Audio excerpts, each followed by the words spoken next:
The Signal Oil Program, The Whistler.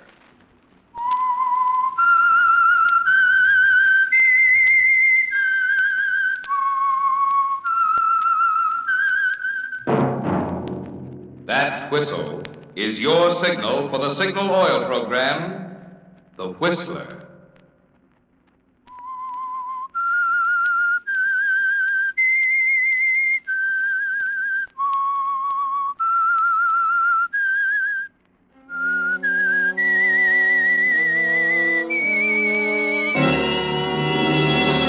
I am the Whistler, and I know many things, for I walk by night.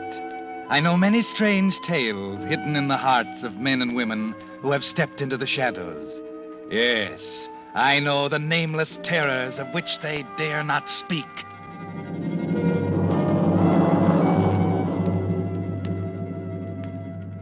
Yes, friends, it's time for The Whistler. Rated by independent research, the most popular West Coast program in radio history. And remember, let every traffic signal remind you, with new Signal gasoline, you do go farther than ever. Look for the familiar big yellow and black circle sign that identifies those popular Signal service stations in 7 western states from Canada to Mexico.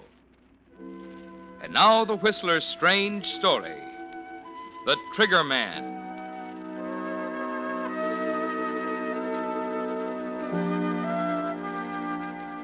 He was young, brilliant, confident. He had everything it takes to make a successful lawyer. But no matter how you looked at it, law school graduates were a dime a dozen, regardless of how brilliant and confident they were. And Stella and the baby had to eat. So that's why Martin Lane took his first case from Branch Malone, the gambler, and got an acquittal for him, the first of a long line of acquittals. Yes, his old classmates threw up their hands, said he was selling his soul to the devil, but there was good money in it. And he kept telling himself he had to get a start somewhere, so he kept right on getting acquittals for Branch, and the money kept rolling in. But it had to end sometime, Martin. There had to be a payoff eventually. Gentlemen of the jury, have you agreed upon a verdict? We have, Your Honor. How do you find? We find the defendant not guilty. Very well. The clerk will record the verdict of the jury. The defendant is discharged from custody. Jury dismissed for the day. Court stands adjourned till tomorrow. Oh, Mr. Lane. You wanted me, Your Honor? Yes, Mr. Lane. I wanted to compliment you on the way you handled the case. Well, I did my best, Your Honor. It was more than enough. Is that all, sir? Mr. Lane, I know it isn't any business of mine. What's that? There's something I'd like to caution you about. Oh? I don't like to see a clean-cut young fellow like you getting mixed up regularly with an out-and-out criminal like Branch Malone. I appreciate your interest in me, Your Honor, but I'm afraid You're not impressed. Is that it? You've got what it takes, Mr. Lane. But I've seen it happen time and again. A boy gets a start, wants to go places, gets mixed up with a criminal crowd, and it's all over. Is that all, Your Honor? Yes, Lane, that's all. Very well. Good day. Good day. Hello, Lane. Oh, hello, Lieutenant. Congratulations. Thanks. You know, sometimes I'm sorry I'm on the force. Yeah? Yeah, fussing around with the small stuff like homicides when I could be doing some great work like you are. Upholding the right, rushing to defend poor innocent little guys like Branch Malone. Well, there seems to be lecture day at the Hall of Justice. Justice?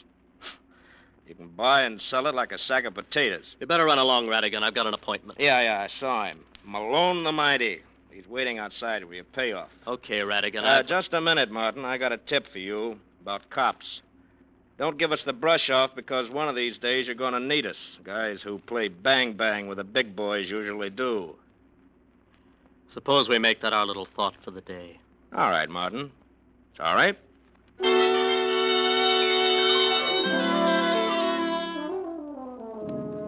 Yes, Martin, you're on your way, aren't you? Another acquittal. Another $500 in your pocket. It doesn't matter much where it comes from, does it? His money's as good as anybody's. And that night, as you sit in the living room reading the paper, you try and reason it through and file it away. But it keeps coming back.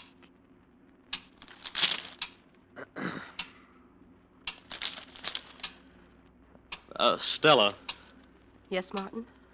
is anything wrong? No. I thought something might be bothering you. No, there's nothing, Martin. I thought you'd be happy about the case and everything.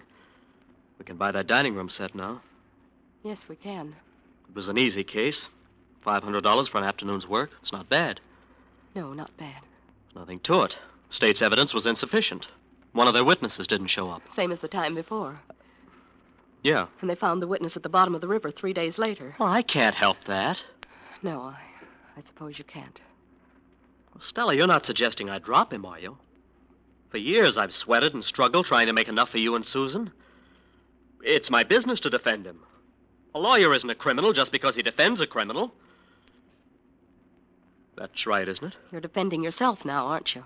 Oh, now, wait a minute. I'm not going through that again. I've told you 100 times. I'll get it. Hello? Oh, yes, Branch. What's up? Oh, gee, that's tough. Sure, I'll be glad to. Uh-huh. Yeah, sure, I'll do it right away. What does he want now? He wants me to meet a friend of his and rush him home. His boy was just run over. Oh, how terrible. Branch isn't so good at this sort of thing. He wants me to tell the fella and take him home. That's funny. Don't worry, darling. You've just got the jitters. I'll be right back.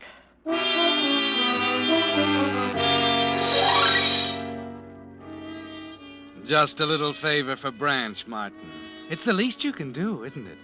The tavern's only a few blocks away, and you arrive a few minutes later to find Mr. Williams in a booth at the rear. Are you Mr. Williams? What do you want? I'm sorry. I'm afraid I have some bad news.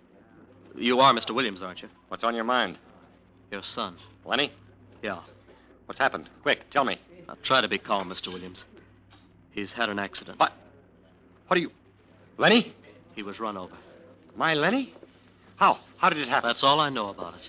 I'm terribly sorry. Where is he? Where is he? I've got to go to him. He's home. Oh, Lord. My poor Lenny. If I can help you, my car's right outside. Thanks. Come on.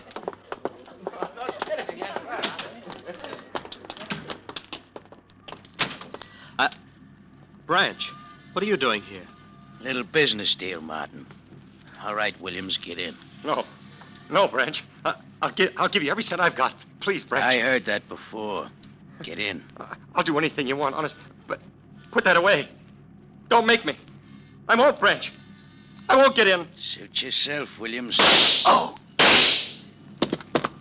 Get in, Martin.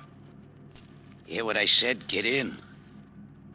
You shot him. I said get in. I'll take the wheel.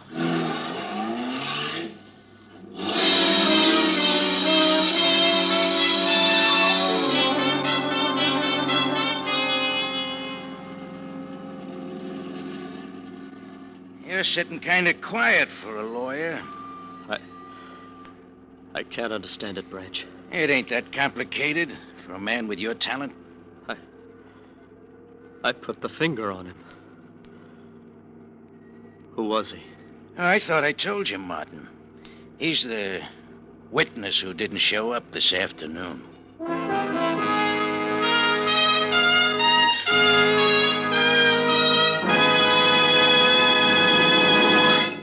With the prologue of The Trigger Man, the Signal Oil Company brings you another strange tale by The Whistler. You hear people say there's a reason for everything. Well, there's certainly a reason why in just 14 years the Signal Oil Organization has grown from a mere handful of stations in Southern California to almost 2,000 dealers serving 7 western states from Canada to Mexico. Briefly, that reason is quality of product. 14 years ago, it was Signal Oil Company that introduced the first guaranteed anti-knock gasoline at no extra price. And since then, Signal gasoline has been constantly improved to give you the benefit of every latest development in the automotive and petroleum industry. In today's new Signal gasoline, for instance, the atoms in gasoline molecules have actually been rearranged to create amazing new power. Power that not only helps you enjoy quicker starting, faster pickup, and quieter anti-knock performance from your car, but also helps you go farther than ever on each gallon of Signal. So you see, there's good reason for the swing to Signal, good reason for you to get acquainted soon with the friendly station in your neighborhood displaying Signal's familiar yellow and black circle sign. And now, back to the Whistler.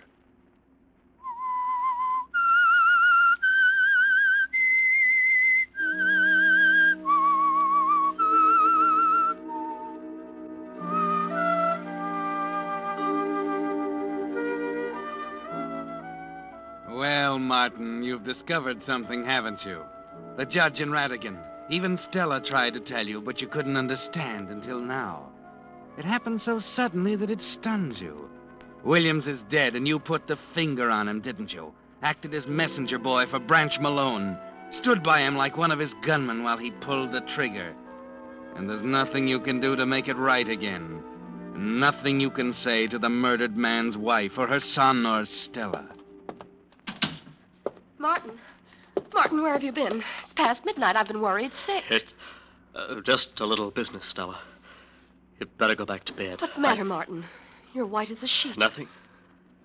What was it? Tell me. Nothing, I said. I just had a talk with Branch, that's all. Now, go to bed. All right, Martin. I'm sorry.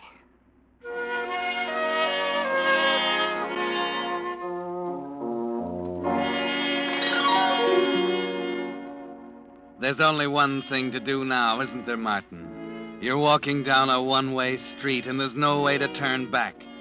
You're part of the organization now, one of Branch's boys, his counselor, and the only witness living who could put a rope around his neck.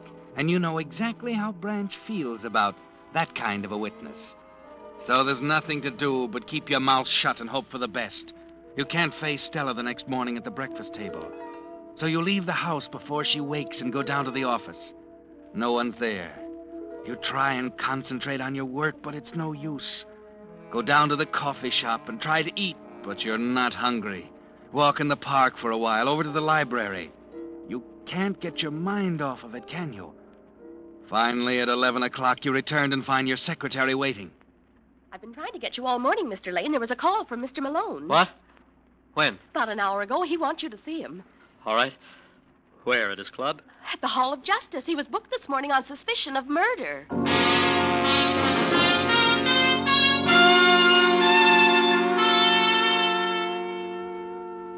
What happened, Branch?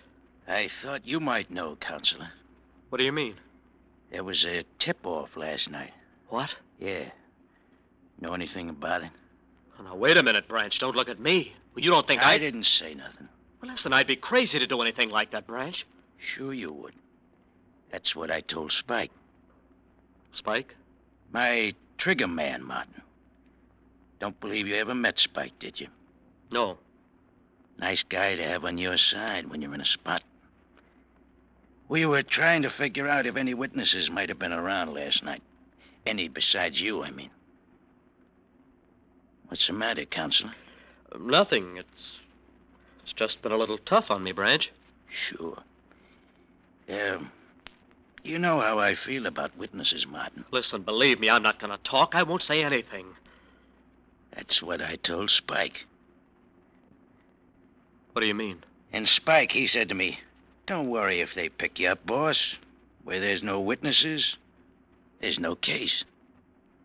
You can figure that one out for yourself, Counselor. But, Branch... There won't be any prosecution witnesses, Martin, because you're the only one. And you ain't going to be on the witness stand. You're going to defend me just like before. Only this time, Spike's going to be real interested in how you're doing. Get it?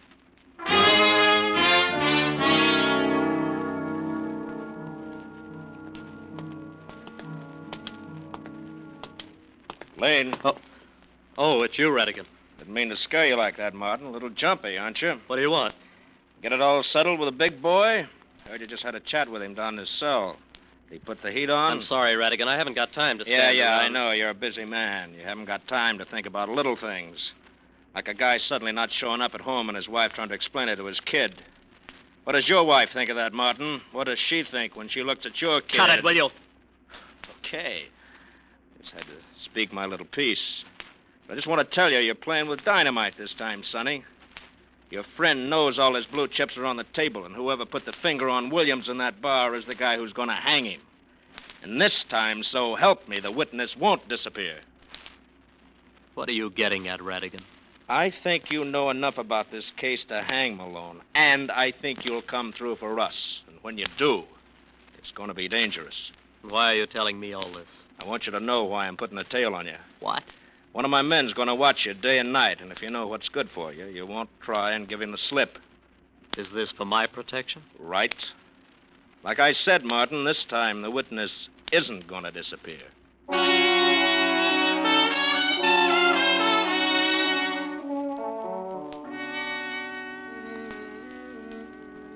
That puts it up to you, doesn't it, Martin? You can take your choice. Go along with Branch and toss the rest of your life into the ash can. Or tell what you know and face Spike later in a dark alley somewhere.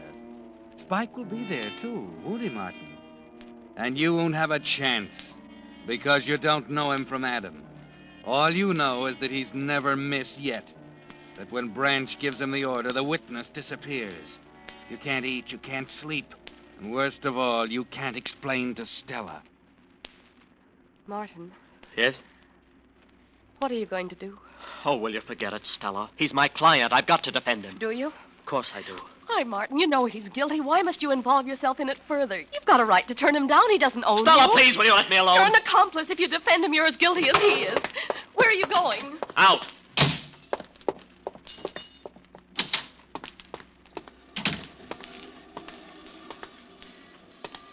Come on, Joe. We may as well be sociable. I'm sorry, mister. I don't Radigan think you- told me.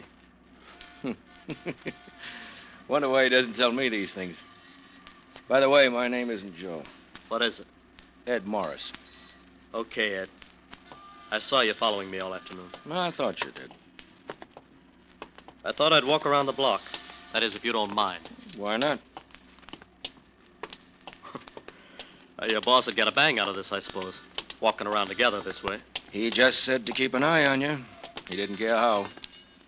Is that all he said? That's all. Radigan thinks you're a pretty good kid. So what?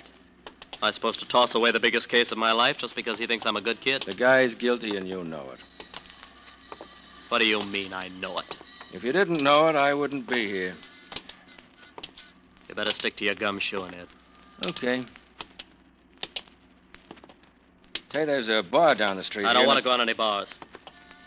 Maybe it's just this bar, huh? Maybe because it's the one where William... Did you hear what I said? I don't want to go on any bars.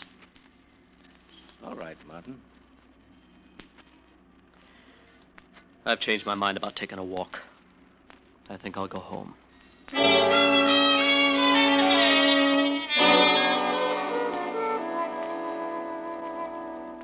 Yes, Martin, you're on a one-way street, a blind alley. There's no way to turn now, and there's a blank wall at the end. You've got to take the case. It's more than a matter of right and wrong. Yes, Martin. At this point, it's life or death.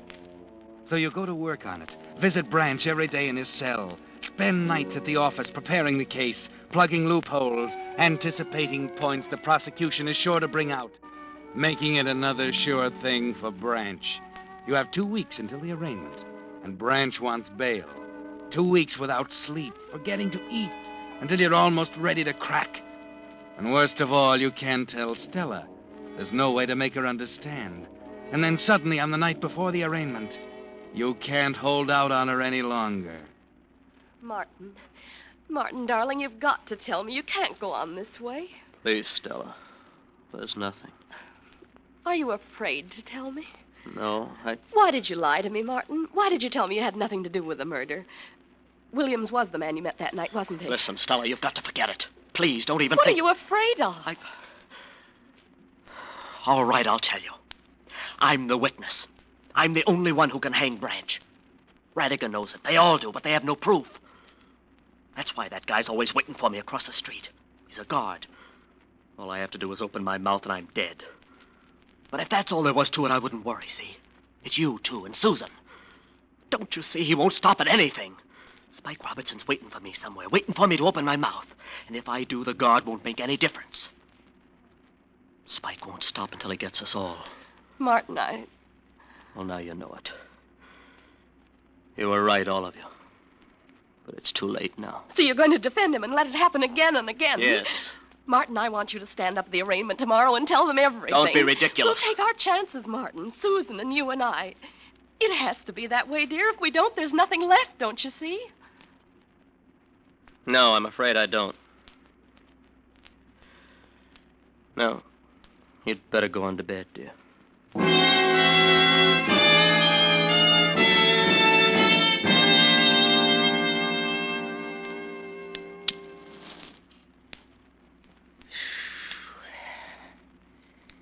Yeah, you and me are going to do big things together, Martin.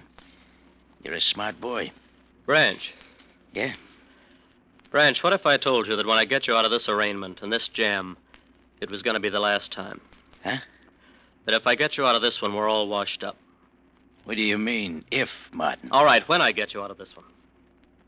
How long you been thinking this over? Oh, I don't know. 'Cause I don't like it, Martin. You just don't run out on this kind of a partnership.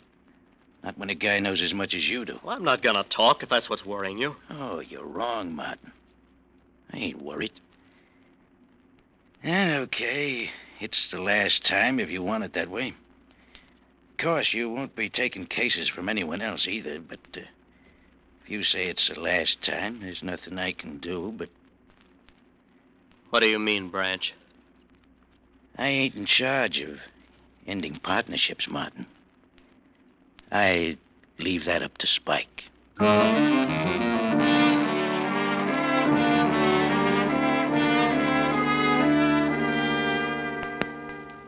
So you go into the courtroom, Martin, in half-lit prosecution, as you think about the one-way street with Spike waiting at the end.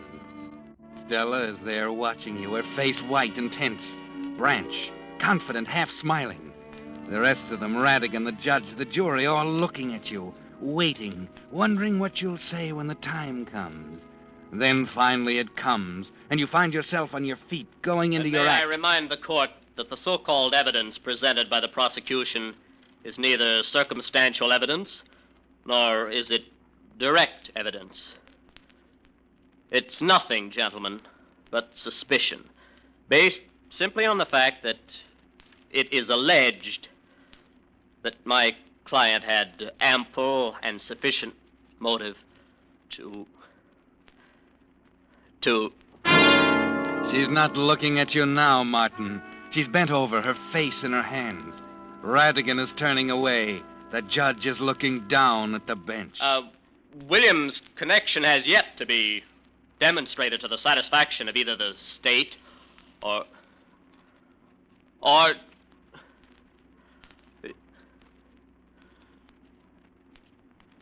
I can't go on, Your Honor.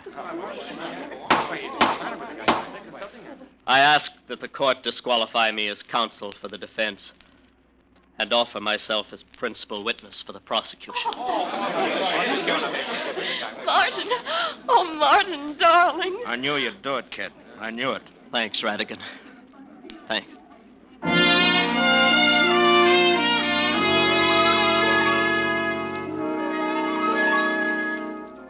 It's a new world, isn't it, Martin? There's a different feel to the sidewalk under your feet as you start home late that night after filing your statement with the district attorney's office. The streets are bare and deserted.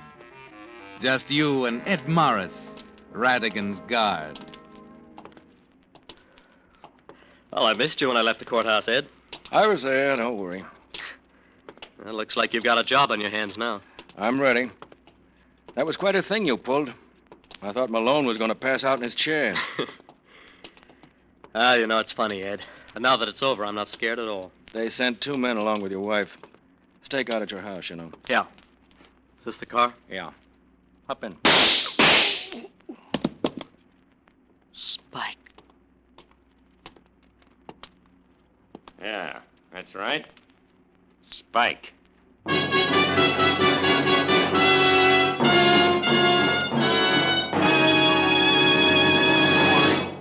The Whistler will return in just a moment with a strange ending of tonight's story. Meantime, a question. How much longer will your car last? Well, the answer to that question depends pretty much on the care your car gets. That's why the extra care of Signal double-check lubrication is really more important to you now than ever before. You see, when your Signal dealer lubricates your car, in order to make doubly sure that not a single part can be missed, he uses the famous Signal check chart, on which the maker of your car shows every lubrication point. And your Signal dealer checks each point against this chart not just once, but twice to make double sure. What's more, he uses 9 special types of Signal lubricants, so each part on your car gets the exact type of protection it needs. Yes, there is a difference in a Signal double-check lubrication, a difference that can spell longer, trouble-free miles for your car. If it's been 1,000 miles or 2 months since last lubrication, there's no better life assurance you can give your car than to drive into one of the friendly stations displaying Signal's yellow and black circle sign for a Signal double-check lubrication. And now, back to the Whistler.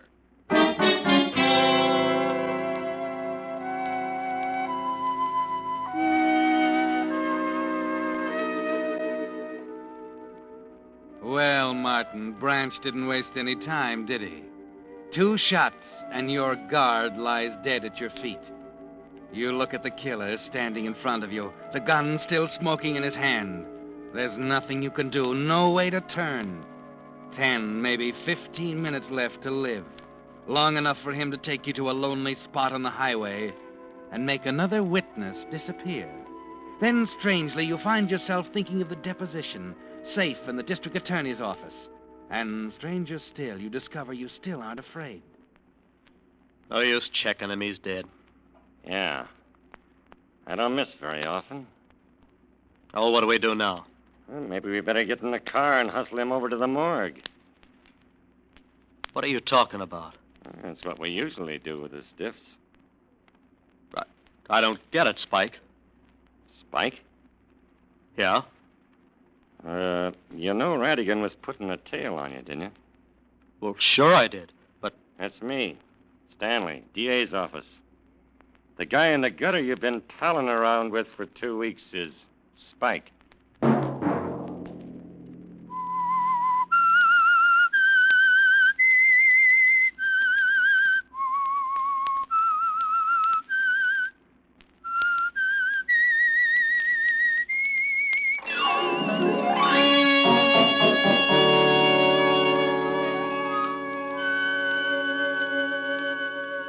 Next Monday at 9 o'clock, The Whistler will bring you another strange tale.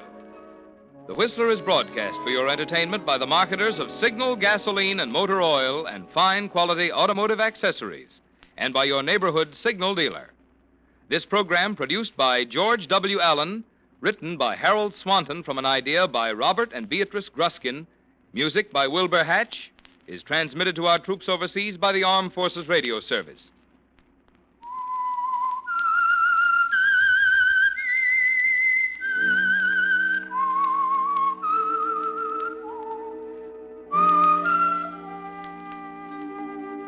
That whistle is your signal for the Signal Oil program, The Whistler.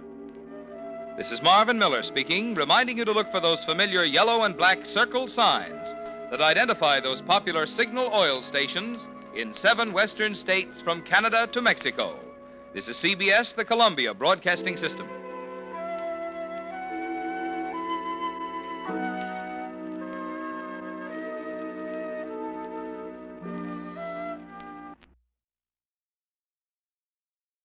And now, stay tuned for the program that is rated tops in popularity for a longer period of time than any other West Coast program in radio history. The Signal Oil program, The Whistler, transcribed for Christmas by the Signal Oil Company to enable the cast and the entire production staff of The Whistler to enjoy Christmas Day at home with their families.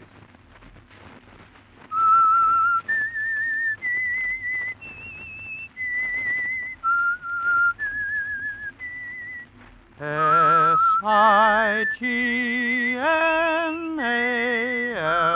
Signal, signal gasoline. Signal, the famous Go Farther gasoline, invites you to sit back and enjoy another strange story by The Whistler.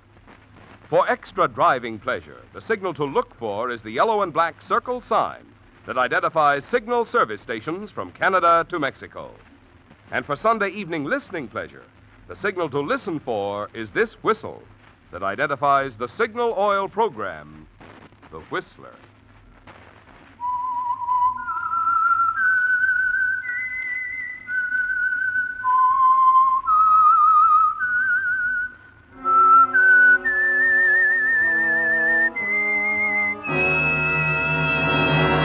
I am the Whistler, and I know many things, for I walk by night. I know many strange tales hidden in the hearts of men and women who have stepped into the shadows. Yes, I know the nameless terrors of which they dare not speak. And now, for the Signal Oil Company, The Whistler's strange story. Letter from Cynthia.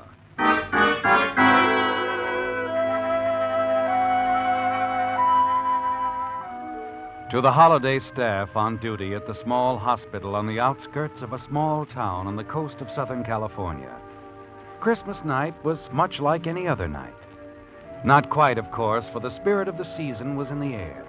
A tree austerely but beautifully decorated in a motif of silver and white stood majestically alone in the center of the reception lobby. The attractive receptionist at the desk, who doubled on the switchboard at night, glanced eagerly at a dozen festively wrapped packages and presents left for her earlier in the day by various members of the staff. From the church across the street, the soft melody of a Christmas carol floated through the open window on the far side. The sound of footsteps descending the stairs on the right caused the girl to glance up as one of the newer doctors who was serving his internship strolled casually to the desk. Thought I'd come down for a little breather. Kind of slow tonight, Patty. Is that bad for Christmas night? What do you want from Santa Claus anyway, Dr. Andrews? A couple of emergency appendectomies? No, I didn't mean that. I just meant it's kind of... Oh, sure, I know. And it suits me fine. I got 2 hours sleep today and 8 hours in front of me here at this desk. Oh, that's bad, Pat. You'll never see your grandchildren if you keep that up. People were dropping in all day long. You know how it is Christmas Day. Good night, Patty. Hope you had a nice Christmas. Oh, I did, Dr. Peters. Thanks for the nice presents. You're welcome. Good night, Doc. Good night, Neil. Yeah, Patty, it's like I said. A gal like you needs 8 hours sleep a day. Did you get 8 hours sleep today, Doctor? 10. You would. You know, you're an odd man, Dr. Andrews. Odd? Well, how do you mean? I mean, I don't know. You act like there's something bothering you. Like there's something on your mind all the time. Oh, maybe there is. Well, everybody has things on their mind. You could still go out and dance, have fun, like the other doctors do. The single ones, I mean. Too busy. I'm still an intern, you know. Make it sound like a sentence. Yes? Outside line? Yes, sir. Oh, here, Doctor, I almost forgot. Maybe this pretty pink envelope will change your viewpoint. A letter. When did this come? I don't know. I just came on duty 10 minutes ago. Why don't you open it? What? Dr. Andrews, your hands are trembling. I believe your viewpoint's changed already.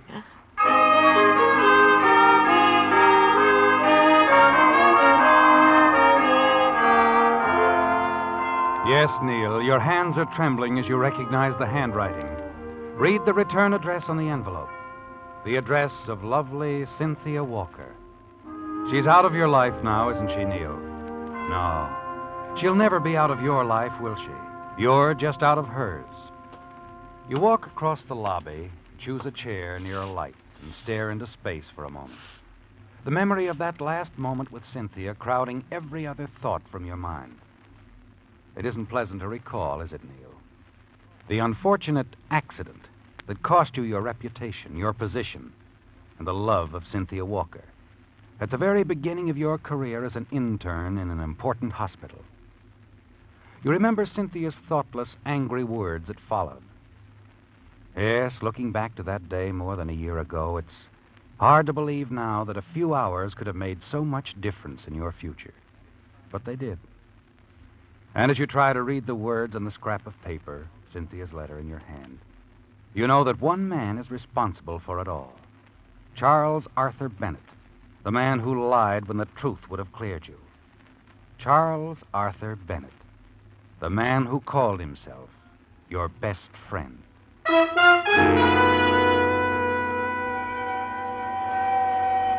The sound of an ambulance wheeling into the receiving room below shatters your train of thought. Across the room, a yellow light flashes on the switchboard. You turn quickly back to the letter.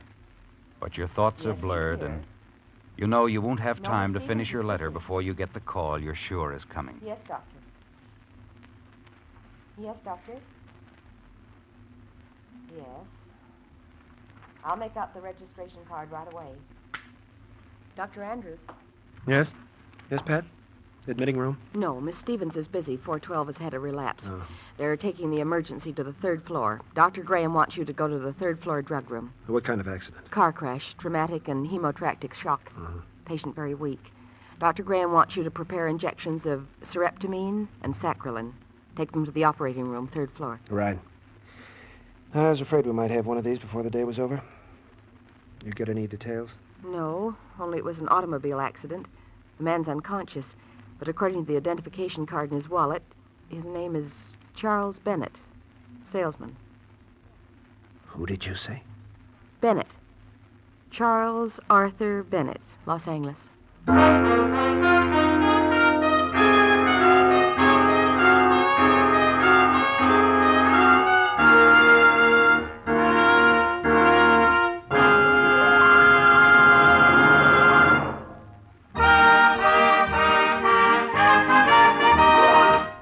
Because this is Christmas Day, Signal Oil Company has asked me to skip the regular message about Signal gasoline so that we can enjoy a few extra chuckles over Christmas limericks sent in by you Whistler fans.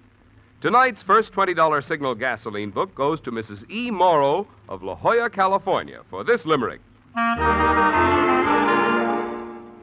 Said Santa when boarding his sled, "This year I'm using my head. It's signal for me. I'll go farther, you'll see." And over the rooftops he sped. Signal, signal, signal gasoline. Your car will go far with Go Farther gasoline. Tonight's second $20 Signal gasoline book goes to Victor Ehrman of Long Beach, California, for this limerick. A child asked his father one day how St. Nick went so far on his sleigh. The wise father replied, he can take that long ride 'cause his reindeer drinks signal, they say. Signal, signal, signal gasoline. Your car will go far with Go Farther gasoline. Our only regret is that Signal could not have added a $20 coupon book to every Whistler fan's Christmas stocking. But we do hope that yours was filled with all the good things you wanted and more.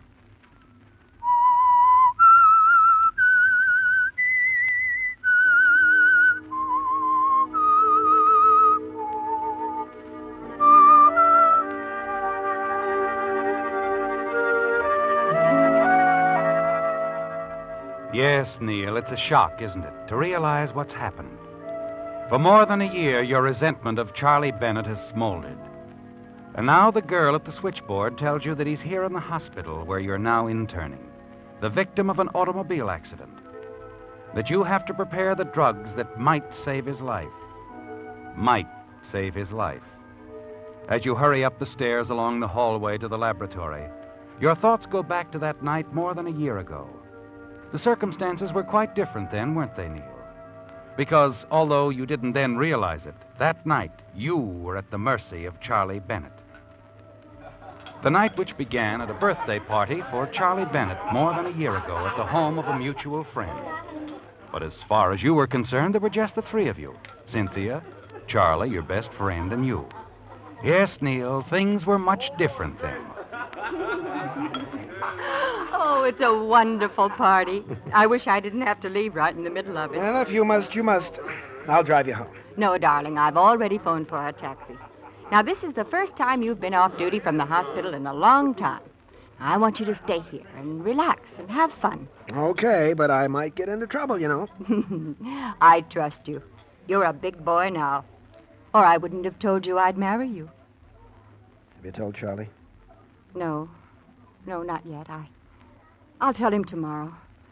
I don't want to seem conceited, but, well, telling him tonight that I'm going to marry you, it just might spoil his birthday party. Yes, it would. By the way, where is Charlie? Oh, he's around. Over in the corner, I think. That island completely surrounded by the ocean of blondes. Well, I wouldn't think of invading that territory. Just to tell him good night. You tell him for me, will you, Neil? Sure. You really have to go. Oh, I'm afraid so. Jane's only in town for the night, and I don't get to see my sister very often. My taxi ought to be here by now. Now, it's your night off, dear. You have fun. You interns don't get out of that hospital often enough. And besides, the champagne is wonderful. Anything you say, darling.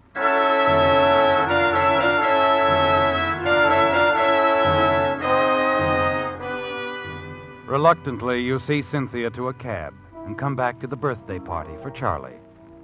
You take Cynthia's advice, too. Enjoy a little champagne. Make party talk with other friends, and you do have a good time, Neil.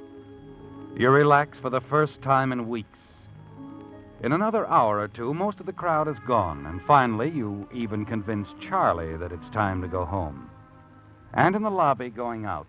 Why don't you leave your car here, Charlie, and go home in style, like I am? What do you mean, in style? Leave your car here. Get a taxi. Hey, what's the idea? I can drive. Oh, don't tell me the good doctor's in his cups from a little champagne. Oh, no, not really, but I just don't want to do any driving, that's all. Well, you don't have to do any. A little bit of champagne didn't bother me. Look, tell you what. We live close to each other. We'll use your car, and I'll pick mine up tomorrow. I'd sure rather take a taxi. Oh, aren't any taxis around anyway? There's a stand about 3 blocks away. Not at night, Neil. Oh, besides, you'll need your car to get to the hospital in the morning. Come on, Neil, boy. I'm okay. All right, if you're sure. Let's go. But take it easy now.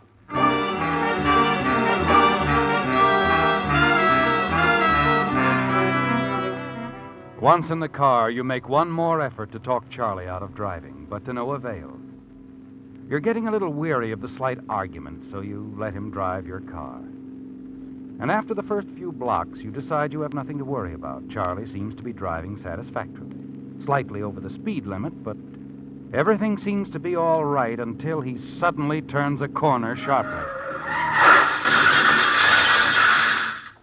That's the last you remember for a little while.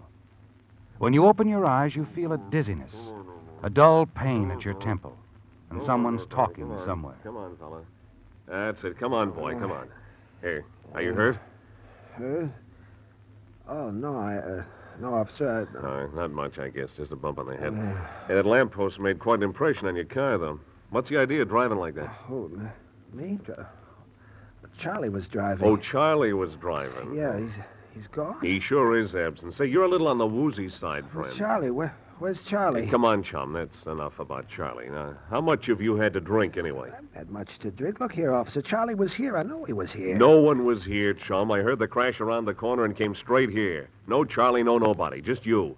And the little man who wasn't here. But he couldn't have gone. Charlie! Yeah, that's all, chum. We got a swell place downtown where you can sleep on it, huh?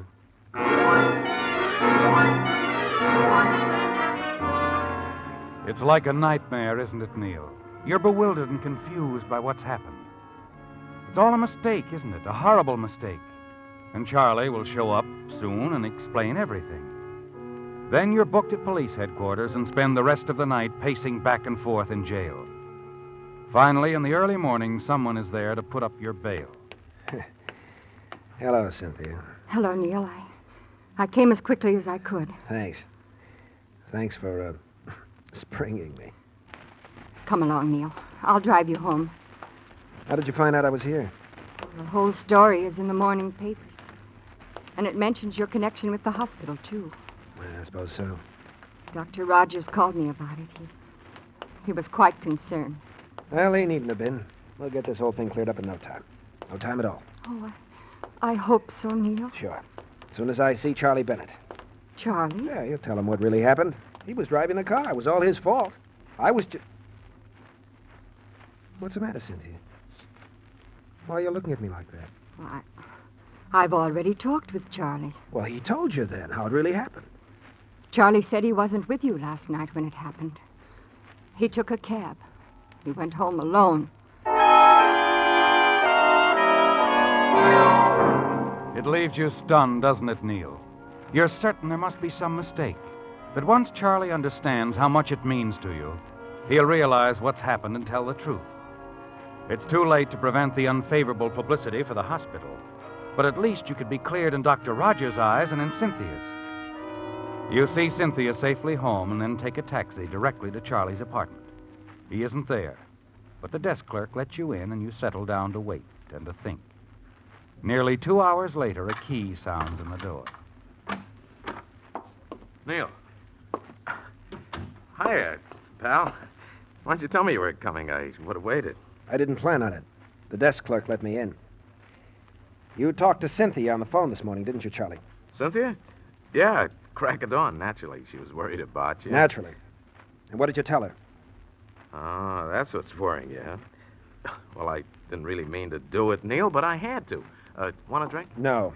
Mind if I have one? Look, Charlie, I'm trying to give you a chance to explain. Okay. No reason to get sore. You lied to Cynthia. Why? Well, I told you I had to. You know, as a salesman, I have to drive a car to make a living, What's Neil. that got to do with it? Only everything, that's all. Look, Neil, I didn't bother to mention it to anyone, but I was in a scrape 3 weeks ago. I got hauled up for driving under the weather. I got off with a fine and a warning that time. Wait a minute. You mean you deliberately let me take the rap for your accident last night? Well, I tell you, I couldn't help it. Do you know what a spot this has put me in? The hospital has a reputation they're pretty jealous of, you know. Sure, and I've got a job. And so have I. I think you'd better put down that drink and get your coat on, Charlie. Why? Because you're coming with me to explain to Dr. Rogers. Then we're going together to see Cynthia. Oh, what good would that do? It's all over now, Neil. You mean you're refusing? I mean I went home in a taxi last night alone. Told my story once, and I don't see anything to gain by changing it now.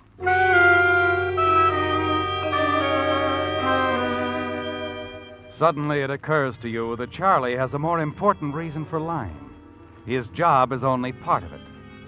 He's always wanted to marry Cynthia, too, despite your long friendship. He believes that anything's fair in love or war. It's as simple as that. And with you out of the way, he's sure he'll have a clear field. And Cynthia, after all this, what about Cynthia, Neil? You have to be sure. Can you be sure of Cynthia now? Neil, I just can't understand it. You don't believe me, do you? But you do believe Charlie. Why would he lie about a thing like this? Because with me out of the way, he thinks he could marry you. Neil, I've known Charlie for years. He wouldn't do a thing like that. Besides, he's your best friend. Oh, yeah. He's proved that, hasn't he? Neil, aren't you forgetting that Charlie wasn't found in the wreck? That you were? You all alone? Your story is... well, it's too fantastic. The police don't believe it. And Charlie says it couldn't have been that way. And you, Cynthia? What do you say? Oh, Neil, what can I say? Do you think I want to believe this? And Dr. Rogers, the hospital, what do they say? Naturally, I resigned. I couldn't do anything else. I don't blame them for what they think, any of them. But I know I'm right, and... Never mind, Cynthia. Guess there's no use in going over all that again. Neil, you're not going. Well, why not? I don't seem to be getting anywhere. What's going to happen, Neil? Well, do you think you'll be able to get an internship somewhere else? I think so. I'm just as qualified as I ever was. My previous record was good, and I've learned a lot. Sorry this has been too much for you, Cynthia. I haven't said You wouldn't that consider marrying a man you didn't believe, would you? I want to believe you, Neil. More than I ever wanted to believe anything. Well, maybe you will someday. Maybe you'll learn the truth. When you do, let me know. You'll be able to find me.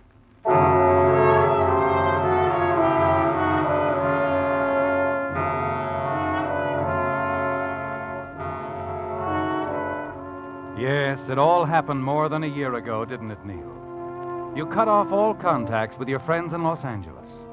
You've often wondered if Cynthia ever married Charlie. And every time you've wondered, your hatred toward him has grown deeper. You've often thought of killing him, haven't you? Yes, often. And now on Christmas night, more than a year later, in a small, out-of-the-way hospital, fate places the life of Charlie Bennett squarely in your hands. The switchboard operator has told you that he's in the operating room unconscious, seriously injured in an auto accident. And you've been assigned to prepare the medication which will spell life or death for him. Just a little too much, or not quite enough. It's almost too easy, isn't it? Not the slightest suspicion will be attached to you. You smile as you enter the drug room and find another intern there. What's the emergency, Neil? Car wreck. You assisting? No, just preparing the sereptamine and saccharin shots. Well, must have been a pretty bad accident. Yeah, afraid so. You ever stop to think about the power of these drugs? Just the right amount means almost certain recovery. And too much or too little, oblivion. Do you always get this philosophical at Christmas? No, but I guess this case made me think about it more than usual. You see, I know the guy. Oh, friend? You said it. What a friend. Oh, kind of an unusual situation, isn't it? A very unusual situation.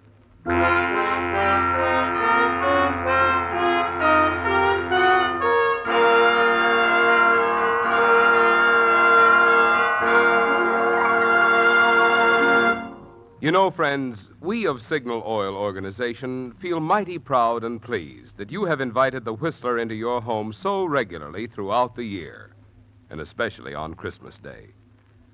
For all of us of the cast, I want to express our own sincere appreciation, too. During the 7 consecutive years that the Whistler has been broadcast by Signal Oil Company, many of us have had the pleasure of celebrating Christmas with many of you a number of times. And believe me, we feel it a real honor that you consider us a part of your entertainment family. Tonight, on behalf of Signal Oil Company and the independent signal dealers who serve you in the states of California, Oregon, Washington, Idaho, Nevada, and Arizona, I want to say we hope that your Christmas has been a merry one.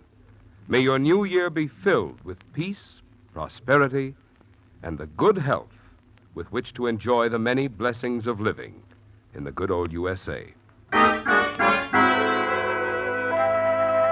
Well, Neil, the die is cast, isn't it? You've donned your sterile mask and gown and prepared the injection, carried them to the operating room, where you placed them on the instrument tray, without even a glance at the masked, sheet-covered patient. You note Dr. Graham's nod of dismissal and quietly leave the operating room, where Charlie Bennett's chance for life or death lies squarely in your hands. You never dreamed you'd have such an opportunity, did you, Neil? After removing your mask and gown, you return to the hallway. Wait by a window near the operating room as the melody from the church again drifts in through the window. You wonder whether you're glad or sorry at what you've done. Then you remember the disgrace Charlie Bennett brought on you, your shattered hopes, the happiness you might have had with Cynthia. And you know the answer. Even if you could, you wouldn't change the situation in the slightest. You pause under a ceiling light and decide to finish Cynthia's letter. And now, as another Christmas approaches, I realize how hasty I seemed in my judgment. Suddenly, your heart beats faster as you realize she's still Miss Cynthia Walker. You can almost hear the words as the melody of her voice haunts your memory. But you were even more hasty in your action. Your sudden, abrupt leaving, not letting me know where you were. I know now how wrong I was to doubt you. But even when my doubts were deepest, I loved you.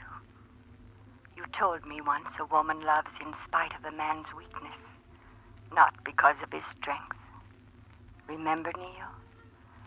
Well, so it was, and is, with me and you. I haven't changed, and I can't believe that you have. Merry Christmas. You turn away, stare out the window. Suddenly you're horrified and ashamed that you, a doctor, bound by the sacred oath of Hippocrates, have allowed your hatred for Charlie Bennett to bring you to the point that it did. Finally, the door to the operating room opens. The still form is wheeled silently past you. You continue to stare out the window. You light a cigarette and wait for Dr. Graham to emerge from the operating room. As he opens the operating room door and enters the hallway, you walk slowly toward him. How's the patient, Doctor? Well, the patient's going to be all right. I'm glad you were around. Sereptamine's a godsend. May I have a cigarette, Andrews? Oh, sure, Doctor. Oh, thank you. I wish sereptamine had been available when I first started practice. Matter of fact, I wish I were young like you, just beginning. Oh, you'll be a great doctor one day, Andrews. Will I? I'm sure of it. You're honest. Duty comes first with you. Why, you could no more evade it than commit murder. No, I guess I couldn't. But I almost made a terrible mistake a little while ago. A mistake that could have been fatal to your patient. But you didn't. No. No, and I don't think I'll ever be tempted to make a similar mistake again. I'm sure you won't, whatever it was. No, the practice of medicine's in your heart, above everything. Yes, I guess it is. Oh, it is. I've always known that. That's why I appointed you. Thank you, Doctor. When can I speak with Mr. Bennett? Oh, anytime you wish. He's lying down in my office. Bennett wasn't seriously injured, just knocked out temporarily. He was driving the car. You mean someone else was... Oh, our patient was the young lady with him. It seems they were on the way out here to the hospital to see one of our interns. She'll be okay. Doctor, who was she? Well, her name's, Walker. Cynthia Walker.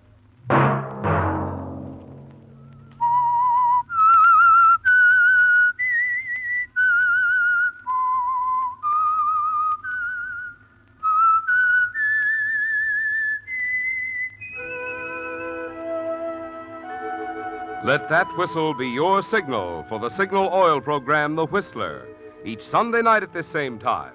Brought to you by Signal Oil Company, marketers of Signal gasoline and motor oil and fine automotive accessories. Remember, if you would like the fun of having your friends hear a limerick of yours on The Whistler, the address to which to send it is the Signal Oil Company, Los Angeles 55, California. All limericks become the property of the Signal Oil Company. Those selected for use on The Whistler will be chosen by our advertising representatives on the basis of humor, suitability, and originality. So, of course, they must be your own composition.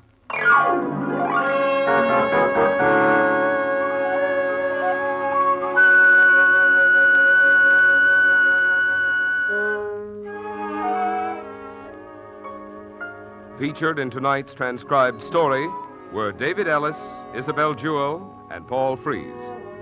The Whistler was produced and directed by George W. Allen, with story by Edward Bloodworth, music by Wilbur Hatch, and was transmitted to our troops overseas by the Armed Forces Radio Service. The Whistler is entirely fictional, and all characters portrayed on The Whistler are also fictional. Any similarity of names or resemblance to persons living or dead is purely coincidental. Remember, at this same time next Sunday, another strange tale by The Whistler.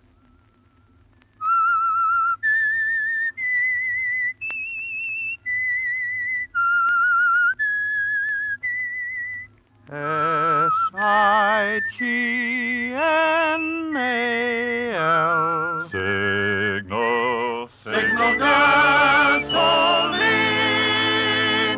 Marvin Miller speaking for the Signal Oil Company. This is CBS, the Columbia Broadcast. The Signal Oil Program, The Whistler.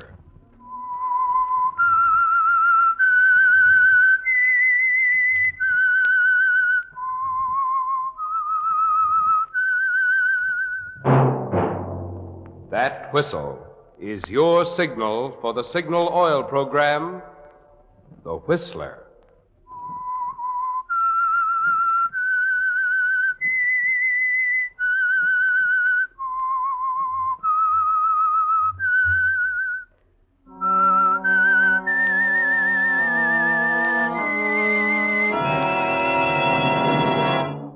I am the Whistler, And I know many things, for I walk by night. I know many strange tales hidden in the hearts of men and women who have stepped into the shadows. Yes, I know the nameless terrors of which they dare not speak.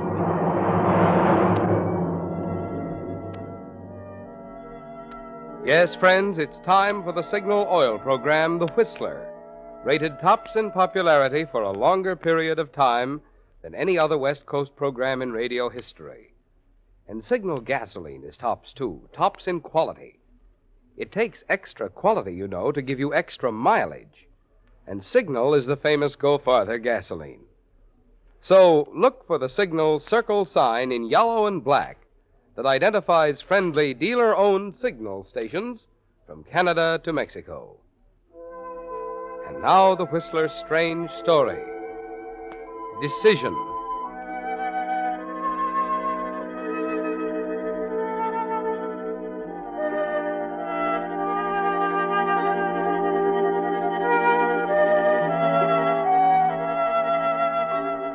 It would have been far more logical had it happened in the springtime. In April, perhaps, with the rhododendrons blooming in Golden Gate Park. The kids playing ball on the green lawns and the maple trees coming to life again. Yes, spring in San Francisco would have helped explain part of it. But the rest would always be beyond logic and common sense. It wasn't springtime, it was November, with Christmas just around the corner. A cold, gray day with the steam sizzling in the radiators as he sat near the window of his office on the 20th floor of the Hamilton building, looking at an uninspiring assortment of X-rays of Mrs. Harrison's chest cavity. Excuse me, Dr. Evans. Hmm? Oh, yes, Miss Carlton. Mrs. Harrison called again about the X-rays. Oh, there's nothing wrong with her heart. All she needs is some fresh air. Shall I tell her that? No, I suppose I'll have to find her a disease with 20 letters. Oh, I'll call her. And there was another call from a Mrs. John Cameron. Cameron? Can you see her today? Is it important? Well, she says so. Yes, they all do. All right, make it 12:30. What about lunch? I'll have to skip it.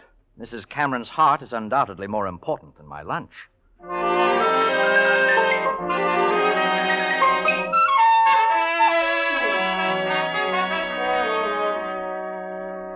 And you noted it down in the book simply 12:30, Mrs. John Cameron. Later, when you had a chance to think, you decided if it hadn't happened so suddenly, it might not have happened at all. Perhaps that was part of it, Paul. The suddenness, the way it threw you off balance. But more than that, it was a black-haired girl with blue eyes standing by the window when you looked up from your X-rays a half hour later. You remember exactly how she looked. The turquoise dress with a gold belt and clip, the smart little felt hat accenting her dark hair, making you realize in a split second what was wrong with all the girls you ever knew. She must have come in while you sat at the film illuminator looking at negatives and making notes. Evident mitral insufficiency, minor valvular lesions. You're Dr. Evans? Oh, right. I'll be with you in a moment. Request detailed cardiograph immediately. There we are. I'll just get rid of this stuff. Please sit down. Now, what can I do for... Hello, Doctor. I'm Carol Cameron. Carol Cameron? My nurse said you were rather concerned about yourself. Oh, no, it's not about myself. It's about my husband. Oh, I see. John Cameron, perhaps you've heard of him? Stocks and bonds, isn't it? Yes, a few too many for his own good, I'm afraid. Oh? He's been under a terrible strain recently, and night before last he had a rather severe attack. His heart? Yes. Dr. Miles, our family physician, suggested that I see you about it. I see. Well, tell me, where is your husband now? At home, in bed. Mm-hmm. Didn't Dr. Miles recommend a hospital? Well, John's awfully unreasonable. He wouldn't hear of it. He insisted that he'd be up and around in a day or two. Well, that is unreasonable. You'll see him, Dr. Evans? Yes, of course. I'll be glad to. Do what I can.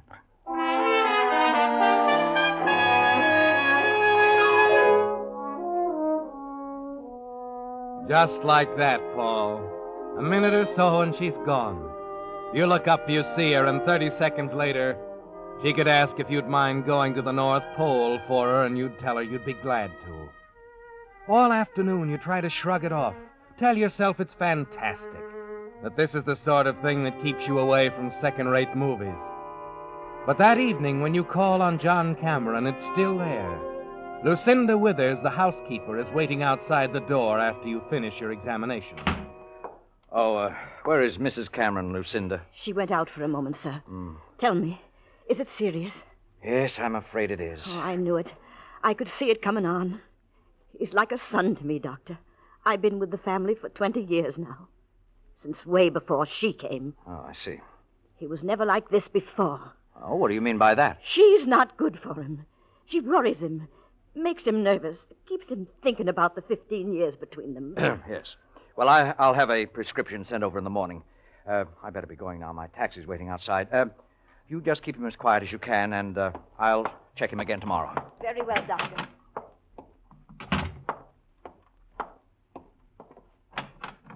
Oh, Dr. Evans. Oh, Just a minute. I wondered what happened to you. I was just about to go. I left instructions with the housekeeper. How is he? Angina pectoris. It's quite serious, I'm afraid. Oh. He hasn't been taking very good care of himself. He's got to now. I see. Well, must you go right away? Yes, I'm afraid I'd better. My taxi's waiting. Well, I thought it was waiting. Doesn't seem to be there now. That's odd. I told him to wait. I didn't even pay him. I'd be glad to take you. Can't understand. The car's right down at the curb. Oh, no. I couldn't. It'll only take a minute to call another cab. No, it's really no trouble. All right. I'll get my coat.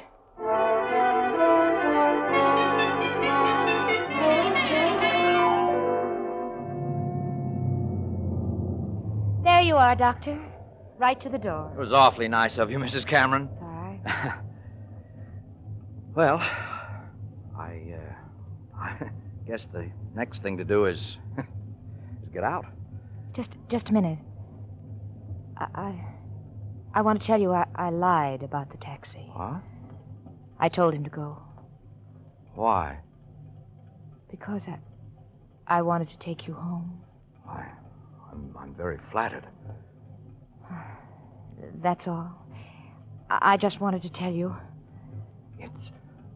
It's happened to you, too, hasn't it? Oh, yes. Look, there's a friend of mine, a Dr. Andrews. He's an awfully good heart man. I'm sure he'll take the case. Please don't do that. What else can I do? It's only going to make it worse. I know, but you just can't throw away what's happened to us, can you? It'd be wrong to. It'd be wrong to do anything else, Carol. Is that what we're here for? To spend our lives looking for something that isn't there and then to suddenly find it? Throw it away? Oh, please, Carol. Well, shall we forget it? I'll be around tomorrow with the prescription.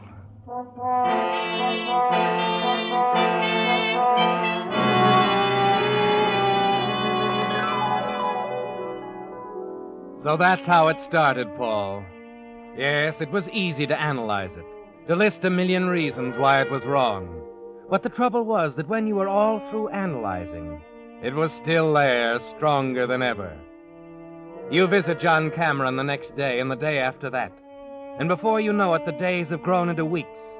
And the damp November night you arrange to meet her secretly at a little French cafe on Washington Street leads to a lot more of them.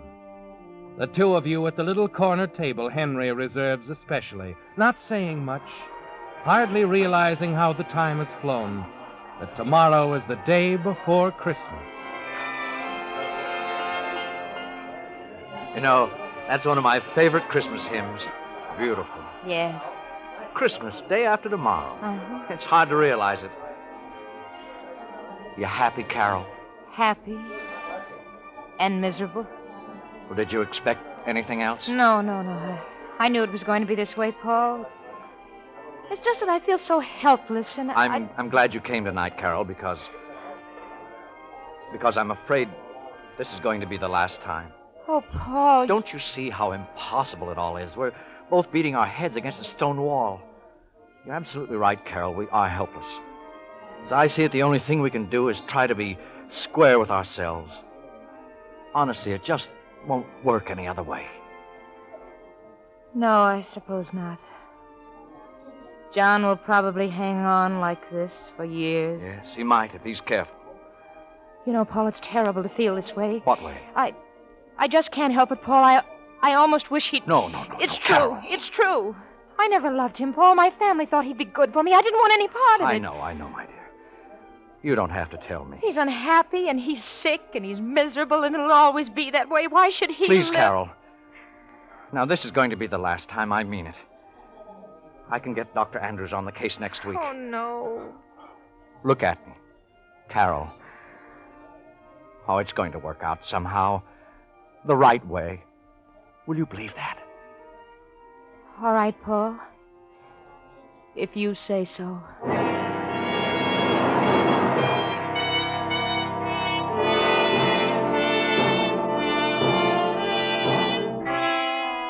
Yes, Paul, it was the only thing to do. The honorable thing. Approved 100% by the Medical Association. But it doesn't help you sleep that night. And it doesn't help the next day when you make your regular call on John Cameron. Examine him, find him the same, leave his prescription bottle with Carol and go. Yes, it had to end, Paul. Because you were both beginning to think the thing that Carol almost said at the restaurant. That you both wished John would die. And then at 10 o'clock that night...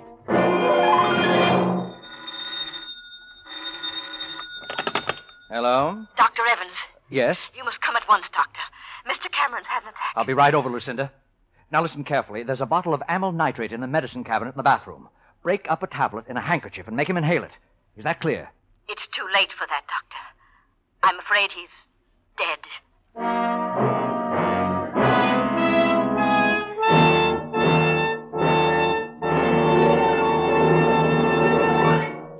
With the prologue of Decision, the Signal Oil Company is bringing you another strange story by The Whistler. Just remember these 2 points if you want to be sure of the tops in gasoline quality. 1, in gasoline, it takes extra quality to go farther. And 2, Signal is the famous Go Farther gasoline. And now back to The Whistler.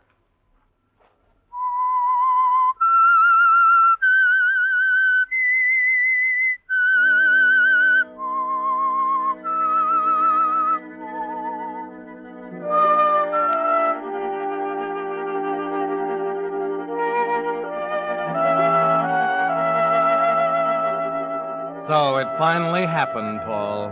John Cameron is dead. But it hasn't affected you as you thought it would. There was something so sudden about it. It happened so soon after you and Carol had decided to call it off. After she'd almost said what you'd both been thinking. Yes, there's something wrong with it. It just feels wrong.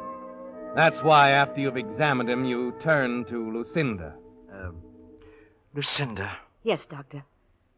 you were here when it happened. Yes. Mrs. Cameron had given him his medicine and gone to bed. I heard him call. Yes. What happened then? He'd been violently sick. Said his throat was burning. Throat was burnt. Well, you must be mistaken. No, sir. And he was all doubled up with cramps. You're wrong. You must be. It's the truth, sir. Did you give him anything? No. It was my night out, and I'd only just come I in see. when... Excuse me a minute.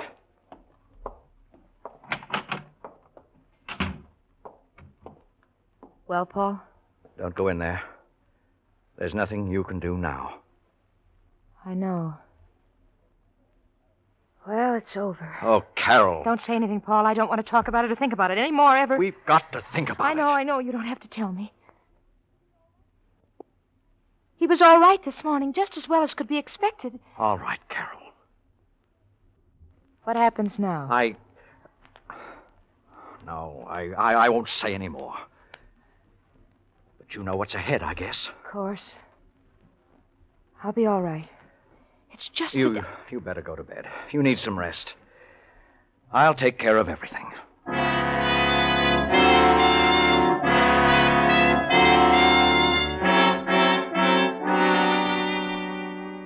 It's almost midnight when you get back to the office and take the prescription bottle out of your pocket.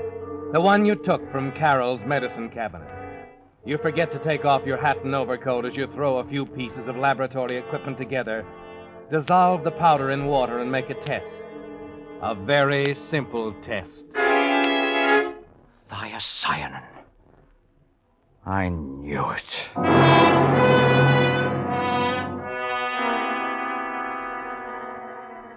Poison. Well, Paul, it's quite a decision, isn't it? You look down at the blank death certificate on your desk until the letters burn into your brain, and you can see them when you close your eyes. It's the most important decision you'll ever have to make, Paul.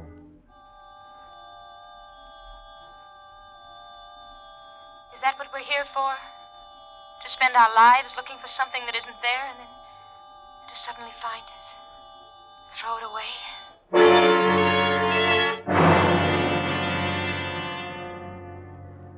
2 o'clock. 3. 4. All you can do is sit and stare at the desk, trying to think it through. Your medical certificate's on one wall, the Hippocratic Oath in a neat black frame on the other. 6 o'clock. 7. 8. And then your nurse arrives. Why, Doctor, you've been here all night. Yes. It's Cameron. He's dead. Well, it was only a matter of time. Yes, I guess it was. I'll make out the certificate. Death from natural causes, angina pectoris, acute. Yes, Doctor? Oh, nothing.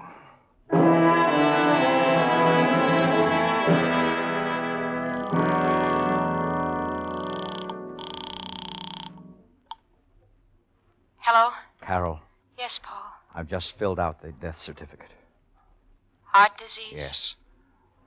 Do you think they'll investigate? Got to be careful, awfully careful. I will. Poisoned isn't easy to cover up, Carol. They'll find it in a second if they ever get suspicious. Now, listen. I'll send the certificate over this morning. If nobody gets curious during the next week, I think we'll be safe. All right, Paul. But we mustn't be seen together under any circumstances. I don't want you even to telephone me if you can possibly help it. Okay? Okay. Well, that's all then. Good luck, darling.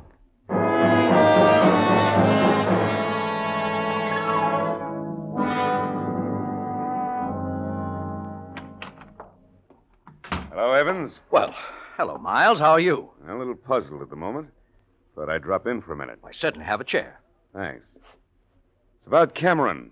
I've had a rather distressing experience. Oh? I've been their family doctor for some time, of course.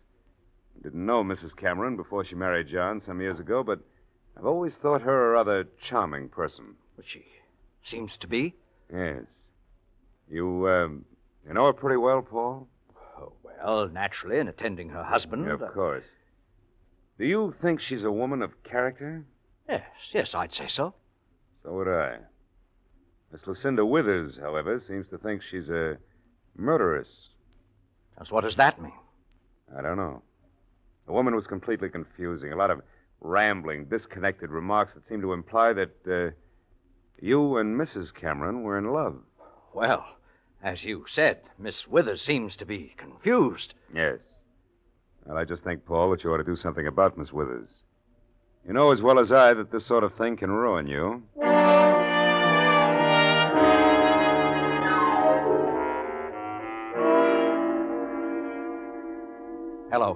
Hello, Carol. Yes. Listen, darling. You've got to get Withers out of town.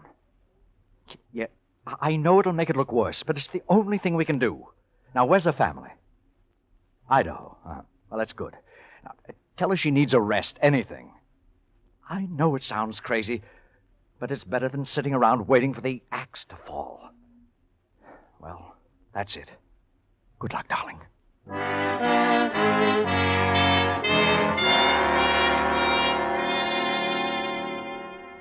You're walking on thin ice, Paul. You can almost hear it cracking under your feet, and it seems to be getting thinner. The funeral on Thursday, then Friday, Saturday, and Lucinda's still in town. Carol was right. It only made it worse to try and get her to leave. You're just waiting now. It's only a matter of time. And then, bright and early Monday morning. Hello, Doctor. I'm Willard Stevens. How do you do? I'm afraid I'm John Cameron's cousin. Flew out from New York. I see. I have a rather delicate problem on my hands. I hope you'll understand. I'll try to. About John's death. I had a letter from him indicating he planned to make certain changes in his will. It arrived just a day or two before he died. Does that suggest anything to you? No, I'm afraid it doesn't. You naturally ascribed his death to his heart condition. Yes, naturally. I realize it would be embarrassing for me to contest your diagnosis. I'm hoping you'll work with me and... In what? I had a talk with Miss Withers the night I arrived. She's a meddlesome old fool. Oh? How did you know? Dr. Miles told me. Does that answer your question? It answers that question. Oh, I assume you have others. Indeed, I have. And I'm afraid, Doctor, there's only one way to answer them. What's that? An exhumation and an autopsy.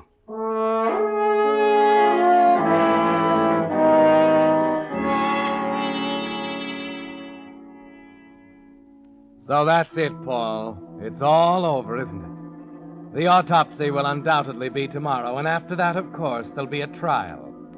The next decision is easy, isn't it? It would be useless to try and run away. It would never lead to anything.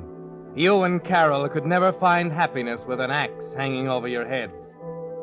So the next day, during the autopsy, you sit at home quietly in the chair by the phone, waiting for it to ring. Hello? Hello, darling. Oh, is the autopsy over? Yes. Yes, they're waiting downstairs to take me to the coroner's office for the report now. Listen to me. Paul, would you do me a favor? Anything, Carol. Will you leave? Now? Leave?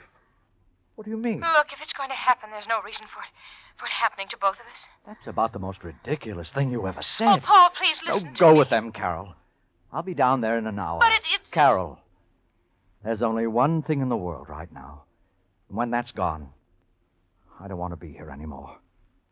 I hoped you'd say that. You keep your chin up, darling. I'll see you in an hour.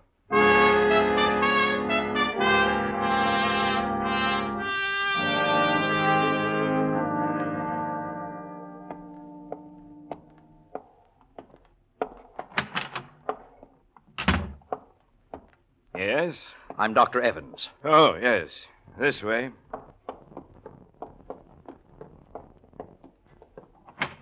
All right, Lieutenant. There he is. Just a minute, Miss Withers. Make him admit it. He's in love with her. It's been going on I said just a minute. How about that, Doctor? It's written all over his face. He's in love with her. All right, all right. I am in love with Mrs. Cameron. So what?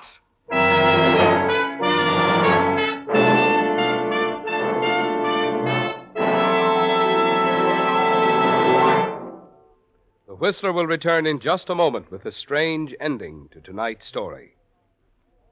Meantime, all of the people in the Signal Oil Company, as well as signal dealers, and we of the Whistler cast, wish you a very Merry Christmas and a new year brimful of good health, good cheer, good luck.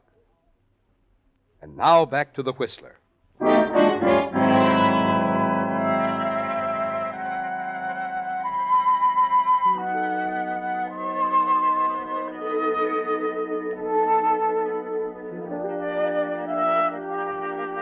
So you stand there, Paul, shouting to the high heavens that you're in love with Carol, with all of them clustered around you like vultures.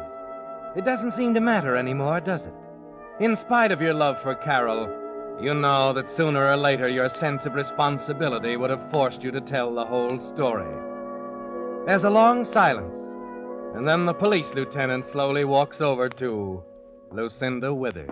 All right, Miss Withers, now that we're all here, maybe you'll tell us why you tried to frame Mrs. Cameron. I don't know what you're talking about. On April 5th, you bought 100 grains of thiocyanate at the Black and White Pharmacy on O'Farrell Street, right? I did no such thing. You signed Evelyn Jones on the register. That's a lie. Is this the woman, Mr. Thorson? That's the woman. I make a practice of remembering the faces of people who buy poison. Excuse me. I think I'd like to sit down. Sure, Doctor. Take a chair over there. Now, Miss Withers, why did you try to frame Mrs. Cameron? Why did you put poison in the medicine you knew she had to give him? I didn't. I didn't do it. Don't lie to me. Now, what did you do with the bottle? I didn't do anything with it. I left it in the... Oh, you did have the bottle, huh? Why did you try to frame Mrs. Cameron? Why did you try to frame her? She killed him. She killed him just as surely as if she... As if she put the poison in the bottle instead of you, that's it, isn't it? She didn't love him. She never did. He was as good as dead. So you thought you'd finish the job and hang it around her neck? Lieutenant, I must see Mrs. Cameron. Where is she? In the next room, lying down. Go ahead, Dr. Evans. Now, Miss Withers, we're going to take this all down right from the very... Carol, You're looking for Mrs. Cameron? Yes, the lieutenant You're said... Dr. Evans? Yes, I am. Well, Mrs. Cameron's gone, but she asked me to give you a message, and she said she was waiting for you at the French restaurant on Washington Street. She said you'd know the place. Oh, yes, thank you. I know the place.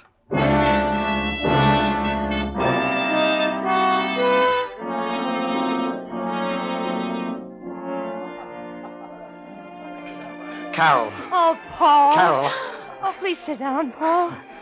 Here it is, the same table, as before. And we said it would never happen again. Yes, the nerve of us, saying what will and won't happen. We were fools, Paul. I was the fool, thinking all the time that you'd killed him. I know, but you had every reason when I think how I acted after it happened. But I thought it was you.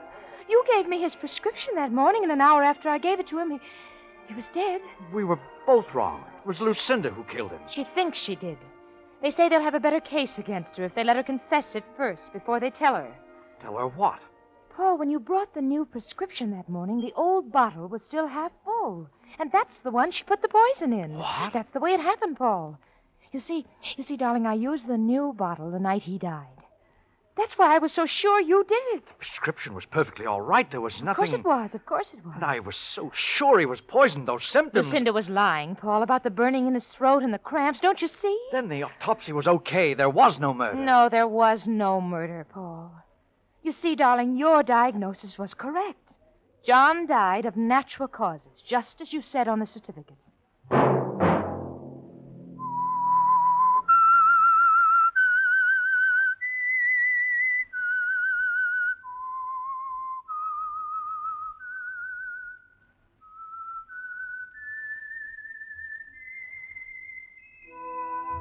Regulations. It may save a life, possibly your own.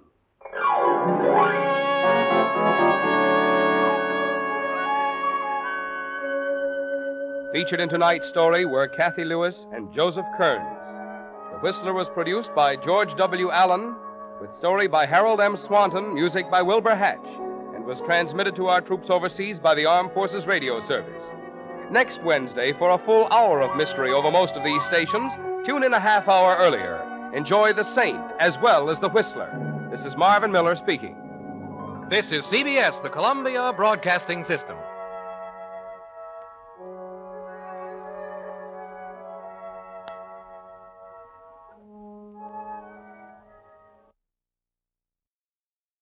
Let every go signal remind you that you do go farther with Signal gasoline. The Signal Oil Program. The Signal Oil Company and your neighborhood Signal dealer bring you another strange tale by The Whistler. Tonight, the tale of a man who betrayed his country for money. The story of how death carries a lunch kit.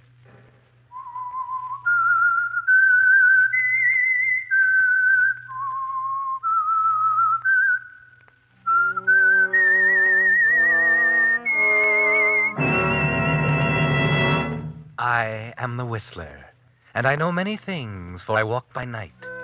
Secrets from the hearts of men and women who stepped into the shadows. Presently I'll tell you of nameless terrors they dare not speak.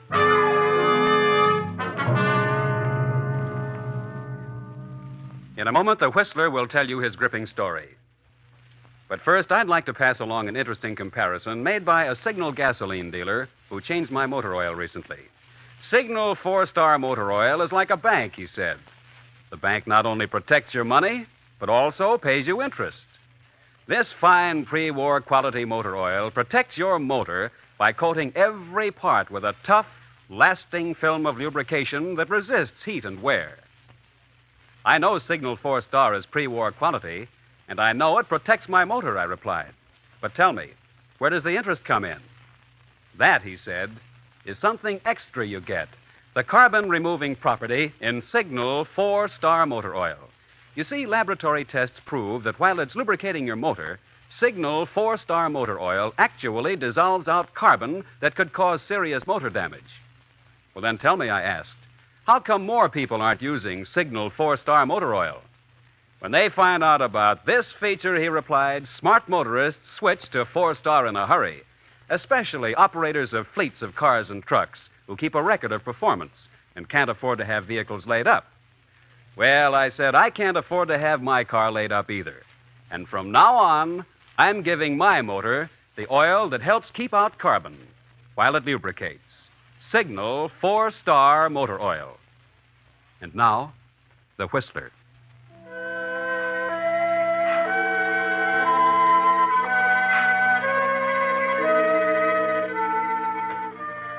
What is it that makes a man or a woman take that first fatal step down the wrong road?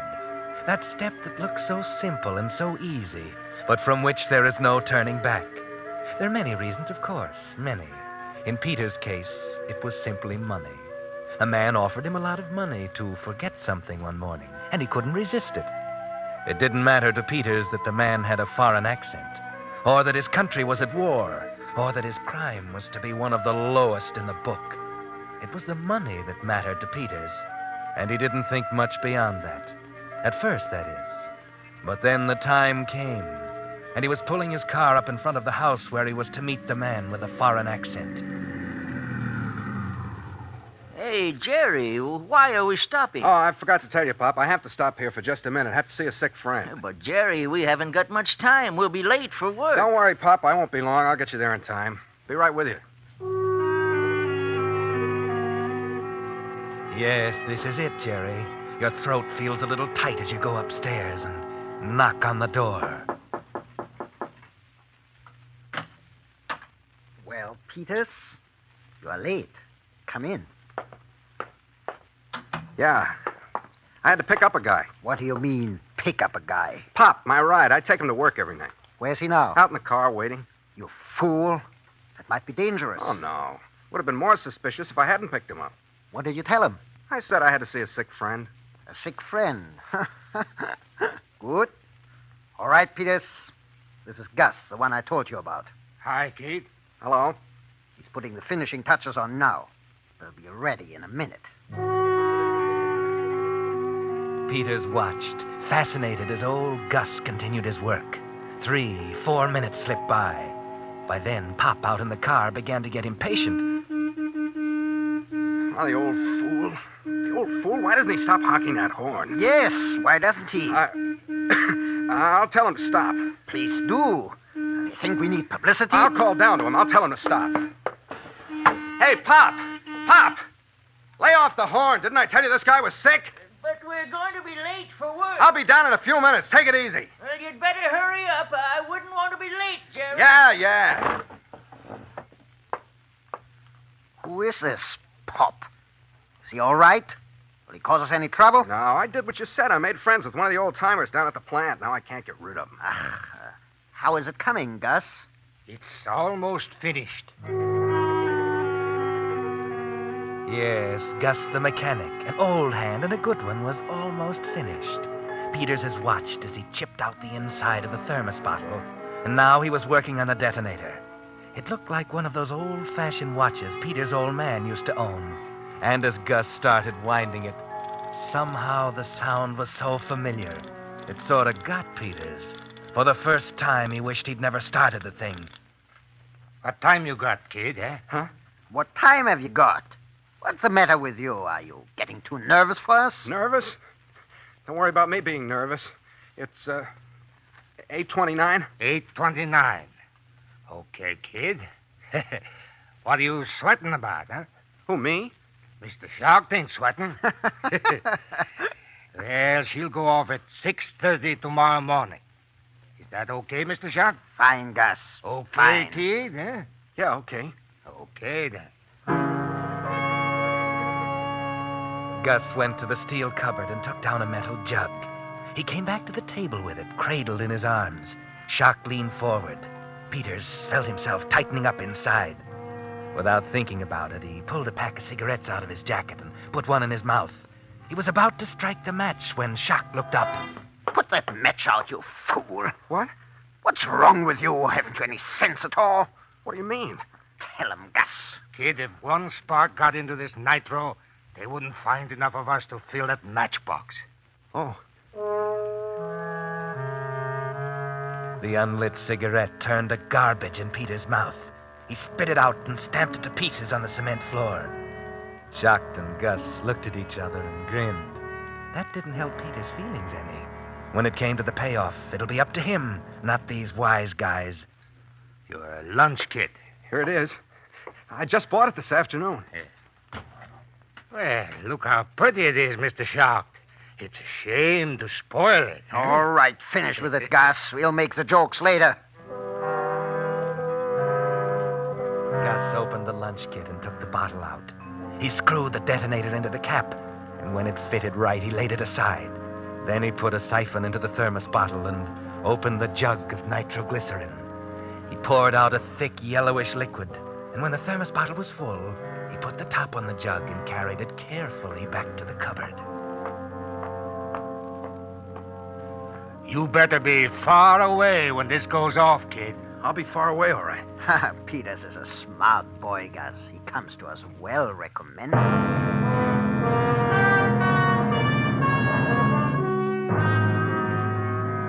Gus didn't say anything after that. He bent down over his table and his eyes tightened up till you could barely see them. He worked quickly, and you could see he knew what he was doing. Watching him, Peters began to feel a little better about everything. Now Gus was finished. He put the thermos bottle of nitro back inside the lunch kit, and then the sandwich and the orange. Then he closed the kit and handed it to Peters. Here you are. And don't drop it. I won't. Now, you sure everything is all right? Yeah, everything's all right, Mr. Shock. I want to see you here tomorrow afternoon at 1. I'll be here, don't worry. Peters, stop using that expression. We never worry. There's your friend again, huh? All right, Peters, get out of here. Go before the old fool gets us all into trouble.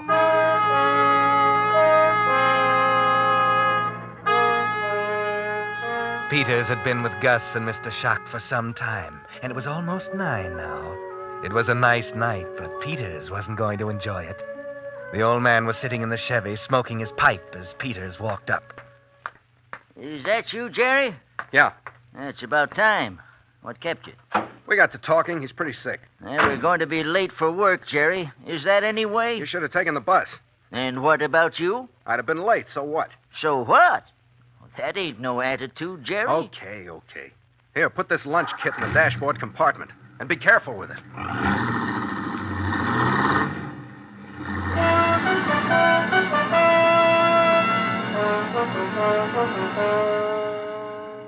The drive to the plant was something Peters would never forget. Just thinking about what was in that lunch kit was enough to drive him nuts. If he ran into something, if a tire blew, if a speck of dust got into his eye and he ran off the road, he stayed off the main highway. Too much traffic. This ain't the right road, Jerry. It'll get us there. We've been going 25 all the way. Can't you go any faster? We're going to be late, Jerry. We'll get there. Oh, you young fellas of today. You're a strange, disturbing lot. You've a fever in your blood. You're restless and you don't know why. Yeah, you're a strange lot. And I don't know what the end will be. What's that? What's what? That rattling, what is it? I don't know, Jerry. It sounds like your lunch kit. Here, let me at it. Well, what are you worrying about that for? We're going to be late. Stop telling me we're going to be late. Stop jabbering. Let me alone, will you? Yes, Jerry. You think the lunch kit will be okay now? You packed it in pretty well. Okay, but if it starts rattling and I don't hear it, let me know right away. You hear me, Pop? I'll let you know, Jerry. You sure think a lot of that lunch kit. Yeah. Yeah, I sure do.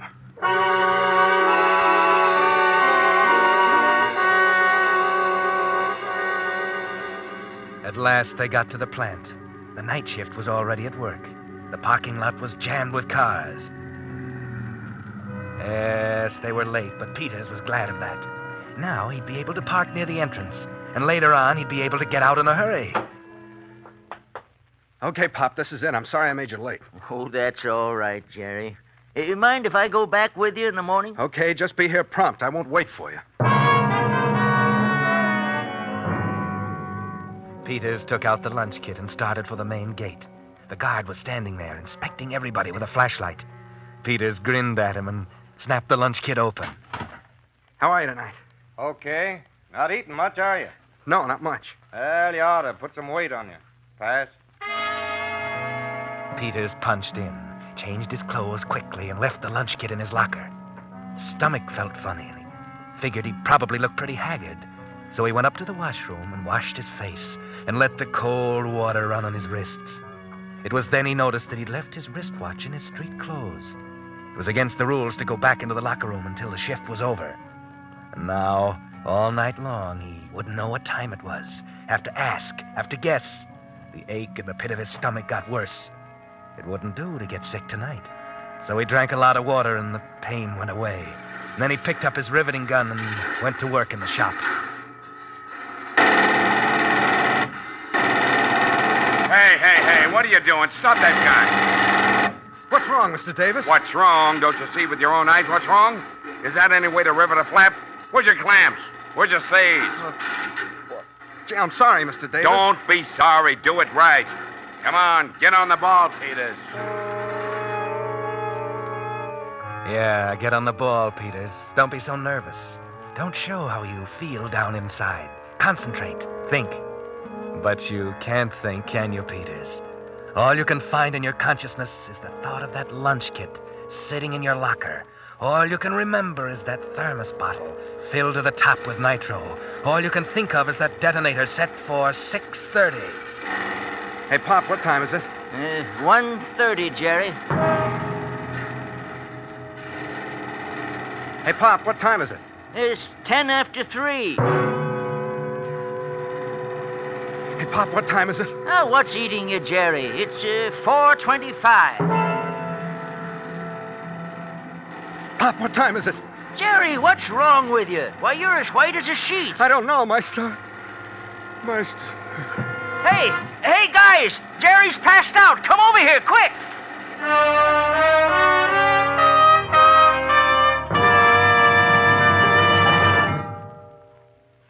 You are listening to the Signal Oil program.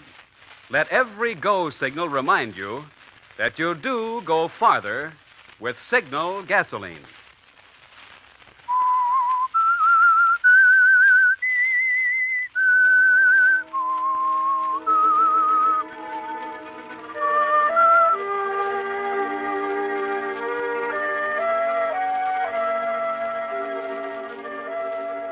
When Peters woke up, he was lying on a cot in the plant dispensary, and the staff doctor was bending over him. How do you feel now, son? Better. You ever had a spell like this before? No, I never did, Doc. You're pretty nervous, aren't you? No, I'm all right. I don't know. Your pulse was going 50 miles an hour when they brought you in. Yeah, but I'm all right now, Doc. I want to go back to the job. You want to what? What kind of a doctor would I be to send you back to your job? Come on, relax. But I'm okay now. Take it easy. Take it easy. Doc, what time is it? Oh, it's 5:30 now. The shift ends in half an hour. Oh. Here, you hold this glass of water. What are you going to do? I'm going to give you a couple of grains of barbitol. Take you in the next room and put you to sleep for a couple of hours. That'll fix you up. What's the matter with you? Now look at that mess. I don't want to go to sleep. I'm all right. Yes, you're all right. You can't even hold a glass of water. You're in fine shape. But I got things to do as soon as the shift's over. Well, they can wait. Your health is more important. I'll hold this glass myself. Oh, Doc, look, I'm okay. I don't like to take dope. This isn't dope. It'll slow you down, and you'll wake up feeling like a new man. You little fellows, you don't know how to relax. It's a wonder you live as long as you do. Here, take the pill. I'll put it in your mouth. All right. Swallow some water. Now, Come along with me. There's a cot in the next room. Now, you just lie there and behave yourself. In a few minutes, you'll be sleeping like a baby. Okay. That's right. I will put these blankets up over you. You okay now? Yes, Doc. All right. I'll turn out the light. Good night, young fellow. Good night.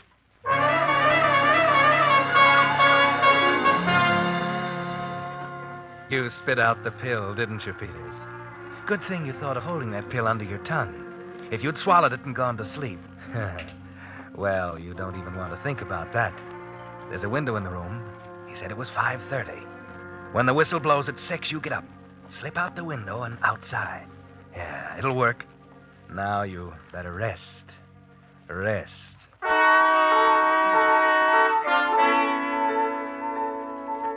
Only you can't rest, can you? The doctor said it was 5:30, and that was a long time ago. What's holding up that whistle? Why did you forget your wristwatch? Relax. You have to control yourself. If you cramp up again, you're sunk. But what if something's wrong? What if the whistle doesn't go off when it should and no one notices before it's too late? What then? A pint of pure nitro. With all this oil and paint and airplane dope, this place will explode like an ammunition dump. Where's that whistle? Something's happened to it. Gotta get out of here. Get out!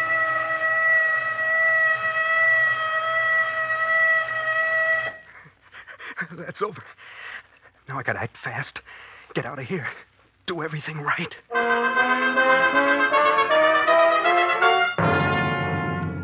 Getting out of the dispensary was easy. There was a shed right below the window. Peters dropped to the roof of that and then to the ground. He didn't feel too good. He was still weak from the cramp, but there was no time to think about that now. When he got to the locker room, the boys were climbing out of their work clothes, getting ready for the shower room. Hiya, Peters. You okay now? Yeah, I feel fine. Better stop drinking that turpentine, Jerry, huh? Boy, you had me worried, Jerry. I'm okay now, Pop. Do I still get the ride? Huh? Yeah. I'll see you later, then. I'm going to take a shower.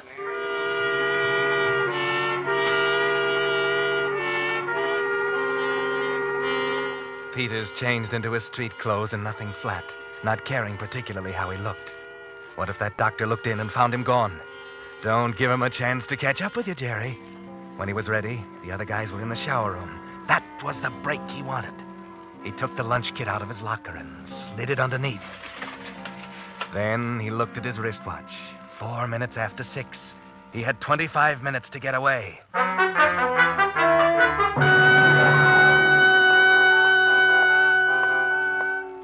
He was walking down past the front offices. No one else around yet. Couldn't walk too fast. Not too fast. Not too slow. Act natural. Past the foreman's office. Not too fast. Peters. Oh, hello, Mr. Davis. Well, Peters, how you feeling now? I'm all right, Mr. Davis. Good. Say, come into the office for a minute. I want to talk to you. Been meaning to for some time now.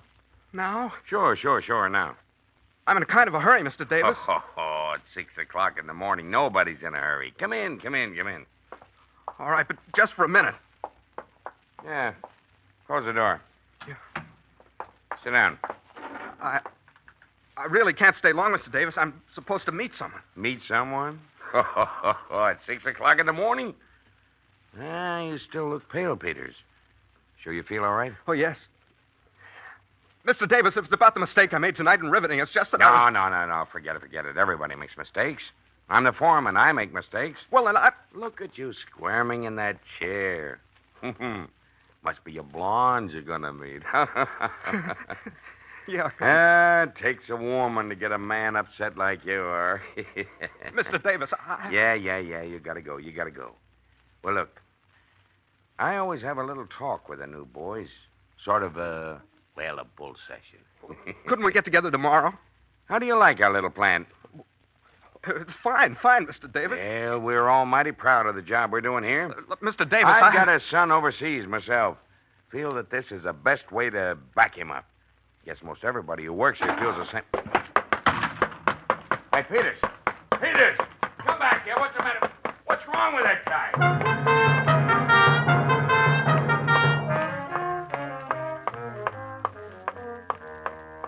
Okay, slow down, Peters. He's not chasing you. Look at your watch. 6:14. There's still plenty of time to get away. Leave the main building. Start across the yard for the main gate. It's still dark. You're one of the first out. Hey, you! Hey, slow down, will you? How far have I got to chase you? What do you want? You know as well as I do what I want. You forgot something. What did I forget? You forgot to punch the time clock. I'll do it tomorrow. Tomorrow? Then it'll be my neck. You're not leaving this plant till you punch out, mister. All right. I'll go back and punch out. Well, where's the fire? You ought to work that energy out during your shift, young fella. Yeah. Okay. Hey. What? There are 20 guys in line ahead of me. Well, sure. What did you expect? You ain't the only one on this shift, you know. Hey, look, fella, I got to get to town early. How about letting me punch out now? End of the line, Bud. Well, it'll just take me a second. End of the line. Yeah, we all want to get to town early, Bud. Okay.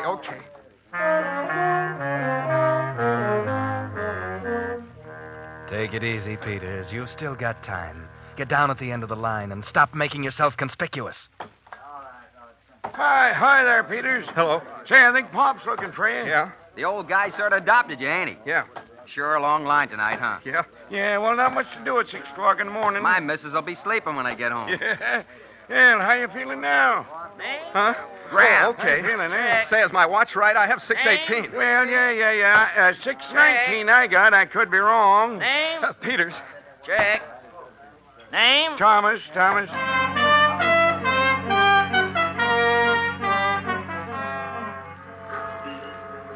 He finally got to the parking lot.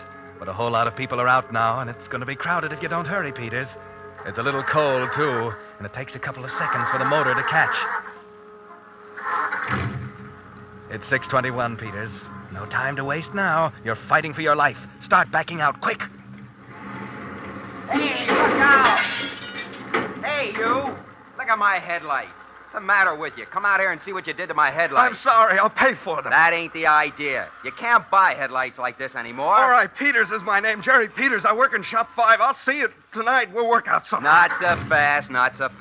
I've got to write this down. Got a pencil? Here's my pen. Use it. Jerry Peters. Shop 5? Yeah. Okay, here's your pen. I'll see you tonight. You ought to watch where you're going this time of the morning. Back up and let me out, will you, fella? Oh, you guys always in a hurry. That's how trouble starts. All right, my partner's backed her up. It's clear now. Thanks. You gotta hurry. Jerry, wait. You're forgetting me. Hey, Jerry, wait for me. Wait, will you? Wait. Hey, Jerry. He got away.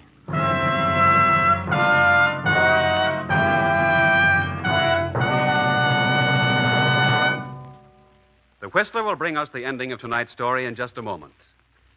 Meantime, let me tell you how you can get absolutely free the very game that's now top favorite among American troops overseas.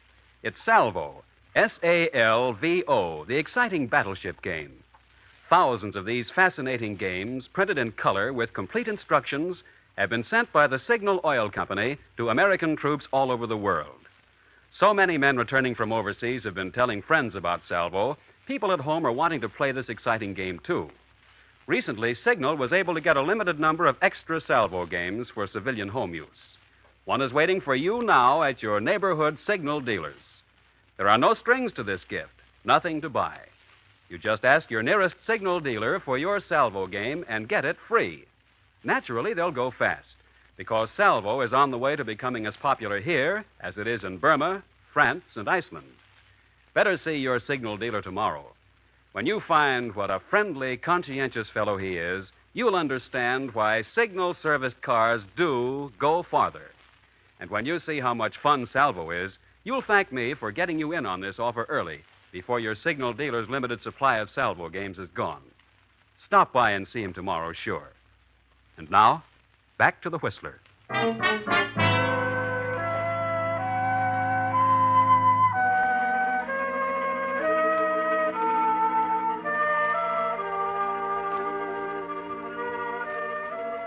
Yes, Jerry Peters got away from the plant. By 6:29, he was a good mile from the plant, racing along to safety. And back in the parking lot, Pop had something to say about the younger generation. How do you like that? These young fellas, I don't know what the end will be. What's the matter, Pop? You look like you got your dander up. Well, who wouldn't? He went off and left me. These young people got no sense of responsibility at all. Last night he drives like a turtle. This morning he races out of here like a demon and leaves me standing. Too bad, Pop. Maybe somebody else will give you a ride. Oh, I can get a bus.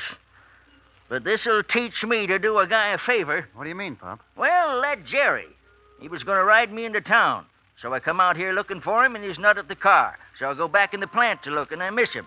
When I get back here, he's driving off. Yeah, but what's the favor you did him? Well, he was so darn particular about it. Then he goes off and leaves it under his locker. But I found it, and I put it in his car for him. What? His lunch kit. Hey! Now, I wonder what in the world that could have been.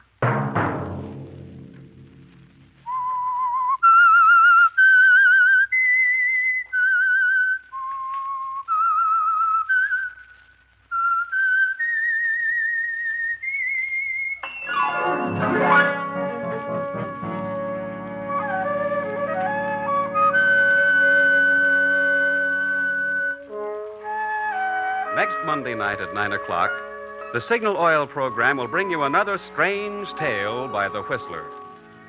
The Signal Oil program is broadcast for your entertainment by the Signal Oil Company, marketers of Signal's famous Go Farther gasoline and motor oil, and by your neighborhood Signal Oil dealer, who is at your service daily to keep your car running for the duration. The Signal Oil program, directed by George W. Allen, with story by Lawrence Marcus and music by Wilbur Hatch, is transmitted to our troops overseas by the Armed Forces Radio Service. Bob Anderson speaking for your friend, the Signal Oil Company, and suggesting once again that you let every go signal remind you that you do go farther with Signal gasoline.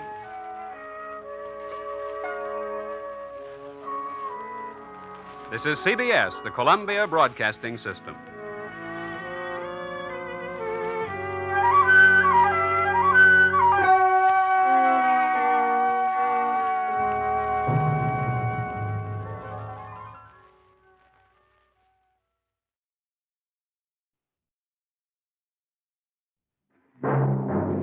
The Whistler, another Signal mystery.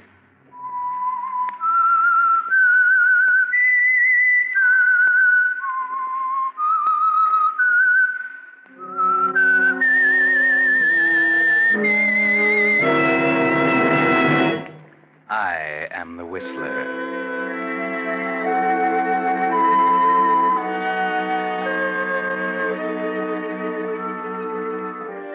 And I know many things, for I walk by night. I know many strange tales, many secrets hidden in the hearts of men and women who have stepped into the shadows.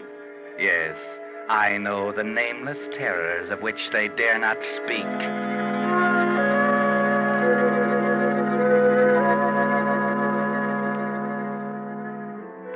Tonight, the Signal Oil Company, marketers of Signal's famous Go Farther gasoline and motor oil, bring you another in a series of strange tales by The Whistler. The story of a strange and desperate crime, a crime so carefully planned it was practically foolproof.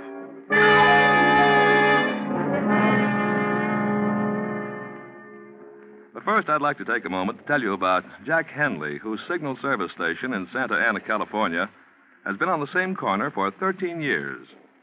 While I was getting acquainted, it rather surprised me to find how many cars come to this station for lubrication.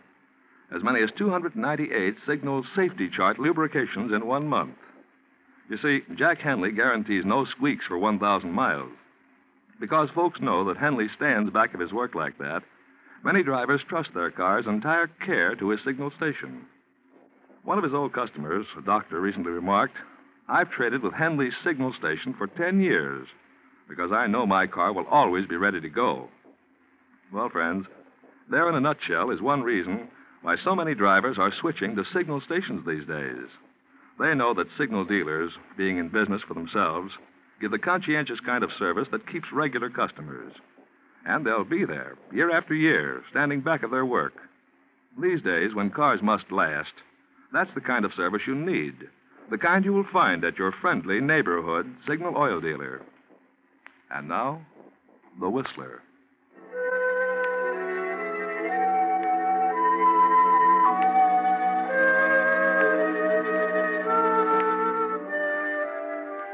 Edward Bowman and Marco Lorenz are the proprietors of a popular little lending library in a quiet residential section of town. They cater to a highly respectable clientele, a clientele who might be surprised to overhear their breakfast table conversation this morning as they sit in the back of their shop, huddled over a crudely drawn diagram. The smoke from their cigarettes curls upward to hang like a cloud in the stream of morning sunlight. Suddenly, Marco, with a gesture of disgust, pushes the diagram aside. The whole thing is impossible, Eddie. They got the place locked up tighter than a drum. I thought you was the guy who never gave up. Here's $100,000 in negotiable bonds, and you want to kiss it goodbye. Listen, Marco, look at this diagram. Now, look, here's the vault where they keep the bonds. Now, it's 5 yards from there to the door. Here is where we can cut the wires on the alarm system. See? Once we get inside, the job's a pushover. Sure, it's a pushover, if we can get inside. It ought to be. We spent 3 months casing the joint. But how do we get in? You couldn't blast through that door. And as for the windows, and I suppose you're going to shrink yourself down and crawl between the bars. Well, what's wrong with using a hacksaw? I already told you it takes too long. It's too risky. They've only got 2 bars in each window. If we could get 1 bar out, I might be able to squeeze through. What we need is a 9-year-old kid, a small 9-year-old. Yeah, one with a criminal record preferred. Hey, are you still planning to fence the stuff with Jake? Yeah, right after we pull the job. I'm not taking any chances. Jake will give us $50,000 for the bonds. And then we're sitting pretty. No hot money, no stolen goods. Yes, sir, we'll be sitting pretty. If we could only dream up a way to crack that office. Now, tell me, we got a customer this here. I'll go. Oh, good morning, Mrs. Miles. Good morning, Mr. Bowman. I brought someone in to meet you. This is Mr. Johnson. Well, how do you do? Put her there, Bowman. And the name is Shorty. Shorty Johnson. Known to millions as the small change kid with $1 million personality. Well, just call me Eddie.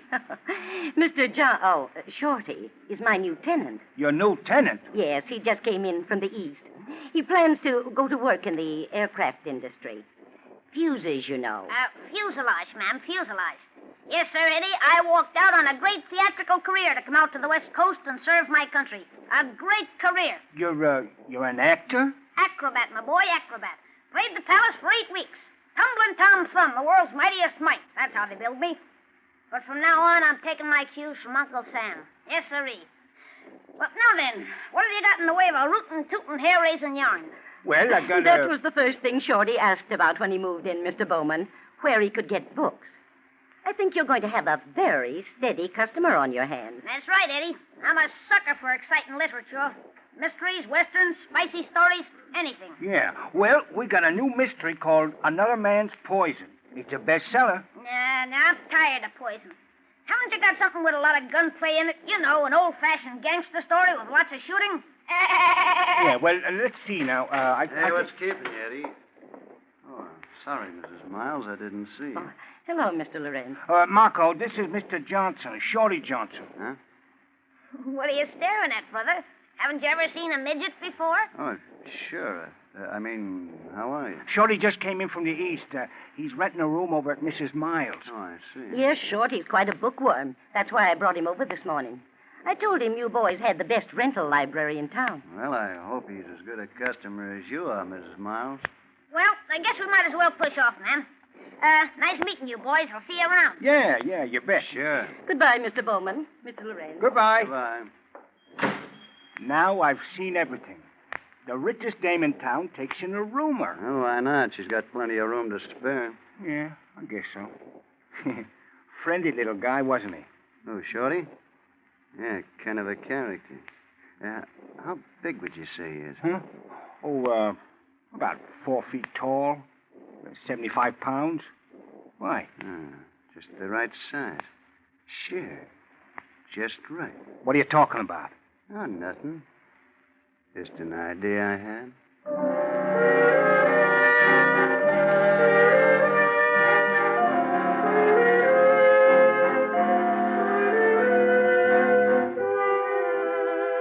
Now, what could Marco be thinking? Could it be how very fortunate it is? Just when they need a very small man to complete their plans, a midget walks in? But what kind of man is Shorty the midget? The kind who would listen to a business proposition? It certainly wouldn't seem so, as Shorty, just a few blocks away, spends a quiet evening at the home of his wealthy benefactor, Mrs. Miles.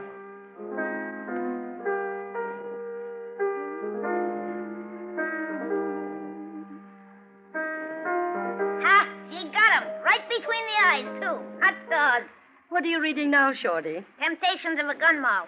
The boys just got it in today.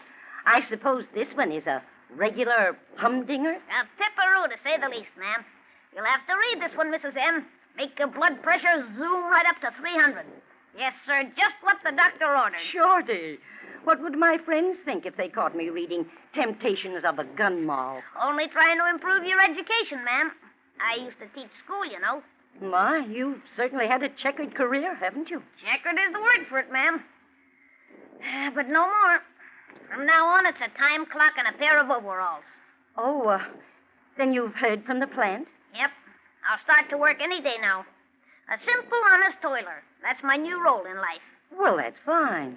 I guess it's about time I started paying you back for everything I owe you. Now, Shorty, we agreed not to talk about that. Why, goodness sake, you've been such a help to me. I don't know how I'll get along when you go to work. On the contrary, Mrs. M., on the contrary. Having you fuss and worry over me makes me feel like, well, like there's someone taking an interest. You know what I mean? After 10 years of traveling around from one circuit to another, living out of trunks, feels pretty good to talk over your problems with someone besides agents and producers. Oh, you poor boy. It must have been terribly hard for you all those years. It wasn't easy, ma'am, especially for a fella like me.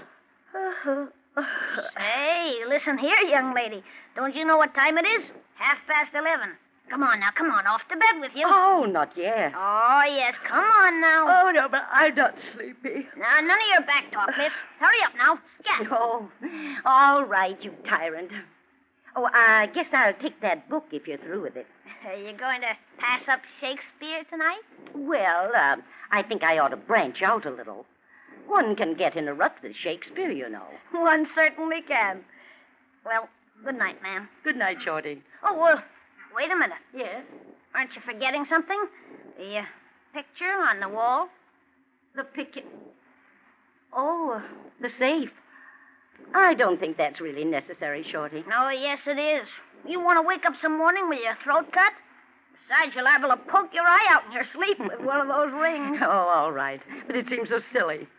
I've never used that safe for anything but old love letters. Well, from now on, you're keeping your jewels there. You certainly need a man to look after you.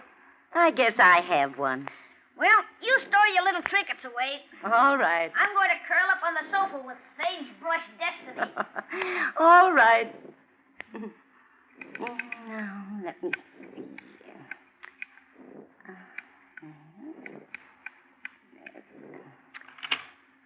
Now, my rings, bracelet, brooch.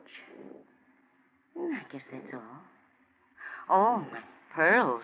I almost forgot. There. Well, that's done. I hope you're satisfied. Good night, Shorty. Shorty. Why, for goodness sake, he's sound asleep.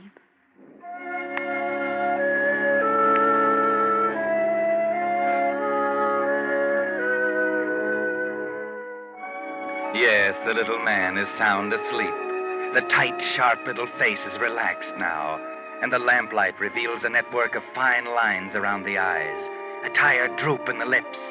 The old lady smiles down at the small, strange figure on the couch, and she turns off the light and quietly leaves the room.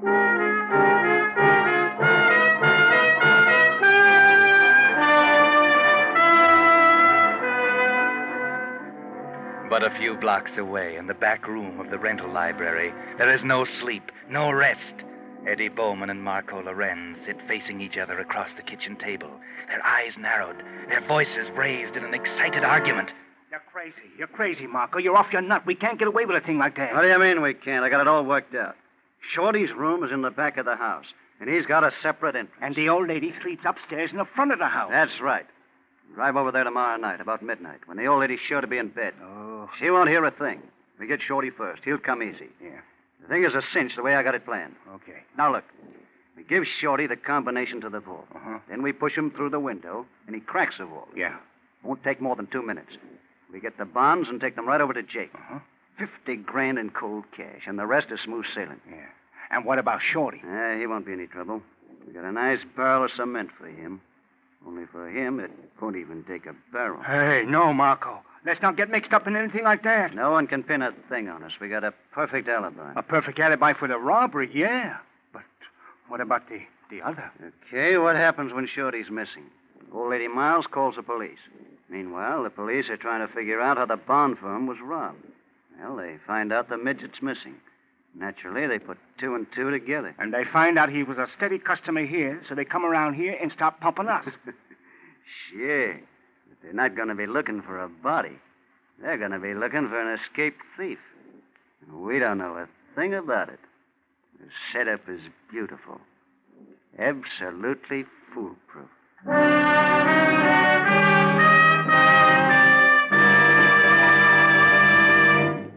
You are listening to The Whistler, another signal mystery brought to you by your friend, the Signal Oil Company, marketers of Signal's famous Go Farther gasoline and motor oil.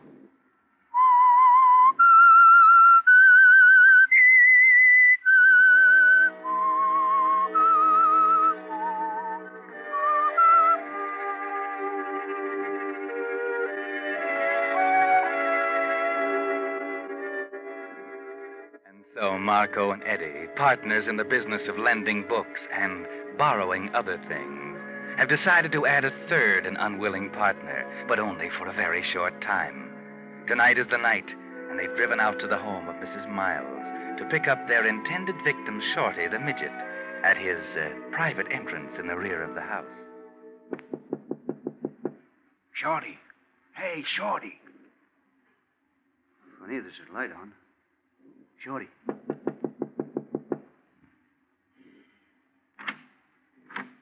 Who is it? Oh, Eddie and Marco. Yeah, we just dropped over for a little visit. Well, it's awfully late. I was just getting ready for bed. Well, we just stay for a minute. No, I really... Hey, what goes on? What are you packing for? Well, boys, I guess you got me cornered. I couldn't pass my physical over at the plant. I'm leaving tomorrow morning. Leave? What? Yep. I wired my agent. He's got a great part for me in a New York show. So you're walking out, huh? Going back to the big dough. Oh, gee, fellas, I don't want you to think I'm a heel, but what else could I do? Get away from that suitcase. Marco, please be careful. I've got everything all neatly packed. I thought you were trying to hide something, you little rat. Trying to get away with one of our books, huh? Hey, what do you know? Sagebrush Destiny. A brand new one, too. Oh, please, Marco, I didn't mean anything bad. I just didn't have time to finish it. I was planning to send it back honest. Where's the other one? Temptations of a Gun Moth. Mrs. Miles is reading it. Oh, don't be sore, Marco. Here, take the book. Put that book back in the suitcase. But I thought... You heard what he said. Well, say, what's the idea? Eddie, what... We mean business, short stuff. Now, come on, snap into it. Sure, Eddie. Now close the suitcase. Okay. Say, what's all this about, fellas? I don't like practical jokes. Shut up. Okay, Eddie. Eddie, what are you... Eddie! You take him to the car. I'll bring the suitcase.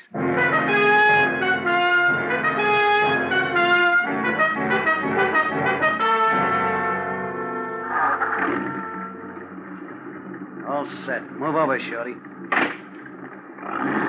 What are you guys up to? Is this some kind of a joke? Shut up! Yeah, things are working out better than we planned. Yeah, you're leaving town at a very convenient time, Shorty. Very convenient. What's all this about, fellas? I haven't done anything wrong. I don't like this, Marco. What's Eddie doing with a gun? Never mind about the gun. Just keep your mouth shut and your eyes open, and you'll be all right. I don't like this, Marco. Let me out, please. I said keep your mouth shut. Where are we going? Might as well tell him now, Marco. Yeah. Ever hear the J.M. Donahue firm? Stocks and bonds? Yeah. That's where we're going right now. But what for? For 100 grand in negotiable bonds. You're crazy, Marco. You can't get away with a thing like that. Oh, yes, we can. With your help, short guy. What are you talking about? The only way to get into the place is through a window. And that's where you come in. No, I won't do it. You can't make... You'll do it all right, my friend. You want to keep healthy.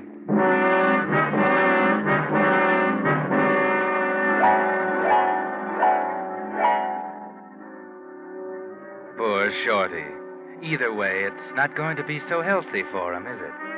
But he doesn't know that as the car pulls up to the curb at the rear of a small building, and the three of them alight. The preliminaries are over quickly. A snip of the pliers and the emergency alarm system is cut. Eddie goes to work on the window. A few twists of Eddie's jimmy and... There. As easy as slicing a cake. Okay. Here, Shorty. Combination of the sailors on this paper. Can you read it? Yeah, I guess so. Okay, now when you get inside, the vault's just a few feet to your right. Go straight there. Open it and get the stack of bonds. And bring them straight back here, understand? Yeah, I understand, Marco. And listen, you little runt, no funny business.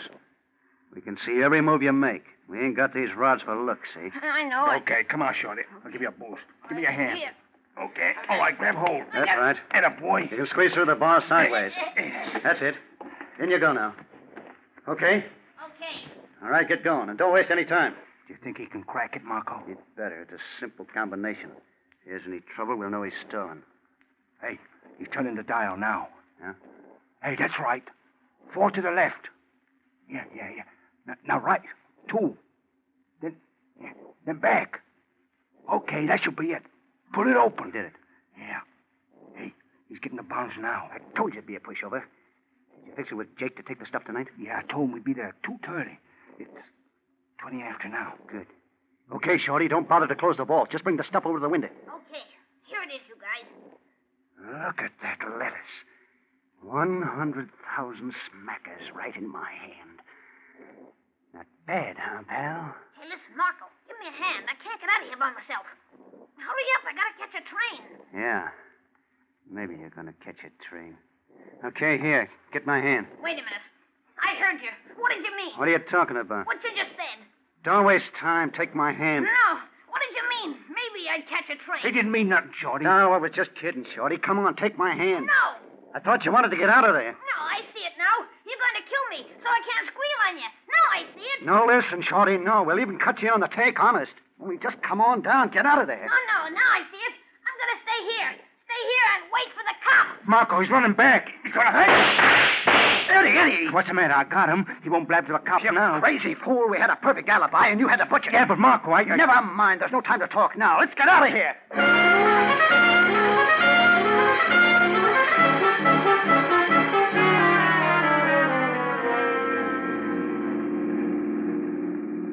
But, Marco, they can't pin anything on us They now. can't pin anything on the midget, you mean? They'll find his body in there. And then they're going to start looking for the guys who stole the bonds.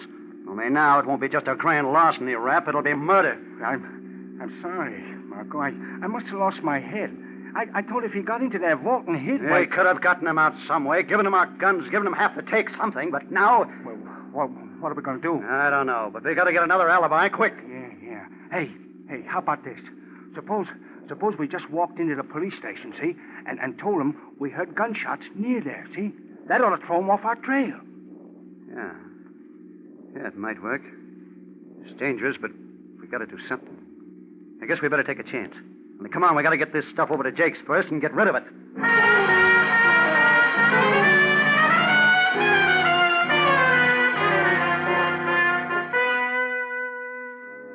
Pretty risky, isn't it, Marco? 100,000 in bonds missing, and a body lying at the door of the open vault. And you're going to walk into the police station and tell them about it. But, well, it may work. Anyway, you feel better about it now that Jake has the bonds and you have the cash safely put away. And the desk sergeant doesn't seem too interested when you walk in and start to tell him about it. Where'd you say you heard these shots? In the vicinity of 4th and Powell Street. How long ago? About 15 minutes, I guess. Uh-huh. Yeah, what took you so long? That's not that far from here. Well, you see, at first we thought they might be backfires from a car. So we drove on a ways, and we talked it over and decided to come back and report it. Okay. Hogan, take down their names and addresses. Okay, Bud. You first. Huh? Come on. Marco Lorenz. Marco Lorenz. Address? Bowman Lorenz Library, Ridgely Street. Ridgely Street. Okay. Your name? Edward Bowman. Address? Same as his. Business together? Yeah. Is that all? I guess so.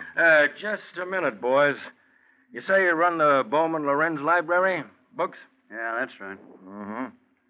What were you fellas doing driving down near 4th and Powell Street this late at night? Well, you see, we were going on a vacation. We wanted to get an early start. You know, miss the traffic. Yeah, I see. Yeah. We even got our suitcases out in the car. Oh. You even got your suitcase in the car, huh? Hogan. Yeah? Maybe you better run out and take a look at the car. Yeah. And you'd better bring in the suitcase. Okay. Hey, what's the idea? It's dangerous to leave valuables in a parked car on the street at night. You wouldn't want it stolen now, would you? Yeah, but we were just leaving. Yeah? Well, if you don't mind, I'd like for you to stick around for a few minutes. You see, I'm very much interested in books. Books? Yeah. This one, for instance. Called Temptations of a Gun Moll. Ever see this one before? Why, I don't know. That's funny. Because it has your stamp on it, see? The Bowman Lorenz Library. Yeah, well, where'd you get that book? Oh, I picked it up a few minutes ago. Oh, good, Hogan. You got the suitcase. Yes, sir. Well, gentlemen, I've been thinking about taking a vacation myself, and I'd like to see what to take along. You won't mind if I just take a look at what you're carrying, will you? You can't do that. You can't search a person's possessions without a charge against And them. who knows? Maybe I've got a charge. What? Maybe the charge is suspicion of robbery, shall we say? Okay, Hogan, open it up. Robbery? That's ridiculous. Is it? What'd you find, Hogan? Well, nothing much, Sarge. Kids' clothes. Hey, wait a minute. There's something down here at the bottom. Hey, Sarge, take a look. Yes, that's what I was looking for. What'd you find? As if you didn't know. Jewels. I suppose you didn't think they'd be missed this soon. But we got an emergency call to go out to Mrs. Miles' house about an hour ago. Shorty. Listen, you can't pin a jewel robbery on us. That old dame can't do that to us. We know who did it, no matter what she told you. She didn't tell us anything. When we got there, she was sitting on a sofa with this book in her hand. So what? But she wasn't reading. She couldn't. You see, she had a little round bullet hole right between the eyes. No. Lock him up, Hogan, on suspicion of murder.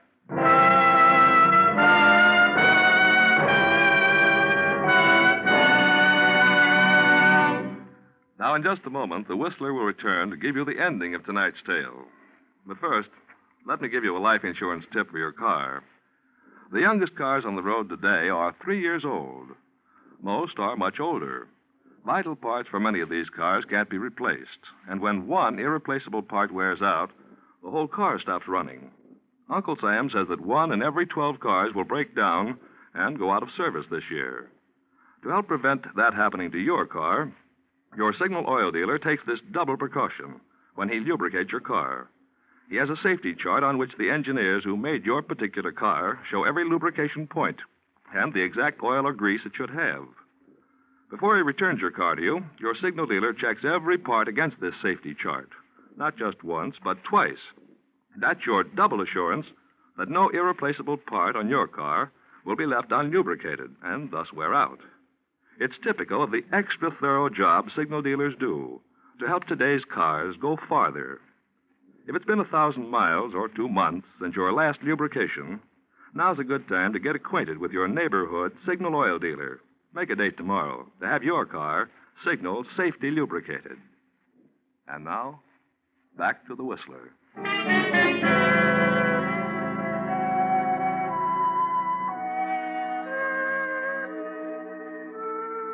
Well, that was quite a mix-up, wasn't it? For a crime that was supposed to be foolproof. What Eddie and Marco didn't know was that Shorty pumped a bullet into Mrs. Miles and was getting away with her jewels when they kidnapped him to help them rob the security office. Yes, Shorty killed Mrs. Miles. Eddie and Marco shot Shorty. And now they'll die for the murder Shorty committed. It all came out even, didn't it? Well, no, not quite. Because, you see, in the hospital ward, the doctor bends over a still small figure. He shakes his head. Shorty Johnson will live. The shots Eddie fired didn't kill him. So Eddie and Marco will burn for a crime they didn't commit. And Shorty will go free for it. Yes, free. But he won't get off without paying. Oh, no. Because as a result of the gun wounds, the mightiest might of them all, the tumbling Tom Thumb, who lived by his agility and skill, will lie helplessly in his bed all the rest of his life, a hopeless paralytic.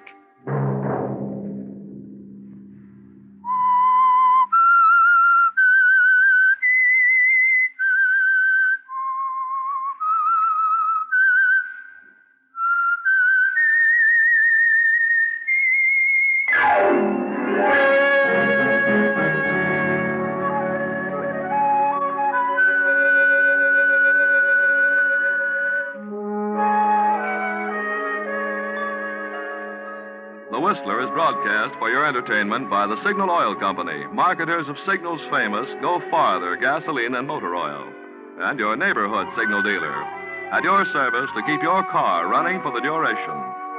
The Whistler was produced and directed by George W. Allen. The story was by Harriet Reig. Music composed and conducted by Wilbur Hatch.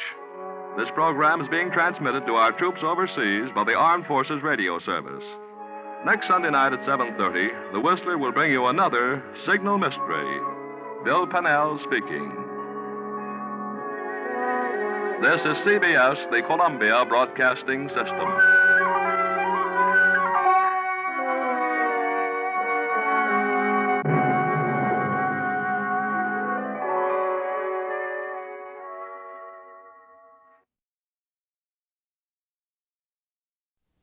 Wait a minute. Have you heard the strange tales of the Whistler?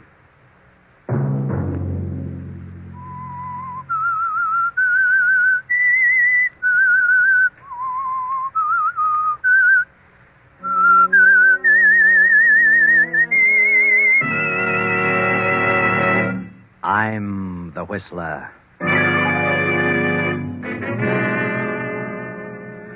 I've come to the end of my rope. I've tried my best for 20 years to please Agatha. I gave up my painting and tried business after business and failed in every venture. Now, I can't go on any longer. I'm through. Another Sunday night, and again CBS presents The Whistler.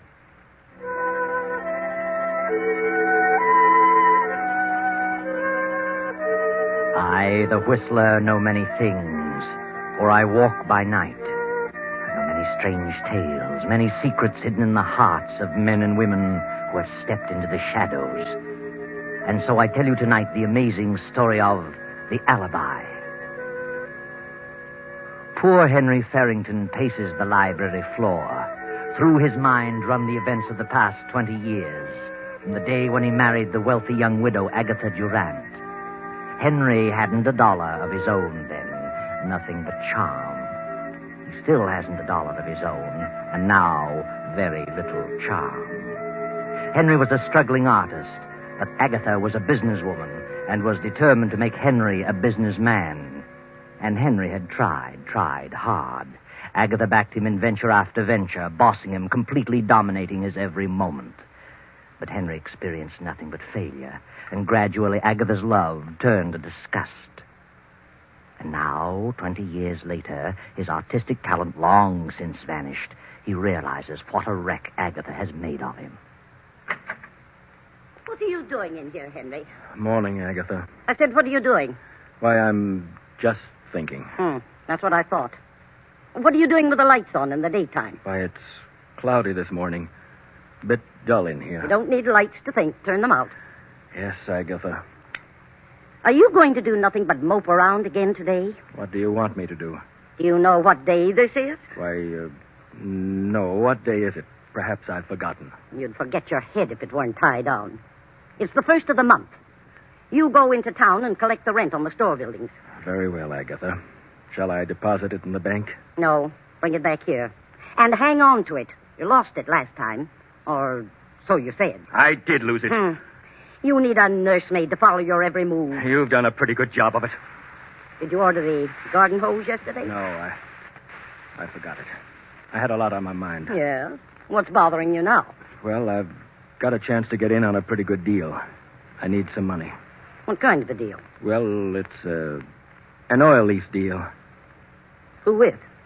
By Joe Hammond. A 50-50 proposition. Joe Hammond? You know better than to talk to me about Joe Hammond. He's done pretty well. Yes, for himself. Double-crossed everybody he ever came in contact with. He's a good lawyer. You mean he was? Good thing I caught up with him and had him disbarred. He'd have stolen every dime I have. It only takes $2,000. $2,000? Add up all the thousands I've given you to put over business deals, and you'd have a fortune. You haven't an ounce of business sense in your whole body. I never said I had. That was your idea. You started me on my business career, and you can take the consequences. What do you mean by that? I'm going in on that deal. I need $2,000. And one way or another, I'm going to get it. I wish I knew what you mean. You'll know later. Where are you going? Into town to collect the rents. You better bring it back with you. I will, Agatha. I'll bring the rent and... And what? And the hose. Of course. Good morning, Agatha. Threatening me. Well, I'll soon fix him. Agatha stands staring after him. Terrible thoughts race through her mind. Thoughts of fear, disgust, hatred, money, death, revenge. Her head begins to whirl. She can scarcely breathe. Her eyes bulge in terror, and she clutches at her heart, her throat. Higgins! Higgins!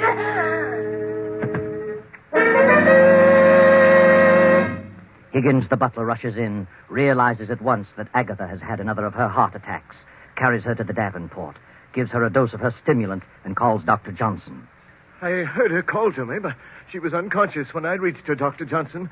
I gave her some of her heart medicine. And I don't remember her having one of these attacks for several months, Higgins. She's had one a week for the last 4 or 5 weeks, Doctor. Oh, dear. Well, she'll pull out of it in a few minutes. Her heart's in a terrible condition. She's been under some extreme emotional strain. Oh, yes. She's coming round now. Ah, morning, Agatha. Huh? Oh, what are you doing here? Well, you haven't been eating enough apples. Who sent for you? What's happened? Why, well, ma'am, you had another attack. I called Dr. Johnson. Attack? Nonsense. No, it isn't nonsense, Agatha. You've had one of the worst attacks you've ever had. Oh. Believe me, if you don't drop all this business worry and control your temper, well, you won't have many more. Oh, bosh. Tell me, what brought this on, Agatha? Some deal turn out badly? Lose a little money someplace? No, I didn't. Well, all right, Agatha. But I'm warning you, you'd better slow down, forget business, and control that temper. Do you realize what your blood pressure is? No, and I don't care. Oh, dear. Henry must have pulled a dilly. Who said anything about Henry? Oh, no. Take it easy, Agatha. You know, you're your own worst enemy. Well, I'll be running along. Good. Plenty of rest and quiet, and no temper. Goodbye, Agatha. Goodbye.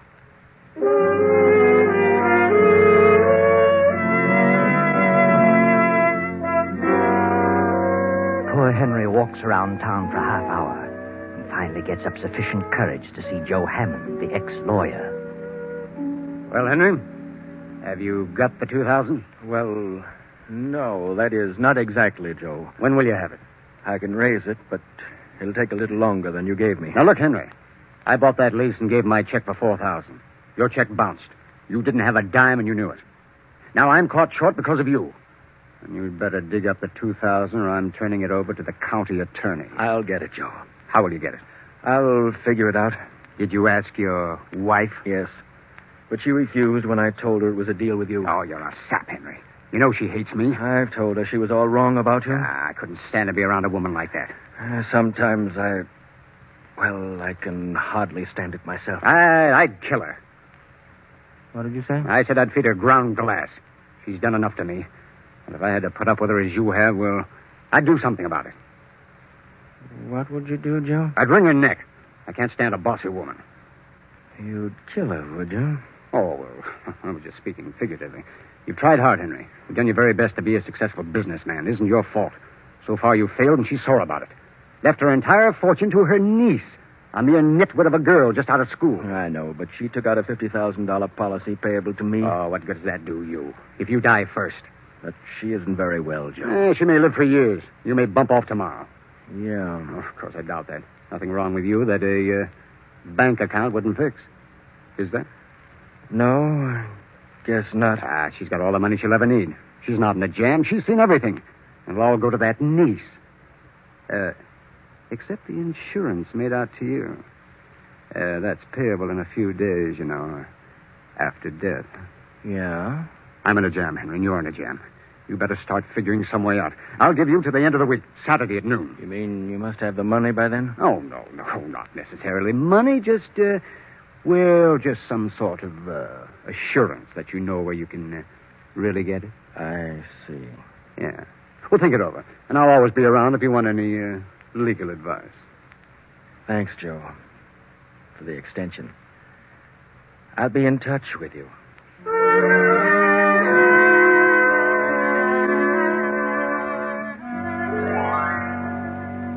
Agatha is in her room now, sleeping. Her niece has come home from college, having graduated, and brings with her a young man. The two young people are waiting for the aunt to wake up. Well, believe me, Janet, this is certainly a swell place. I had no idea it was like this. I thought you'd like it, Grant. I've never lived in a house with more than 6 rooms. This place must have at least 15. More than that, darling. Mm-hmm. Your Aunt Agatha certainly must have a lot of money to be able to keep a place like this. She has. She has more than she knows what to do with. What'd the butler say happened to her? Oh, she had another attack. It's her heart. She has a terrible temper and pays no attention to the doctor's warnings about getting excited. According to Higgins, the doctor said he doubted if she could stand another like the one today. Must be in pretty bad shape. Do you think she'll like me, Janet? Why shouldn't she? I do. Oh, I warn you, she's a sour face and grouchy. But don't let her upset you. She'll get used to you. I love you very much, Grant. That's all that really matters. I love you, Janet. More than anything in the world. Your aunt will see you now, Miss Janet. Thanks. Come along, Grant. Right. You wait outside the door. I want to talk to her first. I'll try to get her in a good humor. Boy, this is a tense moment.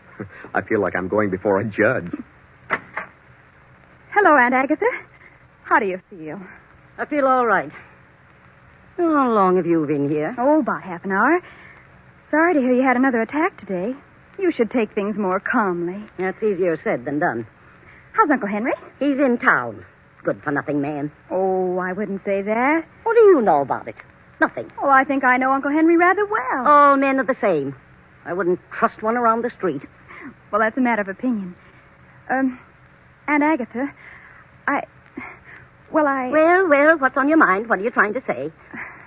I have a surprise for you. Surprise? What do you mean? I brought a guest home with me. A guest? Least you could do was warn me. Who is she? It isn't a girl. Who, then? Just a minute. Come in, Grant. Aunt Agatha, this is Grant. Grant? Grant who? Grant Collins. I'm very happy to meet you, Mrs. Farrington. What's he doing here? He's going to stay here for a while. Why? Well, because I asked him to. Well, I didn't ask him. But, Aunt Agatha, you don't understand. I understand, all right. And I don't need any explanations. Is this an example of what you've been doing at college, running around with men? Well, this is different. Grant is more than just a friend. I have enough trouble around here now without taking on any more. You'll have to leave at once. You don't know what you're saying. I certainly do. Perhaps I can explain You it. keep out of this. This doesn't concern you. I'm afraid it does concern him, Aunt Agatha. Well, who is he? Where'd you meet him? What does he do? Well, I'm just an ordinary person. I haven't come from any great family, if that's what you mean. and I haven't any money. What's your business? Well, I haven't any regular line. I've done a lot of things, but I'll hit on something. Another one, just like Henry. You ought to have more sense than that, Janet. But I love Grant. Nonsense. And I love Janet. Young man, you better leave this house before I lose my temper. I'm not going to have my niece throwing herself away on a nobody. Now get out. Just a minute, Aunt Agatha. This is my home, too. Grant is here at my request. Is that so?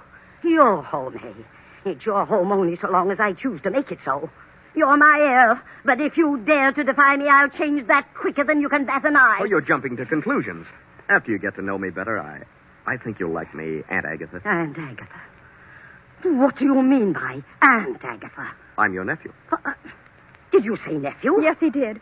Grant and I are married. Married? We were married today. How dare you? How dare you do such a thing without consulting me? Now, please, Aunt Agatha, don't let yourself get excited. Get out of here. Get out. But please, Mrs. Farrington, give me a chance to explain. This marriage will be annulled immediately, Janet, or I'm through with you. Do you hear? I'll change the will and leave you nothing. It's final. Now get out. Get out, both of you, and leave me alone. Get out. Come on, Grant. Let's leave her alone before she has another attack. What do you think we should? I'm all right now. Leave me alone. Say, I never expected anything like this. Neither did I. She certainly is in a bad way. Yes, I didn't realize it was quite this serious. She's in a terrible mental state. Well, this is a pretty situation for us. Well, I don't want you to leave, darling. You'd better wait a few days until she's better. There must be some way to win her over. I hope you're right. I'll have a talk with Uncle Henry. Something's happened to cause all this. I'll find out as soon as he comes in. Now, don't worry, darling. Everything will be all right. I hope so. I'll just keep out of her way for a few days and see what develops.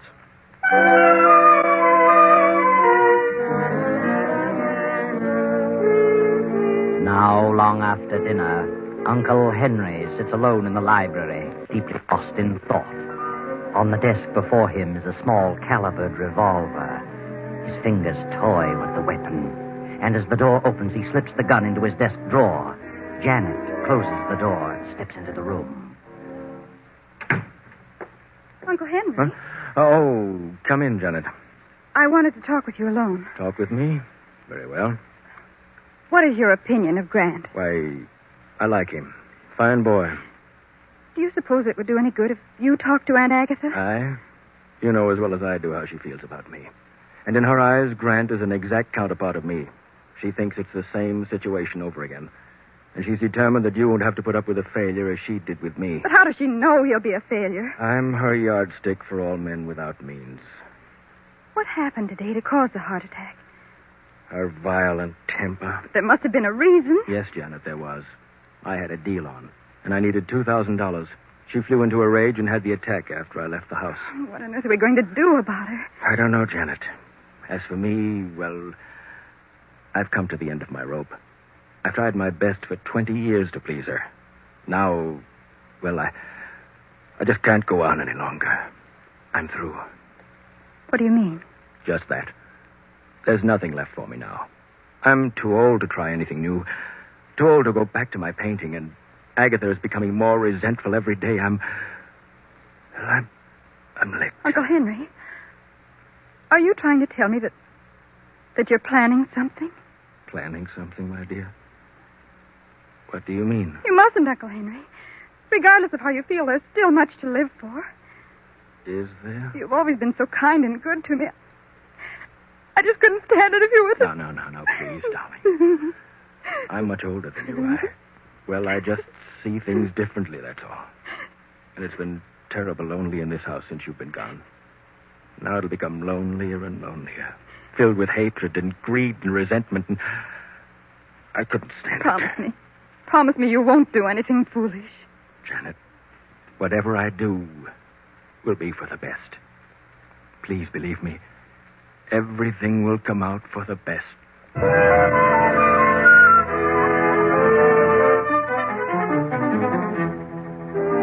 Around 12 o'clock that night, Janet, Grant, and Henry go to their rooms, and the big house settles down to sleep. Then, 2 hours after midnight, Agatha stirs uneasily in her bed. An eerie figure in white stands beside her. She opens her eyes. Well, who's there? I want you, Agatha Barrington. No! Agatha! Aunt Agatha! Good heavens. Grant, Uncle Henry, hurry! What happened? I heard a scream. Janet, what was it? There's the medicine. Give her a dose. I'll rub her wrists. Oh, she's as cold as ice. What on earth could have happened? A nightmare? She's had quite a shock. Oh, her pulse is fairly strong. She's coming to. Oh. What happened? Well, you screamed. You had fainted when we got here. Yes. There was someone in this room. I saw it. Saw what? I don't know what it was. It was a figure in white. Auntie, you must have had a nightmare. Maybe so. It could have been a nightmare, but it seemed so real. Look. The window to the balcony is open. Did you open it, Aunt Agatha? No, I never keep it open. Look outside, Grant. You mean it might have been a burglar? My diamonds. It could have been a burglar. And your scream frightened him away. Look in the box in the drawer. I did. They're all here. Not a sign of anyone outside. Do you feel better now? What's happened, ma'am? Anything wrong? No, Higgins, nothing's wrong. Go back to bed, all of you. I'll be all right.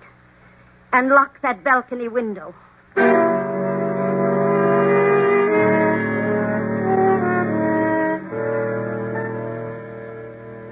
Now it is the next night. Uncle Henry is sitting alone at the desk in the library, lost again in a deep study. Grant and Janet are in the living room. You really think it might have been a prowler last night, Grant? Well, I don't know. The window was open. It could have been. I'm inclined to think it was nothing more than a nightmare. She's been so upset lately. Well, if it was a burglar, he didn't get anything. Well, that's true. And he might try it again. If he does, he's liable to get a good scare. What do you mean? This. Grant, where did you get that revolver? Out of my trunk. Oh, please, Grant, I don't like guns. Let them take what they want. If you start shooting, they're liable to shoot back. Besides, jewels can be replaced. Now, don't worry, darling. I couldn't shoot anyone if I tried. Anyway, there are no bullets in it. Then what's good is it? Well, it's a little .32 I use in school for a starting gun. It has nothing but blanks in it. Yeah, see? It won't hurt anyone, but it'll give them a good scare. Well, blanks or no blanks, I don't like guns around. Now, don't worry, darling. Oh, good heavens, it's 7:30. I'd better get dressed or we'll be late for the Morrison's party. Oh, yeah, you better hurry. I'm all ready. I want to see about the car. Oh, Higgins. Yes, sir. Come in, sir. I was just having a little coffee and a bite to eat. Would you care for anything, sir? No, thanks. Did Rollins check my tires and gas? I did, sir. Rollins and the others are all off tonight. I put your car in front. Oh, thanks. Excuse me, sir. The Farrington residence? Yes? Oh, yes, Mr. Hammond. He's dozing in the library. I'll get him. What? Oh, I see. Yes, I'll tell him. Goodbye. Joe Hammond wants Mr. Farrington to come over to his place this evening. I'll tell him. Excuse me, sir. Anything else I can do for you? Oh, no. I'll be running along in a few minutes. By the way, since Mr. Farrington's going out, you'd better look in on Mrs. Farrington once in a while. Oh, I will, sir.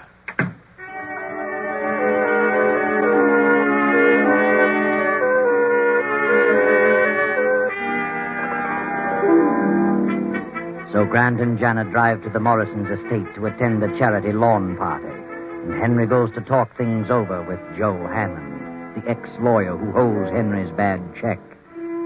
Then toward midnight, the lawn party breaks up and Grant and Janet return home. Well, that was a wonderful party, Grant. I never saw so many people. Friends I haven't seen for 4 years.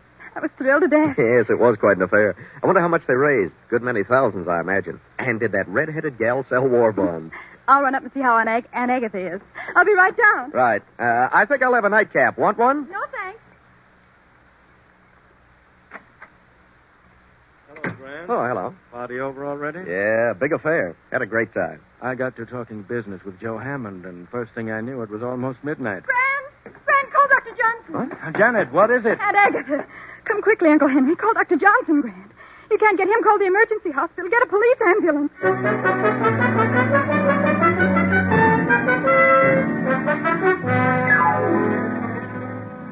I'm still trying to get Dr. Johnson, Janet. Never mind, Grant. The police surgeon says we won't need Dr. Johnson. Did he pull her out of the attack? No. He couldn't do a thing for her. She was dead when they got here. Good heavens. Well, she must have had a severe attack. Well, you see, Grant, Just a minute, folks. I'd like to ask a few questions, and I'd prefer that you didn't carry on any conversation with each other. No conversation? Well, what's he mean, Janet? Never mind. I'll get around to that. take all their fingerprints, Davis, while I'm talking. Yeah, Captain. I demand an explanation. What do you mean, fingerprints? How long have you known Janet Farrington? Oh, about 6 weeks. Where did you meet her? At a dance, a party. Did you know all about her? Who she was, her family? Certainly. What do you know about him? Well, I just knew I loved him, and that was enough. I take it your financial condition is not so good, Grant. Well, no, I haven't any money, but what's that to do with it? Did Agatha Farrington object to your marriage? Yes, she did. She threatened to change her will unless we had the marriage annulled, but... Did you care whether that happened, Grant? Well, certainly. I didn't want Janet to lose her inheritance. What are you getting at? Grant had nothing to do with it, I tell you. I know what you're inferring, and it's ridiculous. Grant didn't marry me for my money. What's this about prowlers around the house? Well, we aren't sure there were prowlers. Agatha claimed someone was in her room last night. The window was wide open, but we aren't sure about it. It was a nightmare. Well, she did keep some jewelry in her room, and from the looks of the room, someone certainly went through it thoroughly. Who knew about where she kept the jewelry? Why, all three of us knew. And Higgins the butler knew about it. Where's Higgins? Why, I never thought of that. Probably in his room. I'll look. Higgins! Higgins! He's unconscious. Yeah. He's been blackjacked. Higgins! Higgins! Farrington, what's wrong? Who slugged you? Slugged me? Why, I've been asleep. That's what you think. Feel the bump on your head. Good heavens. Did you hear any shots tonight? Shots? No, I was in my room. I must have dozed off in the chair. Then it must have been a burglar. What goes on here? Anyone would think you were trying to cook up a murder. No, Grant. The murder's already been done. What? Yes. Mrs. Farrington was shot in the chest. Twice. Shot? But that's not possible. Shot? Here you are, Captain. We found this gun in the young fellow's room. It's been fired twice. Oh, this is silly. That's a starting gun. Nothing but blanks in it. Who fired it? What? I haven't the slightest idea. All right, Davis. Take the gun and the bullets from Mrs. Farrington's body and have ballistics check on them.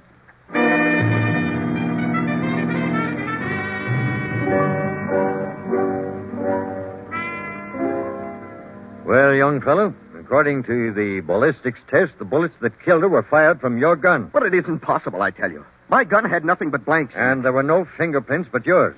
I'm afraid you're stuck with this deal. Oh, please listen. I couldn't have done it. You had a motive, a gun, and an opportunity. And furthermore, you left that party for a half hour tonight. We checked on it. We have a witness who saw you leave. All right, what if I did? My gun has blanks in it. Oh, please believe me. I couldn't bring myself to do such a thing. I couldn't. You killed Mrs. Farrington, and you might as well admit it. I didn't. I didn't shoot her. I swear I never touched her. I can't stand by and see an innocent person suffer for this. The boy didn't do it. I did it. I had a better reason. I planned it. I'd have enough of Agatha, and I was caught in a jam. I did it to get the insurance she left me. I was desperate. I came back and slugged Higgins while he was asleep, shot Agatha, and left the house. I don't believe you. You're trying to cover up for him, but it won't hold water. We've got him dead to rights. But I couldn't have killed her. I only wanted to scare her. What? Go ahead. Nothing. Then you did come back here. Spill it.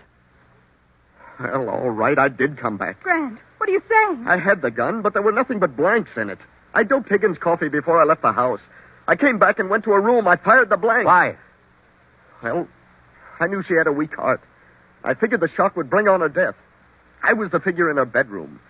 I couldn't see Janet lose her fortune, but I didn't want to give her up. Grant, how could you? I can't believe it. I tell you, I came back and shot her. If he fired blanks, then I must have fired the bullets that actually killed her. Look at his gun. Real bullets in it. What? Why, they are bullets. Where's your gun, Farrington? Here. Open it. Great Scott. Why, they're blanks. That settles it. Come on, young fella. We've had enough talk about this. The evidence is all against you. Yes, Grant. The evidence is all against you. And nothing can save you now. Try as he might, Henry can never convince anyone that he planned to kill Agatha. Although it is true he did come back and fire at her, just as you did, Grant. But it was definitely you and your gun that fired the fatal bullets. Of course, I know what you're wondering. How did the real bullets get in your revolver?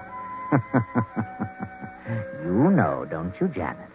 Tell us what happened. I saw Uncle Henry put a revolver in his desk as I stepped into the library that night. I was afraid he was going to kill himself. When Grant showed me his gun with the blanks, I switched the shells in their guns to keep Uncle from committing suicide.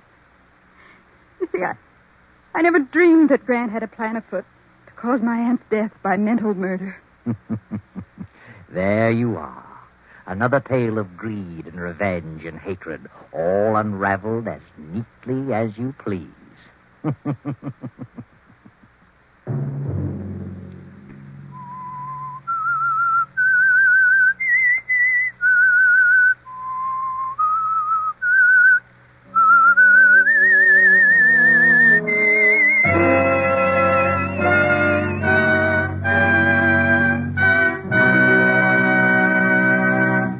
CBS has presented The Whistler.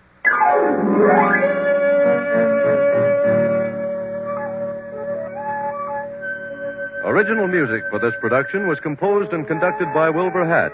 The Whistler is written and directed by J. Donald Wilson and comes to you from Columbia Square in Hollywood. Next Sunday, same time, I, the Whistler, will return to tell you another unusual tale. Good night.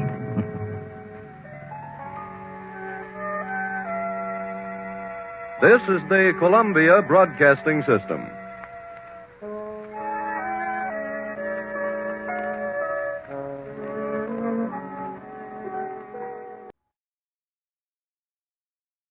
The Signal Oil Program, The Whistler.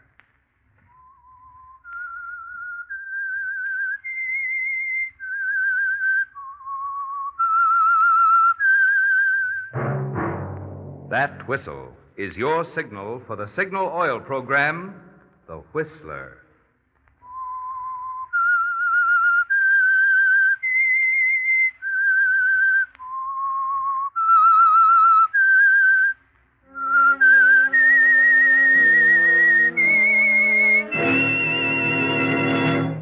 I am the Whistler, and I know many things, for I walk by night. I know many strange tales hidden in the hearts of men and women who have stepped into the shadows. Yes, I know the nameless terrors of which they dare not speak. Yes, friends, it's time for the Signal Oil Program, The Whistler. Rated by independent research, the most popular West Coast program. In gasoline, you know, it takes extra quality to go farther. And Signal is the famous Go Farther gasoline. So look for the Signal circle sign in yellow and black that identifies Signal service stations from Canada to Mexico. And now the Whistler's strange story. The Choice.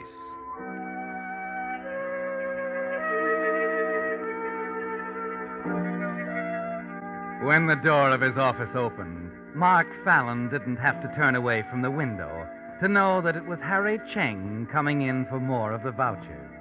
It had happened so often during the past 5 weeks that the sound of Cheng's shuffling walk was sandpaper on Mark's nerves. So instead of turning, he sat for a moment, looking out through the gold lettering that spelled Wu Feng Importing Company on the window, looking down onto Grant Avenue, where they were putting up the first decorations for the Chinese New Year celebration. Then, when he was sure he had enough control to make his approach seem casual, he idly swung in his chair and faced the little bookkeeper. Oh, hello, Chang. You back again? Yes. Mr. Wu said I could check some items on one of the files, if it's all right with you. Sure. It's Mr. Wu's orders. I'm only the office manager here. But I'm afraid Samuels is locked up for the night. Then perhaps you'd rather I waited till morning. Oh, makes no difference to me. I'll get Samuel. Sammy, bring in the keys, will you? Harry Cheng wants to get something out of the files. Yeah. He'll be right in. Thank you. Forget it. By the way, how's your research coming? Research? Oh, sorry. Maybe I shouldn't have said anything. But everybody knows you're going through the files systematically, and everybody knows why. My brother didn't steal that money from the company, Mr. Fallon. If I can find the evidence that will get him out. Yeah, sure, I know. Only the jury said he was guilty, Cheng. Oh, come on in, Samuels. Yeah. Oh, hello, Cheng. More files? If you please. Oh, sure. Let me see now. You want the Carter file. How did you know that, Mr. Samuels? Samuels just happened to notice that the last file you had out was Carson, C-A-R-S, C-A-R-T. Carter'd be next. Yeah, that's it. Unless you're taking to skipping around the alphabet. I didn't think of skipping around. But perhaps it is a good idea, if you don't mind. Huh? Well, no. No, we don't mind. What file do you want?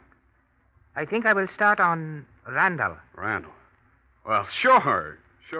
Samuels, give him Randall. Yeah, right away. Oh, here we are. Will that do it? Yes. Thank you. Thank you both. Good night. Good night, Chang. You sap, you stupid. What did you have to do that for? Do what? What did I do? Why did you have to suggest that he start skipping around? So what? He took Randall, didn't he? The law of averages will take care of it. Sure. And the same law is liable to make him put his hands in that phony McAllister file any day. You may want to change places with Harry Chang's brother in prison, but I don't. Mark, you're making something out of nothing. Tell you I fixed those books so they'll never spot anything. They got by the trial investigation, didn't they? Yeah, but they won't get by Harry Chang. I'll give you odds on that. Forget the odds. On this deal, nothing will do but a sure thing. Okay, but there's no place to talk about it. Somebody's liable to walk in. Maybe tonight we can... Yeah, tonight. We talk tonight. If we don't want to wind up with a number for a name, we better talk fast.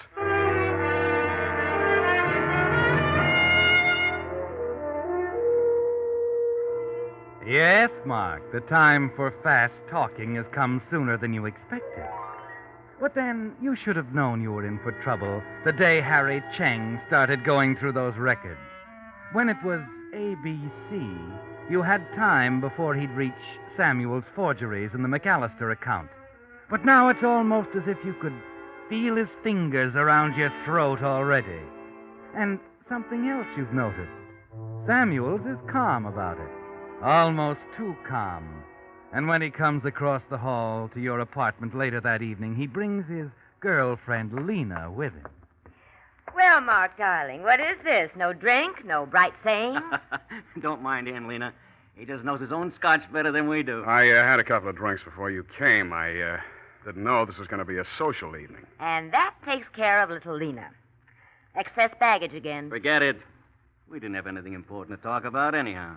No, not a thing. Well, how about it? Do I get thrown out or do I get another drink? You get another drink, Sam? Mm-hmm. Excuse me. Yeah? I come to talk to Samuels. Samuels? Oh, you got the wrong place. He lives across the hall. I rung across the hall. He ain't there. I knew you was his pal. I want to talk to him. Well, he might drop by later. What was it about? I'll talk to him. You know, Radigan ain't going to like being stalled. Radigan? Who's he? Uh-oh. I'm afraid Sammy's gambling debts are showing. Uh-huh. He's been gambling again, has he? So that's it. I'll just come in and wait for him. You're not invited. I'm coming in. Listen, you two-bit Bogart, if you like your teeth where they are, get your foot out of that door. I'm coming in. Okay, you... Mark, darling. The things I didn't know about you till now. Forget it. Don't you know? I don't want to forget it, Mark. Mark, what is this? What happened? This is it, Samuels. This is too much. Now we got petty mobsters hanging around. Okay, how much did you lose this time? 6,000. But I don't have to answer to you for everything I do. Look, we got enough trouble with Chang without Radigan snooping around, too. You're going to pay off that debt if it takes every cent you got. But suppose he hasn't got any, Mark. Then he'll get it. And get it quick. This is all very funny, standing around listening to you tell me what I'm going to do, Mark. Yeah? But there's something I've been meaning to tell you. And now's as good a time as any. If Harry Chang happens to get lucky with those books, do you think I was sap enough to leave them so they'd point at me? Wait a minute. What are you getting at, Samuel? I mean, while I was doing the pen work, it was easy enough to put your okay on every one of the vouchers. And until I decide otherwise, I think you and I better go right on being the very best of friends.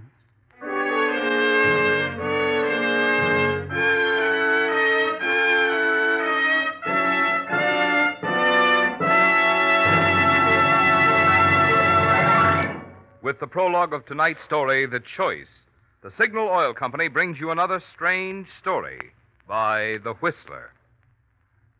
Now, in place of the message about Signal gasoline usually heard at this time on The Whistler, Signal Oil Company has asked me to devote this time tonight to something mighty close to your heart and your home. Have you ever asked yourself what you would do if infantile paralysis should strike someone in your home? The treatment is expensive and long. An iron lung costs $1,300. Fortunately, however, you wouldn't have to worry about cost. For today, the National Foundation for Infantile Paralysis guarantees every victim of this dread disease, regardless of age, race, creed, or color, the immediate scientific care which alone can prevent tragic crippling. And where does the foundation get the millions of dollars needed for this great mission of mercy? Why, from the dimes that you contribute during the annual March of Dimes, which starts day after tomorrow. When you consider there were over 24,000 victims of infantile paralysis last year, you can realize how much every dime counts. So don't just say, yes, I'll have to do something about that. Get out an envelope tonight. Address it to March of Dimes headquarters in your city. Drop in a few dimes or a few dollars, whatever you can spare. Then mail it tomorrow morning. Infantile paralysis strikes suddenly. Let us be as quick in our cooperation to stamp it out. And now back to the Whistler.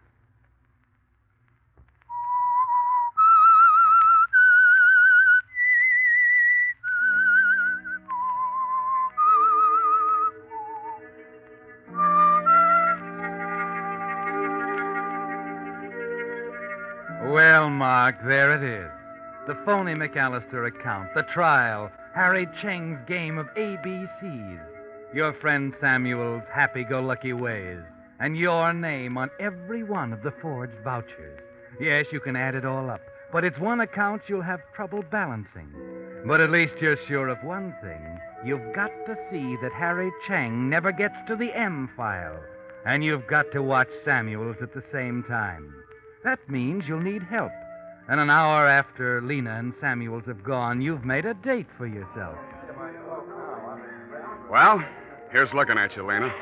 And do you like what you see? I'm not throwing any rocks, am I?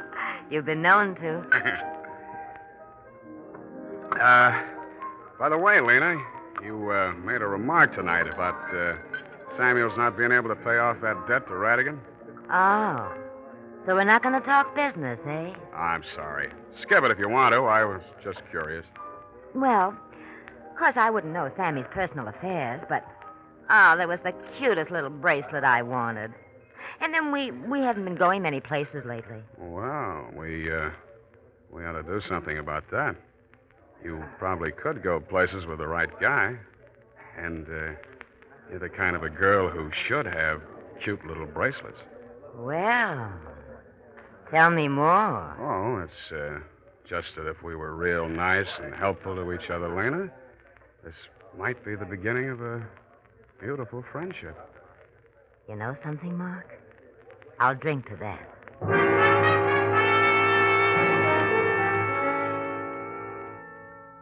You were right, Mark.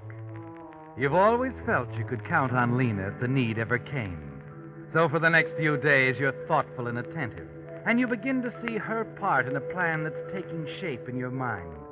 But then something happens, suddenly, that makes you glad you were prepared. It's New Year's. Chinese New Year's, of course. And you're alone in the office when Inspector Morrison of the Chinatown Squad drops in. Well, sit down, won't you, Inspector? What can I do for you? Oh, nothing serious. Wondered how well you knew Harry Cheng. Oh, well, as well as you get to know anybody who works in the same company with you. Uh-huh. Don't know anything about his personal business, eh? Finances and so forth? No. Oh, I wouldn't know about that. What is this? Seems Harry Cheng's been going around Chinatown trying to borrow money. $6,000. $6,000? Yeah. Mean anything to you? No. No, Inspector. It doesn't mean a thing.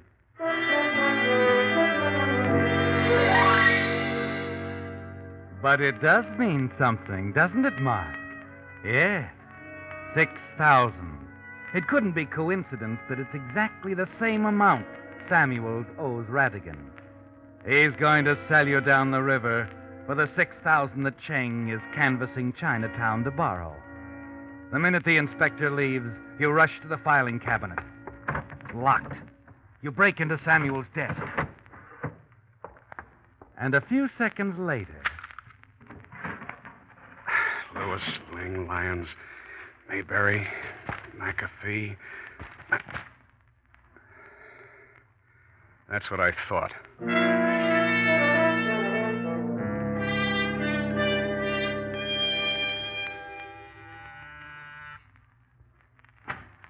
Oh, Mark. Thought you were down at the office. Come in. All right, Samuels. Hand it over. What are you talking about? Hand what The over? file! If you say what Wait a file... minute, Mark. It's gone? Stop stalling. Hand it over. Mark, so help me. You took it, Samuels. Come on! Mark, for the love of... I haven't got it. Believe me, I haven't got it. You've already turned it over to Cheng. I ought to kill you for this, Samuels. If I don't get that file back, maybe I will. Stick around, Samuels.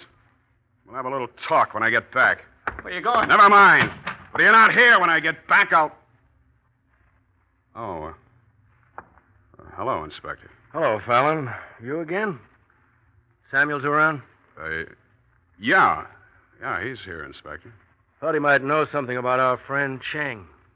Yeah, he might at that, Inspector. Why don't you ask him? I'm sure Sammy will know how to answer your questions, even if I'm not around.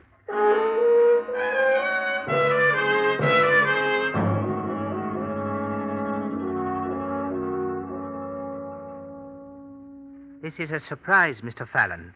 I hope you will excuse the state of my room. Oh, sure, it's okay, Cheng. Matter of fact, I really thought you'd be out celebrating New Year's. I have work to do.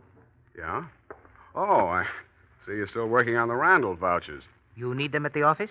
No, not these, Cheng, but I was looking for a few of our other old accounts. I thought you might possibly have them here.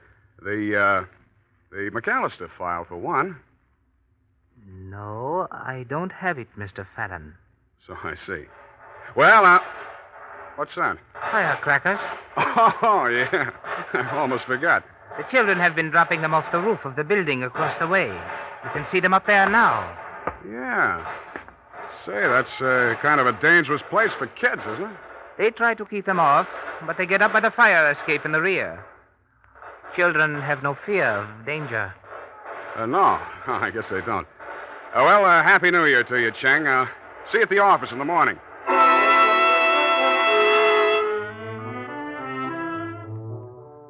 Will you see Cheng at the office in the morning, Mark? You didn't find the McAllister vouchers, but you found something else as you stood staring at the roof across the way, the sharp noise of the firecrackers popping in your ear. The plan isn't hazy in your mind anymore, is it? You phone Lena from the cigar store on the corner, and 10 minutes later, you drive into the basement garage of your apartment house. You carefully loosen the valve in one of your tires. That's the first step. The second comes at exactly 9:25 when you're back in the basement knocking on the janitor's door. Oh, hello, Mr. Fallon. Hello, Charlie. Say, I hate to disturb you at this hour, but how'd you like to make a couple of bucks? Oh, it's me. Never turned down a chance to pick up an honest buck, or is it honest? Well, relatively, Charlie, relatively. I just want you to change a tire for me. Sure thing, Mr. Fallon. I'm going back up to my apartment. Here are the keys. If the lock gives you some trouble, just work it around a bit, huh? Sure thing. I'll bring them up to you in about half an hour, okay? No rush at all, Charlie. Take your time. Take your time.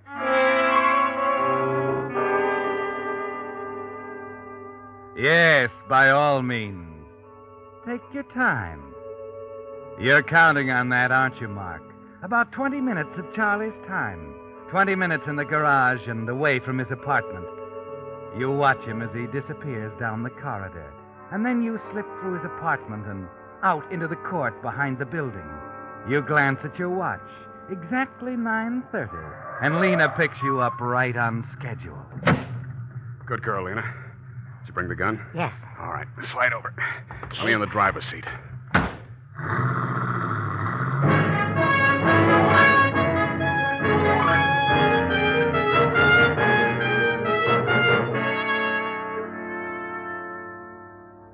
Yes, Mark, you're in the driver's seat now, and you're going to make sure you stay there. You head up California Street over the hill and down toward Chinatown. Then, while Lena waits in the car, you thread your way through the crowds on Grant Avenue, more conscious of the cold steel in your pocket than you are of the dancing dragon and the firecrackers and the confetti.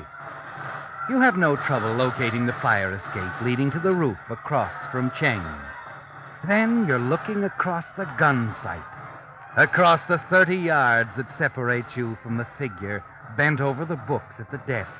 Your grip is steady, and you squeeze the trigger slowly, slowly.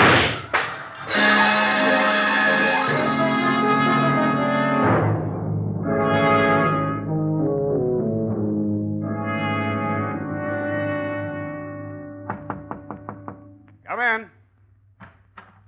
How about your keys, Mr. Fallon? All set? Oh, you finished already, huh? Well, you made it fast, Charlie. It would have been faster, but I had trouble with the lock, like you said. Yeah? Well, thanks a lot. Here you are, Charlie. Hey, this is $5, Mr. Fallon. I know. Keep it. You did me a big favor. Oh, that's darn nice of you. Good night. Good night, Charlie.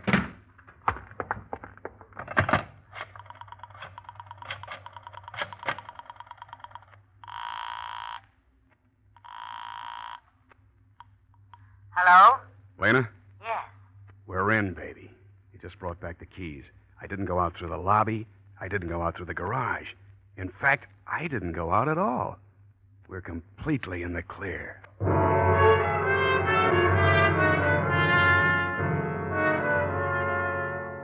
In the clear. And it was so simple. Just an extra loud firecracker in the New Year's celebration. Just a slug of lead screaming across 30 yards and a figure slumped over a desk. But the next morning, when you step into the hall, you know something is wrong. The hall seems to be swarming with policemen, and standing before the open door of Samuel's apartment, you recognize Inspector Morrison. Oh, good morning, Inspector. What's going on? Oh, morning, Fallon. I was just coming over to see you. See me? Why? About a friend of yours. Oh, you still checking up on Harry Cheng? No, this time it's about Samuels. Samuels? What about him? He was murdered last night. What? What did you say? He's dead, Fallon. I thought you might want to come down to headquarters and talk about it a little while. Well, look, I don't know anything about it. You were a pal of his, Fallon. You could give us some idea who might have reason to get him. Wait a minute. Radigan. Who? Sure, Inspector. I might be able to tell you who had reason to get him. Shall we go down to headquarters now?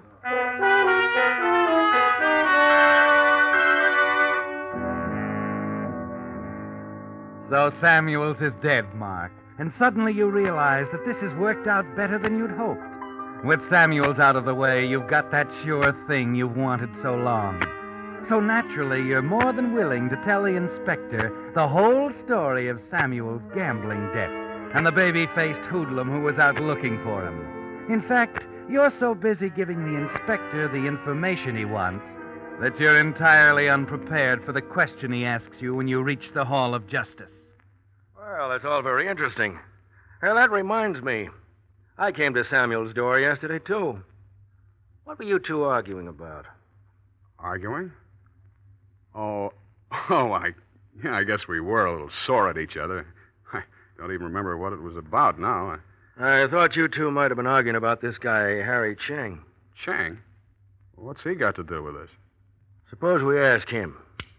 Yes, Inspector. Send in Harry Cheng. Yes, sir. Cheng. Harry Cheng. Guess I forgot to tell you, Fallon. That's another interesting angle of this case. Seems that somebody tried to bump Cheng off last night, too. Yeah. Oh, come in, Mr. Cheng. Be with you in a minute. Have a seat. Thank you, Inspector. Good morning, Mr. Fallon. Hello, Cheng. I just heard about your accident last night. Your head. Bad? No, it's nothing. Anyhow, as I was saying, Fallon, seems that last night between 9:30 and 10 o'clock, about the same time Samuels was murdered, somebody tried to kill Mr. Cheng. Now, did I remember to ask you where you were at that time last night, Fallon? Well, go on, Fallon. We're listening. That's right, Mark. We're listening. Where were you last night between 9:30 and 10? It's not an easy choice to make, Mark. Your fine alibi with the janitor plants you in your apartment right across the hall from Samuel's and right at the time he was murdered. But there's only one way to prove you were not there, and that's to confess to the attempt on the life of Harry Cheng. That's attempted murder. 1 to 5 years in prison. But isn't that a lot better than murder in the gas chamber? It's up to you, Mark. Name your own poison. Well, how about it, Fallon? I haven't heard you say anything yet. I was out last night. I see. Out. That's not an awfully good start, Fallon. We already checked your apartment house.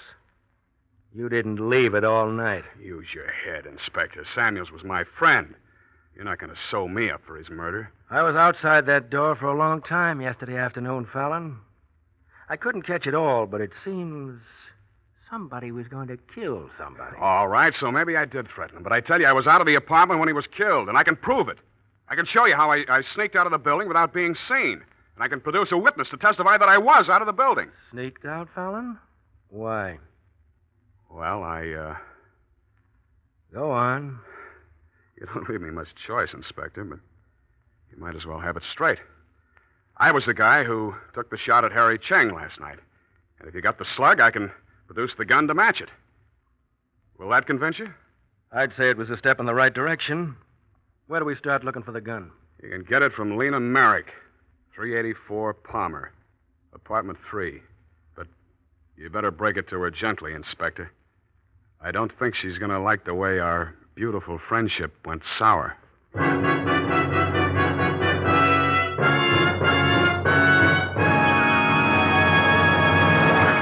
The Whistler will return in just a moment with a strange ending to tonight's story.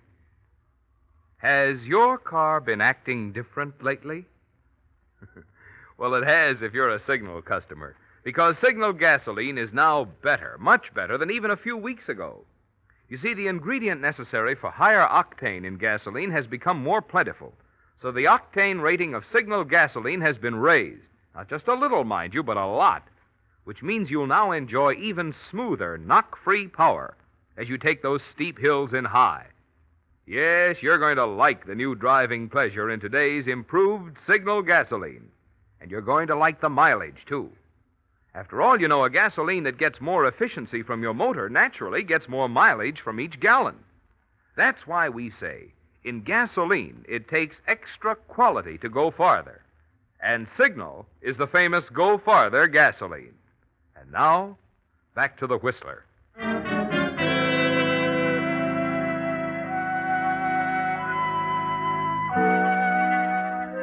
Well, Mark, the books are in balance at last. There was really only one choice you could make, wasn't there? Too bad to tear down that beautiful alibi of yours, but it's going to keep you out of the gas chamber. Of course, you wonder if it might have been better just to let Harry Cheng go on with his game of ABCs. But it's too late to worry about it. All you can do is dictate your confession to the police stenographer and wait for the inspector to get back from Lena's with the evidence. Come on in, Chang. We'll need you, too. Well, Inspector, was I right? Did you get the gun? Yeah, we got it. And we stopped by Chang's place to pick up some files he had. I think they're going to help clear up a lot of things. I get it. I should have expected that, I suppose. You going to pin that on me, too? That's right. Not that it's going to make any difference. Well, at least I convinced you I wasn't at the apartment, so I couldn't have killed Samuels. Who said Samuels was killed in his apartment, Fallon? What? You see, he went over to Chang's last night to deliver some important files. Samuels was the one sitting in Chang's desk when you fired that shot. And you didn't miss. Okay, Chang. You can take off that phony bandage now.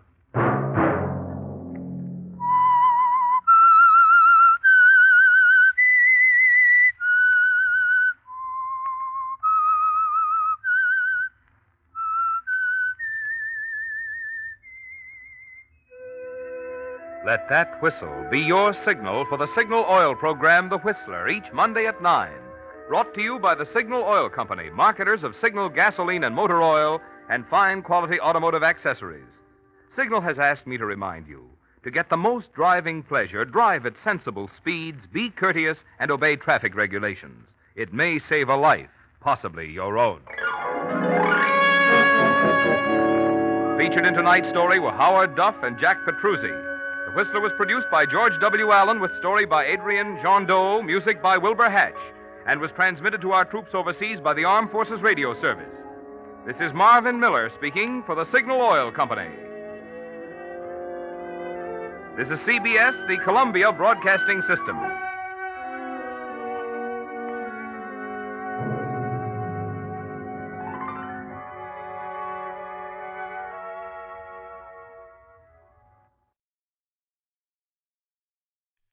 And now, stay tuned for the program that has rated tops in popularity for a longer period of time than any other West Coast program in radio history.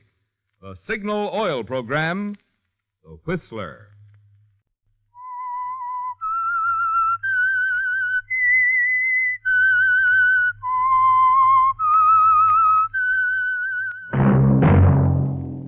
Signal, the famous Go Farther gasoline, invite you to sit back and enjoy another strange story by The Whistler.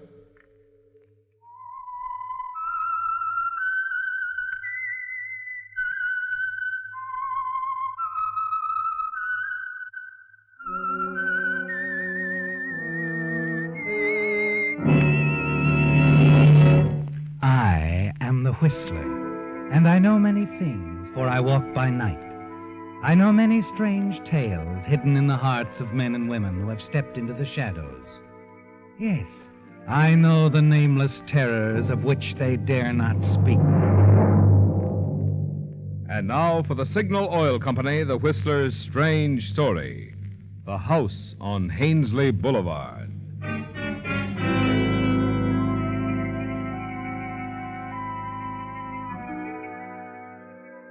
The old Hackett place on Hainsley Boulevard was a monument to the past, built by the very first of the Hacketts to arrive in California a good many years before.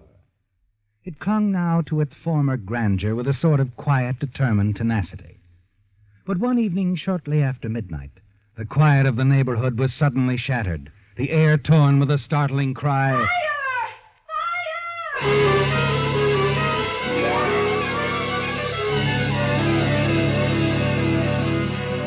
Yes, the cry of fire knifing through the stillness of tree-lined Hainsley Boulevard. The old house threatened as flames leaped to envelop it, and immediately the street was alive with activity. And miraculously, coming swiftly to the rescue, a fire engine, its crew working skillfully, fighting off the threat of destruction. And then out of the crowd, a man appeared. Mr. Hackett, the house is safe. Yeah, I see. No one in there, is there, Mr. Hackett? Your Aunt Leona away? Oh, she's away, thank heaven. Spending the night in Glendale. How did it happen, Lieutenant Mullen? How did you start? I don't know. I went past about half an hour ago, going on duty. I know. Aunt Leona will be grateful to you, Lieutenant. No, forget it. The funny thing, though, Mr. Hackett, thought I saw somebody running away from the place. What? Yeah, that's right. Well, I'll see you later, Mr. Hackett. Sure. And thanks, Mullen. I'd have been sick if anything had happened to the old place.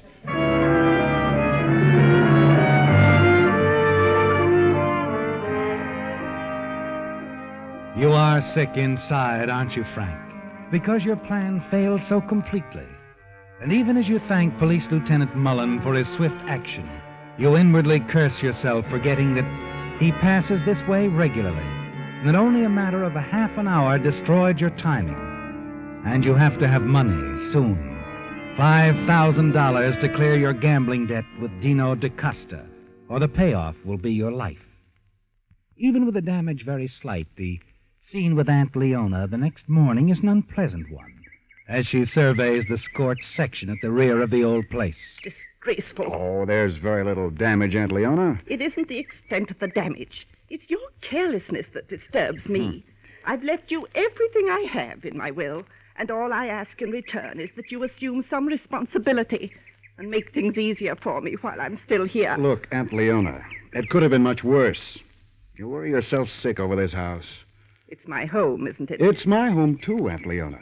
Half mine, half yours, according to Cappy's will. And it'll be all yours when I die, along with everything else I have. But I'm not dead yet, Frank. Just the same, we ought to accept Mr. Fleming's offer to buy, if you ask me. No one's asking you.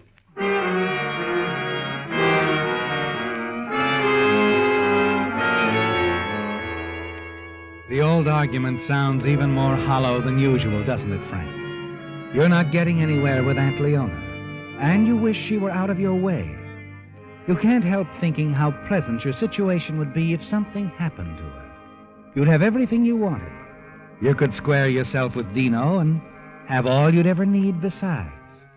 And there isn't much time, is there, Frank? Dino's given you 10 days. You can't stall much longer. Later that day, you seek out the only solace these last few months have offered. Adele Richards. Lovely, beautiful. You could marry her if you could support her. Couldn't you, Frank? She's a stubborn old woman. Fleming's outfit has bought up most of the other houses along the street, but she won't sell. She's going to put up an office building eventually. Probably want to sell then. Sure, when it's too late. Old Cappy had the right idea. Cappy? Captain Hackett, Aunt Leona's husband. Oh. He up and left about 8 years ago. Went out one night for some pipe tobacco. So he said. Never came back. I don't blame him. But then he had some money. He could afford to run. I can't. You want to run, Frank? From her and from that infernal old house, yes. From you, darling, never. Oh, Frank. Oh, great. Don't answer. It's silly. I have to. Hello? Oh, yes. Yes, he's here. I'll call him. It's for you, Frank. It's Dina DaCosta. He knows you're here. Okay. Hello, Dino. I thought I might catch you at your girlfriend's. I was reading the papers, Frank. That was a dumb thing to do. What was?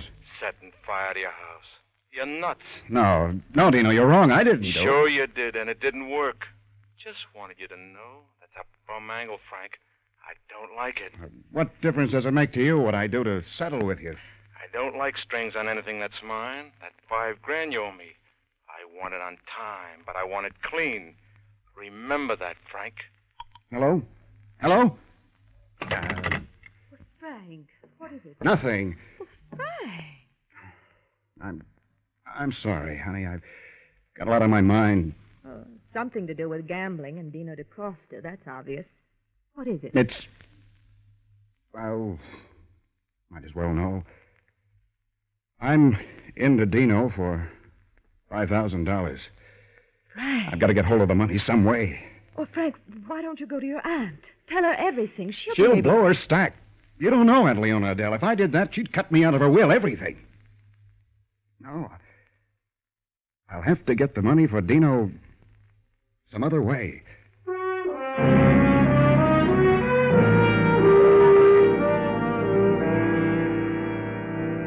Yes, Frank, some other way. And the time is short, very short. It's ironic, isn't it? Old Hackett House isn't worth much to anybody except Aunt Leona and Mr. Fleming, who wants very much to buy it. You could settle your debt with Dino if she'd agree to take Mr. Fleming's offer. That night, after Leona retires, you're groping for a solution when the phone rings. Hello. Mr. Hackett, John Fleming. Oh, yes, Mr. Fleming. Hope it's not too late to bother you, but about the house, have you talked it out with your aunt? Why, no. That is, I have talked to her, Mr. Fleming, and, well, she's weakening, but... Nothing definite yet, though. Nothing settled, eh? Well, no. Well, you know how it is. Living there so long, she's pretty attached to the place. I know, but we can't stall this thing indefinitely. I wish you'd get a decision soon. Oh, I will, sir. Very soon. And it's going to be a favorable one, I'm sure. She is weakening. Good. We'll talk again soon, then, eh?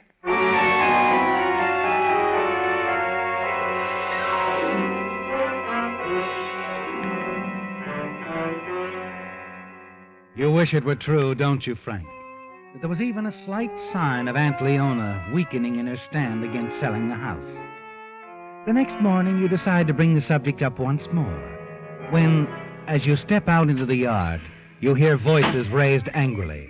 Aunt Leona's voice, and the voice of old Bosun Pete, an old friend, former shipmate of Captain Hackett, who now does odd jobs about the place. This mess, my rose bed, my favorite rose bed. And what do? Neglect it, ignore it. Oh, the soil's been worked to death there, Miss Hackett. Best thing to do is rip all them prickly old scrags out of there. Don't you dare talk that way about my roses. Your roses, your house. Don't you ever think anything of anybody else's? Like my patience? It wears mighty thin around you, miss. I want to tell you right here.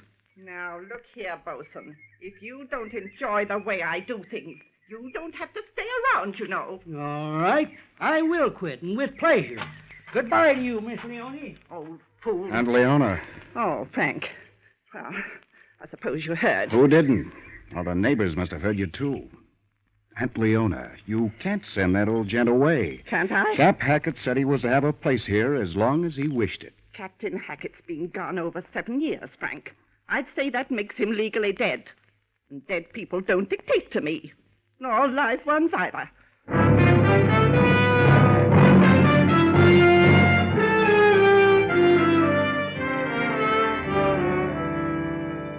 Something in Aunt Leona's manner has suddenly set you to wondering. Wondering if the rose bed might hold a grim secret of your aunt's. Perhaps even the secret of her husband's strange disappearance. And you determined to find out. At dinner that night, you ask her an important question. This weekend, Aunt Leona. Going to Glendale as usual? Cousin Ellie's? Thought I might. Why? Well, nothing. Just wondered. Oh. If I do go, I hope I can trust you to remain in the premises and look after the place better than last time. Oh, of course you can, Aunt Leona. I'll look after the place very well this time.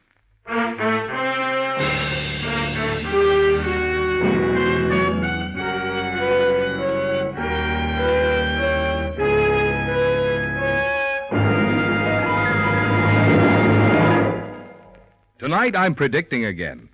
This time, a sight you're going to see oftener and oftener as the days grow warmer. Overheated cars parked at the side of the road to let their steaming radiators cool off. To make sure this annoying occurrence doesn't mar your summer driving fun, Signal service stations are now ready to serve you with these useful little items to rejuvenate your cooling system. Radiator cleaner to remove clogging scale, sludge, and rust. Rust preventive to protect radiators of old cars or new ones from further corrosion. Radiator sealer that stops small leaks in a jiffy. Plus new fan belts and radiator hose in case yours need replacing. And these, mind you, are just 5 items from your Signal dealer's complete line of recognized quality motoring needs, which include Lee tires, nationally advertised brands of spark plugs and windshield wiper blades, plus many others. So when you drive into a Signal dealer's to fill up with the famous Go Farther gasoline, remember he's also headquarters for a complete line of fine accessories and services to help your car run better, look better, and last longer.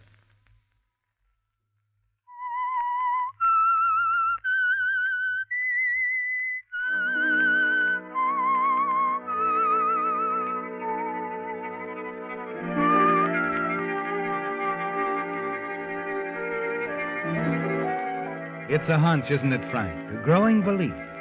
And quite possibly something that will help you considerably in your contest with Aunt Leona. It's far more than a test of individual wills, isn't it, Frank? The days are slipping by, and Dino DaCosta will collect your gambling debt with him one way or another. And now, with your aunt spending the weekend in Glendale, giving you some time alone on the premises, another more promising thought has entered your head. That's why you set to work as soon as she's gone. Set to work digging into the rose bed. Digging deep.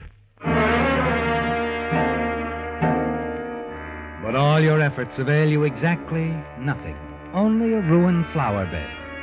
And at work the following Monday, you get the angry phone call you expected. Frank? Frank, how could you? How could you allow that terrible man to take his revenge this way? Terrible man? Bosun Pete. He's dug up my rose bed, ruined it for good. And you let him do it, you, when you said you'd watch the place. Well, I'm sorry, Aunt Leona. I only left for a short time. I had no idea the bosun would do such a thing. I'm going to get the police on him. Lieutenant Mullen. I'll report him to Lieutenant Mullen.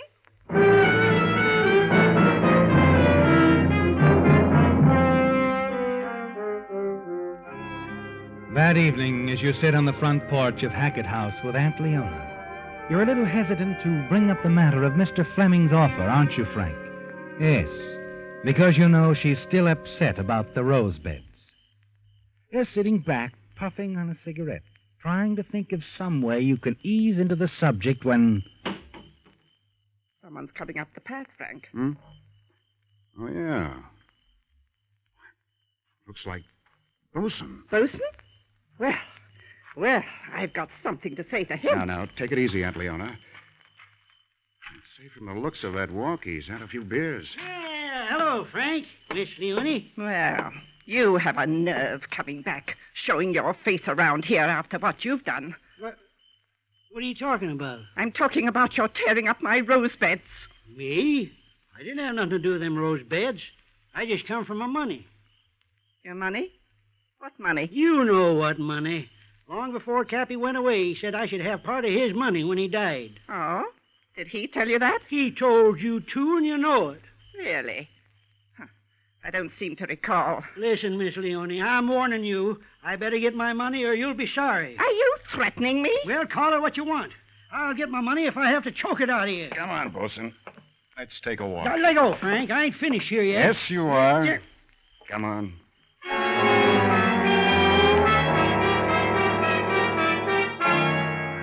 You lead him away, Frank, the bosun shouting threats. Walk him down the street for several blocks to calm him down. Then you leave him. You feel sorry for the bosun, don't you? But as you turn and start back for the house, he's quickly forgotten. You have other things in your mind. Dino, Aunt Leona, Adele. You haven't seen her in days, have you? Then as you reach the crest of the hill, sight Hackett House silhouetted against the sky, you stop. Suddenly an idea hits you. Wait a minute. Wait a minute. Sure. Why didn't I think of that before?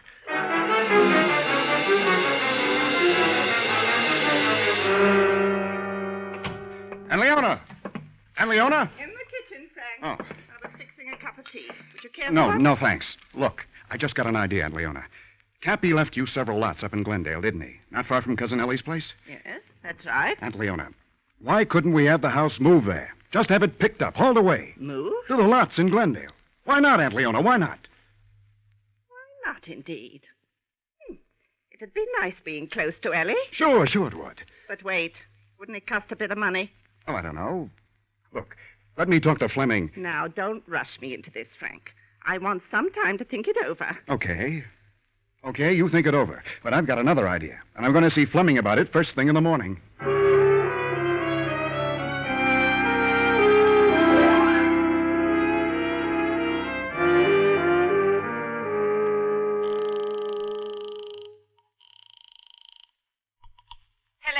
Aunt Leona, I talked to Mr. Fleming this morning, and he called me back a few minutes ago.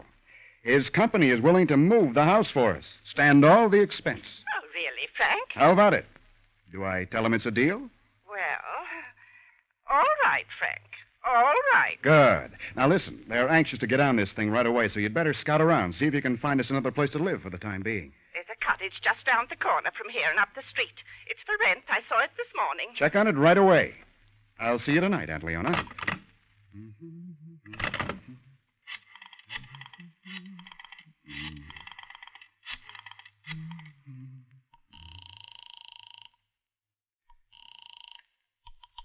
Hello? Hello, darling. Well, Frank, where on earth have you been? Well, it's a long story, but I'll be... You're through talking, Frank. Well, go on, darling. But you'll what? You hear me? Hang up. I'll call you later, Adele. But Frank! Later, Adele. All right. What's the idea, Dino? I came to call, that's the idea. Was in your neighborhood, as the saying goes, and decided to drop in. You're not the social type, Dino. No, I ain't. So we won't visit very long. 5 more days, Frank. Or are you keeping score, too? I know. And it looks good, Dino. I'm not so sure. 5 days, Frank. That's all the time you got. I need the dough myself, bad. 5 days. It's gotta be. I'll try, Dino, but I can't. I'd do that, Frank, if I were you. Just as if your life depended on it.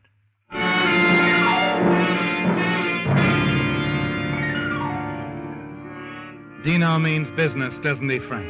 5 more days, and that's all.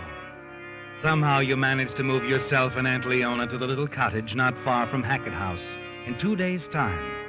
And then you go to Mr. Fleming's office to press for payment for your property. So, any time your company wants to start moving the house is fine with us. Good, my boy, good. I'll file for the moving permit right away. Sometimes there are little delays in getting it, and sometimes not. But we'll move the house as soon as we get the permits. Well, as a matter of fact, Mr. Fleming, when you move the house is of no importance to me. I don't even want to hear about Hackett House until it's safely planted on those lots in Glendale. Well, about the money for the property.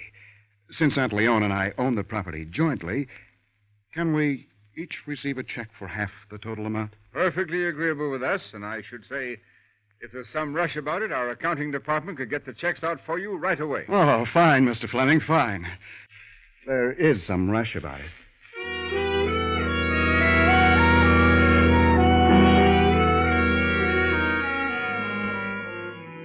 It's a relief, isn't it, Frank? You leave Fleming's office fortified with 2 checks. One made out to Aunt Leona for her half. The other to you for exactly the amount you must pay Dino da Costa. $5,000, your half. All for Dino. You're glad you have the money for Dino. But after you pay him, you'll be no better off than you were before. And now you know you'll never be. Unless something happens to your Aunt Leona. As you walk along the busy downtown street, you suddenly see an old friend right in front of you. Well, Bolson, how are you? Oh, hello, Frank. Well, look, I've been wanting to get in touch with you. I wanted to, ask Miss Leone to forgive me for the other night. Oh, forget it. I didn't mean to say all those things, but, I kind of needed the money. Oh? Things pretty tough? Yeah, pretty tough. Well, I'll see what I can do, Bolson. Oh, would you, Frank? You know I didn't mean to harm her or nothing like that. Where are you staying? At Seaman's Hotel. I'll get in touch.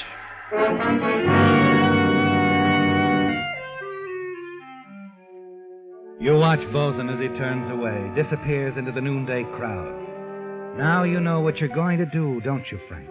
The Bosun is your answer. Soon you'll have everything you want, including Adele. Yes, Bosun Pete has given the solution, hasn't he?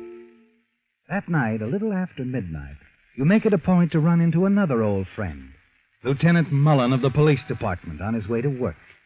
And as the two of you stand and chat on the street corner, you manage to steer the conversation in the direction you want it to go. Yeah, I was beginning to wonder about Bosun. Haven't seen him in the neighborhood for some time. Well, he's living downtown now, I understand. Heard he had a run-in with your aunt, is that right? About the rose beds? Yeah. Quite a session it was. He'd been drinking. Well, I really don't think he meant what he said. Threatening her, you know. Really? Still, you can't be too sure. He's got quite a temper. And a gun. I didn't know that. Yes. But I don't think you have to worry too much about the Bosun. Oh, here comes my streetcar. I'll see you later, Mr. Hackett. Good night. Night, Lieutenant.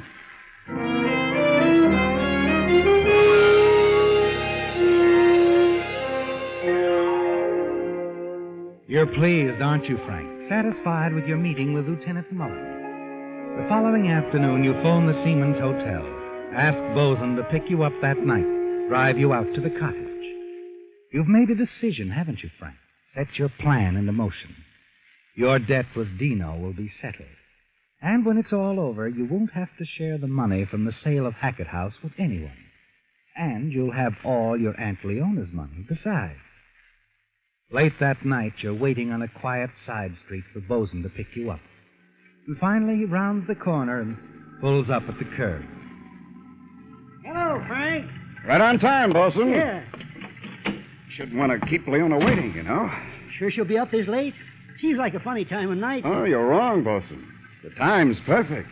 Just perfect for this.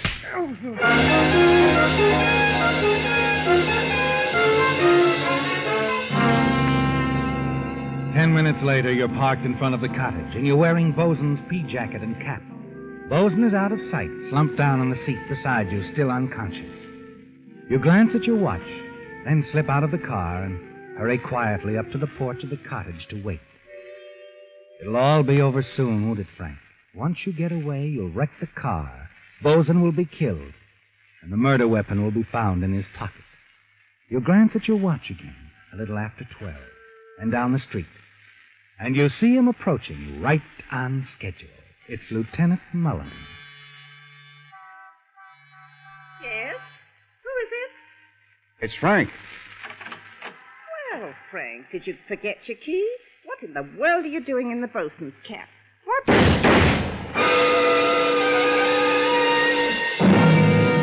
As your Aunt Leona slumps to the floor, you whirl, run back to the car, jump inside. Through the rear-view mirror, you can see Lieutenant Mullen running towards you. And as you put the car in gear, you let the bosun's cap fall to the street. Bye-bye, Lieutenant. And thanks. Thanks for being right on time.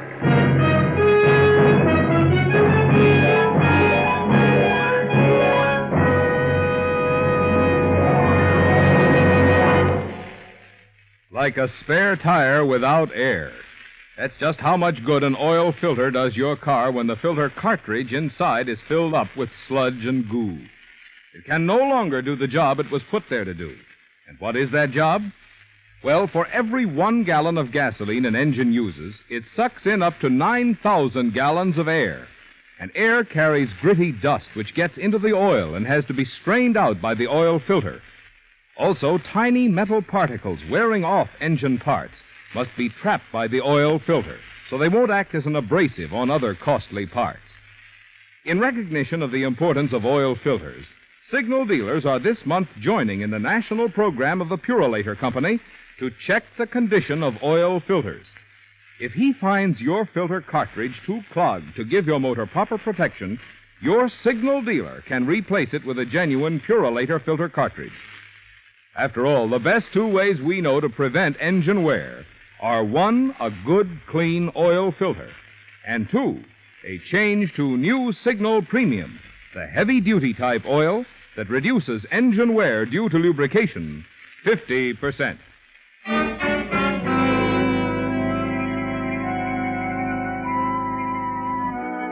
A crowd had gathered in the usually quiet side street on the fringe of downtown Los Angeles.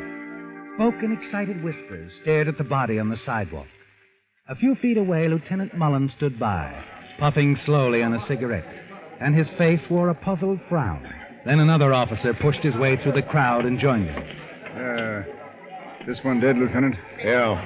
Name's Frank Hackett. You killed the old lady back there at the cottage? Uh-huh. Tried to make it look like Bosun did it. Bosun? The man over there in the Essex. How's he doing? Oh, he's finally coming around. How'd you nail this Hackett fellow? Saw him run out of the cottage his aunt had rented after I heard the shots. Thought at first it was Bosun the way he was dressed. I took off after him. I never caught him either, except that after he turned the corner, he had to abandon the car and go out on foot. That's when my bullet nailed him. Something go wrong with his car? No, the street was blocked. Blocked? Yeah. The movers were hauling a house away. It blocked the whole street. Hackett here couldn't drive the car around it. Funny thing, too. It was his home they were moving. Hackett House.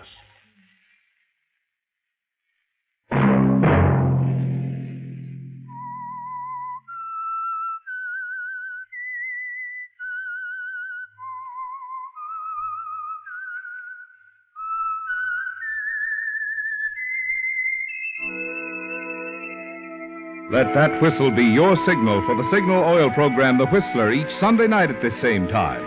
And before you start your vacation trip, be sure to ask your Signal dealer for a free copy of Lane's Guide, a booklet prepared by an independent travel organization to help you find good eating and lodging places. While no pocket-sized booklet can include all the good hotels, motels, and dining places, Lane's Guide covers a representative selection in hundreds of cities and towns, and a copy of this handy publication is yours free at Signal stations. Featured in tonight's story were Bill Foreman, John Stevenson, Norma Varden, Gene Bates, Cliff Arquette, Herbert Rawlinson, Frank Richards, and Charles Seal. The Whistler was produced and directed by George W. Allen, with story by Adrian John Doe, music by Wilbur Hatch, and was transmitted to our troops overseas by the Armed Forces Radio Service. The Whistler is entirely fictional, and all characters portrayed on The Whistler are also fictional. Any similarity of names or resemblance to persons living or dead is purely coincidental. Remember to tune in at the same time next Sunday when the Signal Oil Company will bring you another strange story by The Whistler. Marvin Miller speaking for the Signal Oil Company. Stay tuned now for our Miss Brooks starring Eve Arden, which follows immediately over most of these stations. This is CBS, the Columbia Broadcasting System.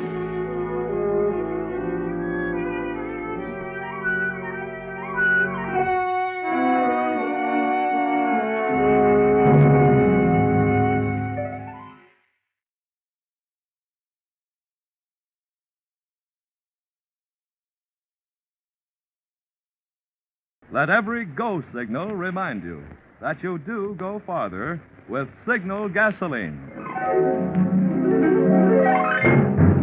The Signal Oil Program. Signal Oil brings you another strange tale by the Whistler. Tonight, the story of a man who gambled with life and of the tale the dead man told.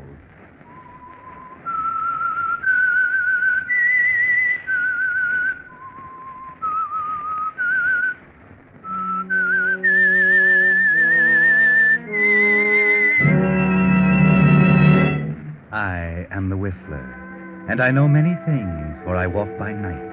I know many strange tales, many secrets hidden in the hearts of men and women who have stepped into the shadows.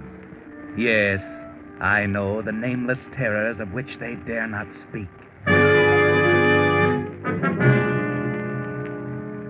Before the Whistler brings you tonight's story, I want to pass along to you a few of the enthusiastic comments coming in from men in uniform to whom Signal Oil Company has been sending thousands of the exciting battleship games called Salvo, S-A-L-V-O.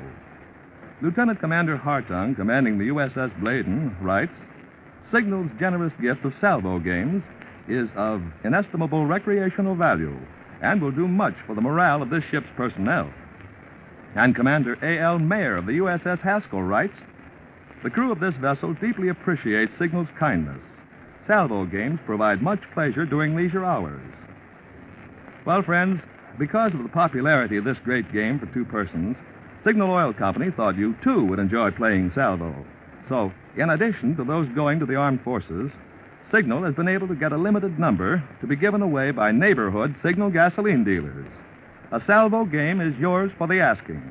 But I'd suggest getting yours tomorrow, sure, because folks over here are sure to go for Salvo in just as big a way as men overseas are going for the Salvo games Signal Oil Company is sending them. And now, the Whistler.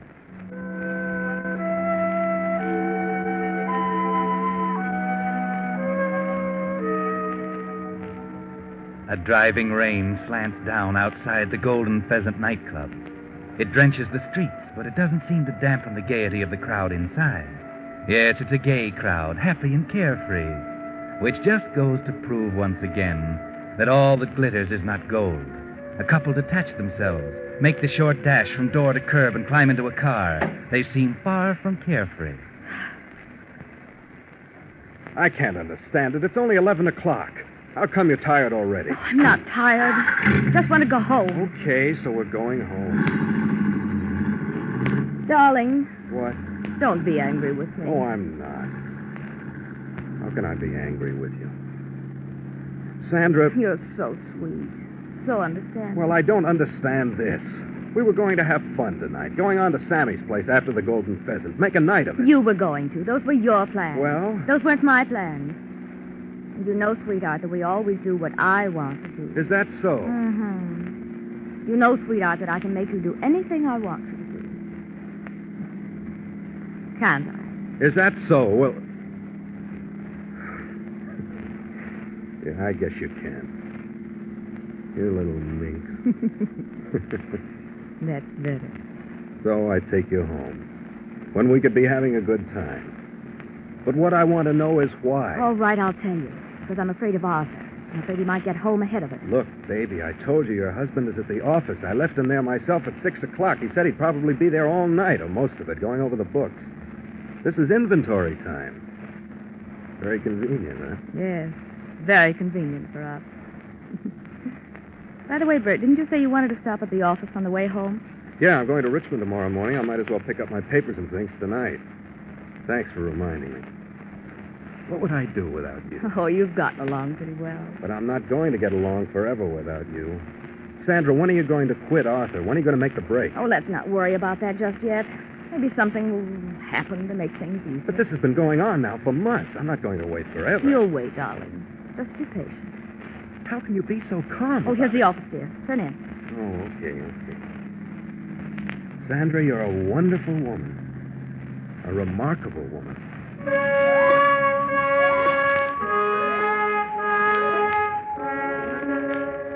Yes, Bert Williams, Sandra's a remarkable woman.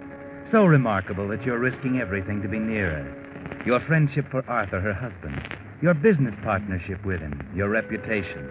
None of them matter if you can just persuade Sandra to leave Arthur for you. But it's going to take a little more time, it seems. I'll just be a minute. I'm coming with you. But, Sandra... You're not going to leave me out here in the rain on this dark street alone? No, but listen, Sandra. Arthur's up there. He might hear us and come out. Oh, he won't see me, I'll promise you. Oh, all right, then. Come on.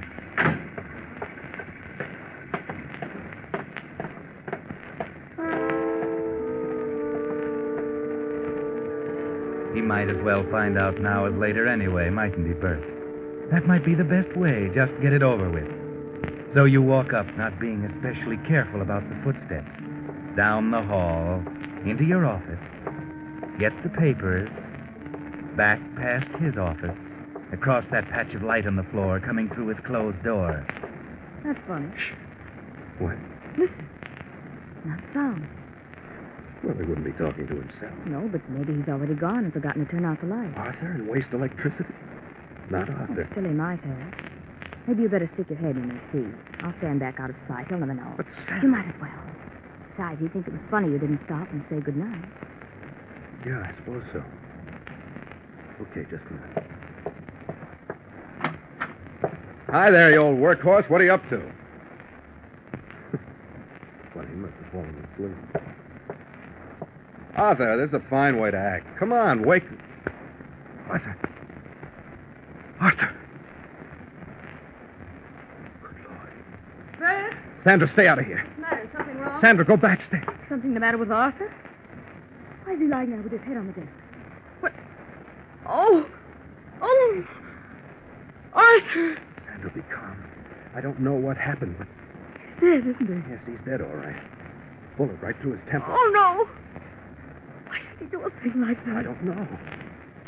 It does look like suicide. What? There, now, Sandra.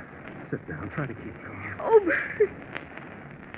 I was through with him. I was going to leave him, but I never wished him dead. Of course not, darling. I know that. Now, just take it easy. I can't believe he'd commit suicide. Why? Well, maybe he left a note. They usually do. Let's see.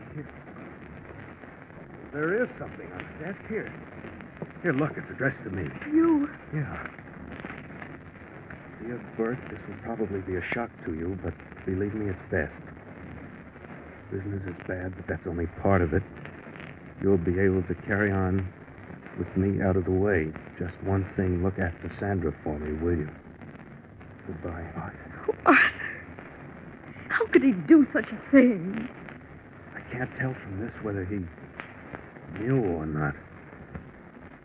What does this mean? You'll be able to carry on with me out of the way. I don't know unless... Of course, he meant the insurance. Insurance? Yes. Didn't you two have some kind of partnership insurance? Yes, that's right, of course. We took it out when we first started in business. If one of us died, the other got $100,000. Yes, that's what he meant. Business was bad, but if he died, you'd get $100,000 to help with the business. Only Sandra... Oh, what a fool. He made a terrible mistake. Why? I won't get any $100,000. I won't get a cent. Well, why not? Because there's a suicide clause in the insurance. It's paid for any natural or accidental death, but not for suicide. Suicide voids the insurance. It was all for nothing. He did it all for nothing. Oh, Arthur. Yes, he was a fool even in death. Bert, how can you talk like that? Why not, Sandra? He stood between me and what I wanted most in the world, you. Now there's nothing standing between us. We can be married, live the life we've wanted together. But I haven't a cent outside the business. Don't worry, we'll think of a way. It's ironic, you know. Only we had that 100,000. Yeah, we might have, too, if only he hadn't made it so obviously suicide. You don't suppose Suppose what? it is suicide, isn't it? It couldn't have been. Murder? Good Lord, Sandra, who could have murdered him? I don't know, but a robber, somebody. No. Of course it's suicide. There's the note, obviously a suicide note. Of course, naturally. If there hadn't been a note, it might have looked like murder. Sandra, listen, if there was no note, if the police didn't find a note, it might look like murder to them. What do you mean? And if they called it murder, the insurance company would pay the 100,000. You're not thinking. Why not? What difference would it make to him? He must have intended that I get the insurance money. Well, why should I be robbed of it just because he forgot something? Kurt, it's not right. Why not? It's what he wanted. We're just carrying out the wishes of the dead. It's nobody else's business. But you're forgetting if it looks like murder, then it is somebody else's business. The police. They'd have to find the murderer. Which they couldn't do. Because there is no murderer. But they might accuse even you. Me? Yes, I hadn't thought of that. A gun. Whose gun is that? I didn't know Arthur had a gun. He didn't. Oh, good Lord, that's my gun. He must have taken it out of my desk. Your gun? Well, then they would think that... Yes, unless... Wait a minute. Would they? It would have your fingerprints on it. Naturally, it's my gun. And it has his on it, too, because he used it. That would prove it was suicide. Yes, unless we wipe them off and put mine back on. The murderer would wipe his off anyway, but it would be natural for mine to be there. Yes, that's right, of course. But they still might say you killed him for the insurance. They might say that, but... Look, Sandra, I have a perfect alibi. I was with you. We've been at the Golden Pheasant all evening since 7:30. Plenty of people saw us there. Now, wait a minute, please. Think a minute more. I wouldn't want anything to happen to you now. Darling, don't worry. It's simple. They couldn't possibly convict me, even if they did decide I did it. Now, don't worry. Everything's going to be all right. I'll just wipe the prints off with my scarf. Then grip the gun there. Wipe it again, but not too well, so some of my prints will be left on. Now I drop it carelessly on the floor. Now the note. Just touch a match to it. There goes the evidence. Just a pile of ashes in the ashtray. Couldn't they get you for destroying evidence? Not if they don't know it ever existed, and how can they? Only you and I know. But if they find the ashes in the ashtray, won't they examine them or something? But they won't find them. Because now we dump the ashtray out the window and scatter the ashes to the four winds. There, that does it. Now we're all set. Oh, darling, I hope so. I'm scared. Don't be, baby. It'll be simple. Just leave it to me. And you better cry a little more, so you'll be properly tear-stained when the police get here. Police? Sure. That's the next step. Hello, operator. Get me the police station. Yes, the homicide division.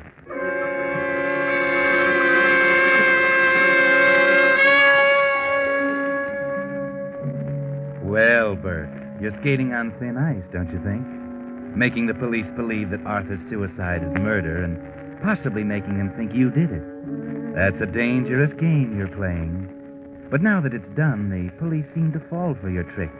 At the coroner's inquest, they're eyeing you with suspicion. Your testimony to the coroner doesn't help much. No, I definitely don't think it's suicide. He wasn't the type to commit suicide. He had no reason to that I know of. Then perhaps he had enemies who might have wanted to put him out of the way. No, not that I know of. The coroner seems satisfied with your testimony. Then Sandra answers the question. Yes, Mr. Williams and I spent the entire evening at the Golden Pheasant nightclub. And your husband didn't come along? He said he had some work to do. We dropped in at 11 to pick him up. That's when we found him. Did your husband ever speak of taking his life? Was he despondent? Oh, no. Never. Mrs. Albers, do you think your husband committed suicide? I feel sure that if he were to do such a thing, he would at least have left me a note. Some explanation. But he didn't. Therefore, I can't believe he took his own life. That went over big, didn't it, Bert? That practically clinched it. They can't call it suicide now. Sandra convinced them. But just to add another link, there's the police officer to add his testimony. The bullet entered the right temple on a 250-degree angle. That is, slightly from the rear and moving forward. Powder burns on the skin indicated that the gun was not held directly to the head, but several inches from it, perhaps 3 or 4. In your estimation, Captain, could it have been possible for the dead man to have fired the fatal shot himself? Well, yes, possible, but it would have been an awkward position. If he had shot himself, it would seem more logical for him to have placed the muzzle directly against his temple. Oh. And in your opinion, the gun was probably fired by someone else. Someone who came up from behind him, perhaps. Well, that'd only be an opinion. It might not have been. It could have been either. Well, Bert, there's a break for you. A break you hadn't counted on. Arthur was very obliging. You can see him right now, deciding to hold the gun away from his head. No doubt he wanted to avoid unnecessary unpleasantness. He was so fastidious. Well, offer up a few thanks, Bert, because that did it. The coroner's jury has reached its verdict. The jury finds the deceased, Arthur Albers, met death at the hands of a person or persons unknown.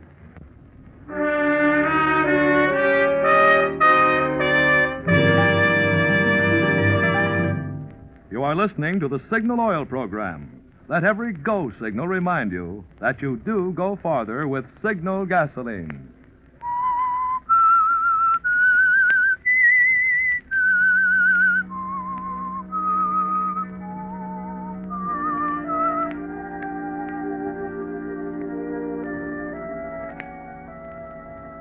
Well, Bert Williams, you pulled it off, didn't you? The coroner's jury called it murder by person or persons unknown. Oh, there'll be an investigation, but you're not worried about that. You'll be able to prove that you didn't do it. But now you fixed it so that you can get that $100,000. Go ahead.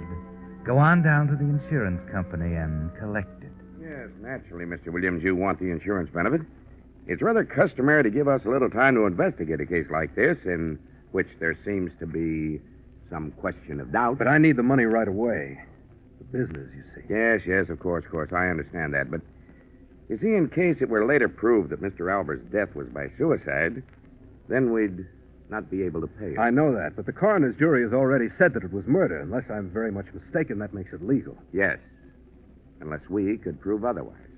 You mean you'll investigate further on your own? Yes, of course. We're required to do so. But you're also required to pay me, since it's officially called murder, at least until you prove otherwise? Yes? Then I'll take that chance. And pay you back if I'm wrong and it is suicide. There's only one thing about that, Mr. Williams. By taking the money now, I warn you, you might be laying yourself open to suspicion of fraud in case it turned out to be suicide. Fraud? Yeah, now please don't misunderstand or don't... I'm not accusing you of anything. I only warn you that the courts might view your action as suspicious. I'm suggesting that it might be better to wait, let the decision be final before you collect your benefit. I'll take the chance. I want the money now. Very well, Mr. Williams. As you wish.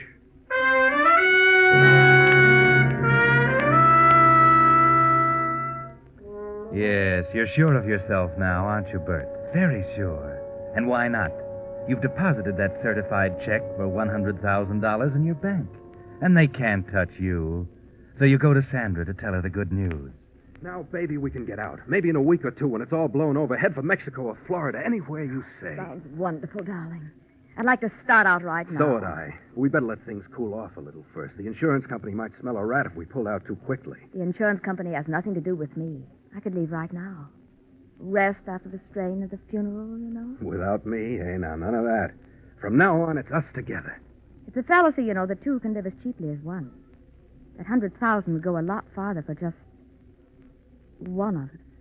Sandra, I don't understand you. Naturally, you're going to share it with me. I don't care anything about the money except for what I can do for you. Oh, really, darling? Well, that's very nice. Because, you see, I've decided that I'll just take it all. So if you don't mind, you might write me a check or make out a bank draft or something.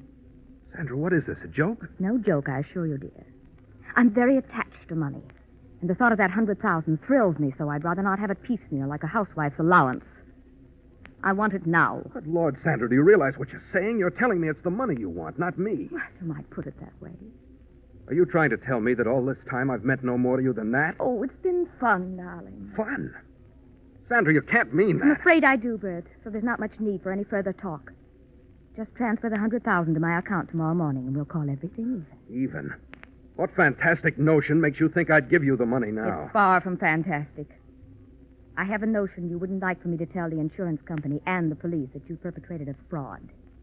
That Arthur really did commit suicide. And you destroyed the evidence. You wouldn't dare tell them. They wouldn't believe you in the first place. How could you prove it? There's a little slip of paper I have. Just a note. A note from Arthur. It came registered mail the day after he died. You might call it a suicide note. No. Yes. Isn't it logical that he'd write one to his wife as well as to his business partner? I never thought of that. No, darling, you didn't, did you? But it turned out very nicely for me. Now, when you transfer the money to my account and bring me the bank book, I'll do you a favor. I'll burn this little note like you burned the other one. Okay.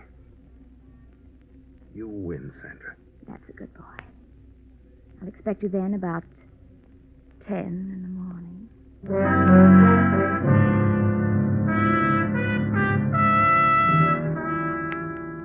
Well, Bert, that's what you might call poetic justice. Well, poetic anyway.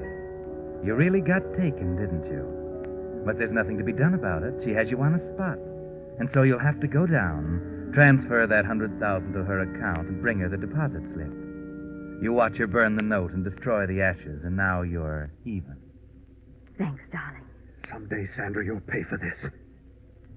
Someday you'll get what you deserve. Perhaps, who knows? But in the meantime, I'll be so comfortable. Thanks to you. Yes, she rubbed it in, didn't she, Bert? And you go back to your apartment smarting under her words. But you don't have too much time to think about it, Bert, because there's a man from the DA's office waiting for you when you get there. And he takes you downtown to talk to the boss. Just a couple of questions I want to ask you, Mr. Williams, just to clear up a few points. All right, anything I can do. First, a minor point. Did either you or Mrs. Albers smoke while you were in Albers' office before the police arrived? No. No, I'm sure we didn't. Mm-hmm. All right. Now, you say you were with Mrs. Albers all evening. Yes, we went to the Golden Pheasant nightclub for dinner and dancing. What time did you arrive there? Well, rather early, about 7:30, I'd say. And where were you before that? Well, I was at the office till about 6. Then I went to my apartment to dress, I suppose. I can't really remember. Mrs. Albers was not with you then? No, I picked her up about 7:15. Why? Well, you see, Mr. Williams, the autopsy proves that Albers was killed between 6 and 7. Oh, I thought... You thought what? I thought it was probably later, that's all. Is that so? No, it was definitely between 6 and 7, or just a short time after you say you left the office. And you were not with Mrs. Albers until 7:30. An hour later. Why, no, I was at the apartment, but... Well, I'm sure I can prove that. The elevator boy would have seen me. And the maid, I have a maid. She testified that I was there. Mr. Williams, I'm not questioning where you were. You're not under suspicion for Albers' death. I'm not? No, of course not. You never were. You see, from the very beginning, we had a pretty clear line on the real murderer. What do you mean? The ashtray was the first clue. You see, it was a little strange that a man working late at night hadn't piled up an ashtray full of cigarette butts. The ashtray had been used, but there were no butts left in it. It hadn't been dumped into the wastebasket, so we got a little suspicious. We found that it had been dumped out the window. Out the window? Yes. And among the cigarette butts that we found was one especially that interested us. It was smudged with lipstick. This naturally led us to think of a woman. A woman? Not one... No, not one of the office employees, because we found that the janitress had cleaned that ashtray about 6. After all but Mr. Albers had left for the day. And you told us that Mrs. Albers didn't smoke when you two came in later that night. Yes, that's right. Mm-hmm. That meant that there was a woman there about the time Albers died. So we began looking around, and we got the main clue from the dead man's lips. From the... Yes. You might almost say he told us. You see, on his lip was a smudge of lipstick.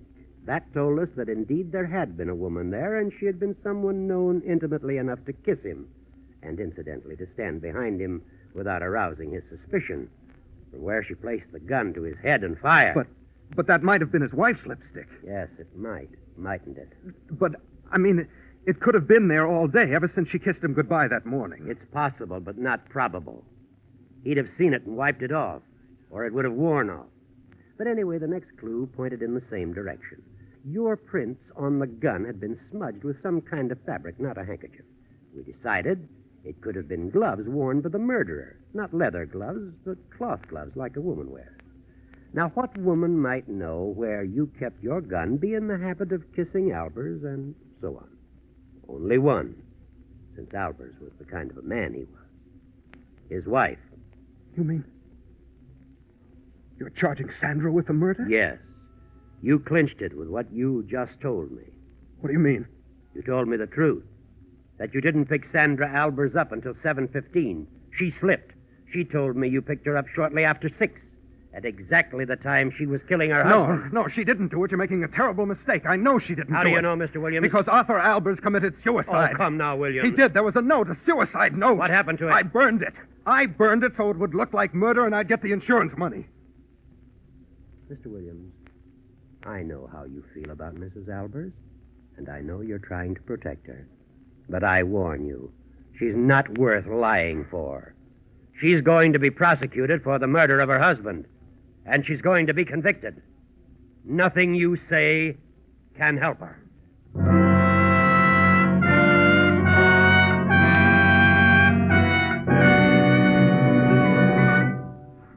The Whistler will revise this strange ending of this tale in just a moment. Meanwhile, I'd like to tell you about Roy Jacobson, for 13 years a Signal gasoline dealer in Berkeley, California. What with repairing tires, relining brakes, replacing mufflers, and other jobs to keep aging cars on the road, Jacobson is a busy man. While I was waiting for him, a customer who had just had his brakes relined commented, "I've been having my car serviced at Jacobson's Signal station for 13 years, and I have yet to hear a customer squawk. I know I can depend on his work because he's so conscientious."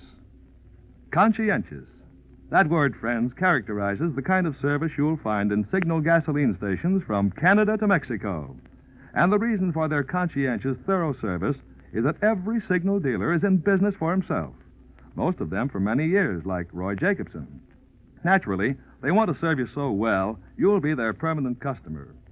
Well, with Uncle Sam predicting that 1 car in every 12 will go off the road this year, such service can be mighty important. That's why so many drivers these days are switching to those friendly Signal gasoline dealers who make a permanent business of helping cars go farther. And now, back to the Whistler.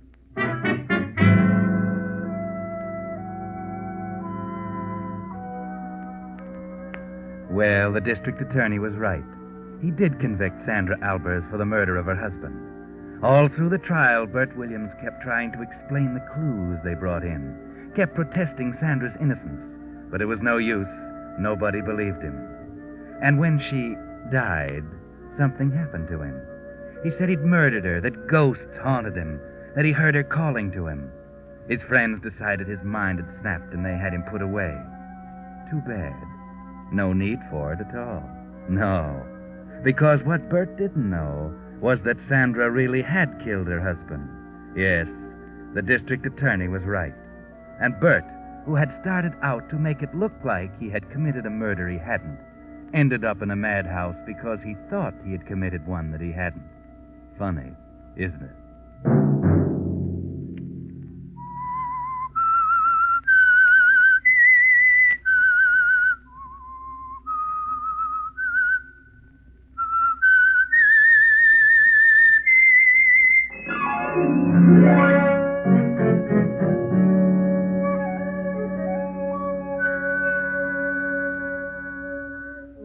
Next Monday at 9 o'clock, the Signal Oil program will bring you another strange tale by the Whistler.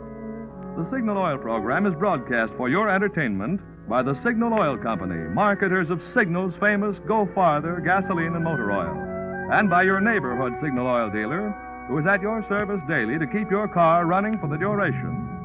The Signal Oil program, produced and directed by George W. Allen, with story by John Dunkel and music by Wilbur Hatch, is transmitted to our troops overseas by the Armed Forces Radio Service.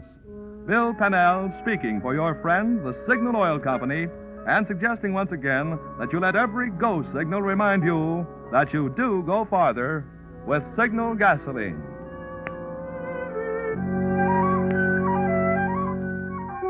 This is CBS, the Columbia Broadcasting System.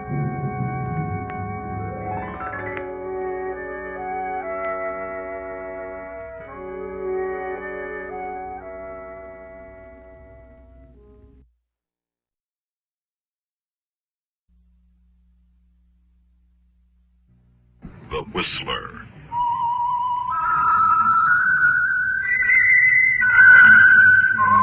Presented by the United States Air Forces in Europe.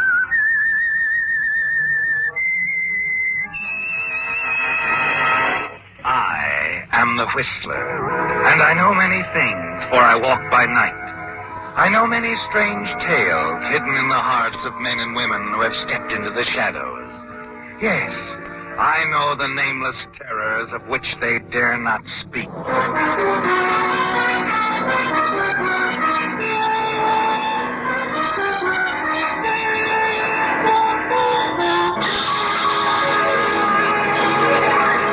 Now the Whistler's strange story, Quadrangle.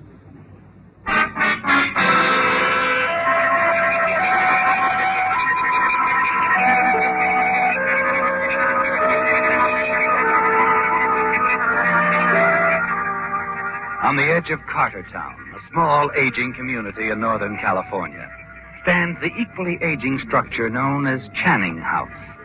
The house proper, with its wide quadrangle wall and flanking trees, has been the subject of many a budding artist's brush and oils. Jeffrey Channing interrupts his morning stroll through the grounds to listen to the conversation of the latest artist at work on a canvas of Channing House. A girl, slender, young, and attractive, talking with a young male companion. Both are too absorbed in work and conversation to notice Jeffrey, although he appears quite interested in what is being said. Now, if you think the place is different, Leah, you should see the inside. I'm quite satisfied here, Ned. The old house is a perfect subject. Old Agnes Channing is something of a subject herself. That means she's a character. Always having the place worked over. Remodeling, changing. The old girl really keeps Sam on the jump. Sam? Caretaker. Oh. Yeah, jack of all trades. Been with the Channing family for years. Mrs. Channing. Does she live in the big house alone, Ned? No, there's her nephew, Jeffrey. Friend of mine, by the way. Really devoted to the old girl. Stays pretty close. Does his best to keep her from brooding. About the colonel, you mean? Yeah. Mrs. Channing claims to want the hammer and saw going because it reminds her of the colonel. Keeps him alive in her heart.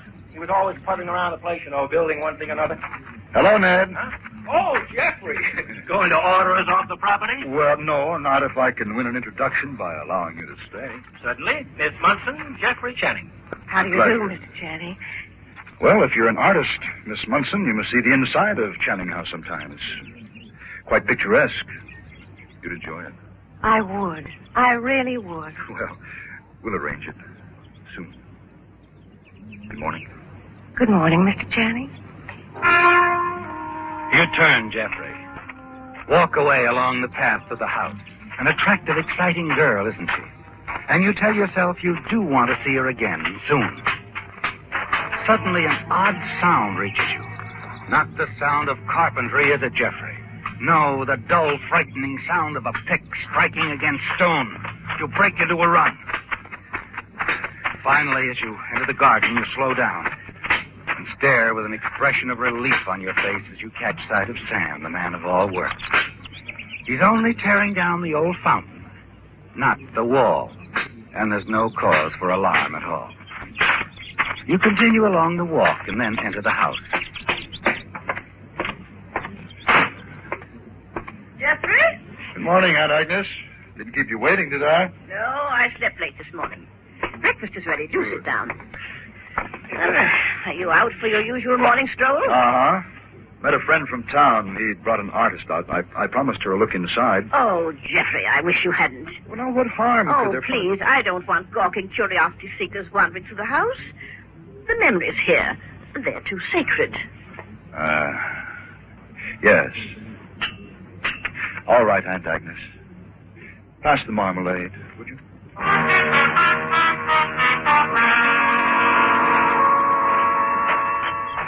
It's very decent of you to understand about my aunt, Miss Munson.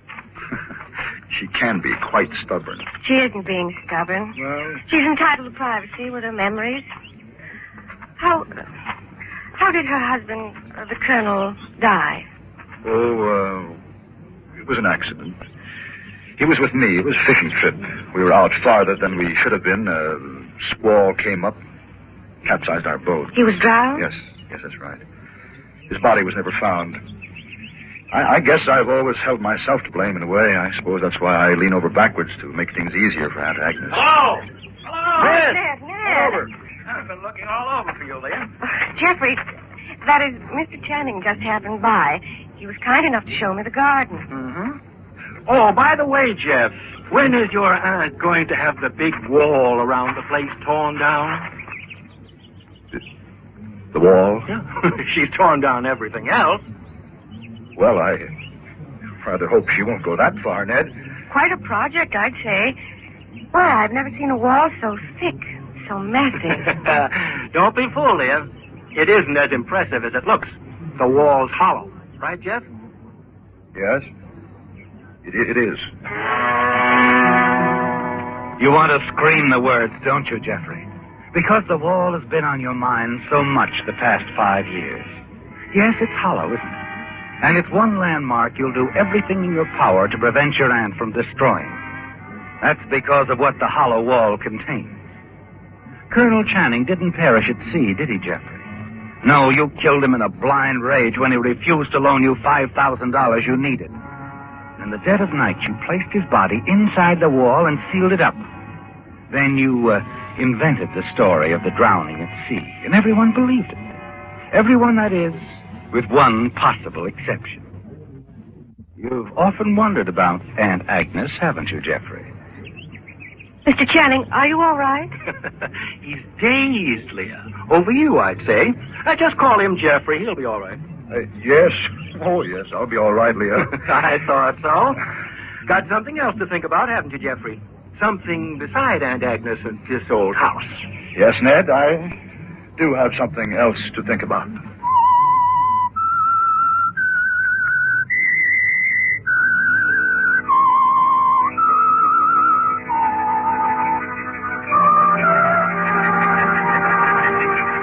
It's been 5 years, hasn't it, Jeffrey?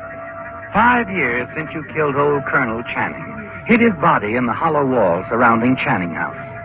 And you've never been able to leave, to stay away for any length of time because of your aunt, Agnes Channing. And her constant remodeling is a threat to your safety. If she ever wanted to have the wall torn down, your 5-year-old story of the fishing accident, the Colonel's death by drowning, would be proved a terrible, desperate lie. And that lie would send you to the gas chamber. You wonder now in the days that follow what you can do about it. Because you know that your interest in Leah Munson, the attractive young artist, is more than a passing one. Each day you'll meet outside the garden, walk together and talk. And she seems to be growing more fond of you day by day. Oh, Jeffrey, I don't know when I'm ever going to finish my painting. You won't let me work. Perhaps I don't want you to finish, Leah. I don't understand. Oh, don't you? Really? Well, Leah, you must know that I don't want to see you leave Cartertown. But I must leave someday. But why? Jeffrey, I've got a career to think about. I've painted nearly everything here that interests me. Leah, surely you know that I'm in love with you. I don't want you to leave ever. Jeffrey. Leah. Jeffrey, there's nothing to hold you here now. I mean, only your Aunt Agnes. Why do you ask? You want me to stay. I want to. But I could never stay here long. My plans, my work, I must go abroad soon to study new techniques. And I want you to. I want to go with you. Do you, Jeffrey? Or more to the point, can you? You've made up your mind, haven't you, Jeffrey? You've got to free yourself of Channing House. And it must be done soon, or you'll lose Leah. It's going to take a lot of thinking, isn't it? And then one evening, you're in the library, sitting across the chess table from your aunt. Well, that wasn't a very smart move, Jeffrey. Look. Oh, you see? Yes, I see, Aunt Agnes.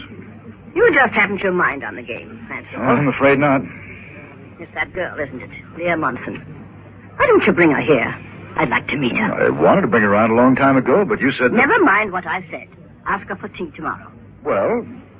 Excuse me, Miss Chang. Oh, yes, Sam. Come in. The contractors give me this estimate you asked for. Good. Now, let me see here.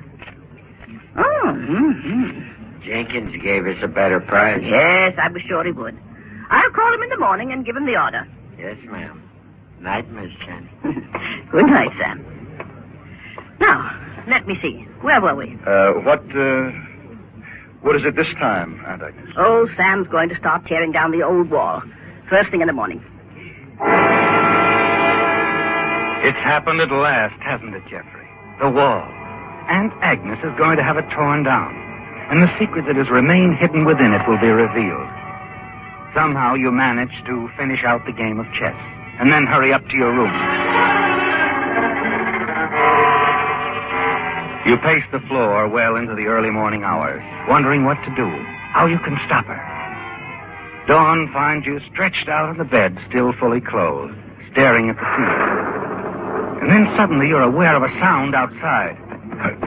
You leap out of bed and hurry to the window. Rain. It's raining.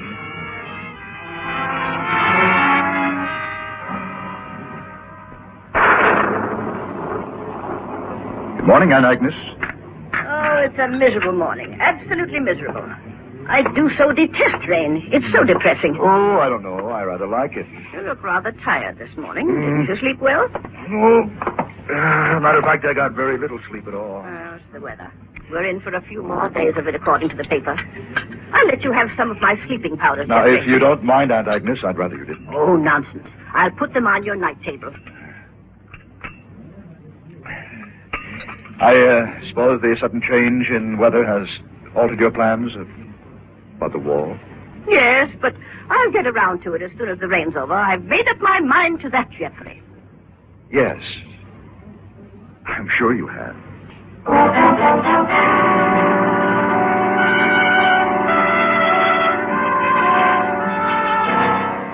Yes, Jeffrey. As soon as the storm is over, your aunt will have Sam begin tearing down the wall. It continues to rain all that day and the next. Gives you time to think things out and decide what you must do. Through it all, Sam isn't idle. Your aunt is putting to work on the staircase, and the sound of the hammer and saw echoes throughout the house from morning till night.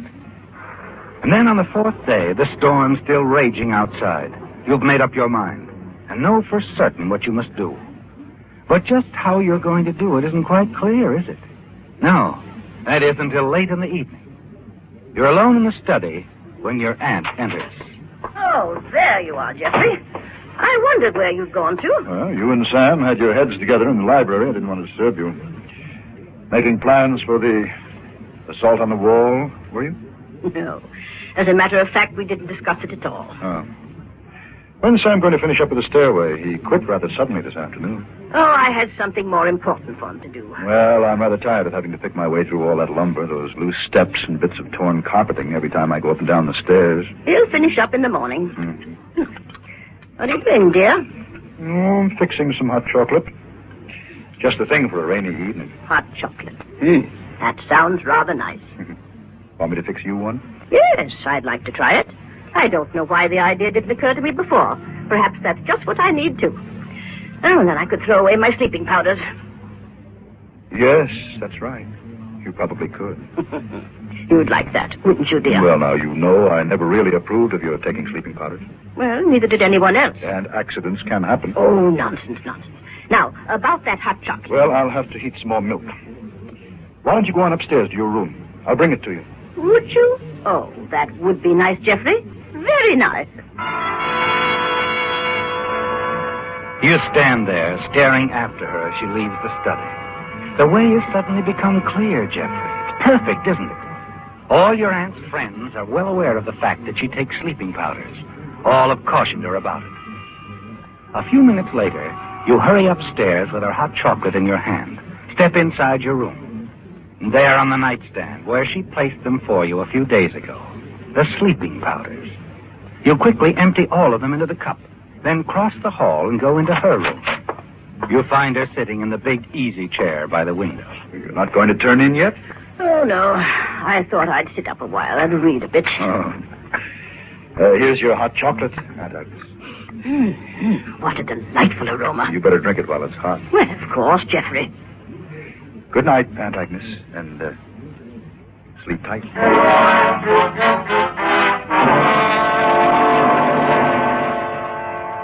Back in the study downstairs, you sip your hot drink. An hour goes by. The house is still. You sit there listening to the storm outside and then step to the window and peer into the darkness. And as you do, you whirl, race into the entry hall. Your Aunt Agnes is lying at the foot of the stairs. Aunt Agnes. Aunt Agnes! She's dead, isn't she, Jeffrey? The fall killed her instantly. She must have tripped over a loose board on the stairway. An accident, Jeffrey, and you had no part in it. Or did you? You've got to make certain.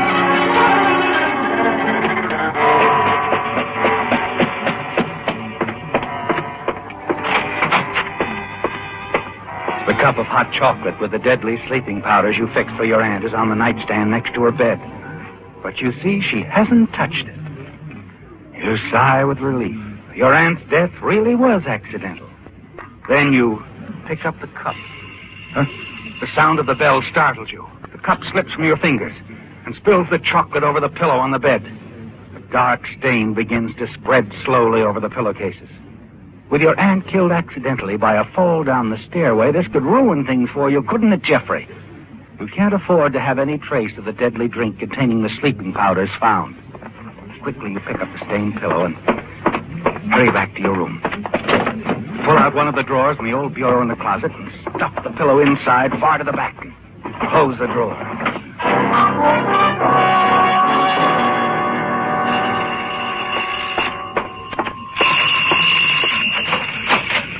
Judge Fuller. Oh, I'm glad you're here. Come in. Come in, come in. Why, Jeffrey, what's the matter? It's Aunt Agnes. Look, over there. Good heavens. How did it happen? I don't know. I found her just now when I came down to answer the door. She's dead, Jeffrey. Yes, I know. She must have been coming down to answer your ring when she fell. She tripped over a loose step. Sam's been working on the stairs for the past few days. Yes, I see. Well, Jeffrey, I think we'd best call the police. The police? Well, yes. An accident, of course, but they'll have to be notified. Oh. Oh, yes, of course.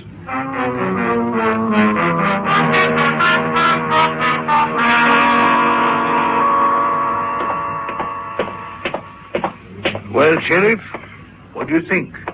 No doubt about it, I'd say. That's the way it happened, all right.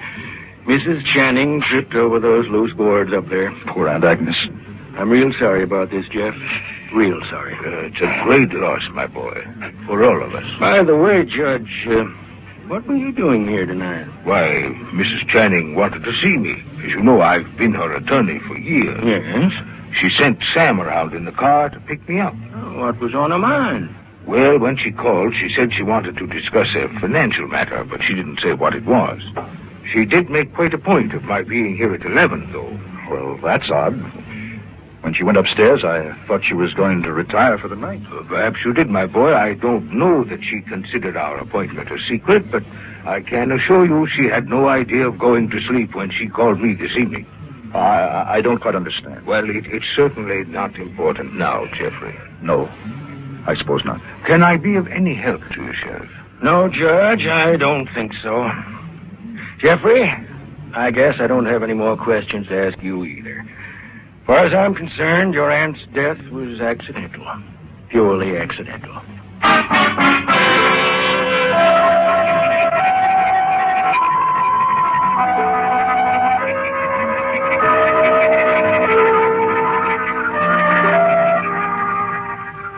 It's all over now, isn't it, Jeffrey? Aunt Agnes' death was an accidental one in the sheriff's own words.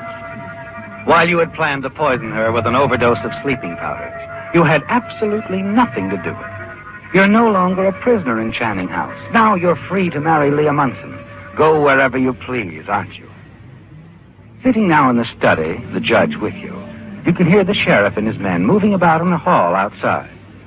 Presently, the study door opens and the sheriff moves into the room. Oh, Jeff. Yes, Sheriff? I've been having a rather interesting conversation with your caretaker, Sam Lewis. He seems to think your aunt's death wasn't accidental. What? What's that? He seems to think that she was pushed down the stairs and that you did it. And I pushed... Oh, really, Sheriff, why would I want to do a thing like that? For the money? The $50,000 Sam found hidden in the stairway this afternoon? $50,000? In the stairway? Mm-hmm. Sam turned it over to your Aunt, Mrs. Channing, right after he found it. Well, that's probably why she phoned me to come over this evening. She said nothing to me, Judge. Look, Sheriff, According to Sam, Mrs. Channing told him the colonel had hidden a large sum of money somewhere in the house short time before he died. Seems the colonel never got around to telling her where he'd hidden it. That's why she's been having the house torn apart these past 5 years, looking for it. Didn't know about that, huh? Sheriff, you've got to believe me. I didn't know. Sam seems to think you did. So did Mrs. Channing. She told Sam she was sure that was the only reason you'd been sticking around so close these past 5 years. Waiting for them to find the money so you could get your hands on it. It looks like she was right. What do you mean by that? We just found something, Jeff. Something I'm sure will convince any jury that you killed your aunt. Me kill Aunt Agnes? No. I'm going to have to arrest you, Jeff. We found all the money Sam turned over to your aunt. But I didn't. Oh, yes, you did. We found the whole $50,000 right where you put it. Stuffed in the back of a bureau drawer in your bedroom closet. Hidden in your Aunt Agnes's pillow. Listen next week when once again the United States Air Force... The Signal Oil Program, The Whistler.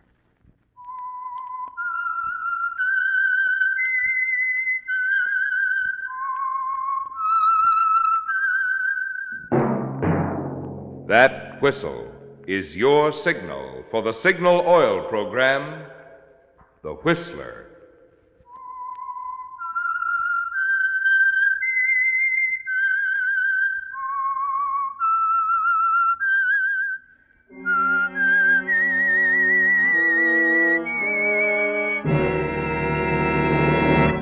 I am the Whistler, and I know many things, for I walk by night.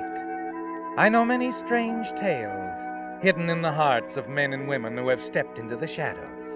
Yes, I know the nameless terrors of which they dare not speak. Yes, friends, it's time for the Signal Oil Program, The Whistler, rated tops in popularity for a longer period of time than any other West Coast program in radio history. And Signal gasoline is tops, too, tops in quality. It takes extra quality, you know, to give you extra mileage. And Signal is the famous Go Farther gasoline. So look for the Signal circle sign in yellow and black that identifies independently operated Signal stations from Canada to Mexico. And now the Whistler's strange story. Hired Alibi.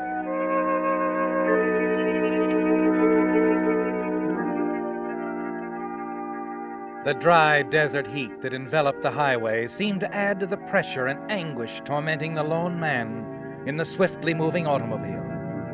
Paul Burns' hurried trip to Los Angeles had proved useless. There wasn't a chance of escape for him now. And he was forced to drive back and face his wife, Edith, tell her that he had failed. If only there was a way out, someone he could turn to talk it all over and perhaps somehow find a way. Hey, how about a left? Huh? Oh. Thanks, friend. Almost didn't see you. Out here? I, got things on my mind. That's probable.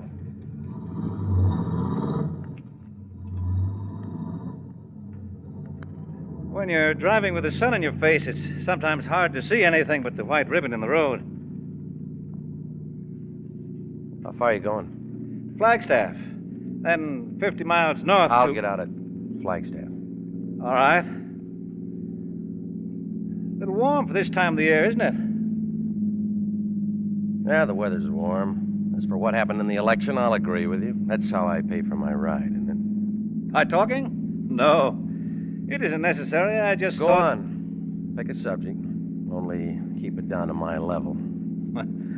Since you seem to limit yourself, perhaps you should decide. Okay. Women, sports, towns, automobiles. All right. Automobiles will do.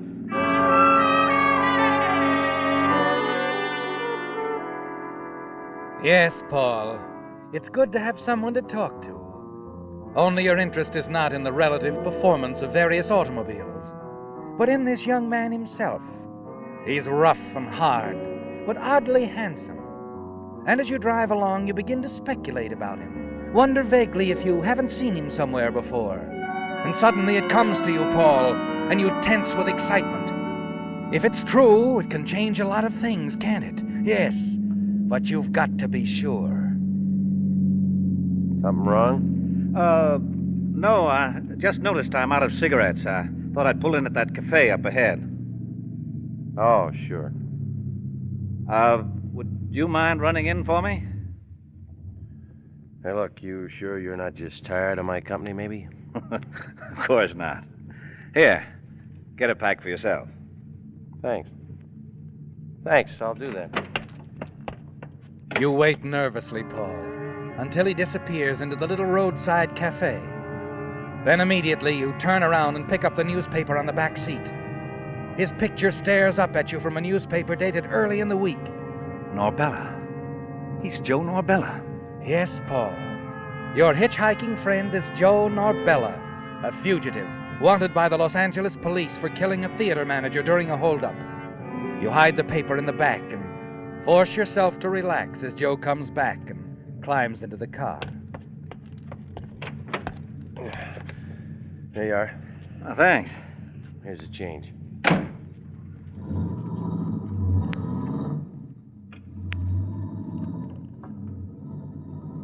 Light?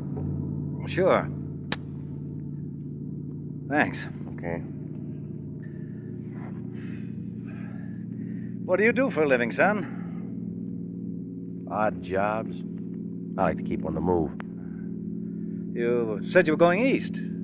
Any particular spot? No particular spot. I bet you wouldn't like where I live. Okay, I'll play. Why?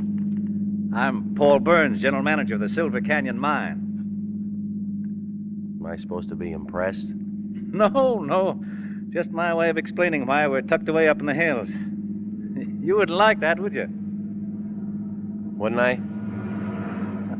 You're a young man. You'd probably find it very dull. Probably. Well, the population of the town nearby is about 600. Yeah, called Silver, but we refer to it as Hermit's Heaven. That's nice. Now, we're so far off the main highway, we have hardly any contact with the outside world. I've heard of worse places. You, wouldn't be interested in going to work for me. Pays very good. Yeah? And I'll even throw in living quarters. You would, huh? Yeah. You'd be sort of an all-round handyman. It's difficult getting young fellas to work in an out-of-the-way place like a silver mine. Yeah, I guess it is. I don't blame them. Working up there is next to disappearing. But it's $75 a week to start with. 75, huh? What do you say? What is your name, by the way? Joe. Joe Webster. Well, Joe, how about it? All right. You got a deal, Mr. Burns. When do I start? As soon as we get there. And, Joe. Yeah? I think this is going to work out fine for both of us. Just fine.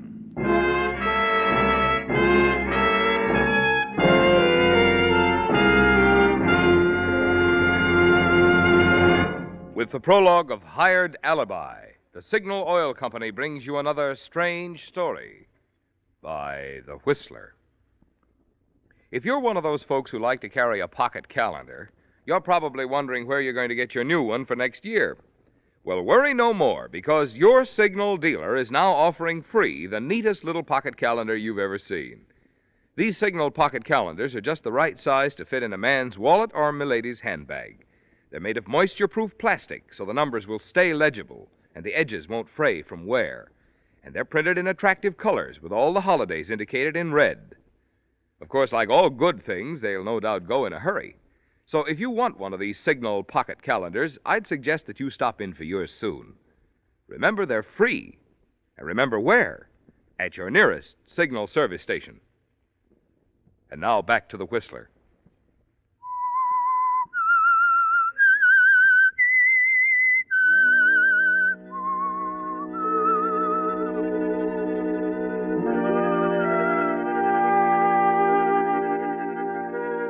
It was a strange meeting, wasn't it, Paul? Two men brought together on a lonely Arizona highway. You and Joe Norbella. Joe, a fugitive who tells you that his name is Joe Webster, and that he'll be happy to take a job at the mine you operate. It all fits together, doesn't it, Paul? Making a pattern of escape for you. A simple but clever one. And all you have to do is be careful, not let Joe become suspicious. It's almost 1 o'clock in the morning when you turn off the highway. Wave to the guard as you drive through the gates of the mine property and up to the house. Joe seems more relaxed now, doesn't he? But you know that you must be patient, go easy. And you try to be casual as you lead him into the house and back through the hall to the guest room. I hope you'll find this comfortable. Yeah. Yeah, looks fine. We'll talk about your job in the morning. It's late, and I don't want to wake the family. Sure. Well, good night, Joe. Just make yourself at home.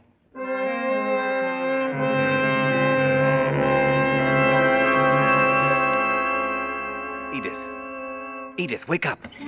What? Oh, you're back, Paul. Yes. Did you get the money? No, John didn't have it. Fine, brother. He didn't have it, that's all. Don't worry. Don't worry. How can I help it? Went through the books again tonight. There isn't any way to cover the shortage. You've used $14,000 of the company's money. Maybe so, Edith, but we're not beaten yet.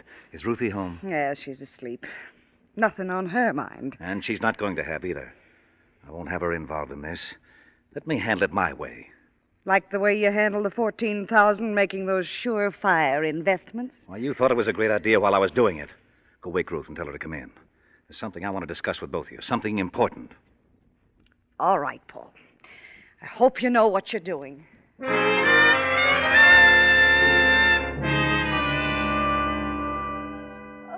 Hello, Dad. What's on your mind? I'm sorry to wake you, Ruth. It's all right. Something happened? No, honey. Did you have a nice time while I was gone? Nothing unusual. Went bowling with Eddie, saw a couple of movies.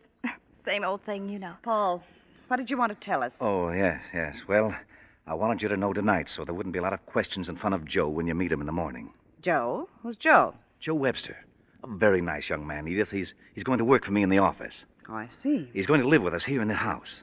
In fact, he's up in the guest room right now. But, Paul, here in the house, why would you have It's very simple, Edith. I need help in the office. And you know how difficult it is to get a good man to come all the way out here. Yes, but don't you think All I ask of you is to make him feel at home. Be nice to him. And don't ask too many questions. Questions? What do you mean? Well, it's just that, well, there's been a little unhappiness in Joe's life. I'm sure he'd rather forget about it. Well, okay, Dad. Whatever you say, if he's that important to you. He is, Ruth. Very important.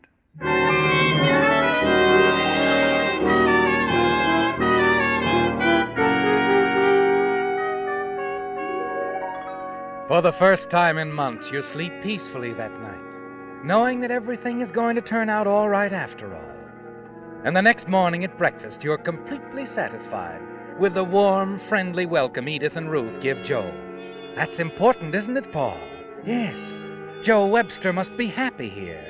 He mustn't become restless and want to leave. Not until you're ready to put your plan into operation.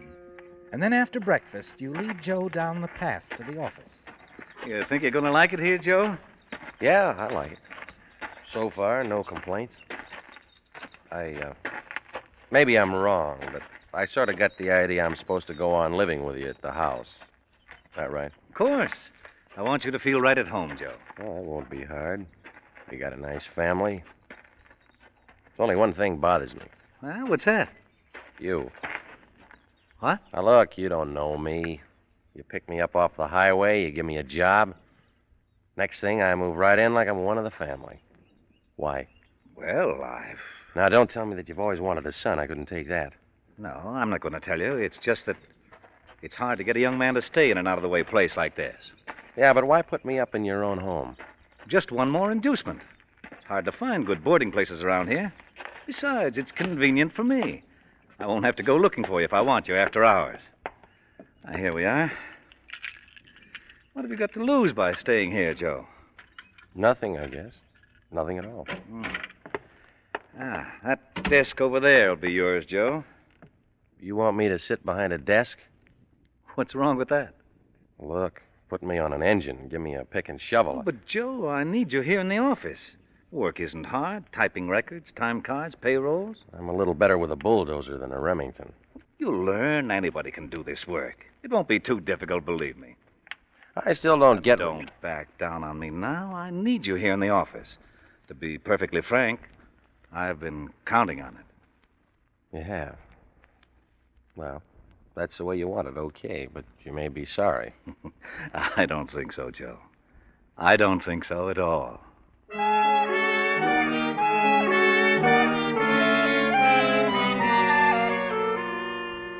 And so another step in your plan has been successfully completed, hasn't it, Paul? Joe Webster has been installed in the company office. And now it's only a matter of time, a matter of waiting, a month or so, until you're ready to make the final move. But as the days go by, you notice with dismay that Joe is becoming restless, impatient with his new job. And you wonder perhaps if you're not going to be forced to bring things to a head quicker than you'd anticipated. You go out of your way to make everything pleasant as possible for him, urging Ruth and Edith on, insisting that they keep him entertained. And then one afternoon at the end of the second week, as you return from an inspection tour of the mine, you step into the office. Joe! Joe! Panic suddenly sweeps over you. As you hurry across the office to the storeroom, you're certain now that the one thing you feared most has happened. Joe! Joe!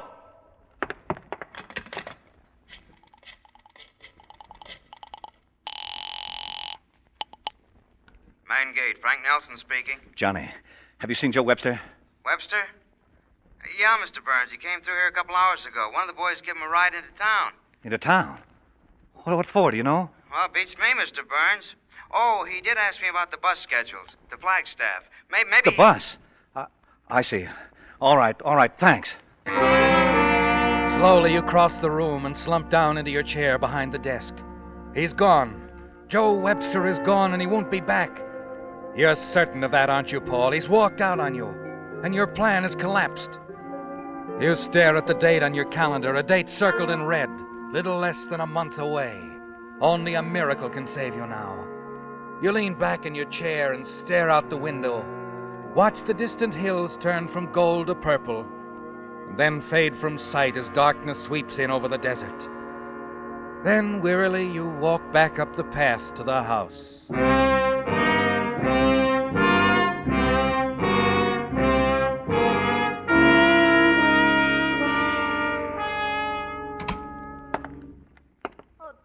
I was just going to call you. Dinner will be ready in a...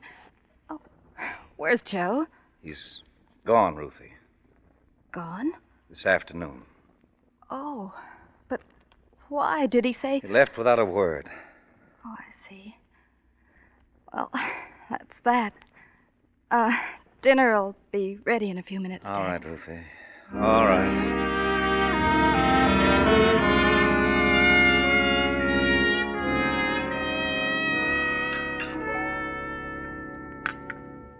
Paul, Hmm? why'd you eat your dinner?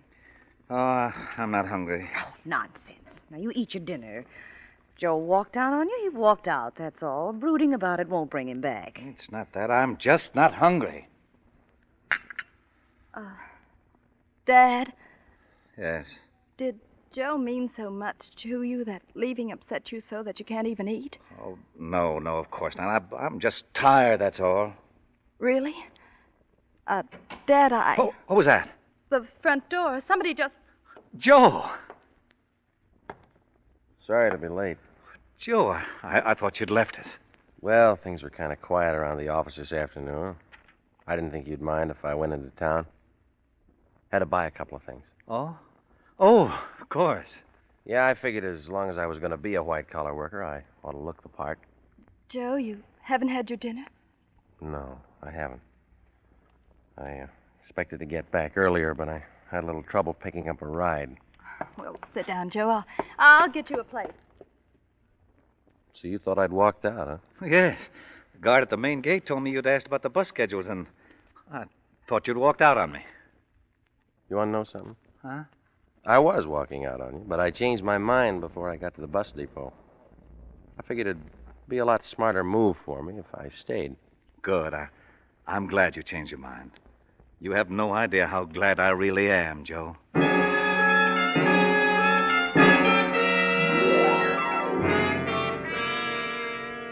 You're certain you know why Joe Webster changed his mind, aren't you, Paul? Because he realized he'd be better off here, hiding out at the Silver Canyon mine, rather than risk capture on the open highway traveling from town to town. Yes, you're greatly relieved now that he's back, but you're not going to take any more chances. You're going to move swiftly before Joe has the opportunity to change his mind again. That night after dinner, as the four of you are drinking your coffee, you decide to waste no time in setting up your next move. But that means working with Edith alone, and somehow you've got to get rid of Joe and your daughter Ruth for a few hours. Look, why don't you youngsters drive into town? See a show or something, huh? I'd love to, but, well, maybe Joe doesn't feel No, like it. sounds okay to me. I could stand a movie. Oh, swell. You might show Joe around town, Ruthie. It's not much of a place, Joe, but, well... It's not the place. It's who you're with. Ready, Ruth? I'll get my coat. Why don't you bring the car around? Be careful driving, Joe. Ruth is my pride and joy. She's all we have. Okay. Have a nice time. Thanks. Good night. Good night. What are you up to, Paul? As soon as they've gone, I'll run down to the office and get the books, Edith. We've a lot of work to do. Wish I knew what you had on your mind. You will, my dear. But the auditors will be here in a month. Less than that. I've tried not to worry. Listen to me, Edith. It's all going to work out. We'll be in the clear. All we have to do is fix the books. But how? We'll arrange the books so that the money that's missing will be listed as cash on hand. Oh, what good will that do? When the auditors go to the safe, they won't find the money. Then what? Don't worry. I'll be able to account for it. Every penny of it.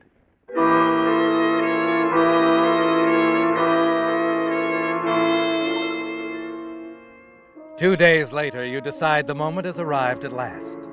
You can't delay another minute. Yes, everything is quite in order now, isn't it, Paul? Throughout the day, you fight to remain calm, unconcerned.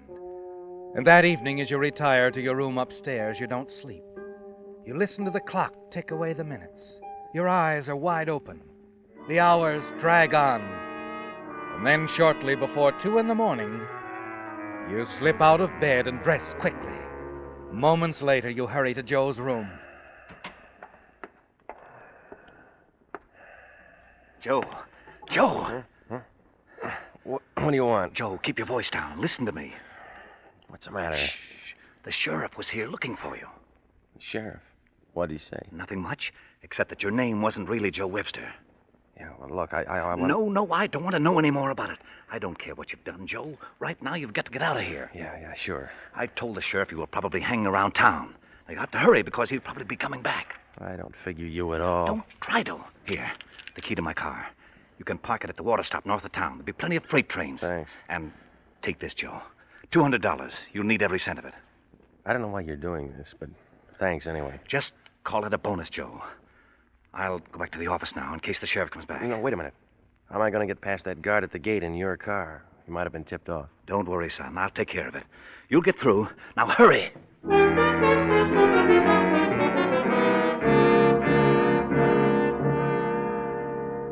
You leave him to finish dressing, slip out of the house, and hurry to the office. He fell for your act without any hesitation, didn't he, Paul? Exactly as you'd planned. And once he's out of the gate and on his way, your worries will be over.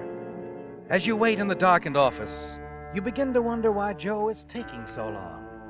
And then finally you hear the car start up behind the house. A minute or so later, it races past the office. You wait another half minute and then pick up the phone and call the guard at the gate.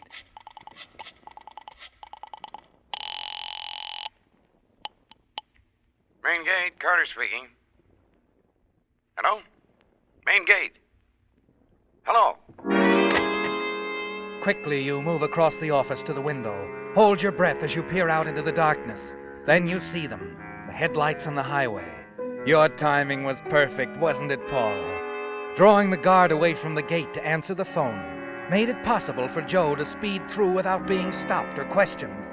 Now there's only one thing left to do. You step to the telephone.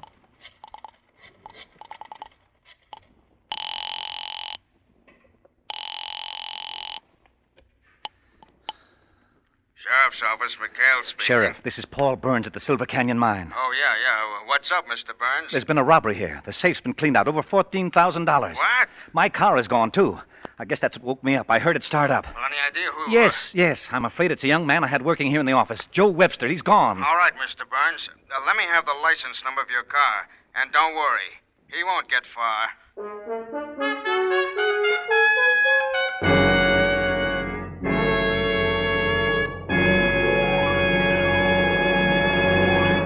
The Whistler will return in just a moment with a strange ending to tonight's story. Meantime, a word to you drivers. While watching some Christmas shoppers this morning, the thought occurred to me, if people would only choose their gasoline as carefully as they select Christmas gifts, a lot more drivers would be using Signal gasoline. And for good reasons. One, of course, is Signal's good mileage, which has made Signal gasoline known throughout the Pacific Coast states from Canada to Mexico as the Go Farther gasoline. But equally important to you is the proud performance in today's Signal gasoline, which naturally goes hand in hand with mileage. After all, the only way today's Signal can give such good mileage is by helping your motor run more efficiently. And when your motor runs more efficiently, you also enjoy quicker starting, faster pickup, and smoother power, the things that make driving more pleasure. That's why Signal says, to be sure of all the things you expect of a quality gasoline, you have just two things to remember. One, in gasoline, it takes extra quality to go farther. And two, Signal is the famous Go Farther gasoline. And now back to the Whistler.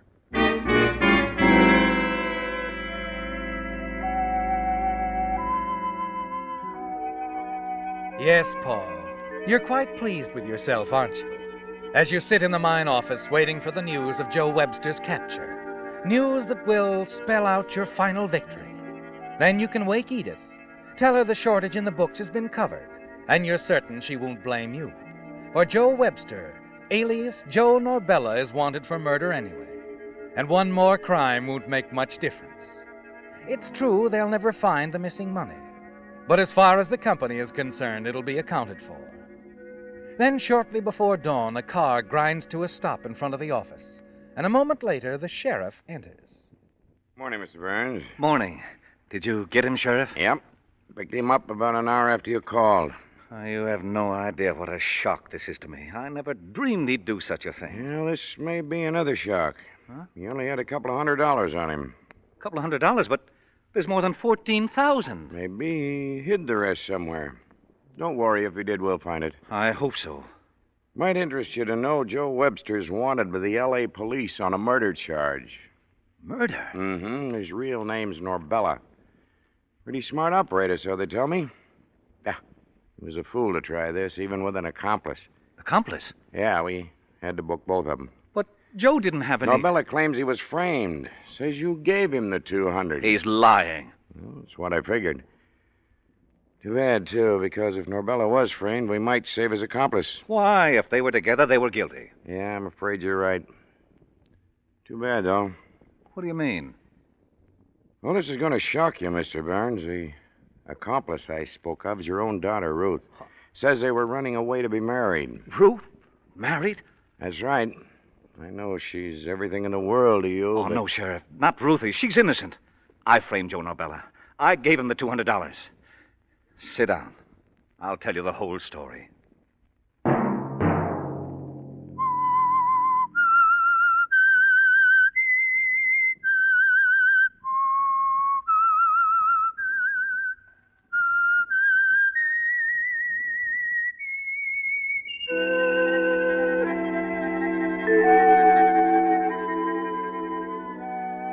Let that whistle be your signal for the Signal Oil program, The Whistler, each Sunday night at the same time. Signal Oil Company has asked me to remind you that those Salvation Army kettles you'll be passing between now and Christmas will provide Yuletide cheer for over 1 million needy men, women, and children.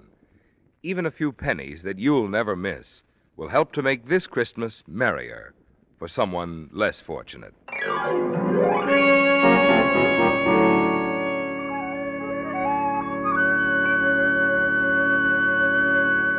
Featured in tonight's story were Jack Webb and Ed Begley. The Whistler was produced by George W. Allen and directed by Sterling Tracy, with story by Bernard Gerard and music by Wilbur Hatch, and was transmitted to our troops overseas by the Armed Forces Radio Service. Remember, at the same time next Sunday, another strange tale by The Whistler. Marvin Miller speaking.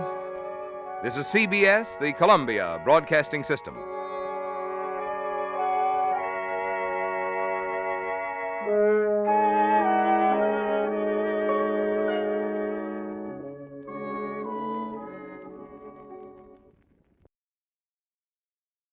The Signal Oil program, The Whistler.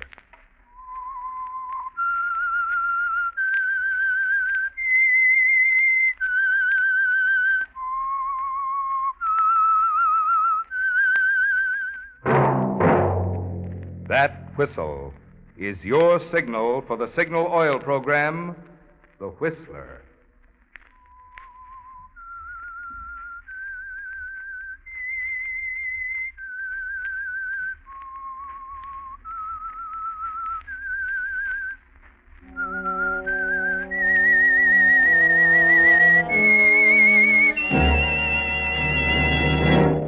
I am the Whistler, and I know many things, for I walk by night.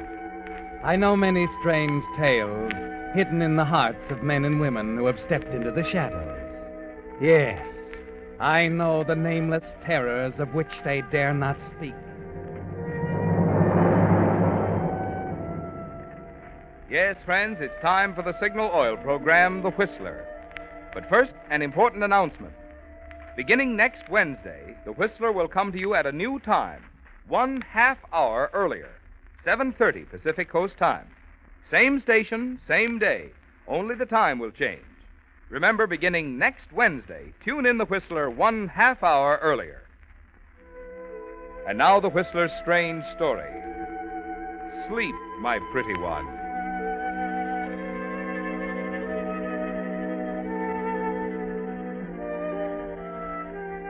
A few months before, Jean would have dismissed the whole idea of having her fortune told as ridiculous. But there was a difference now. Yes. 3 months ago, the smart little ring on the third finger of her left hand wasn't there, and the future was something she could take or leave alone. But she had to admit now that she was pretty much like any other girl in love. That sane, scientific thing somehow seemed a little unimportant. That with marriage just around the corner, things like tea-room fortune-tellers suddenly seemed important and exciting. So she gave in without argument when her friend Betty suggested they leave their table and visit Madame Zorga in her alcove behind the fringed red curtains in the corner. And as the old woman gazed into her crystal and rambled on, Jean found somehow she was taking it all seriously. A little too seriously. On the crystal with me. Max would be terribly shocked if he knew I was doing this. Please, Signorina. Oh, I'm sorry. Ah, it's a-coming. They part now. The clouds part. I see a number. The number 13, and now the number 11. It is a date. The 13th day of the 11th month. November 13th. I gaze deeper. Again the crystal clears, and I see the letter J. And now the letter V. Your initials, Jean. What? How can she? I told you. Go on, Madame Zorga. I cannot go on. Oh, but there must be more. I ever told you. The image fades. The clouds close in. The reading, she's finished. Is something wrong? Of course there is. It serves me right for falling for this hocus pocus. It's a no hocus pocus, Signorina. If you must know, I will tell you. There is no future for J.V. after the 13th day of November. Why, that's this week. Well, never mind, Betty. Here you are, madam. I better get back to the laboratory. It's late. And don't mention this to Max, will you, dear? If he ever caught me going to fortune tellers, he'd get himself a new lab assistant and a new fiancée.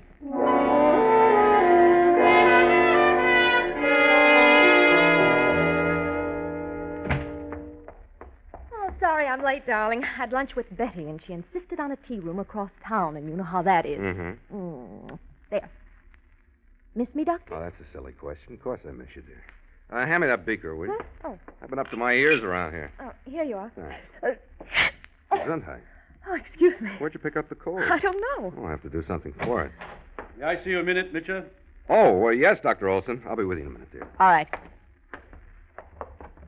Mitchell, Dr. Davies tells me you want to try your drug on one of his encephalitis patients. Oh, that's right. The man's been in a coma for 3 weeks. I think E37 can cure him. You think?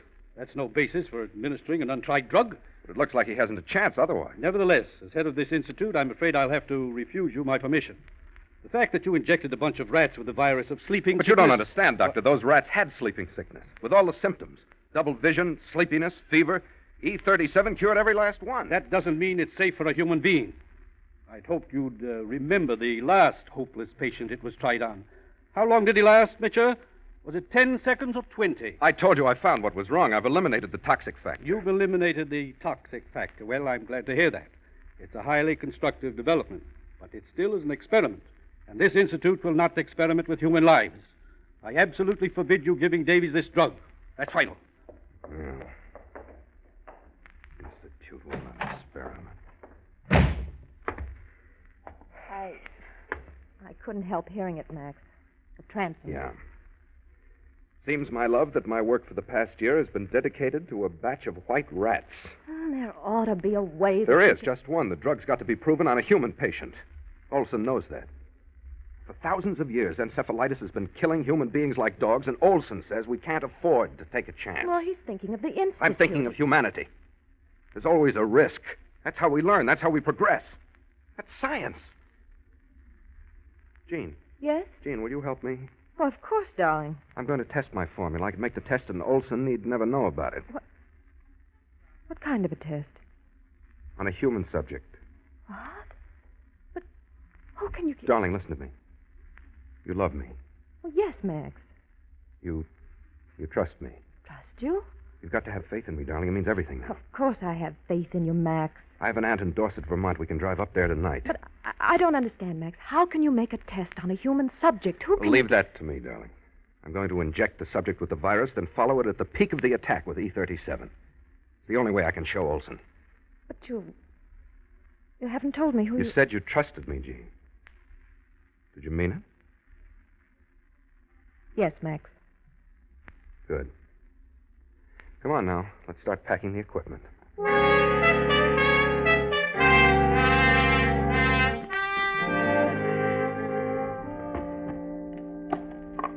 Oh, careful with that vial, Jean. Take us days to reproduce that drug. I'm wrapping it in cotton. Oh, excuse me. There you are, Max. No, that ought to do it. You can close up the bag. All right. Now, hold still a moment, dear. Why? What do you... Just hold still.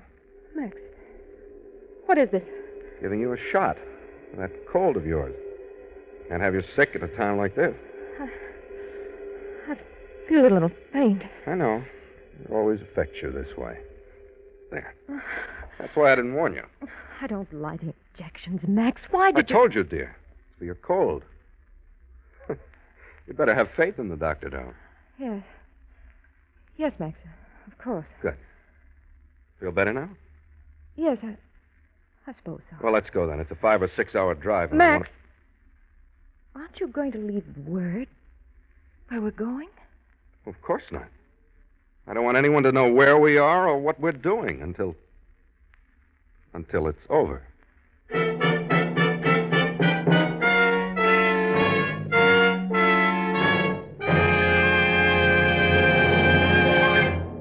With the prologue of Sleep, My Pretty One, the Signal Oil Company brings you another strange story by The Whistler. But now a word to you folks who did some traveling throughout the Pacific Coast states this summer. In addition to beautiful scenery, you probably noticed two other things.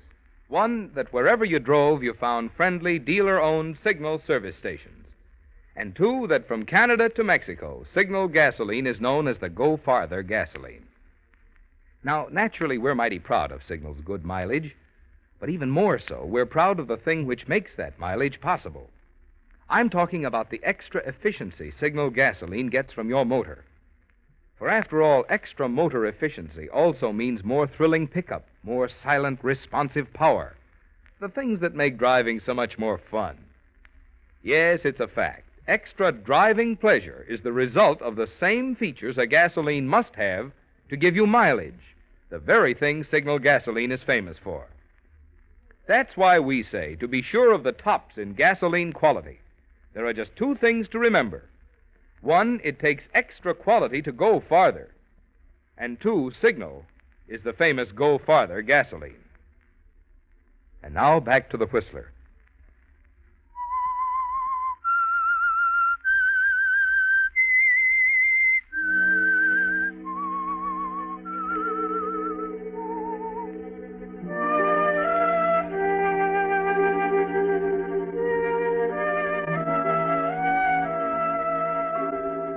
So the decision is made, Gene. And you're on your way now to the little farmhouse in southern Vermont, where it will be decided, rules or no rules, whether the contents of the cotton-wrapped vial in Max's valise is a life-saving drug or a deadly poison. There was no alternative. You had to agree to help Max now, of all times, when he needs you most. But as you guide the car north through the chill November night, you can't help feeling uneasy, as if something is terribly wrong. You wonder about the human subject he's so vague about, his fanatic zeal for his work, his determination that science must come before all else. You glance sidewise at him, at the solid set of his jaw. What's the matter, dear? Nothing. Better keep your eye on the road. Yes. It's nice of you to do the driving. These blasted new glasses, I'm not used to them yet. I don't mind. Max. Yes? You're sure you're quite right in this? I mean, well, if Dr. Olson were to find out, you'd lose your position. If I succeed, Olson won't matter much. I'll have offers from every institute in the country. And if you fail? He'll matter even less. Look out! Max! Good Lord, Gene, watch the road. I don't know, Max. What's the matter? That car. For a moment, I thought I saw two of them.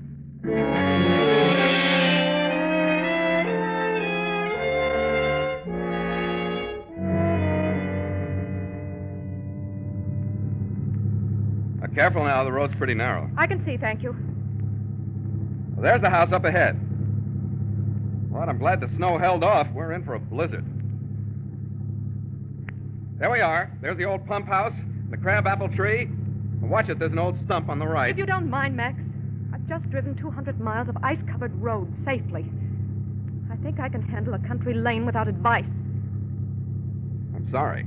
Oh, I'm sorry, Max. I don't know what's the matter with me. I don't feel like myself.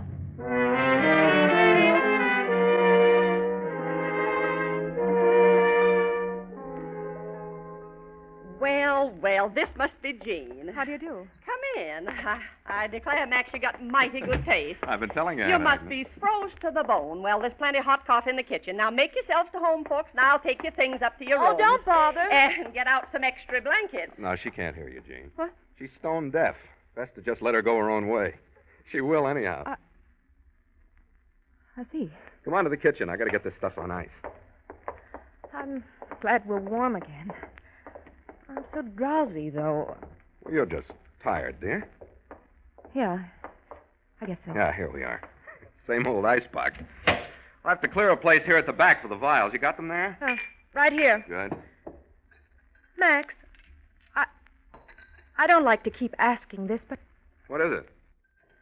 where do you expect to find anyone with sleeping sickness around here? I don't. What? Well, it's very simple. Since there are no cases of encephalitis at my disposal, there's only one answer. To create one. Max. To inject the subject with the virus, then, after a good case is developed, E37.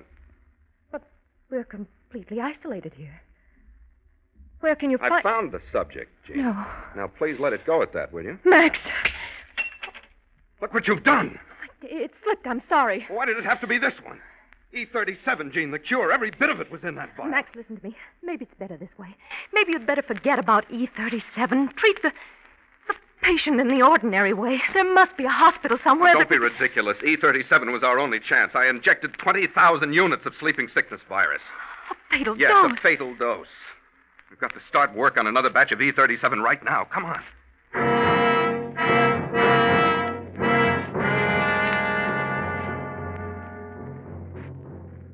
You follow Max down the dim old hallway in a daze, like a figure in a nightmare. The kind where you run slowly as if through water, trying to escape, while nameless shapes come closer and closer. And though you still refuse to believe, to recognize it, one of the shapes is fear. Here we are. Why, it's a laboratory. It used to be Aunt Agnes' pantry. She turned it into a lab for me when I was a boy. Self-defense, in a way. I was always mixing chemicals in her kitchen. But, Max, this is nothing like your laboratory in town. How can you expect Sure, us it's to- crude, but it's all we've got. Between what I brought and what's here, we can duplicate E37. With a little luck. How tired are you, Jean?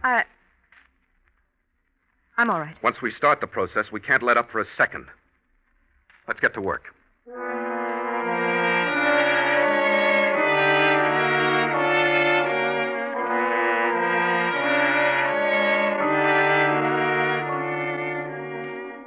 And so it begins, Jean.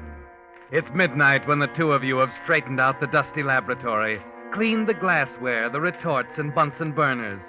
3 in the morning when the first solution is ready to run. Keep an eye on the filtrate here. I'm going to make another setup. Yes, Max.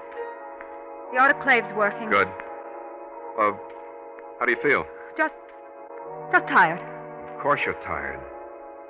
So am I. We'll make it, though, Jean. Don't worry. We'll make it.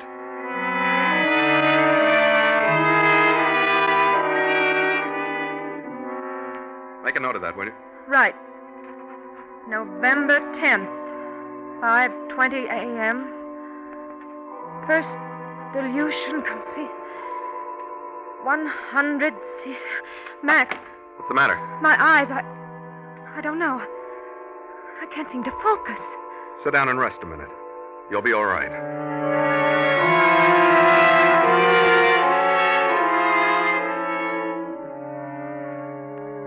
November 11th, 10:15 a.m. Fourth distillate just coming No, off. it's November 12th, dear. What? You've lost a day somewhere. Of course. I don't seem to be conscious of time anymore.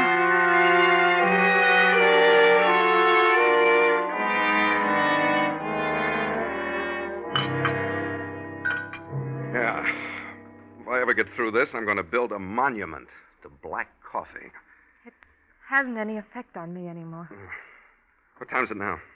4 p.m. It's 26 hours since we ran that solution. Ought to be ripe by now. You got the beaker ready? Yes.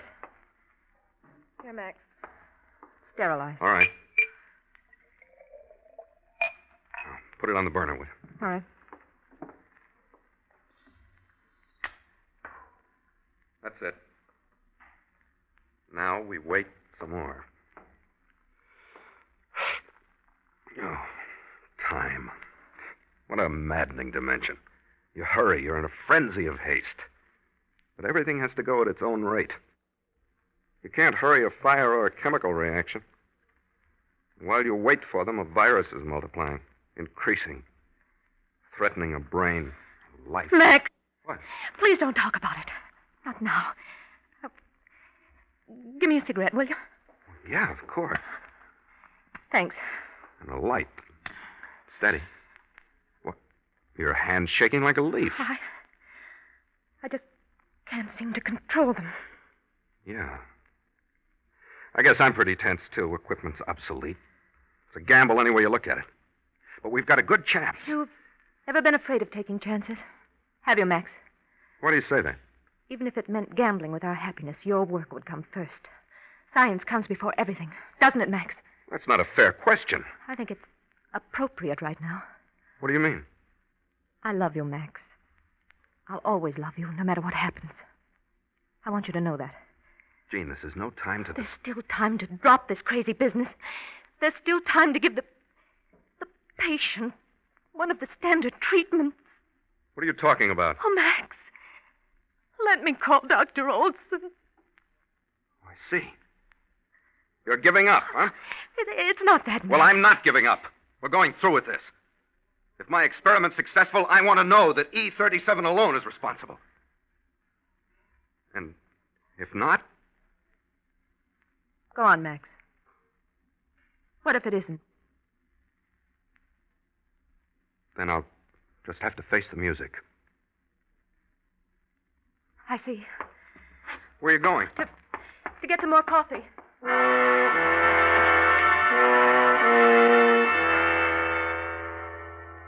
You're glad the telephone's at the other end of the house, that you'll have a chance to get the call through to Dr. Olson in Boston before Max has a chance to stop you.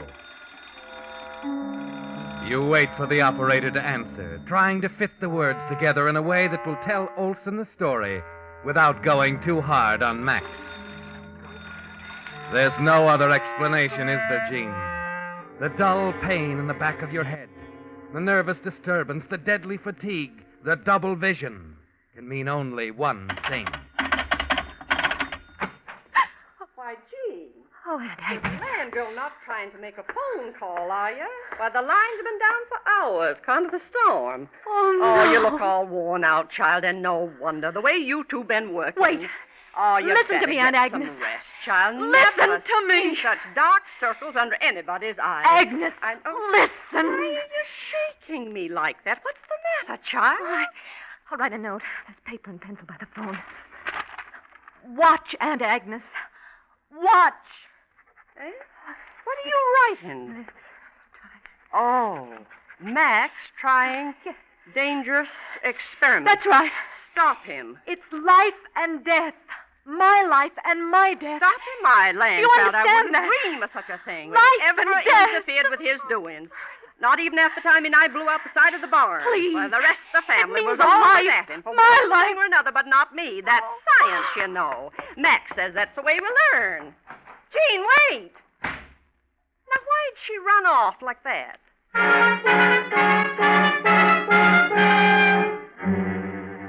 You run blindly out of the house, down the snow-covered path to the shed where you left the car. There's only one way now, Jean. You've got to get away, to leave him once and for all. You've decided now that he's a man without a heart, that you were foolish to have fallen in love with him, and there's a stabbing cold feeling inside that tells you you've discovered it too late. And as you fumble for the car keys, the nightmare you've lived through for the past few days comes back in a rush. I'll inject a subject with the virus, then after a good case is developed, E37. How long did the patient last, Mitchell? Was it 10 seconds or 20? Hold still, dear. Giving you a shot for that cold of yours. Double vision, sleepiness, fever. That car. I saw 2 of them. 20,000 units of virus. The drug is our only chance. I don't know what's the matter with me. I don't feel like myself. There's no future for JV after the 13th day of November. No future, no future.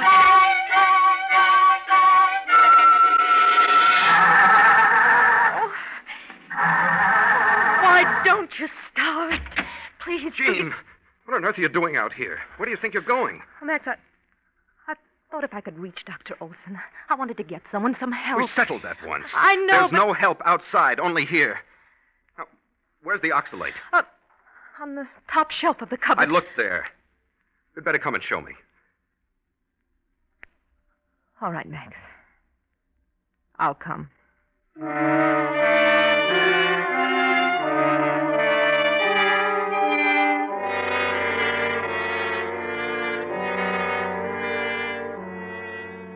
What time is it, Jean?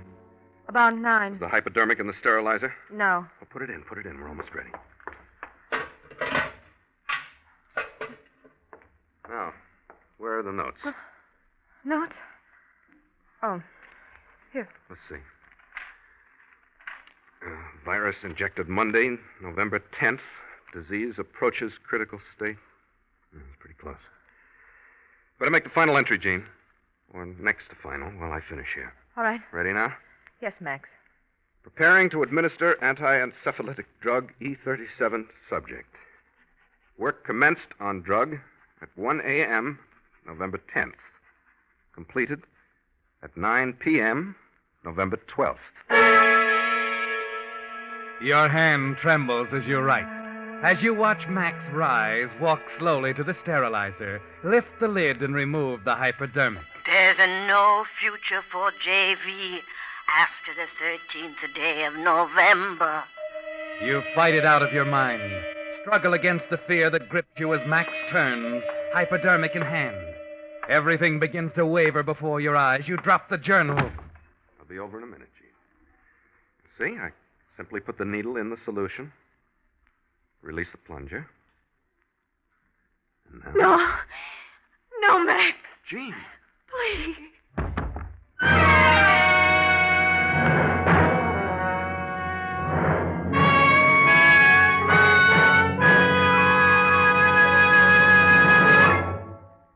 The Whistler will return in just a moment with the strange ending to tonight's story.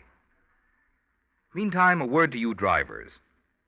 You've heard me tell how Signal has grown from a mere handful of dealers in Southern California to almost 2,000 Signal stations serving 6 western states from Canada to Mexico. Well, recently I was going through some letters from you listeners to see if I could put my finger on the answer for the ever-increasing preference for Signal. A driver from Long Beach wrote, "Since switching to Signal, I've been checking my mileage, and my car does go farther with Signal." Another wrote, "My 1939 Chrysler is still purring like a kitten on Signal gasoline." And still another said, "Whether I drive in for a tank full of gas or air for the tires, Signal dealers give me the same courteous treatment every time." Well, there you have it. Some drivers praise the conscientious service at dealer-owned Signal stations. Others rave about the quality of Signal products. I have a hunch it's a combination of both. But for the best answer, why don't you try a tank full of Signal gasoline? My bet is that once you do, you too will want to join the ever-increasing number of drivers who are switching to Signal. And now back to the Whistler.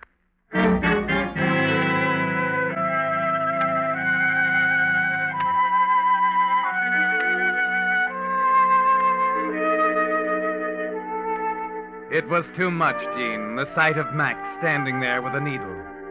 Gradually, you become aware of the room you're in. A pretty bright room with organdy curtains and the green leaves of an apple tree showing outside the window. The sun is pouring in now, and suddenly you realize it's afternoon sun. Oh, I think she's coming around. What? I say, I think she's... No, never mind, Aunt Agnes. Well, it's about time. Max. You've slept the clock around, young lady. It's after 3. Max, it's all over. I'm all right. Yes, it's over, darling. You're all right. And we've won. Oh, there's the doorbell, Aunt Agnes. What? The doorbell. Doorbell. Oh, doorbell. I expect it's the judge. I'll sit him down in the parlor. Good. I I told the judge to drop by on his way home from town, dear. Thought we might make an appointment. That is, if you don't mind changing your name on an unlucky day like the 13th. Change my name. My initials on the... Unless you'd rather... No, Max, you haven't told me. What happened? What did you do? Well, if you hadn't fainted when you did, you'd have seen. Within 5 minutes after I took that injection, I was feeling better. You? And 4 hours later, there wasn't a trace of sleeping sickness in my blood. Oh, Max. Max, darling. Yeah, that's science, darling. You risk a little to gain a lot.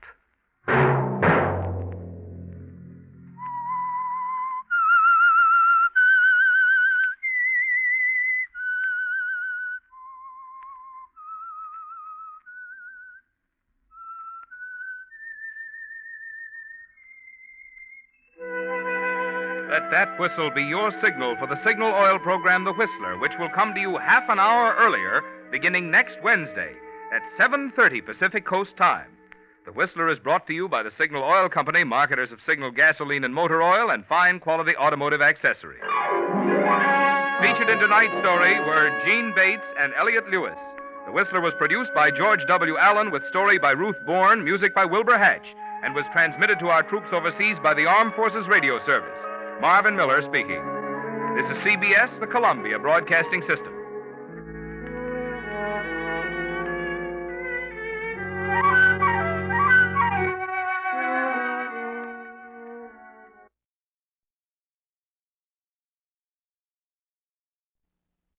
And now stay tuned for the program that is rated tops in popularity for a longer period of time than any other West Coast program in radio history. The Signal Oil program, The Whistler.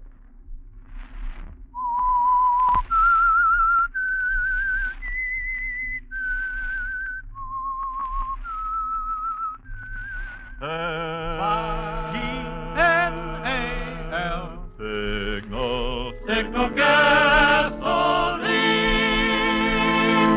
Signal, the famous Go Farther gasoline, invites you to sit back and enjoy another strange story by The Whistler.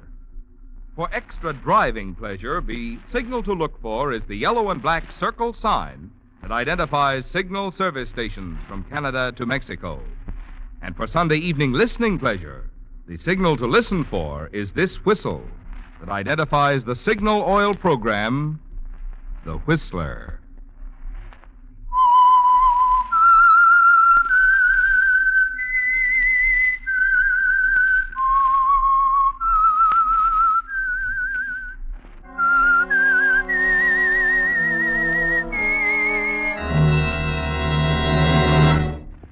I am the Whistler, and I know many things, for I walk by night. I know many strange tales, hidden in the hearts of men and women who have stepped into the shadows. Yes, I know the nameless terrors of which they dare not speak.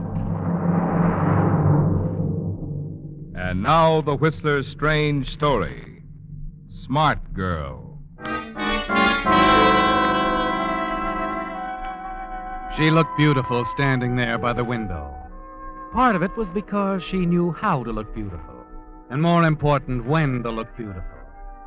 For the tired businessman, Ruth Walker was like a tonic, a refreshing vision of loveliness.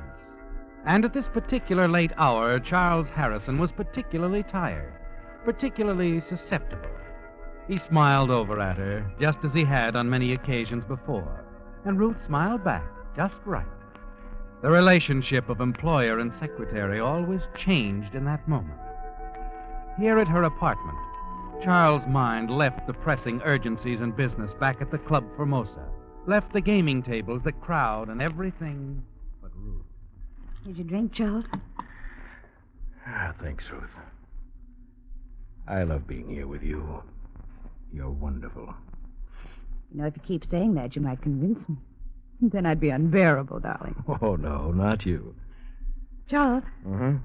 you know what day this is? Should I? No, men never do. Women shouldn't expect them to. How's your drink? Perfect. All right, Ruth. What day is it? A year ago today, I walked into the Club Formosa, asked for a job. There wasn't one open Until I walked in, saw, And then there was. Yeah. Right to the day? Right to the day, Charles. Yes. Salute. Charles, Yes? it's been wonderful. Only one thing missing. For me, anyway. Oh? Not having you always, darling. 24 hours of the day, 365... Ruth. I thought we agreed long ago not to discuss that. I'm sorry, it's just... Let's not spoil anything, Ruth. There's no chains holding either of us. Only that I love you. All right. But you know I can't do anything about that. It's been agreed that if you should meet someone, some young man... I won't. I don't want to, ever. It still doesn't alter the simple fact that I'm married. That half of the Club Formosa belongs to my wife. If you want to go on status quo, we go on. If not, Ruth... I'm sorry, Charles. Of course, I shouldn't have said anything. I wish you hadn't, Ruth. I really do.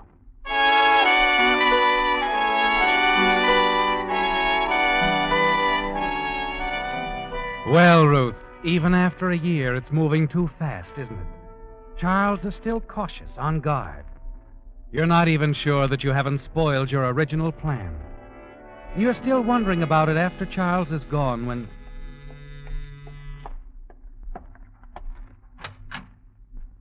Fred, you shouldn't have come here like this. Easy, baby. I saw Charlie Boy leave. Close the door. I want to have a talk with you. It's late. No. It's early. Early in the morning. Just relax.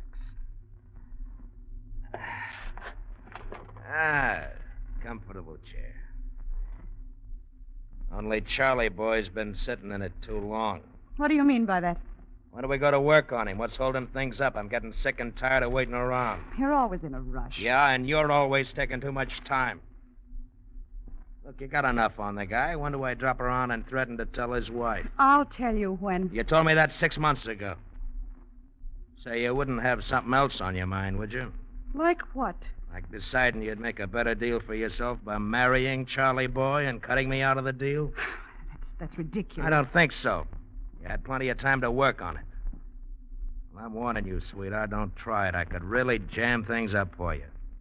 Tell Charlie Boy a lot about little Ruthie. Fred, you don't really think that I double-crossed... Just see that you don't. I'm not stepping out. Not now. I need dough, and I need it quick. If you don't move pretty soon, Charlie's going to learn a lot. All right, but you'll have to wait until I figure the best way to handle it. I'm as anxious for some real money as you are. Then make it snappy, or I'll have a little talk with Harrison. Now, how about a drink, huh? Sure, Fred. Sure. You leave Fred, go into the kitchen for some ice. It's more of an excuse than anything else, isn't it, Ruth? Because Fred came so close to the truth in thinking you might try to take the easier way with Charles. Marriage. The way to get everything you wanted. Fred is going to be difficult to manage from now on, isn't he? He could ruin everything between you and Charles. Somehow you've got to stall him. Get some money for him. The sooner, the better. And suddenly a thought occurs to you. The more you think about it, the more certain you are that it's an excellent idea. You hurry back into the living room. Here's your drink. Thanks, honey. Fred, Yeah? I've been thinking. You want money and I want money. Mm-hmm. I know how we can get plenty. In a week. I keep talking. I don't like the blackmail idea. Charles might not go for it either. Too dangerous for both of us. You, got a better idea? Much better. A hold-up. Oh, you're nuts. Besides, I'm not interested in chicken feed. Does 20,000 sound like chicken feed? What? 20,000? Mm-hmm. Listen, Fred, I'm the only one who knows this. But every Friday night, Charles brings the proceeds of the club home with him. It's usually around $20,000. He banks it on Saturday morning. What are you trying to pull? Do you expect me to believe he's that big a chump? He's not as big a chump as you think. See, he figures everybody would think the same way you do. Nobody would ever get the idea he'd be carrying all that money around with him when there's a perfectly good safe at the club. Yeah, he's not so dumb at that. Well, tell me more, baby. When he gets home, he always drives his car into the garage under the apartment house. It's usually after 1 in the morning. The garage attendant's gone by then. Look, how about sweetening my drink up, huh? All right. Hey, honey, you got any cigarettes? In the desk drawer. Help yourself. Oh, thanks. Does, he always carry as much as you said? Mm-hmm. More or less. Yeah, I like that. I like that fine. Here you are, Fred. Ah, thanks. Ah, that's better. Well, what do you say? Well, it's dangerous, Ruth, but it's worth a try. How about, next Friday night, huh? Next Friday night's perfect. The sooner the better. We split 50-50? 50-50. But no rough stuff. He doesn't carry a gun. Don't worry, I'll handle him. Just leave everything to little old Freddie.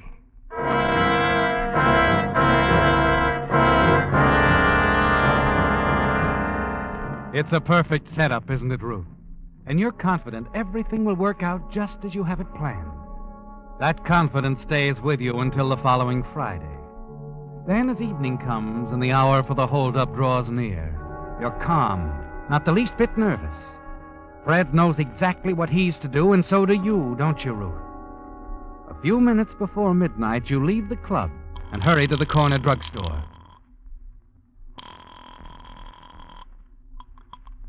Fourth Precinct Station, Sergeant Gray. I can't give you my name. And there's no use trying to trace this because it's a public phone. What's on your mind, lady? A robbery. It's going to happen tonight, in a few hours. Someone is going to try to hold up Charles Harrison in his garage at the Parkview Apartments.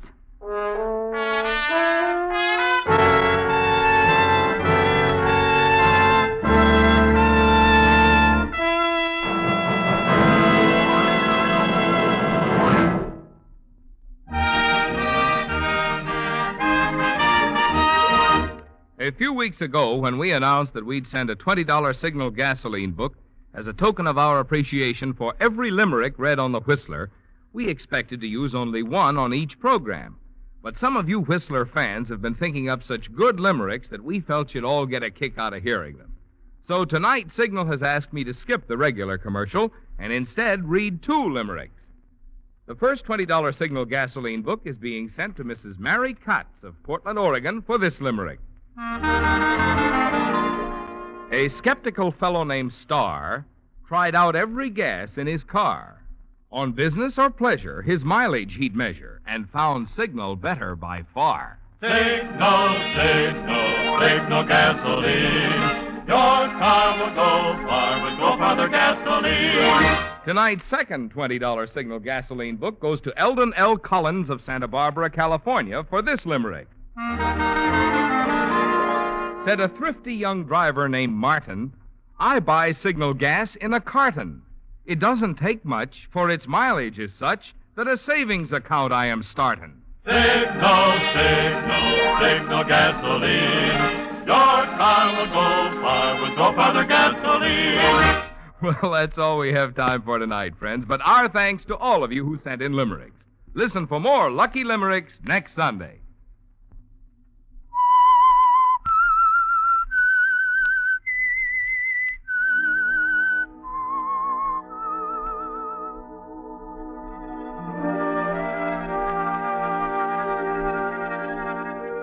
You know it's a perfect setup, don't you, Ruth? Your frame against Fred. It's only a matter of hours now, and you're certain that he'll be caught by the police when he attempts to rob Charles Harrison. Then he'll be out of your way for a long time, years. You can have all the time you need to win Charles over, make him see things your way. When you reach your apartment after leaving the club, you pace the floor, tense, nervous. And then shortly before 2 in the morning, you have a visitor. Fred. What's the matter, baby? You're looking at me like you didn't expect me back. Oh, no, it's just... Never mind that. Just get me a drink, a straight one. I need it bad. Fred, what is it? Something go wrong? Yeah, everything. And I didn't get the dough. What happened? Harrison got rough. He's a big guy and not easy. Well, he's dead. Dead? I told you... Skip it. Who told him? That's what's bothering me. I don't know what you mean. He acted like he knew, that's all. Like he'd been tipped. He had a gun on him. But I don't see how... All right, so you don't see how. It's good enough for now. Fred, no one saw you. You got away from the apartment. It didn't happen at the apartment. I changed my mind. I was hiding in back of Harrison's car when he drove away from the club. Look, are you going to get me that drink? All right, Fred. As you leave to get his drink, you begin to add it up in your mind. The police must have tipped off Charles, instructed him to drive into the garage as usual, not to take the money, but to carry a gun. You hope that Fred doesn't read the fear in your eyes as you return from the kitchen. You find him standing by your desk, looking at your tiny pearl-handled revolver. There's a strange look on his face. What's the matter, Fred? Matter? Nothing. I was just looking at this gun of yours, baby. Why? Charles pulled a gun on me tonight. Looked a lot like this one. Noticed it in this desk drawer the other night when I got those cigarettes. I was just checking to make sure it was still there. You didn't think that... Yeah, that's what I was thinking. It's a good thing for you I was wrong. Just forget it. Forget it. The way you handled it, there's a murder charge now. Ah, we missed this time, that's so... Hey, wait a minute. That's coming this way. At your nerves, you're imagining things. No, I'm not. I'm going to get out of here. But I'll be back. If I were you, Fred, I'd get out of town. Fast. Yeah? Well, maybe you're right, Ruth. We'll see. The moment he's gone, you rush to the window, look down into the street, see a police car pull up in front of your apartment house. But it's just routine, isn't it? And you've got to face them, react the way they expect you to. You wait. Finally, the dreaded moment arrives. Miss Walker? Yes? Lieutenant Lewis, homicide. May I come in? Well, yes, of course. Sorry to disturb you at this hour, Miss Walker, but... What's wrong, Lieutenant? Afraid I have some bad news for you. It's about your boss. Mr. Harrison? Yes. There was an attempted holdup. He was killed. Oh, here. Better sit down, Miss Walker. You sink down into the chair and cover your face with your hands. You play your part well. The grief-stricken secretary, shocked by the news of the tragedy. You answer every question in a straightforward manner. Finally, the officer is finished, satisfied that you're in the clear. Well, I guess that's all for now, Miss Walker. I may drop around again in a day or so. Depends on how we make out. Just routine, you understand. Yes, of course. Good night, Lieutenant.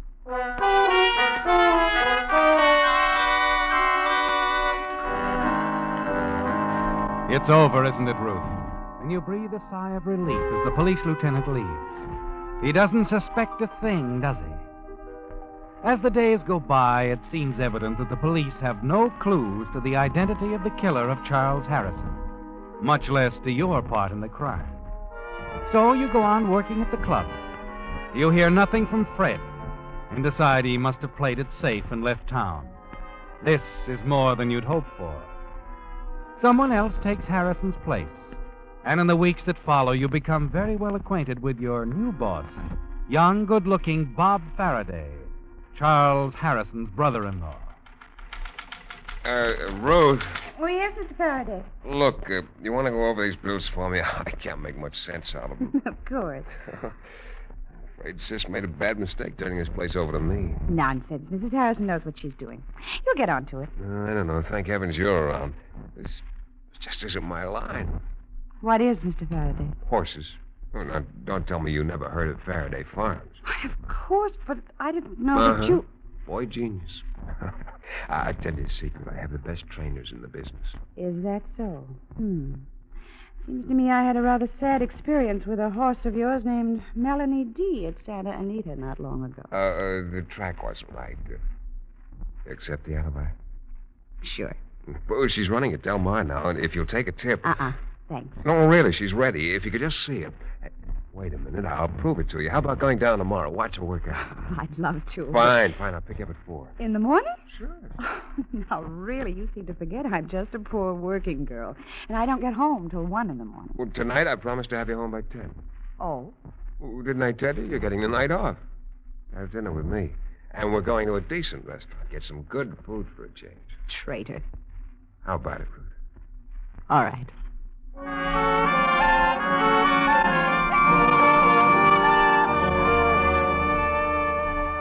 You're rather pleased with the way things have turned out, aren't you, Ruth?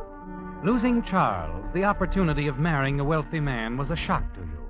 But now there's Bob Faraday, your new boss. Certainly as wealthy as Charles Harrison, younger, single, and handsome. Yes, you're attracted to Bob, aren't you? And it's quite evident he's very interested in you. In the next few weeks, you spend more and more time together. The track, moonlit rides on his boat, dinners at quiet, out-of-the-way places. And you find yourself becoming quite fond of him. Charles' death is almost forgotten now, and so is Fred Markle. By now, you're certain he took your advice, left town, and you'll never hear from him again. Yes, each date with Bob drives the memory of Fred Markle farther away. And into the stretch is narrator by half a length. And here comes Melanie D on the inside. And now it's Melanie D and narrator. Melanie D by a head pulling away. And at the wire, it's Melanie D, narrator, and Bell.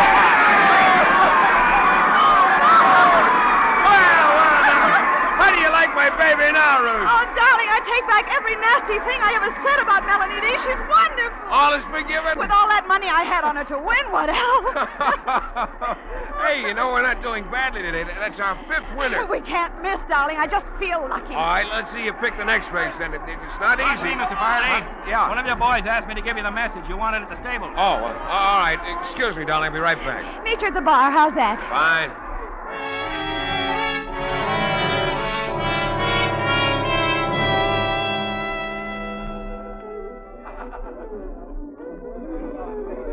This seat taken, miss? Why, yes, it...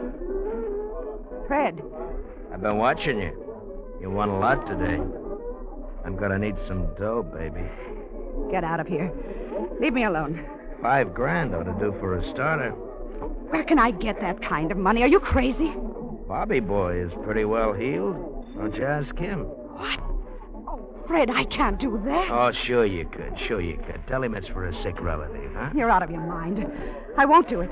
Look, I've been doing some thinking, baby. So we're both on a hook. Okay, I can make trouble for you, and I will. You could make trouble for me, but you won't. I'm willing to gamble on that. Fred, listen. Figure it out for yourself. You turn me in, and you lose everything. On the other hand, you play ball with Freddie, and you stand to become Mrs. Bob Faraday. That's what you want, isn't it? So you can blackmail me for the rest of my life. Well, it's better than working for a living. Suppose I drop around your apartment tomorrow night, say around 11? You'll have the dough? Well, I'll be waiting. And here comes Bobby boy on the inside. All right, I'll try, but please go now, Fred. Right. I'll see you around 11 tomorrow night. Oh, there you are, Ruth. Well, that didn't take long, darling. No, it's nothing important, really. One of my trainers, Sam Perry, got a little excited over the way fair-haired boy was acting up. Oh? Nothing wrong with him at all, but Thinking about sounds like Fred. an old woman when it You're comes to trapped, horses. aren't you? You haven't the courage to go to the police, and Fred knows it. He'll keep coming back again and again for more money. And you're certain that Bob Faraday will find out sooner or later. You don't want that to happen, do you? Bob means everything to you. And you're going to hold on to him at all costs. Now you've got to think, Ruth. Find some way to get rid of Fred. I'll tell you, see, Dave, Dave's usually pretty good with his tips. This one looks mighty good. I've got just the answer, Ruth. Homicide. What? Homicide. The horse we're going to bet on in the next race. Homicide. It's a sure thing, darling. You can't miss. That's it, isn't it, Ruth? Homicide. You're certain it's the answer to everything. The one way you can get rid of Fred Markle for good. You know he's the only link between you and the murder of Charles Harrison. The only threat to your future happiness with Bob. The next night, back at the club, you plead a headache, leave early, hurry back to your apartment. And then a few minutes after 11... Wow, smart girl. You're home. Come in. Thank you. You came up the back way? Haven't I always? Don't worry, honey. I wouldn't want to make Bobby boy jealous. You know me. I wouldn't want to ruin things between you. As long as you play ball. That's very kind of you, Fred. Got the dough? Yes. 5,000, wasn't it? It's over here in the drawer. That's the way I like to do business. No fuss, no... What's the idea? That gun's liable to go off. It will, Fred. Now, what are you doing? Just calling the switchboard downstairs. The clerk's testimony will come in handy. And now, wait a minute. What's going on here? Des. Get me the police, quickly. Look, give me that. No, stay away from me. Stay away! Miss Walker. Miss Walker. Yes. Miss Walker, what's happened? A man forced his way into my apartment. I shot him. I think he's dead.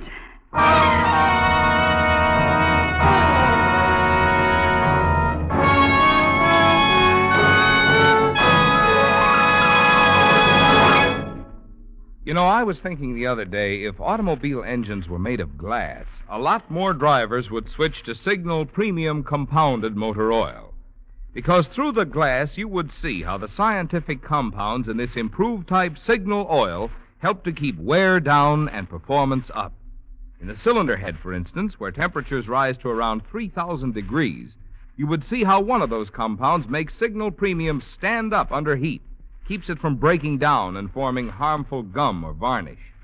Around the piston rings, you would see how another compound in Signal Premium actually removes carbon.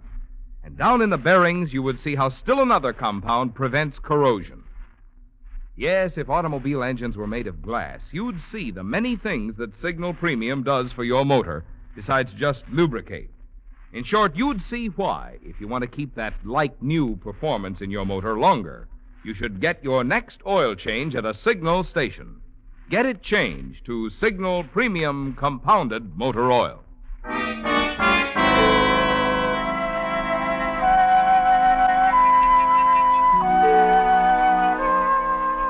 It was easy, wasn't it, Ruth? Everything went exactly as you planned. Your timing was perfect. Phoning the desk clerk at just the right moment. He overheard the brief struggle in your apartment, your frantic plea for the police, and then the shots.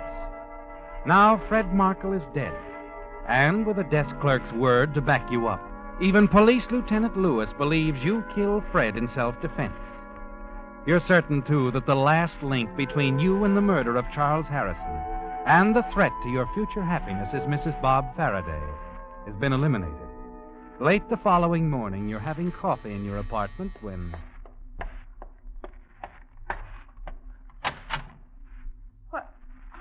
Lieutenant. Morning, Miss Walker. May I come in? Yes, of course.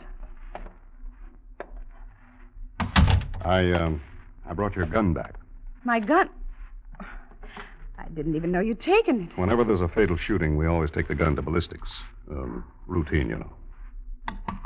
I do have a permit for it, Lieutenant. Yes, I know. We checked that.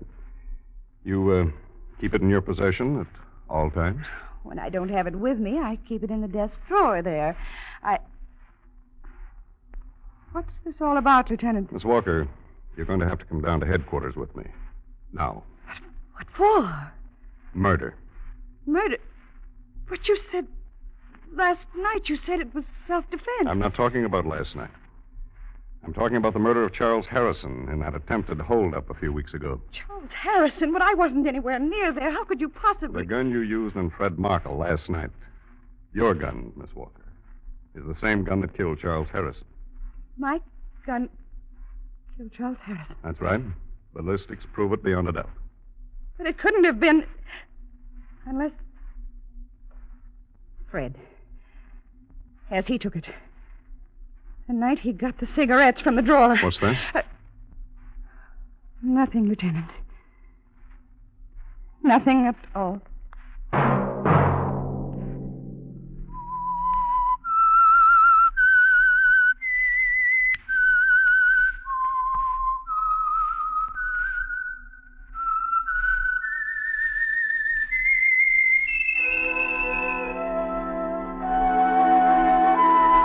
Let that whistle be your signal for the Signal Oil program, The Whistler, each Sunday night at this same time. Brought to you by the Signal Oil Company, marketers of Signal gasoline and motor oil and fine quality automotive accessories.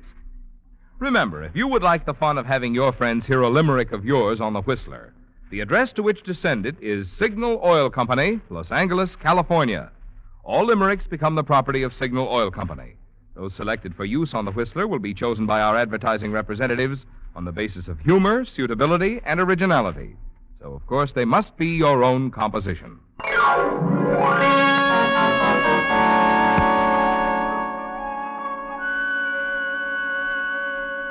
Featured in tonight's story were Mary Lansing, William Conrad, and Ira Grossell. The Whistler was produced by George W. Allen, directed by Sterling Tracy, with story by David H. Ross, music by Wilbur Hatch, and was transmitted to our troops overseas by the Armed Forces Radio Service. The Whistler is entirely fictional, and all characters portrayed on the Whistler are also fictional.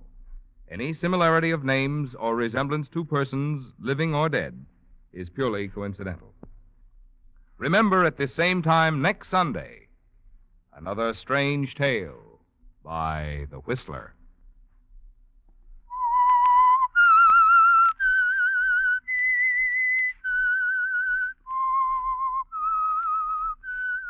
S-G-N-A-L. Signal gasoline. Marvin Miller speaking. This is CBS, the Columbia Broadcasting System.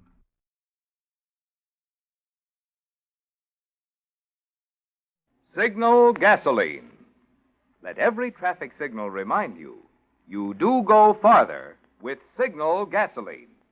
Yes, you do go farther with Signal.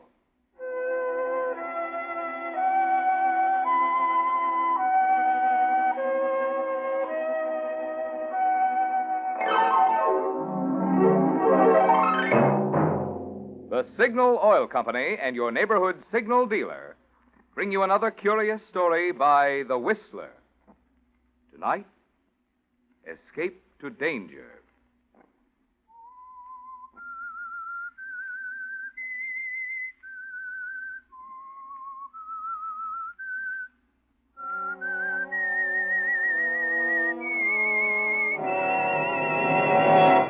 I am the Whistler, and I know many things, for I walk by night.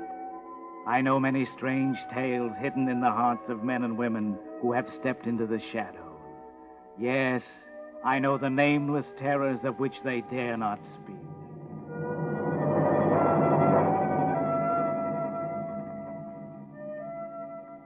To Frederick Pontiac, an American citizen caught in Germany by the war, death came slowly and painfully, of starvation and torture, in a cellar of a Nazi prison camp.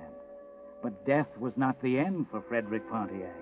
It was the beginning of a new and bizarre chapter, for he died only a few days too early, and his body was hardly cold before his captors saw the handwriting on the wall, put there by Allied shells.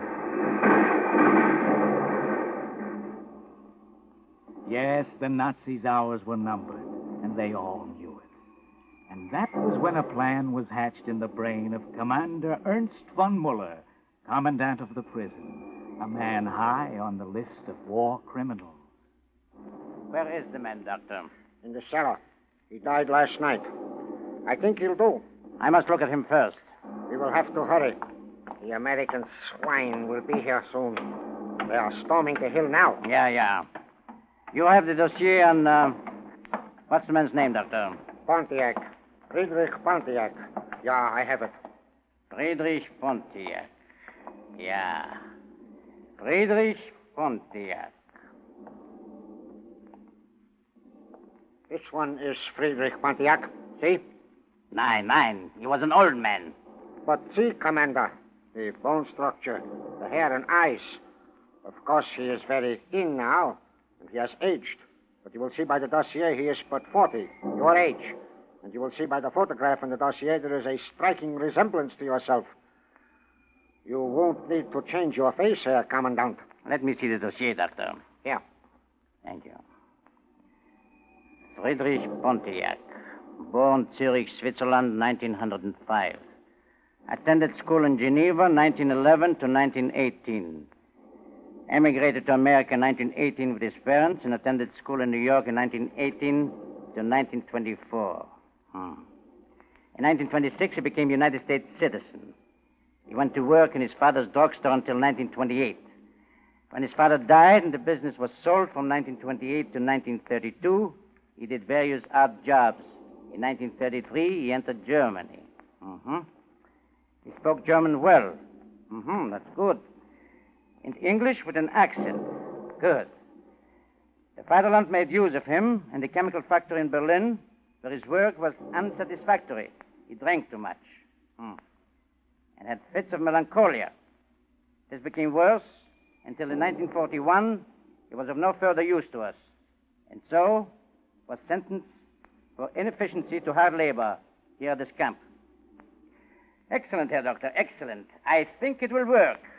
I will have to attend to the fingerprints, Herr Commandant.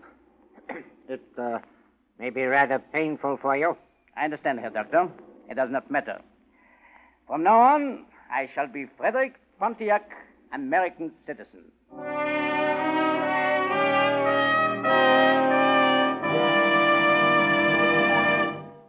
Question. How many times do you have to see a thing before you remember it? Well, here's an interesting test for you Whistler fans to check up on your alertness and memory. Time and again, probably right in your own neighborhood, you've seen and read the big trademark that identifies signal gasoline dealers who bring you the Whistler. But test yourself. Can you remember that trademark well enough to describe it now? Well, think a moment. Do you visualize a big black circle sign with yellow letters spelling Signal Gasoline? And in the center, a traffic signal reading Go, reminding you that you do go farther with Signal Gasoline.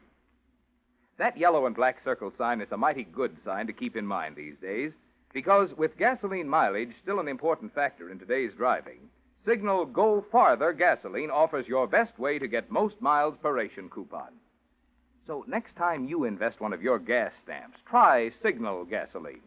Prove in your own car what more and more wise Western drivers are discovering, that you do go farther with Signal Gasoline.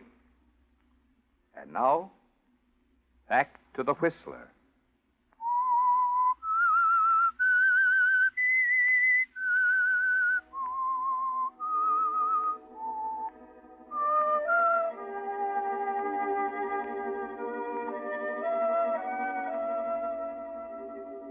And so Frederick Pontiac, dead in a Nazi prison, is born again. And Commander Ernst von Muller, Nazi war criminal, is no more. He commands the last desperate defense of the prison, just long enough for the mutilation of his fingerprints.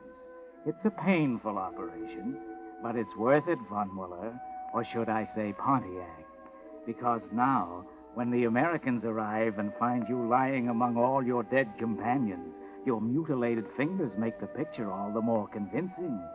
And in an almost unbelievably short time, you're standing on the dock in New York. Everything's been perfect so far. No one suspected you.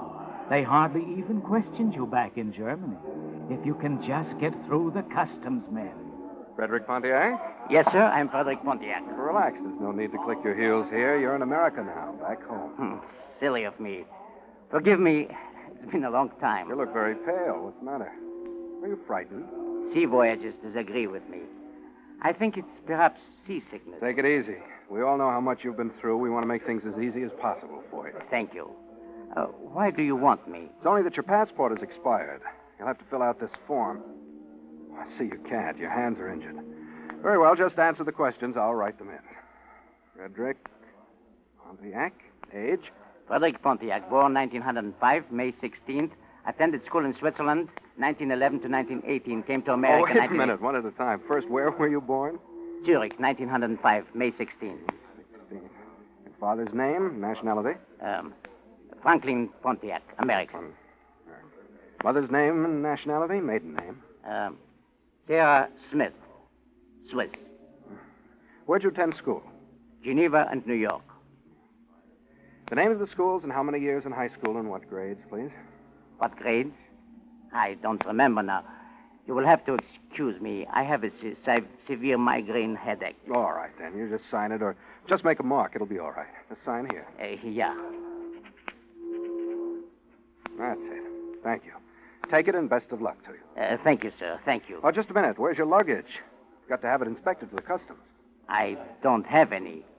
Just the clothes on my back. Oh, all right. I'll fill out your papers. Make a cross here where it says to sign. Yes, thank you very Well, much. it's nothing. Glad to help. Good luck to you. Thank you. Pardon me, sir. Aren't you Frederick Pontiac? Oh, yes? My name is Mitchell, Mr. Pontiac. How do you do? Glad to meet you, at last.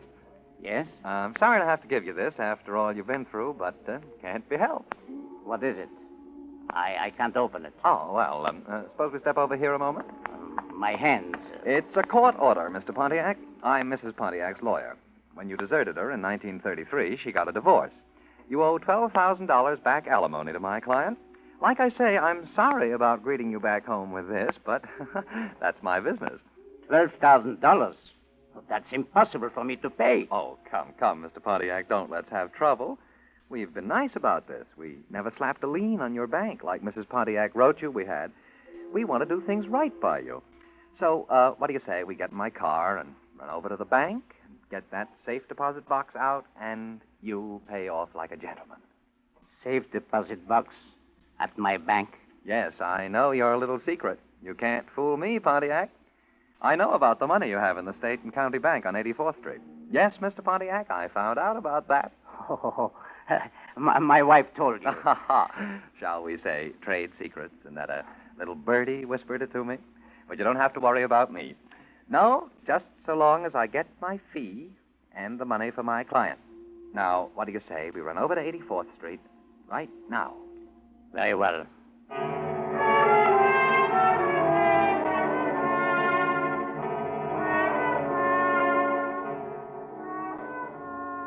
For a minute, you thought you were found out. But no, Mitchell thinks you are Pontiac. So you enter the lawyer's long, sleek black sedan and settle back in the soft upholstery. You ought to be happy, Von Muller. This man you have so cunningly changed places with has money in the bank that he kept secret. Isn't that fortunate? Why are you so worried as you drive to 84th Street? Could it be the wife you didn't know about? And as you stand in the magnificent, opulent interior of the bank manager's office, why do you feel the butterflies fluttering in your stomach and a panicky urge to escape?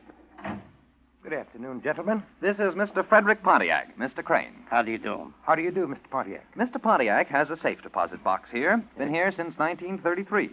Been in Europe since that date. Had quite an ordeal. Was in a German concentration camp. How dreadful for you, Mr. Pontiac. I've read about these places. Glad you got out all right. Thank you, Mr. Crane. Now that he's back, Mr. Pontiac would like to open his safe deposit box. Oh, certainly. You have the key, Mr. Pontiac? The key? Oh, no.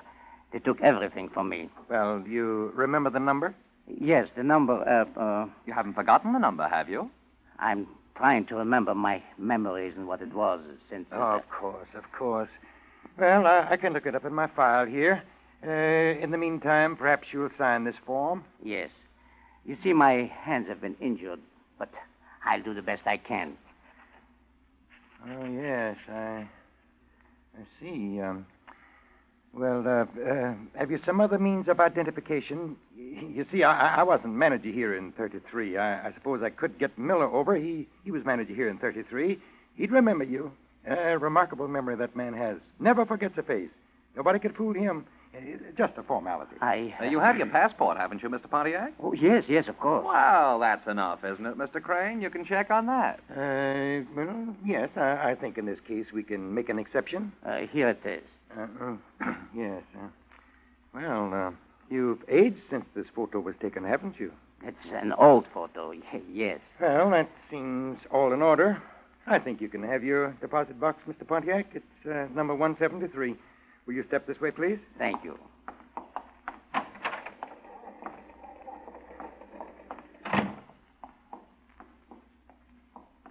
Here it is. 173.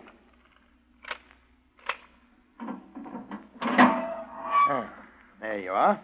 Let me know when you're finished. Thank you. $150,000. All in $1,000 bills. Suppose I take the $12,000 while you have it handy. Very well. Here's $12,000. And the matter of my fee, Mr. Pontiac? How much? $5,000. $5,000? Yeah, $5,000. I know it's expensive, but I'm a good man. You know, I can keep my mouth shut. Count it yourself. My hands hurt. Okay. 1, 2, 3, 4, 5, and 1 for luck. Thank you, Mr. Pontiac. Now, can I drive you anywhere? Where are you staying? Thank you, yes. Any good hotel will do. I've had a rather trying day. Well, how about the Continental Plaza? Nice view of the park, swell bar, good restaurant. Yes. That will do satisfactorily, I'm sure. It has been a very hard day. I will good to rest. Very good. Look, Mr. Pontiac, I'll give you a tip. Yes? Don't stay in town too long. It might be unhealthy for you. What do you mean, unhealthy? You haven't forgotten Lucky Chandler, have you? Huh? Lucky Chandler? Oh, yes, Chandler. Yeah, Lucky Chandler. LaHiff hasn't forgotten. As soon as he hears you're in town, he'll pay you a visit. If you get in. Yes, LaHiff. Your arrival, it was in the papers this evening. How do you mean, pay me a visit? Unhealthy for me?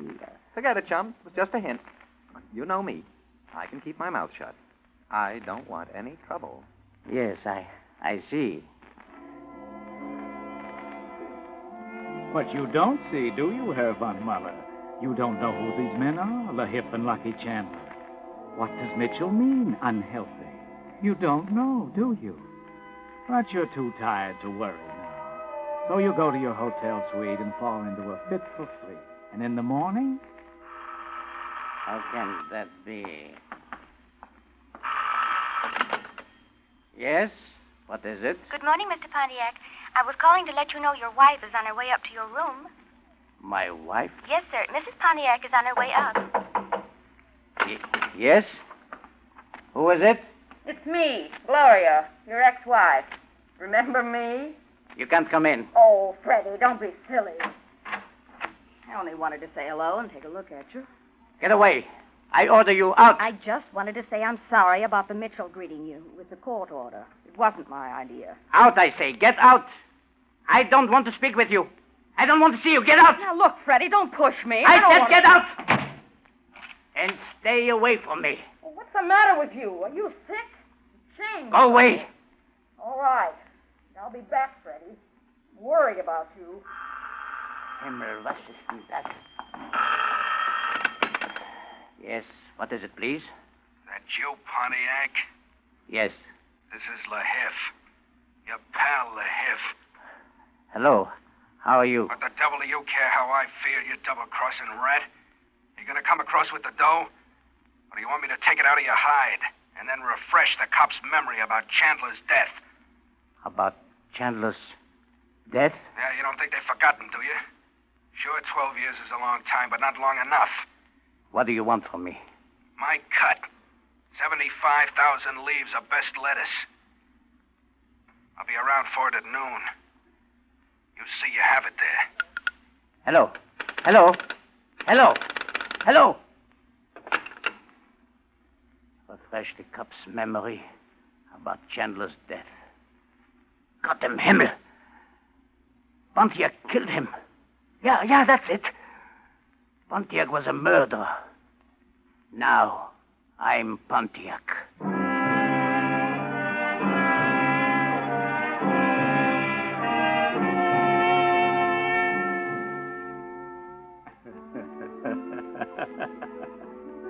Well, what are you going to do now, Von Muller? In America, murder carries a death penalty, and you just escaped from that. You were rather clumsy the way you got rid of Pontiac's wife. You must be more careful how you deal with LaHiff. He must be gotten rid of also. He is a very real danger to you, Von Muller. So you work out a plan quickly. You go out to the drugstore, purchase some rat poison and some liquor. When you get back, you mix a drink and wait for LaHiff. It's noon now. And you look from the window across Central Park and watch the traffic creeping below and wait. You know it won't be long now. Come in. Good morning, Mr. LaHiff. Never mind the formalities, Pontiac.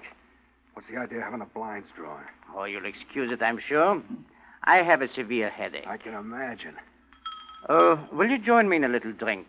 It's a long time since we met. Quit stalling, Pontiac. It came for my money. Hand it over. Oh, of course. Here you are. I have it ready for you. Count it. I won't bother to count it. It better be right. If there's $1 missing. Oh, I wouldn't take that chance. Hey, here's a brandy and soda. Come, let's drink to the future and let bygones be bygones. I wouldn't drink with you. All I want from you is what I have coming, nothing else. Goodbye, Mr. Double-Cross Pontiac. But wait, please.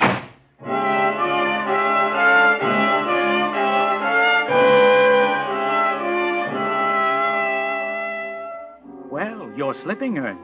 Things aren't going exactly right, are they? You had him right in your net, and then he walked out with the bait. And now what? Pontiac double-crossed him. Maybe now he'll double-cross Pontiac.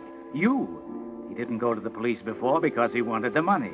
But now, he may be on his way there now. You've got to do something. Quick, Ernst von Muller. Hurry. Look in the phone book. Then call. Worldwide Travel Agency. Good afternoon. My name's Pontiac, Frederick Pontiac. I want a seat on the plane to Argentina as soon as possible. I have to get there at once. It's very urgent. Yes, sir. Travel's pretty heavy, but I think we can arrange that. Do you have your visa? Visa? No. Get me one. That takes about 1 month, sir. Well, Mexico. Do I need a visa for Mexico? No, sir. Not if you're a citizen of the United States. Are you? Of course I'm a citizen. Well, we can arrange that if your passport is in order. It's run out. They are sending me a new one. You should wait until you receive the new one. How long will it be before they send it to me? About a month as a rule.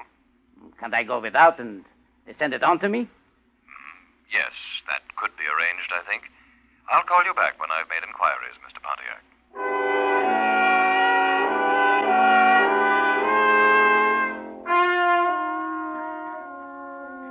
The wait is not long, but you fidget nervously through it. Then suddenly everything's all right again. They've reserved you a place on the Mexico plane. You'll have plenty of time to make it to the airport. And still the police haven't arrived. You hurry downstairs. Step up to pay your bill. Here, miss, I telephoned. You have my bill ready? Yes, Mr. Pontiac. $27.55. You keep the change, miss. Oh, thank you, Mr. Pontiac. Those two men by the door, they're detectives. They were just asking about you. Detectives? Asking about me? Yes, sir. Is my taxi here yet? No, sir. Good evening, sir.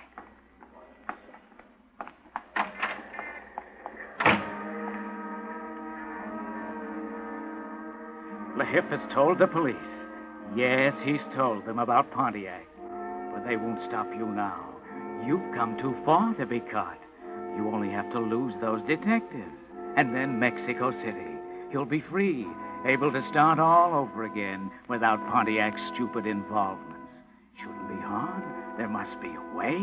You can't stay here to die for Pontiac's crime. Hurry, Ernst. Hurry.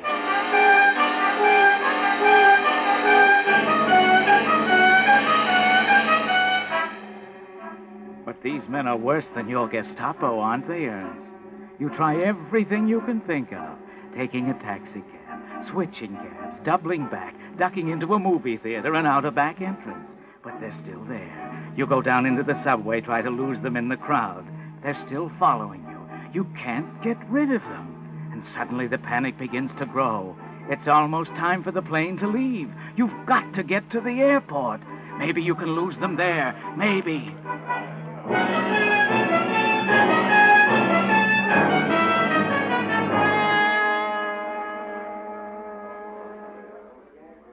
Frederick Pontiac? Yes, that's my name. All right, sir. Your reservation is in order.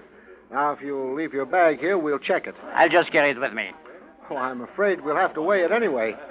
You may as well leave it here. There'll be a short wait before you can board the plane. A wait? Yes, sir. We'll call you when it's ready.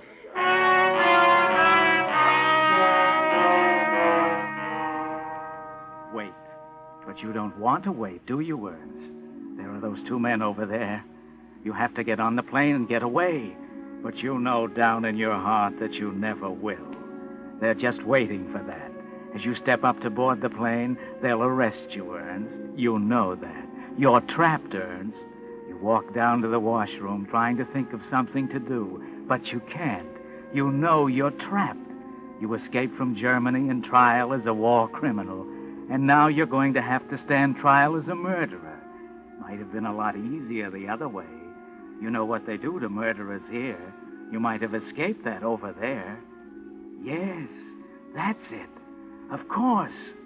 And so, as you look up into the mirror and see the two men enter the washroom, you know, finally, what to do.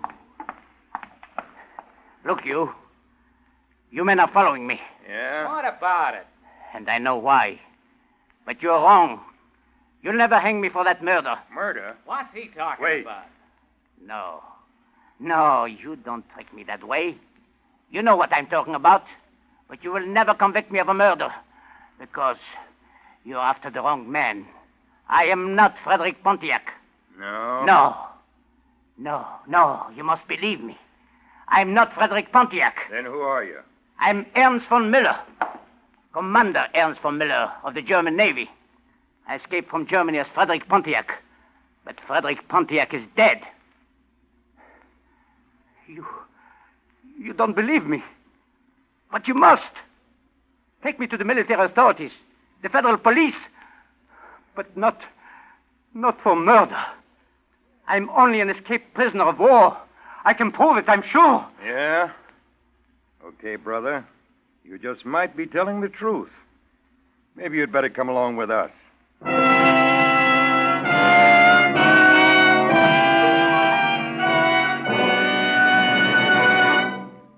The Whistler will return in just a moment with the strange ending of tonight's story. Meantime, if your car is beginning to look and feel its age, did you know that down at your neighborhood signal station there's a veritable fountain of youthful ideas? A line of products for bringing back your car's sparkle and pep. For instance, Whiz Motor Rhythm actually dissolves carbon binder, thus freeing sticky valves and rings and giving you a cleaner motor that runs smoother and quieter and uses less gas.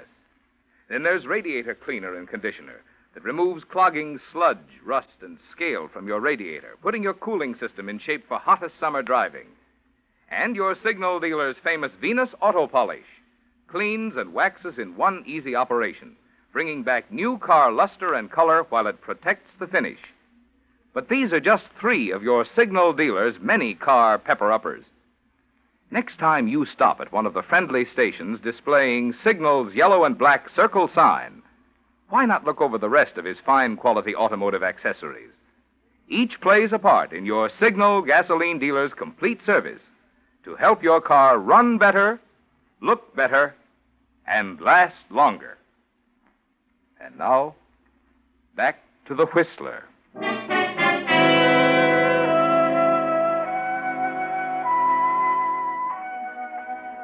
Well, Ernst von Muller, you gave yourself up. Yes, you'll go back to Germany to stand trial as a war criminal. And when you read the newspapers about the fate of other commandants of German prison camps, you wonder if perhaps you didn't make the wrong choice. You might have been even more sure of it if you could have heard a certain telephone conversation the day you were captured. Miss Reagan, Mrs. Pontiac, this is Reagan. Oh, the private detective I hired. Yes. I've got plenty to report, Mrs. Reagan. We tailed your husband like you asked us to. You were right. Oh, yes? Yeah, there was something screwy about him. He wasn't your husband at all. What? And we tailed him to the airport. He was just about to leave for Mexico. What? I'll never know why he didn't. That would have been the end of our case. But just before the plane was to leave, he surrendered himself to us. Who could it have been? He was looked some German Navy officer, escaped and masquerading as your husband. Did he say anything about my husband? Yes, he said Mr. Pontiac died in his prison camp. So that's it. Yeah. Another thing I'll never be able to figure out was he kept talking about a murder. Said we wouldn't pin a murder rap on him because he wasn't Pontiac.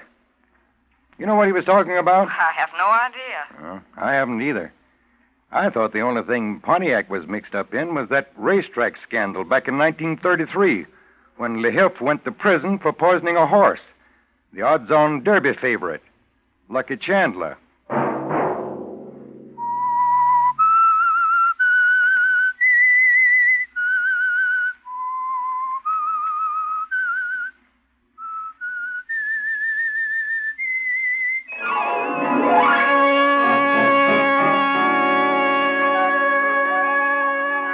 Next Monday at 9 o'clock, The Whistler will bring you another strange tale. The Whistler is broadcast for your entertainment by the marketers of Signal, gasoline, and motor oil and fine quality automotive accessories, and by your neighborhood Signal dealer. This program, directed by George W. Allen, with tonight's story by James Sussex, music by Wilbur Hatch, is transmitted to our troops overseas by the Armed Forces Radio Service. This is Marvin Miller speaking, and suggesting that you let every traffic signal remind you that you do go farther with Signal gasoline.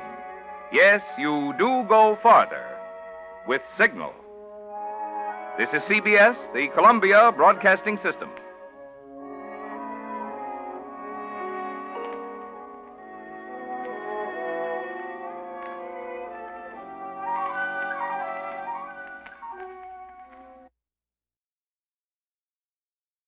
And now, stay tuned for the program that has rated tops in popularity for a longer period of time than any other West Coast program in radio history.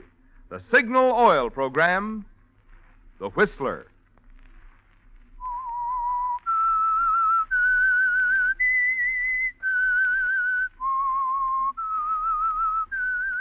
Signal.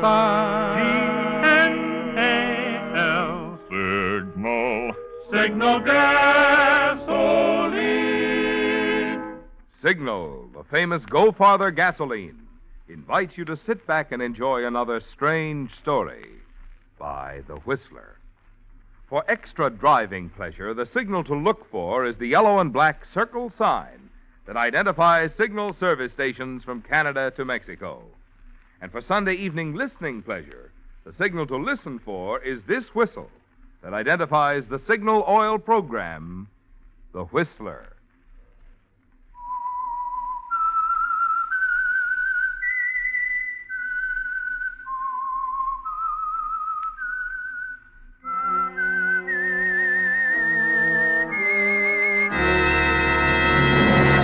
I am the Whistler, and I know many things, for I walk by night. I know many strange tales, hidden in the hearts of men and women who have stepped into the shadows. Yes, I know the nameless terrors of which they dare not speak.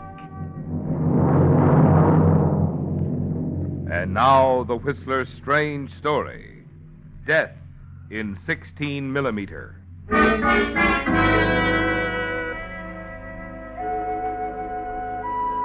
The buzz of conversation in the little seaside cafe was low enough to permit the nearby sound of the surf to be heard. Paul Benton looked past the girl sitting across from him, watched the water for a moment, quietly and thoughtfully, remembering the first time he'd told her that he loved her. It was 2 years ago, Cynthia. 2 years, Paul? Mm-hmm. The first time we came here. After your uncle died and I began to manage the estate. Oh, yes.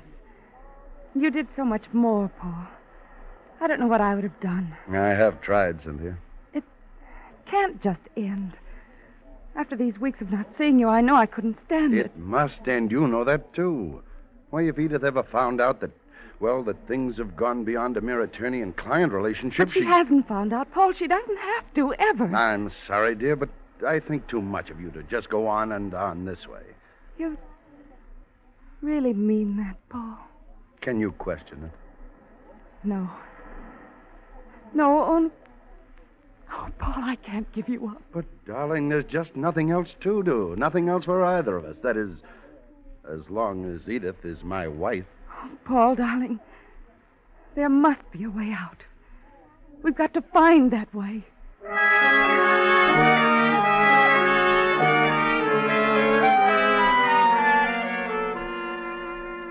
There must be a way out. Yes, Paul. You have her thinking in the right direction, haven't you? The way the tears mounted quickly to her eyes. Then that odd little look of determination, of hate almost. The plan you figured out is beginning to work, isn't it, Paul? It's like those waves outside the Cove Cafe, almost ready to break out into the open, smash against the rocks, wash everything clear. Your unhappy marriage, your confused, disinterested relationship with Cynthia, a relationship that would have remained strictly attorney and client if it hadn't been for Cynthia's money. Wouldn't it, Paul? Yes. But money is all important to you, and some of Cynthia's is almost within your grasp as you carefully urge things further along. Increase the tide of Cynthia's emotions. Urge her to the brink of murder. I've thought and thought about this, Cynthia. You know how much I want you. Last night I begged Edith for a divorce. Paul, you risked letting her know about us? Oh, I didn't mention you. I just said I was in love with someone else. Oh, darling. Oh, I'd have risked anything if I thought it would do any good. But it won't. She refused me. She'll always refuse me as long as she lives. I wish I dared talk to her. No, Cynthia. Don't ever let her know it's you, Cynthia.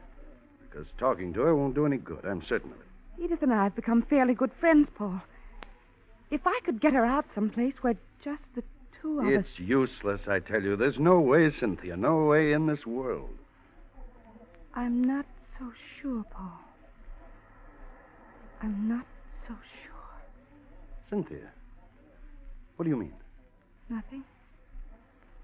Nothing, Paul. It's late. You'd better take me home.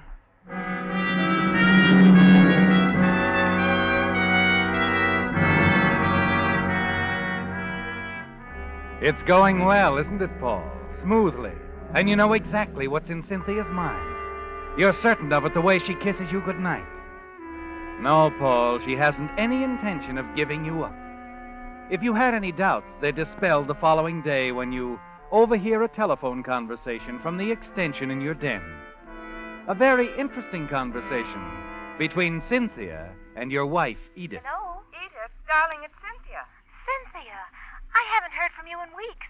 I've been wondering if anything was wrong. Oh, I've just been busy, that's all. I wondered, dear, could you go sailing with me tomorrow, out off the point? Oh, I'd like to, Cynthia, but, well, you know I'm not a good sailor. Being such a poor swimmer, Darling, you'll be with me, an expert skipper. Oh, could we do something else? Maybe go for a drive? Edith, we must talk someplace where we won't be interrupted. What?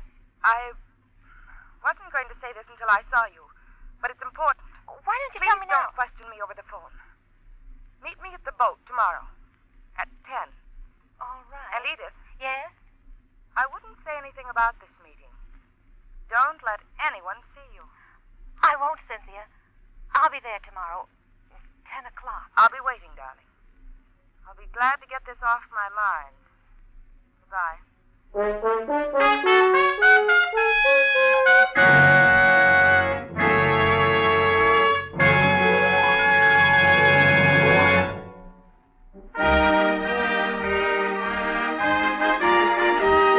Dorothy Elliott of South Pasadena is the Whistler fan who sent in tonight's limerick. There once was a man from Portland, O, whose car was sluggish and mighty slow, till he tried his first tankful of signal ethyl, and is he thankful? Now that old car has real get-up and go. Signal, signal, signal gasoline. Your car will go far with Go Farther gasoline. Tonight's limerick really doesn't exaggerate the wonderful things that happen to most cars' performance when they switch to signal ethyl. For whether your car is a new high-compression beauty or a bit on the tired side, this signal super fuel is scientifically engineered to help you enjoy the very maximum in pickup, power, and ping-free smoothness. In fact, many drivers never realize what a sweet automobile they own until they try their first tankful of signal ethyl. That's why I'd like to suggest this little experiment. Wait until your gas tank is almost empty, then fill up and see if you don't agree that your car is a better car with signal ethyl.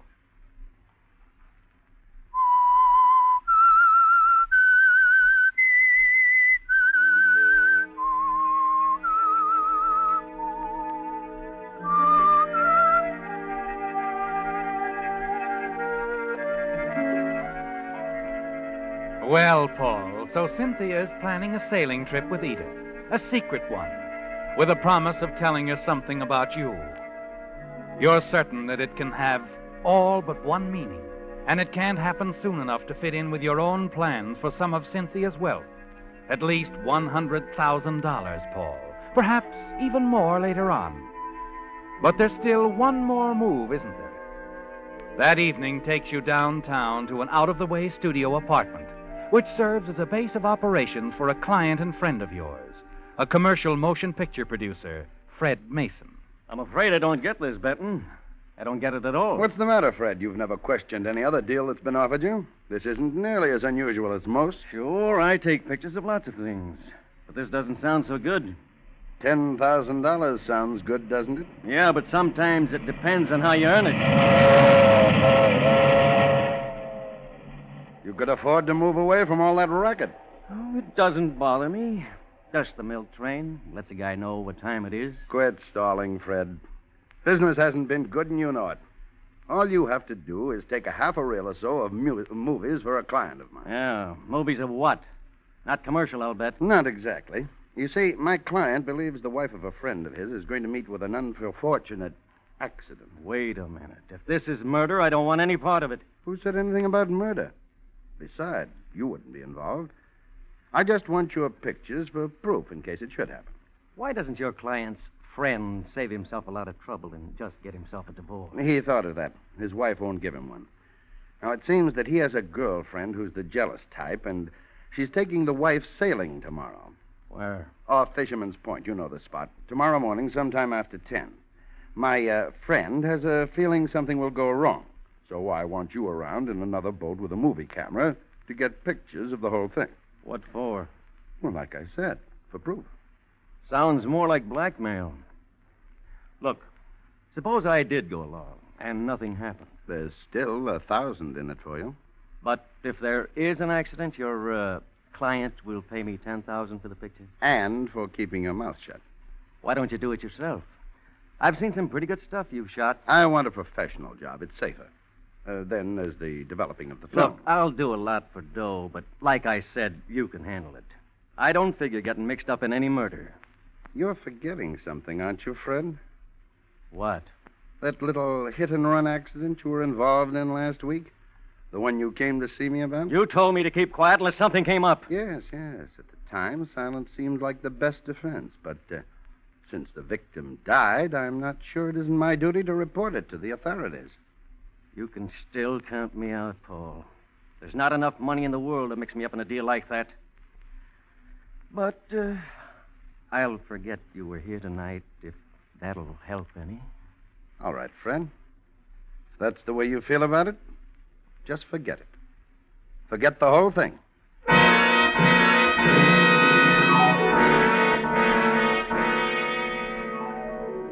Well, Paul, Fred Mason wasn't as easy as you thought he'd be. You're surprised and disappointed that he wouldn't go through with the deal. For it leaves just one answer, doesn't it? You'll have to use your own movie camera, develop your own film.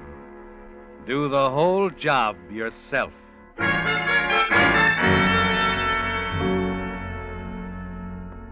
In a rented fishing boat, you follow Edith and Cynthia's course. A mile down from the point, there's a vast formation of rocks, and Cynthia skillfully sails amidst them to gain protection from anyone watching from shore. Approaching the area behind them, you cut the motor, allow the current to carry you along quietly until you drift into a commanding but protected position. A telescopic lens does the rest as the whole scene appears in the camera finder. Cynthia pointing suddenly to divert Edith's attention, then quickly shifting the sail. Edith is hit squarely and topples overboard. Cynthia dives in as if to help, but actually she merely watches Edith's feeble struggles until she goes under. Then it's all over, with Cynthia sailing off, alone.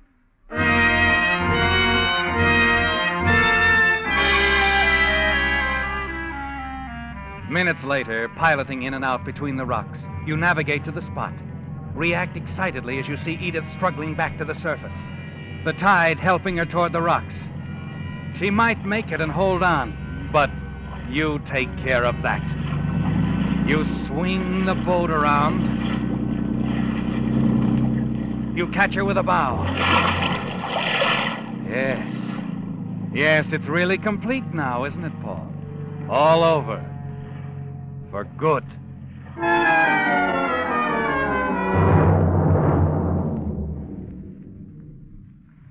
It isn't easy in the week that follows. The recovery of the body, your seeming grief, the funeral. A couple of weeks later, you decide it's time. Phone Cynthia and drop by her apartment. Another cocktail, Paul? No, thanks, Cynthia. Just a cigarette. Light? Thanks. Why did you ask me to set up my movie projector, Paul? I have some pictures, some last shots of Edith. Oh, I developed them myself. Quite a process. poor Edith. The stuff came out a little rough, but clear enough to make me glad I have them. I understand, dear. Paul, you do need a drink. I'll get more ice. Okay. Maid's off tonight, isn't she? That's right. Taking advantage of Cynthia's absence, you open a desk drawer, take out Cynthia's .22 revolver, and slip it into your pocket. Cynthia bought it a year ago after a series of robberies of wealthy women. She's never touched it since. You're sure she's even forgotten it. But you feel safer knowing it's no longer in her possession. You're sitting down again as she comes back into the room. There. Just help yourself if you want anything. Okay, thanks, Cynthia. Paul, you've been wonderful about everything. I know what a shock Edith's death was to you. Was to me, too. I can't help but feel I'm to blame. Drop the act, Cynthia. Edith's death wasn't an accident. Wasn't an accident. I don't know what you mean. Oh, yes, you do, Cynthia. And I have the evidence to prove it. Paul, you're not inferring that... As I said, I have the evidence. I'll switch off the light and you'll see what I mean.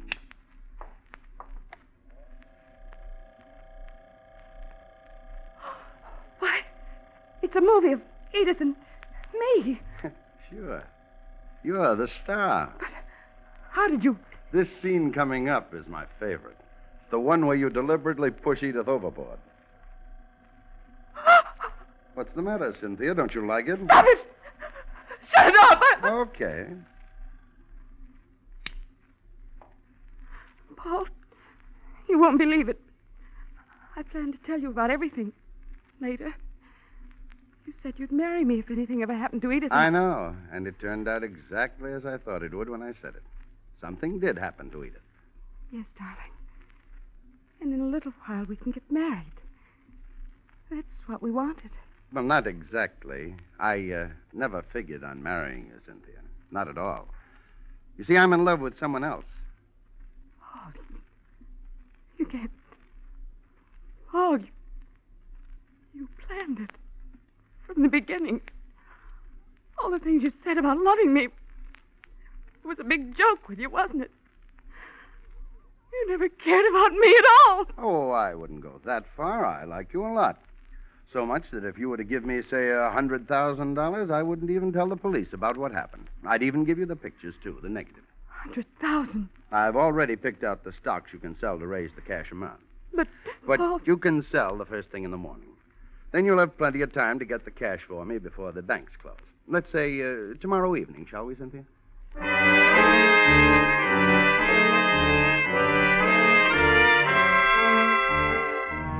Back at your apartment, you congratulate yourself. The money is as good as yours, isn't it, Paul? You pour yourself a drink, settle back in your favorite chair, and think of all you can do with $100,000. And then...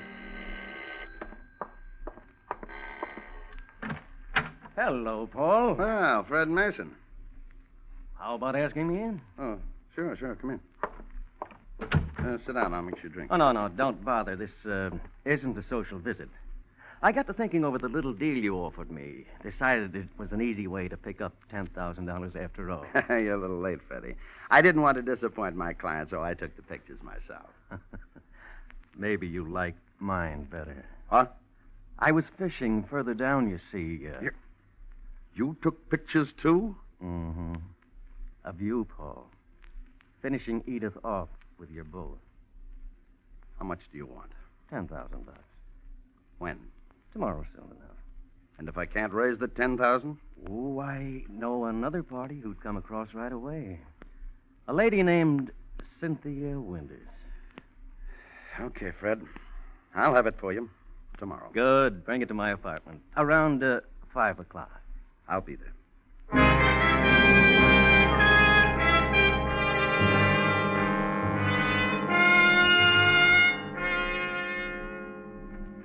Okay, here's your money, Fred. Let's have the pictures. Sure, as soon as I count this. Looks pretty. Well, okay. Your film's on the desk. Projector's in the other room. If you want to run it, make sure it's all there. I'll check on that later. Right now, there's a little favor I'd like to ask you to do for me. What kind of favor? I want you to write a letter to Cynthia saying you won't give her the print or the negative of the film she wants unless she pays you $100,000. And that if you don't get the dough by tomorrow, you'll take the pictures to the DA. What are you trying to pull? I'm not that crazy. You won't write it? Not on your life. Maybe this will help you change your mind. What? Now, wait a minute. Put down that gun. Fred. I won't put it down until you write the letter. Now walk over to that typewriter and sit down.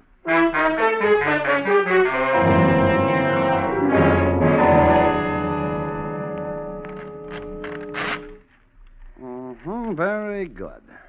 Now, one other thing, Fred. This print you gave me of the film, it isn't enough. I'll have to have the negative. Well, that'll cost you more. I figured you'd pull something like that, Fred. That's why I made you write the letter before I brought the matter up. And that's why I brought along this gun. You won't shoot as long as you don't have the negative. You're wrong. I will. You'd never get away with it. Somebody would hear you. You've forgotten about the milk train, Fred. The one that tells you what time it is. I timed it over very carefully. It will cover the sound of a shot easily. No. And this is Cynthia's gun. They'll pin this on her. Maybe figuring you were blackmailing her. You've got it all figured, haven't you? Uh-huh. There's still the negative. Oh, I know it's here in your apartment someplace. You'd better play it smart, Fred, and give it to me. Then I won't have to shoot. You're bluffing. There's not much time left. How about it? Okay, Fred, if that's the way you want it. No, wait, don't. I'll give it to you. The negative's there in the middle desk drawer. Yeah. You're all right? Well, thanks, Fred. That's all I wanted to know. Oh, wait, you said you wouldn't do it. Sorry, Fred. I say a lot of things.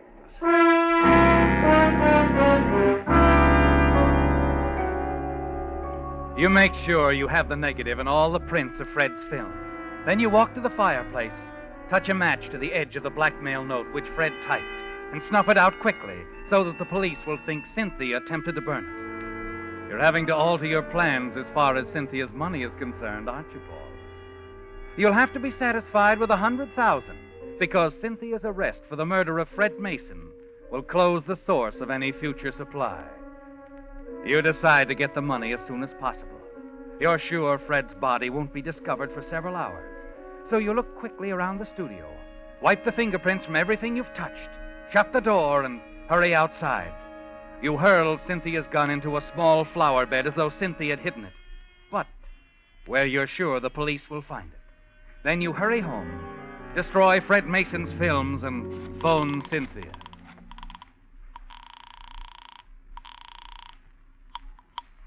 Yes? Hello, Cynthia. Oh, Paul.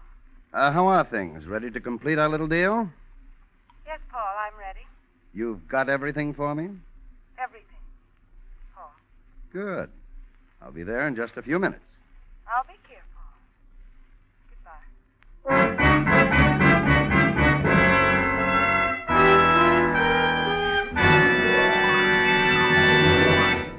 The Whistler will return in just a moment with a strange ending to tonight's story. You're used to having announcers try to sell you something, but tonight we're turning the tables. We want you to sell your signal dealer something. And that something is the unused mileage in any smooth old tires you have on your car. What's more, signal dealers in most cases pay you more per mile for that unused, unsafe mileage in your old tires than you now pay for safe, carefree miles in new first-line Lee tires. Now, that probably sounds amazing. In fact, it is amazing. So amazing that signal dealers are now selling more new Lee Super Deluxe tires than at any time since the war. And what super tires these are. Made of cold rubber, toughened still further with patented Phil Black O, today's Lees actually wear 30 to 40% longer than ever before. So don't be penny wise and pound foolish if the tread on your present tires is getting smooth. Don't miss this opportunity to sell that remaining unsafe mileage for today's highest price. Ask your signal dealer for his trade-in offer. You'll be surprised how little it will cost to trade your old unsafe tires for safe new Lee tires at Signal service stations.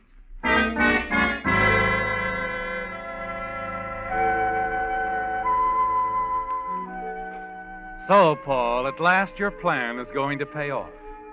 As you sit across the room from Cynthia in her Malibu beach house, you're sure everything is going to be all right. Yes, because you're completely in the clear, and then... I have a disappointment for you, Paul.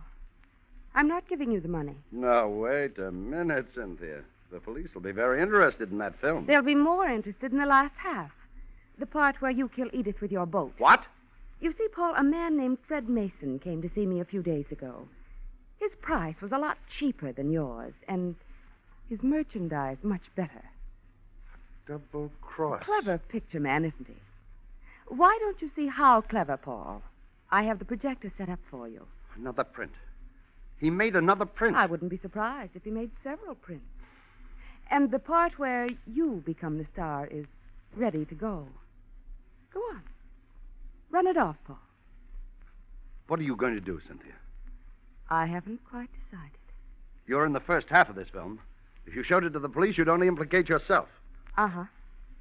But the picture also proves I didn't really kill Edith. I might be able to talk myself out of my part in it. You couldn't. Look, Cynthia, Who's that? How would I know? Whoever it is, you're the impatient type. Miss Cynthia Winters? Yes? Lieutenant Blake, homicide. Oh? After what you did this afternoon, I somehow didn't expect to find you home. What do you mean? You're under arrest, Miss Winters, for murder. Oh, but there must be some mistake. No mistake. We know you did it. What's going on, Cynthia? Who's this man? Who are you? I'm Paul Benton, Miss Winters' attorney. You better be a good one. She's going to need it. I'm Lieutenant Blake, homicide. Well, what's wrong? My boys and I stopped by Fred Mason's apartment a few minutes ago. We got a tip he was mixed up in a hit-and-run accident last week. We found him very dead. But, officer, why would I have anything... You got a little careless when you left his apartment. The blackmail letter you left didn't burn up. But I didn't kill Fred Mason. We found a gun outside, too, hidden in a flower bed. A .22, the kind ladies like to use. You ever see this gun before? Yes, but I didn't have... Easy, Cynthia. We'll straighten this out. Paul, you did it and fixed it so I'd get the blame. Cynthia, you're hysterical. Afraid you can't put the blame on anyone else, Miss Winters. The evidence against you is too strong. Well, now here's a coincidence. A movie projector, all set up. That blackmail letter we found mentioned some film. We couldn't find a trace of it in Mason's apartment. Now, this wouldn't be it in the projector, would it? No, Lieutenant, it's just... Snap off the lights and run it. Yes, Lieutenant. But it isn't anything, I tell you. Keep it going. Well, you've been fishing, eh, Mr. Benton? Looks like you're going to have a chance to make a rescue. You're a pretty good skipper. You can turn a boat on a dock.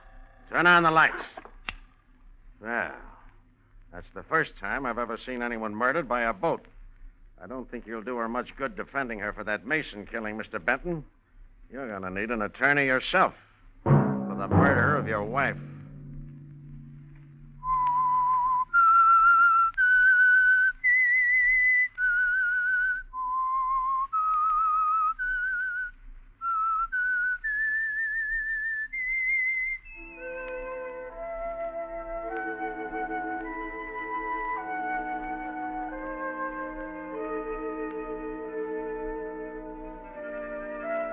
Let that whistle be your signal for the Signal Oil program, The Whistler, each Sunday night at this same time. Brought to you by the Signal Oil Company, marketers of Signal gasoline and motor oil and fine quality automotive accessories. Signal has asked me to remind you, to get the most driving pleasure, drive at sensible speeds, be courteous, and obey traffic regulations. It may save a life, possibly your own. Featured in tonight's story were Ted DeCorsia, Virginia Gregg, and Jack Petruzzi. The Whistler was produced and directed by George W. Allen, with story by Nancy Cleveland, music by Wilbur Hatch, and was transmitted to our troops overseas by the Armed Forces Radio Service. The Whistler is entirely fictional. All characters portrayed on The Whistler are also fictional. Any similarity of names or resemblance to persons living or dead is purely coincidental. Remember at this same time next Sunday, another strange tale by the Whistler.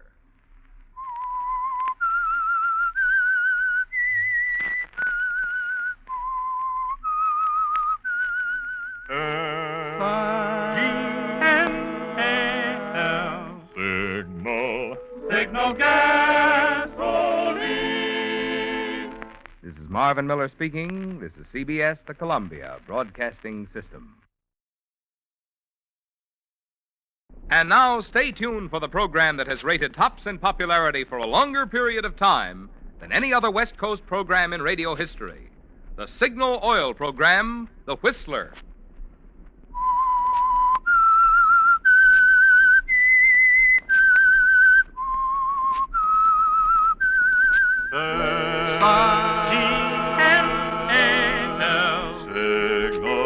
Signal gasoline.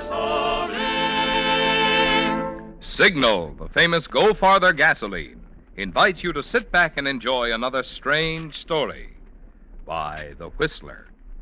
For extra driving pleasure, the signal to look for is the yellow and black circle sign that identifies signal service stations from Canada to Mexico. And for Sunday evening listening pleasure, the signal to listen for is this whistle that identifies the Signal Oil program, the Whistler.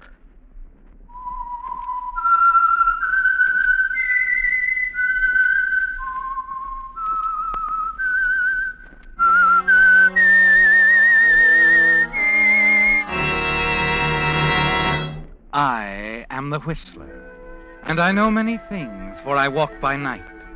I know many strange tales, hidden in the hearts of men and women who have stepped into the shadows. Yes, I know the nameless terrors of which they dare not speak. And now the Whistler's strange story, Brotherly Hate.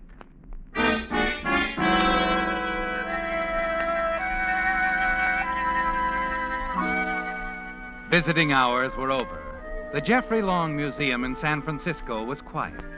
And in the private office of the owner, Jeffrey sat at his desk, staring at the note in his hands. A note that was damp, almost wet with his own perspiration. The hands trembled and there was a tight, nervous feeling in the pit of his stomach. Symptoms of terror. It had all started 3 months ago when Jeffrey Long had received the first envelope while in Cairo. Then followed days and weeks of mounting fear. Because each Saturday thereafter, like a gentle stabbing before the final thrust, came an identical note, and the message was always the same. If you killed Estelle, you will die on the anniversary of her death. And now it's Saturday again. The feeling of terror grows stronger, doesn't it, Jeffrey? The beads of perspiration on your forehead colder. Yes, because it's Saturday and tomorrow, Sunday the 17th, is the anniversary of Estelle's death. Yes? Mr. Burton is here, sir. Thank you, Miss Grant. Send him in. Come in, Burton. Come in. What's on your mind, Long? You know why I called you. Sit down. Want me to discover the lamp used by Ramesses IV? Oh, what I do for money. You're a private detective, aren't you? What about Estelle Blair's brother? Look, if you didn't kill the girl, why worry? For this brother, the one who's been sending me these letters, he's obviously a crackpot. He might do anything. Call the police. They'll give you protection. I tell you, he's got to be found. You've got to find him. I can't go around afraid of everyone I meet. Everyone from cab drivers to the caretakers here in my own building. Listen, when I walked in here nearly a year ago with a hunk of papyrus and an alabaster cup that belonged to King Tut, you hired me like that. Yes, certainly. Since then, I've been doing your dirty work. I've even swiped scarabs and jewel boxes for you all over the world. But murder's another thing, even for me. I want to know what I'm getting into, that's all. If you kill Estelle Blair, then I want to know about that. That clear? I've told you. Her death was an accident. And I'm telling you the result of my investigation. As far as I'm concerned, Estelle Blair never had a brother. Anytime you decide to give out with what really's got you scared, just dial my number. You can't walk out on me now, Burton. You can get another private eye. No, there isn't time. Like I said, when you're ready to tell me why you're so scared, Just dial my number. But don't wait too long.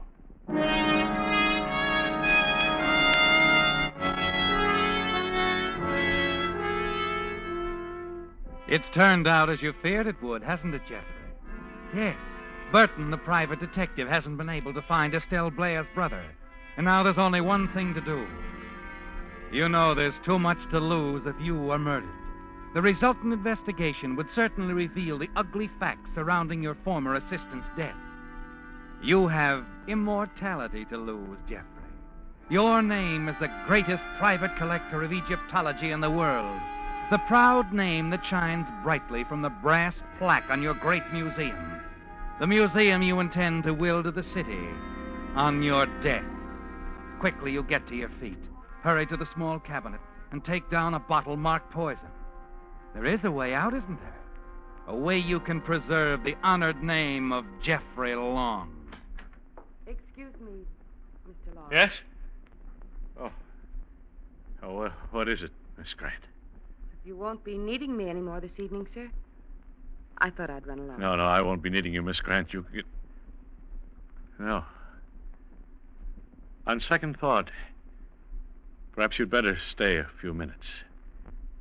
There is something you can do. Yes, sir? I'll call you. As you walk back to your desk, you unscrew the cap on the bottle of poison. A Herculean force drags at your arm as you try to lift the bottle to your lips. Finally, you succeed. Your throat is numb as you take one swallow, then another, and another. Then a sudden stiffness seizes your hand. The bottle slips through your fingers. Slowly, you walk around the desk, slump into the chair. You wait a minute or so and then press the buzzer. Come in, Miss Grant. Mr. Long, is something the matter? Yes, I made a terrible mistake. In the cabinet there, 2 bottles almost identical. One contains cough medicine. The other, deadly poison. Mr. Long, you didn't really take... Listen to me carefully, Bernice. It was a mistake, do you understand? Be sure they know. They mustn't think otherwise. It wasn't suicide. Remember that. It wasn't suicide. You're not going to die. What?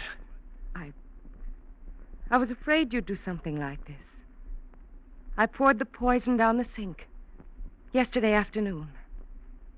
What you drank was just colored water.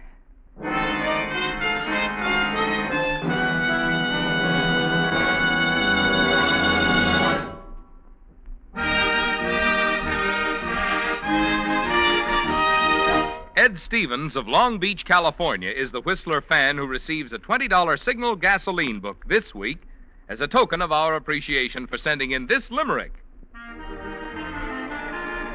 There once was a driver named Abbott whose car took off like a rabbit.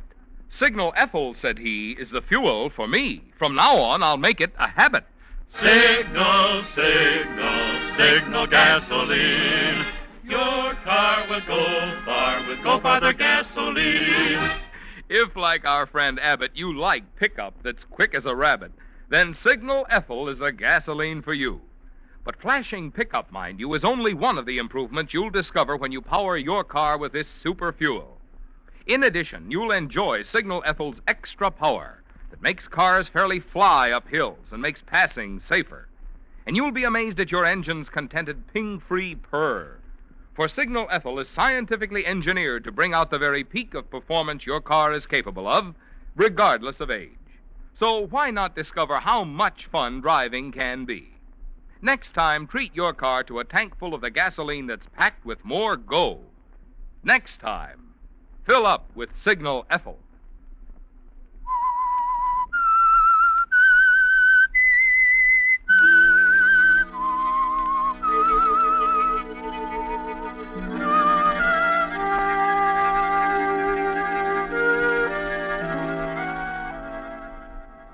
When you raised the bottle of poison to your lips, you thought it was the only way out, didn't you, Jeffrey?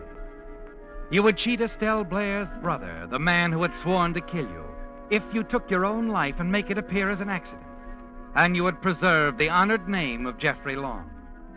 Then, as you sat at your desk waiting for death, your secretary, Bernice Grant, informed you that you wouldn't die because she'd poured the poison out of the bottle the day before, replaced the deadly contents with harmless colored water. I was afraid you'd try to kill yourself. You see, I've known about the letters. You knew all along? Yes. I've seen the fear, the worry in your eyes, the torture. But I couldn't let you do this. I'll do it again. You or no one else can stop me. No, you mustn't. Please. I can help you. Please leave me alone, Bernice. Promise me you won't Leave try me to... alone, Bernice, please. I can help you. I want to help you. I said... What'll I do, Bernice? What'll I do? We must find Estelle Blair's brother. You could talk to him. Tell him it was an accident. Yes. Yes, I could tell him how she slipped. Fell off the boat. I could show him I wasn't to blame. I'm sure I could find him. I know if you'll trust me. No, it's impossible. What if I told you I'd already located Estelle Blair's father? You what? Yes. I learned about him the other day. He's living in the old men's home in Santa Peralta.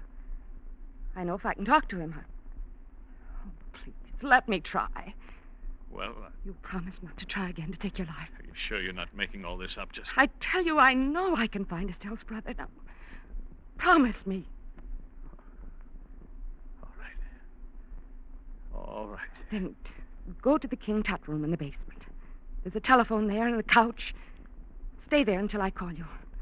I'll bring you some food later. Will you go? Yes, Bernice. If you say so. And please, no matter what happens, trust me. You must trust me. You see, I love you, Jeffrey.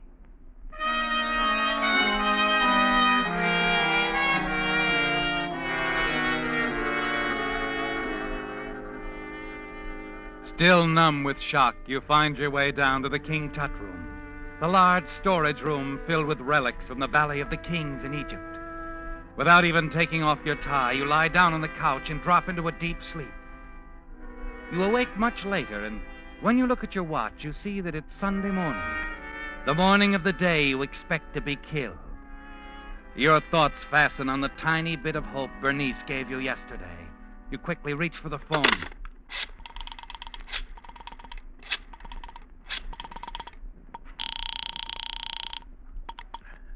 Good morning. Visaya Apartments. Miss Grant, please. Thank you.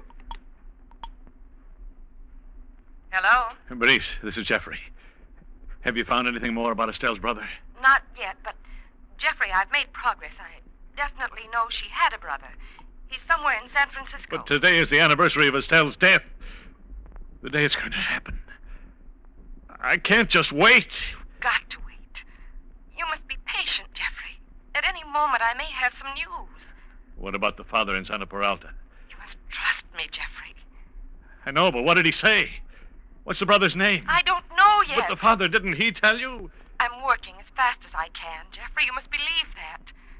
I'll call you later, this afternoon. Maybe I'll have some very good news. Just wait and be patient, will you? Don't go out. Oh. All right, Bernice. And remember, Jeffrey, I love you. I will, Bernice. I guess I should have known it long ago.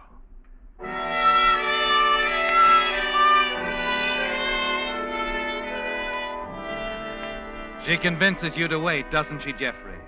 And you sit there quietly in the near darkness, trying to fight down your desire to run away and leave town.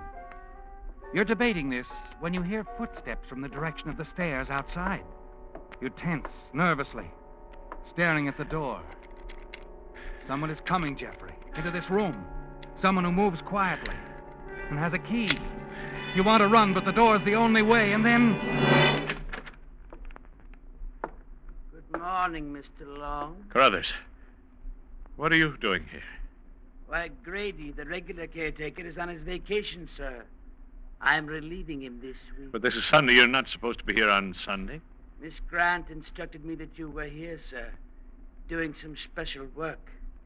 She asked me to bring this breakfast tray. Oh. Oh, yes, of course. I didn't see it. Sorry, Carruthers. It's all right, sir. Anything else? No. No, nothing else. Thanks.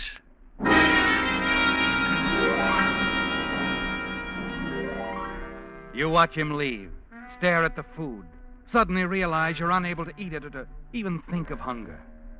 Your nerves are getting the best of you, aren't they, Jeffrey? And you decide to take a chance and drive to Santa Peralta yourself at once. Talk to Estelle's father. You're sure you can make it and be back before Bernice calls you.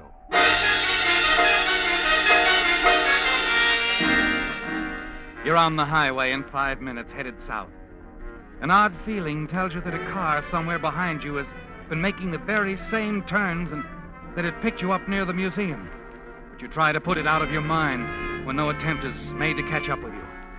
Hours later, pull up before an ancient stucco building bearing the sign, Santa Peralta Home for the Aged.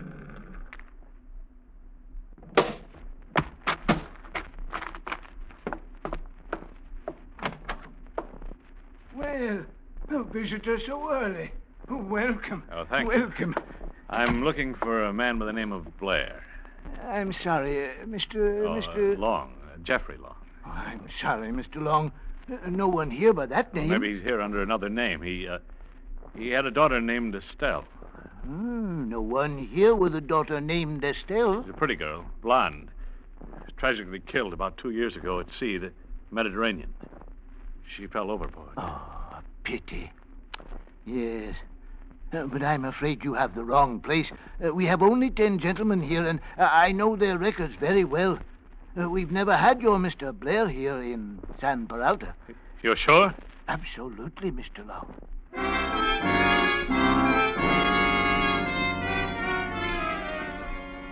Something has gone wrong, hasn't it, Jeffrey?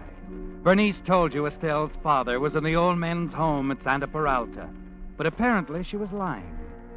Suddenly you look around you, find that you're driving through the Marina District, not far from the little cottage Estelle used to share with her mother in the days when Estelle was your assistant at the museum.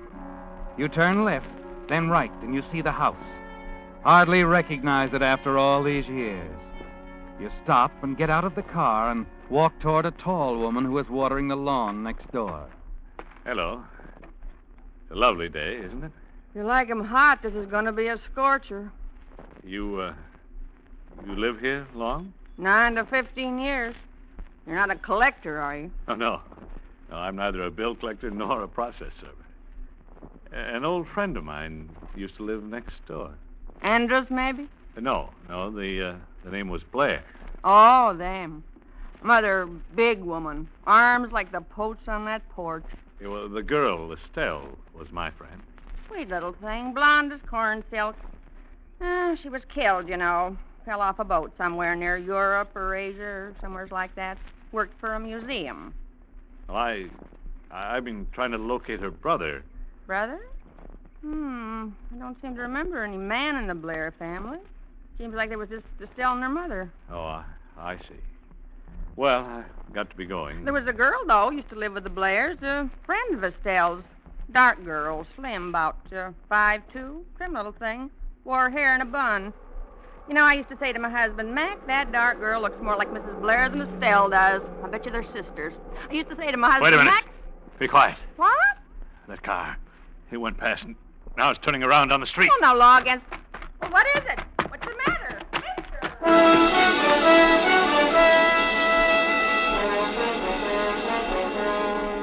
In your car, driving fast, you begin to pull away from the car in back of you.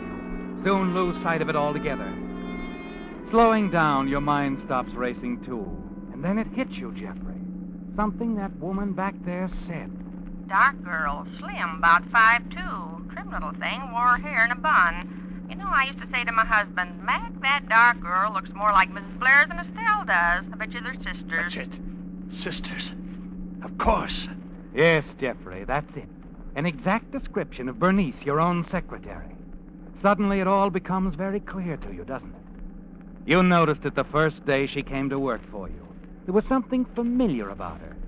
She reminded you of someone, but you were never able to figure out who she resembled. And now you know. You've been a fool, haven't you, Jeffrey? The way you've played into her hand. You're certain Bernice is Estelle's sister.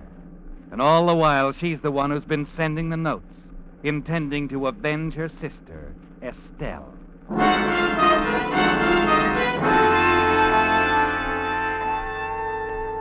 Back at the museum, you see no sign of the other car. But you're no longer worried about it, are you, Jeffrey? You're certain now that Bernice is your would-be assassin. You hurry inside and wait for her call. The hours drag by, and then... Hello? Jeffrey, darling, I'm calling from a pay phone in a drugstore on Broadway. Someone is watching me, so don't ask any questions. Just do as I say. All right, Bernice. Jeffrey, I found the brother. He's going to try to kill you tonight, but he doesn't know where you are. But you... Be sure you keep all the lights out there in the basement. Oh, yes, of course. And don't call anyone. Don't tell anyone where you are. No, of course not. I'll meet you there in half an hour. Don't call anyone. You understand? Yes. Yes, I understand. Goodbye, Jeffrey. Darling. She's clever, isn't she, Jeffrey? She's maneuvered you on the very anniversary of Estelle's death into the basement of the museum where no one can hear a sound through the thick walls. But it's over for her now, isn't it? All over.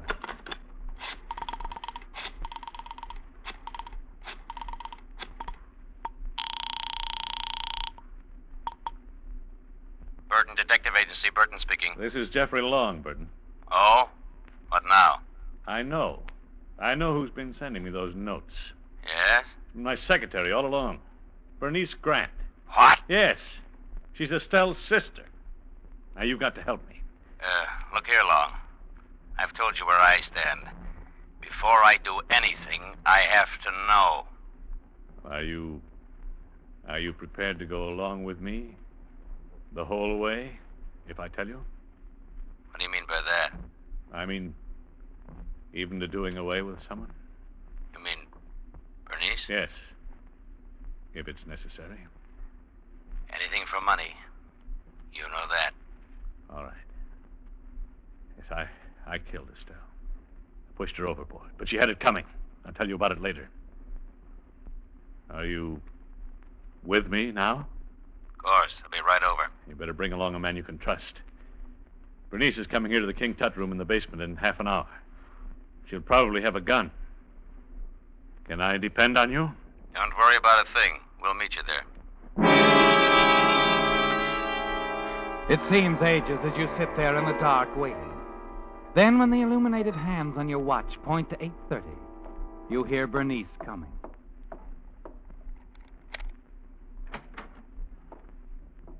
Jeffrey. Jeffrey, where are you?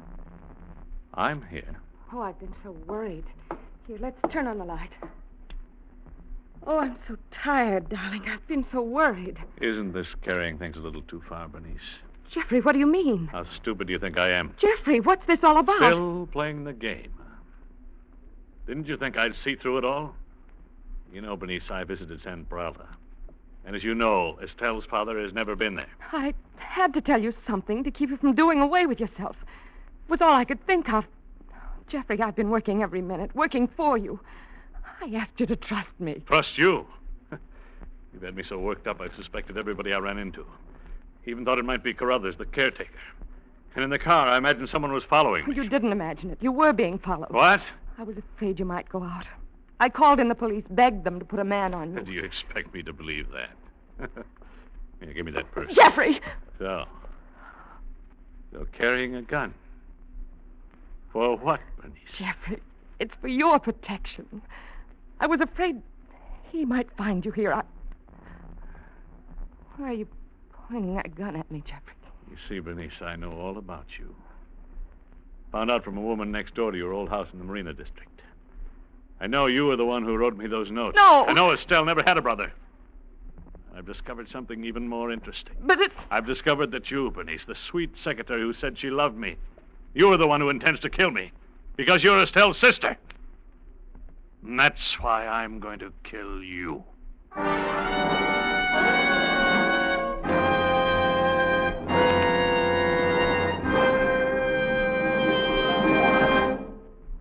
There are two ways to buy new tires. One way is to keep driving on smooth, unsafe treads until one day you're sailing down the highway, probably miles from nowhere, when all of a sudden, broomp, broomp, broomp, you've got a flat. Your old tire is probably ruined before you can stop, so it's now worth nothing. All you can do is take whatever make of tire the nearest station carries at whatever price they're charging. Well, there must be a better way to get new tires. And there is. That way is to trade in those remaining unsafe miles to your Signal dealer now, while he's giving today's biggest allowance.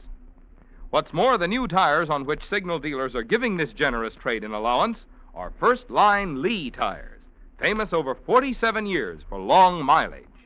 And today's Lees, made of cold rubber, toughened still further with patented Fill Black O, actually wear 30 to 40% longer than ever before.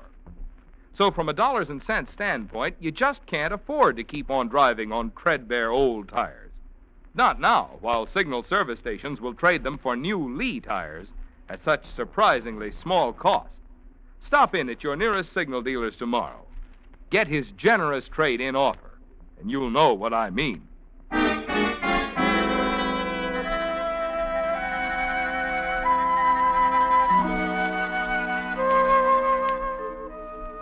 You watch Bernice standing against the wall, weeping. Everything is under control now, isn't it, Jeffrey? You're certain that you've outsmarted the girl you think is Estelle's sister. The girl you think wanted to kill you in vengeance for her sister's death. Now there's only one thing on your mind. To get out of the museum with Bernice and do away with her. You're tense, listening for the approaching footsteps which you know will be Burton. Oh, thank heavens, Jeffrey. He's coming. The detective I've had following you. Yeah, I'm sorry, Bernice, you're wrong. That's someone I sent for. But I told you not to call anyone. I know you did. You wanted me all to yourself, didn't you? You're out of your mind. Long, you in there? Yes, in here, Burton. Burton. Dick Burton? Yes. Come on out, Long. Shall I bring Bernice? No. Leave her there a while. Come on out alone. No, don't go, Jeffrey. I found out for sure this morning. It's no use, Bernice. I fell for your lies for a long time. Wait, please! Jeffrey, don't go! The police will be here soon. Dick Burton is Estelle's brother. Her brother!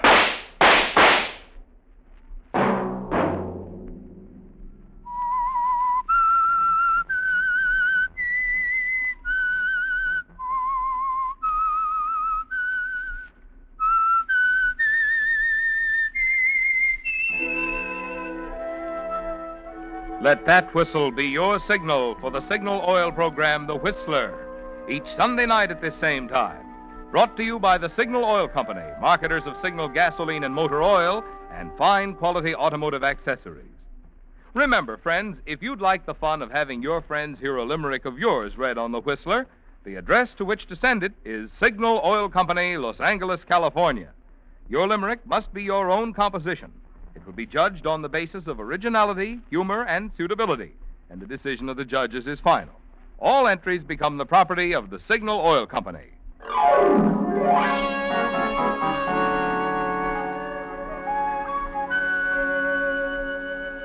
Featured in tonight's story were Willard Waterman, Virginia Gregg, and Wilms Herbert. The Whistler was produced and directed by George W. Allen, with story by Harrison Negley, music by Wilbur Hatch, and was transmitted to our troops overseas by the Armed Forces Radio Service. The Whistler is entirely fictional, and all characters portrayed on The Whistler are also fictional. Any similarity of names or resemblance to persons living or dead is purely coincidental.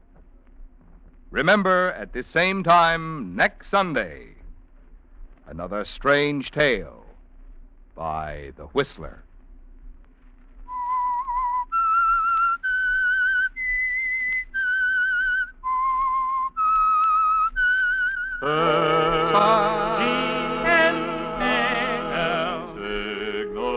Signal announcer has been Marvin Miller.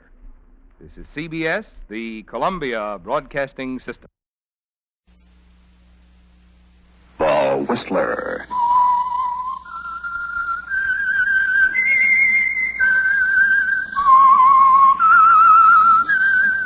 Presented by the United States Air Forces in Europe. I am the Whistler, and I know many things, for I walk by night. I know many strange tales hidden in the hearts of men and women who have stepped into the shadows.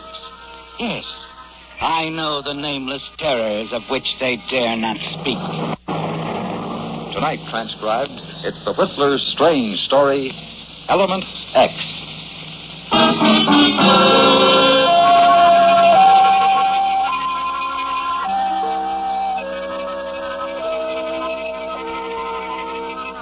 An interesting and sometimes dangerous part of living is the unexpected, the oddity of chance, circumstances beyond our control.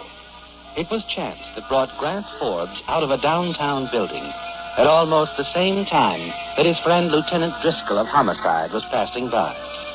Yes, Grant, chance brought you together that day, didn't it? And as the two of you continued along the sidewalk, chatting, neither of you had any thought of the sudden, violent action that was to burst forth as you rounded a certain street corner. Stop! I'll shoot! What is it? Get back, Grant, against the wall. Come on. It's a robbery. Looks like one of our patrolmen winged somebody.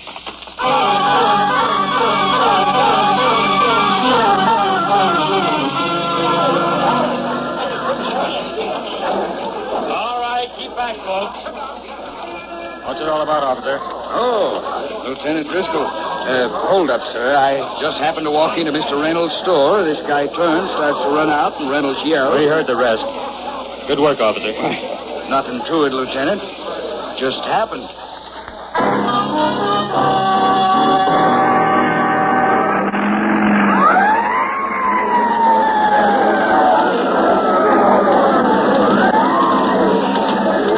That's a funny thing, Grant. I don't know if it happens in your law cases, but the way that hold-up artist got caught, I call it Element X. Well, how do you mean? Oh, the unexpected, the surprise. Oh, like the way that cop walked in on him? Exactly. Or sometimes maybe it's a woman who happens to be looking out the window. She gets a look at a license plate or notices the color of a car. I'd rather be on this side of the law. Oh, I don't know, Lieutenant. Element X can be taken care of. Figured out. These hoods ought to consult a good lawyer first. Said it later, huh? I know, Grant. I've seen it too often. You can't beat the unpredictable. Oh, here's my car. Drop you someplace, Counselor? Counselor? That's a laugh. I haven't counseled 3 people in the last month. Come on, hop in. Okay, Lieutenant. So, you know, you may be right about your Element X at that. Now what? I wasn't expecting this ride.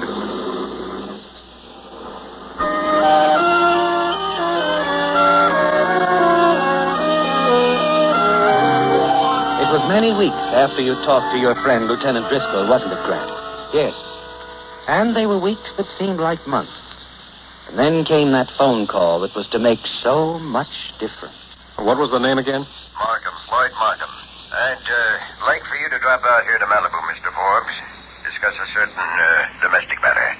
Okay, I'll be there. That place is all by itself. Just past the Mar Vista turnoff on the beachfront. Red Cottage, Flagstone front. It's called Surfside.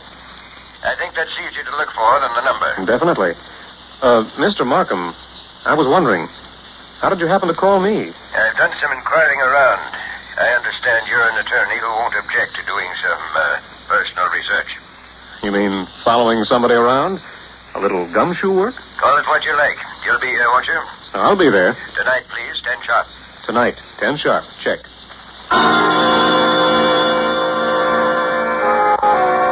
You've little choice, have you, Grant? Too few of your clients believe in paying their bills on time. And Floyd Markham sounds like a man with a problem. And a man with money. That night, you're right on time. And approaching Markham's secluded cottage on the waterfront, when you see someone slipping out of a side door, a woman, you step back in the shadows as she runs past you to a parked car. Then you hurry into the cottage. Mr. Markham. Lydia. Lydia.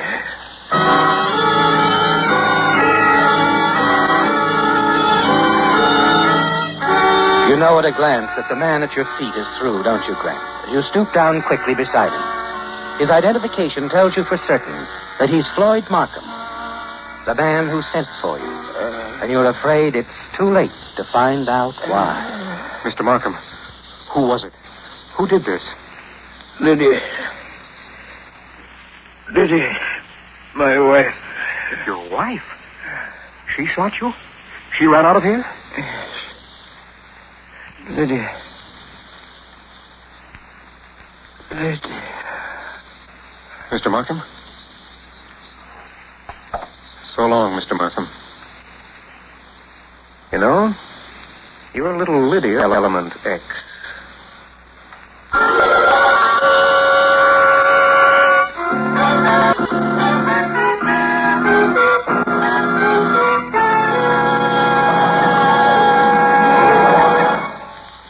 In just 30 seconds, the Whistler will continue with tonight's story. And now, back to the Whistler.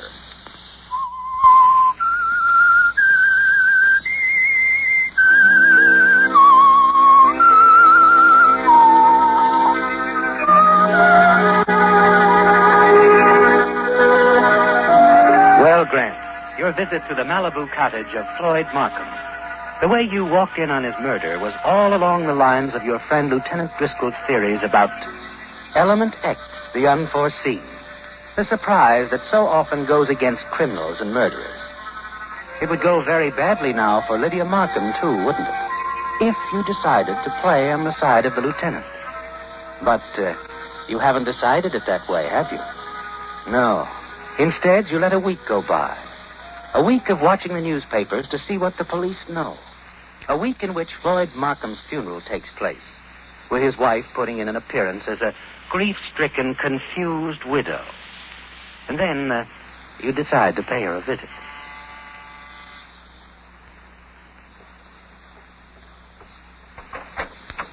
Mrs. Markham?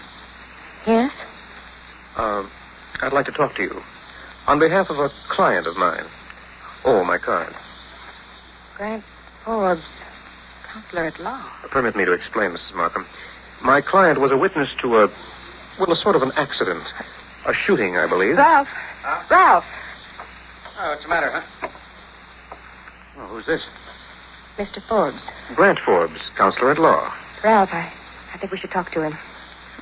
Come on in, Mr. Forbes. Thank you. Oh, I'm Ralph Leonard. You should know, too, that Mrs. Markham here has undergone a strain. You see, her husband... I know about the late Mr. Markham, and I would prefer to talk to Mrs. Markham in private if it's agreeable. Oh, Ralph, Mr. Leonard is my... Well, he was my husband's closest friend. You can say whatever you have to say to both of us. I think I understand. However, under the circumstances, Mrs. Markham... Get to the point, Forbes. All right. Mrs. Markham, my client, who must at the moment be nameless, observed some interesting things on a certain night about 10 days ago. More specifically, it was the night that Mr. Markham, how did the newspapers phrase it? Oh, yes. Died at the hands of a person or persons unknown. Your client, counselor, he thinks this should have been phrased differently? He would change only the one word, unknown. Mm-hmm. Ralph. Now, take it easy, Lydia. Okay, counselor. Okay? You mean that if my client should require a slight fee for his silence... I mean, get out of here. Well, now you're making a mistake, Mr. Leonard. You're making a mistake if you don't get out. You haven't any client. You're just a cheap, low shyster. Lower than a murderess, Mr. Leonard? Very well. My client won't like this, however. Supposing I told you there's half a dozen witnesses who'd swear your client was wrong, lying. Money buys many things, Mr. Leonard. In Mrs. Markham's interests, I would say it might be less expensive to buy one closed mouth rather than 6 perjured ones. I'll decide what's best for Mrs. Markham's interests. Very well. My client won't like this, however. Good day, counselor. Perhaps the last good day for Mrs. Markham. Relax, Mr. Leonard. I'm going.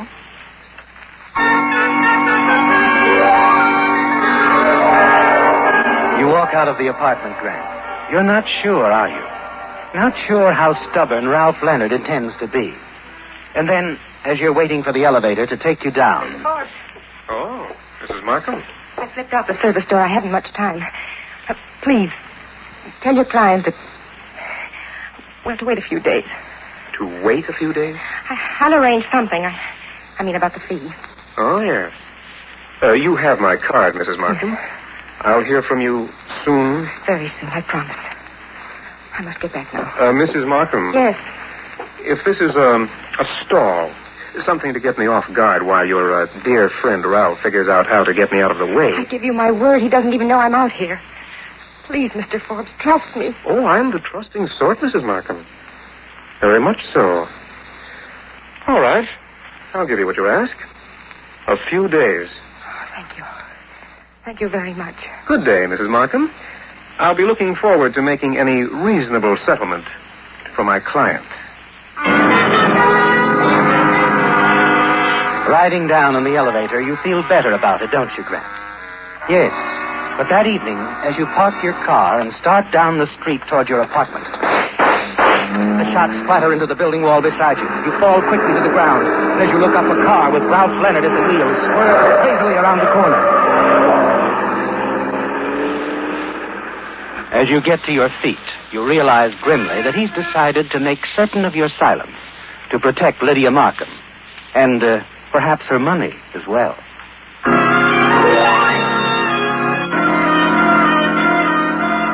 The following day, you hit upon a neat and simple plan for eliminating Ralph, without risk to yourself. You're unaware, of course, as you go about locating Ralph Leonard's telephone number, that at a point some 200 miles upstate, Element X is starting on its way toward you.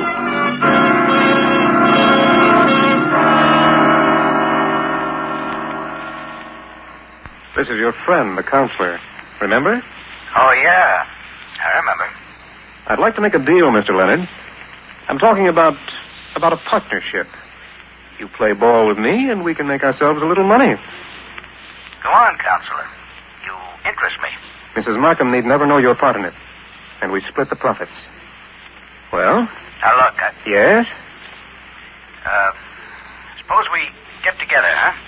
Sort of talk this over, huh? Fine. I'll let you know where and when. I'll be here at my apartment, counselor.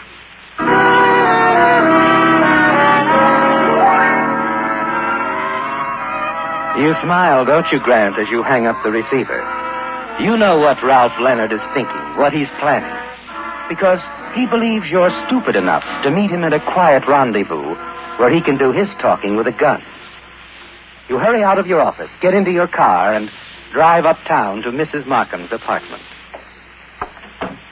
I asked you to give me a few more days, Mr. Forbes. I know, Mrs. Markham, but I suddenly discover I have some rather pressing financial obligations to meet, and... You or your client, Mr. Forbes?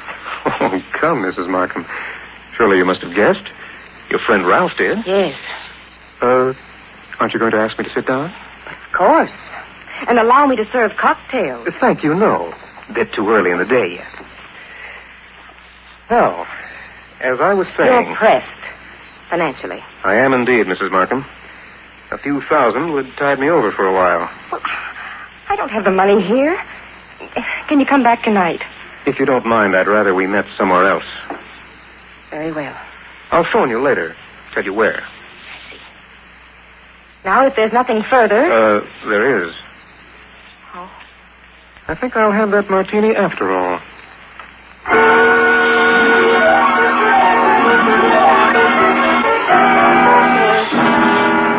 You've completed the second step of your plan, haven't you, Grant?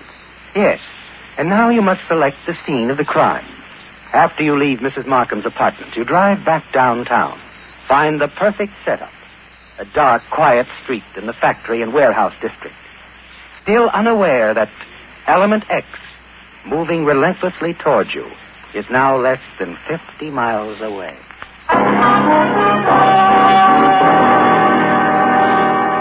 A few minutes before 9 that night, you step into a phone booth in a drugstore across the street from Ralph Leonard's apartment. Yes, counselor. I was wondering when you'd call. Still interested in talking business, Mr. Leonard? Of course I am. Good. Suppose we meet on the southeast corner of 17th and Shannon, warehouse district. You know where it is? Oh, I'll find it, Counselor. There's a building entrance about 15 feet south. Wait for me in there. All right, I'll leave right away.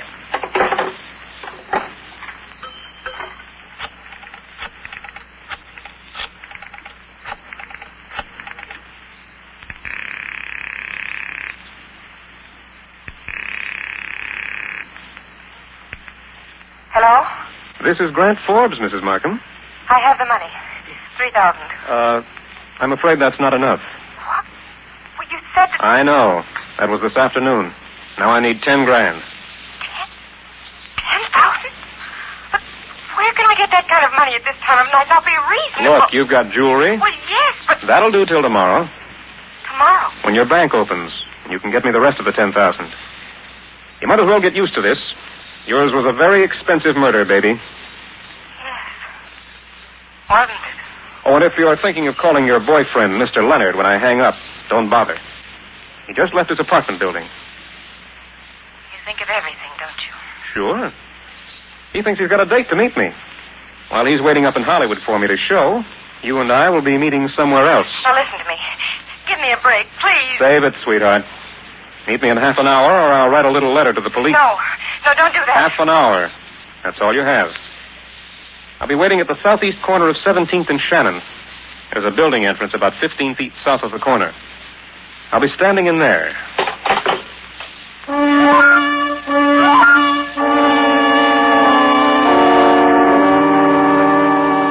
You've played the part perfectly, haven't you, Grant? Yes, and the trap is set. Mrs. Markham is desperate now, isn't she? Yes, she's killed before, and you're certain you've driven her to the point where she'll kill again. You hurry to your car and start toward the scene of the rendezvous. While only a few miles away now, Element X is moving toward 17th and Shannon. But you've forgotten all about Element X, haven't you, Grant?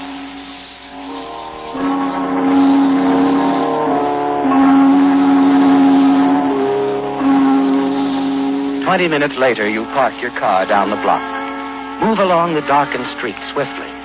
Move as close to the corner as you dare, and see Ralph Leonard standing in the shadows of the building entrance. You turn back now and ease down the street a few doors and slip into a small bar. How do you do? Evening. What'll it be? Let me see. Scotch and soda, I guess. Right. Things sort of quiet around here, aren't they? Yep. Not much doing this time of night. Well, why stay open? Oh, business picks up later when the shift from the factory gets off. After the boys come in for a beer. I see. Here you are, sir. Thanks. Have one on me. Well, okay. I don't mind if I do. Beer's my drink.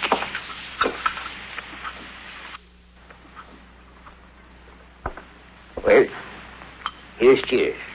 To success. Yes.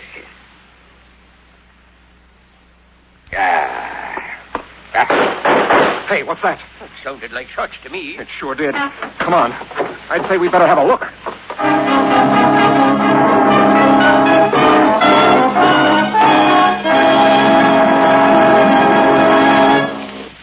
And now, back to The Whistler.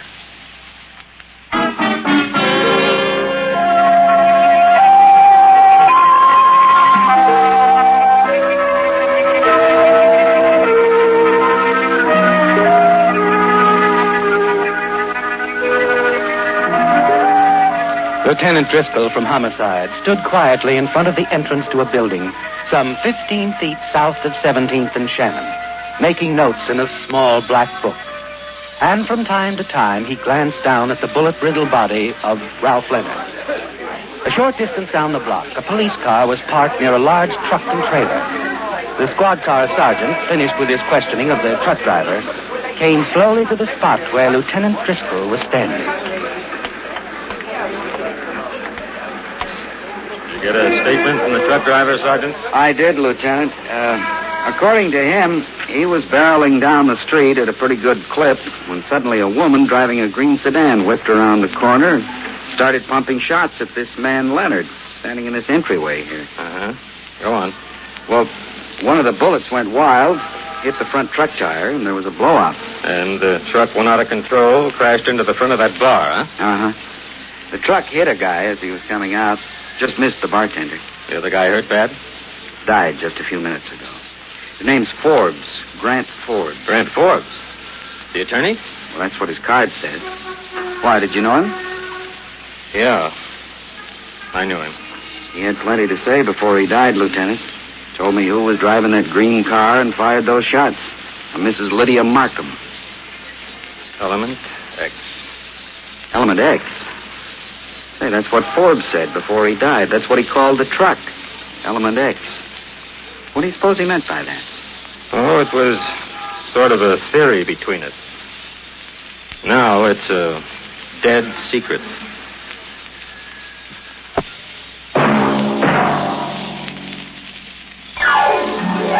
Be with us again next week, when once again the United States Air Forces in Europe present The Whistler.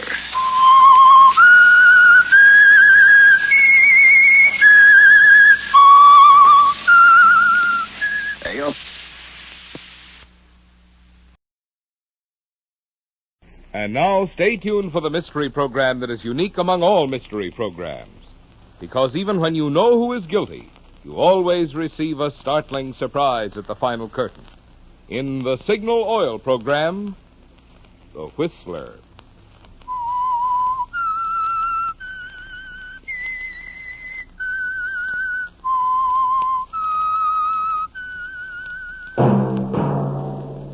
Signal, the famous Go Farther gasoline, invite you to sit back and enjoy another strange story by The Whistler.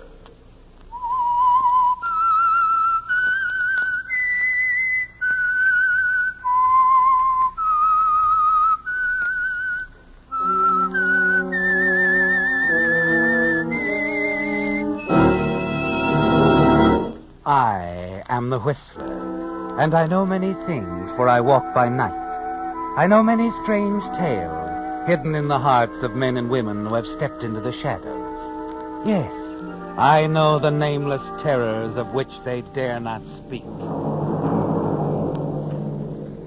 And now for the Signal Oil Company, The Whistler's strange story. The Doctor's Wife.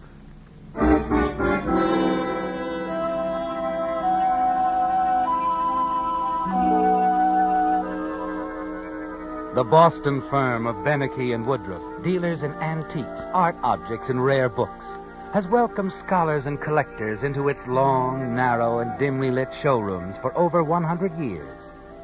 And since 1850, the same motto in neat gold letters on the plate glass window reads, "A firm of integrity." But Charles Beneke, one of the present owners of Beneke and Woodruff, is too restless a man to follow in the traditional footsteps of his forebears. Even now, though his policies have brought the firm to the brink of disaster, Charles remains self-assured and unruffled as he enters the showrooms late in the afternoon and walks back to the office of his partner, Paul Woodruff. Oh, there you are, Paul. Yes, here I am. Well, I did some good. did you forge another letter by Keats, or was it Shakespeare this time? Lower your voice. What for? Because if I have to spend the next 10 years in jail, I assure you, you will be in an adjoining cell. Thanks. Okay, what happened? They proved the Keats letter was a forgery. But they couldn't prove we, or should I say, I did it. But inasmuch as we guaranteed the letter in the bill of sale... Never mind the fine print. How much? Well, the judge awarded them $100,000. $100,000? You know what that means? We're through. Now, look, I told you 5 years ago when you started working in this dirty racket that I didn't want any part of it. But you never objected to sharing the profit. That's a lie. I objected then, I object now. I never wanted to get rich quick. Forget it. We've got to get busy. Oh? Doing what? Putting the stock up for auction and filing the bankruptcy papers? Not quite. I still have the genuine Tupou first edition of Bonelli's Fables locked away. Huntington Library offered $200,000 for it. That was last month. They'll go even higher this month. I have a very unpleasant surprise for you. Another copy has turned up. Somebody was pulling your leg. Ours is the only copy in existence. Was. As you very well know, there were several copies turned out in the original printing. Another one has reared its ugly little head. It's a forgery. Yeah, sure. That's the first thing you'd think of. Well, it's not. They did an infrared check on the watermark, and Huntington says it's an exact duplicate of ours. Unmarked, perfect in every respect. Original Italian version, Bonelli's Fables, F2 Press, first known printing, issued February 13th, 1485, complete with the woodcut borders. Do you want any more? Who has it? Elkin Arthur, London, is the agent for the book, but is still in possession of the guy who discovered it, Dr. Roger Brookhurst, who lives in some London suburb. What do they want for it? Elkin Arthur figures they can swing the deal for around $50,000. Ridiculously low. We have to get hold of that book. How? Even if we had $50,000, which we don't, thanks to you, Huntington already has an option on it.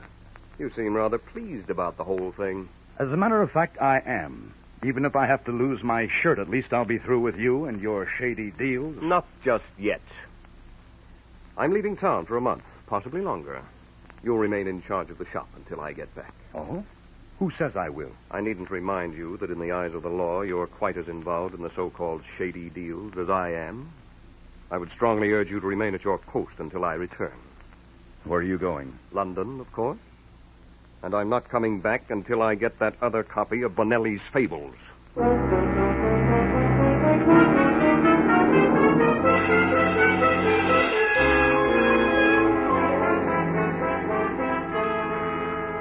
3 days later, you're aboard a World Airline Clipper, completing your trip across the Atlantic, aren't you, Charles?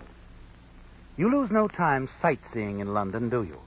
And after finding yourself in a quiet, fashionable apartment, you immediately put through a call to Dr. Roger Brookhurst. Hello? Dr. Brookhurst's office? It's Dr. Brookhurst's residence. I'd like to make an appointment to see him. The doctor's no longer receiving patients. Oh, I'm not sick. I wish to see the doctor on a business matter of extreme urgency. I'm afraid Dr. Brookhurst will be unable Oh, please. I've come all the way from America to see him. I'll do my best. I can't promise anything, but you may call at the house tomorrow at 4.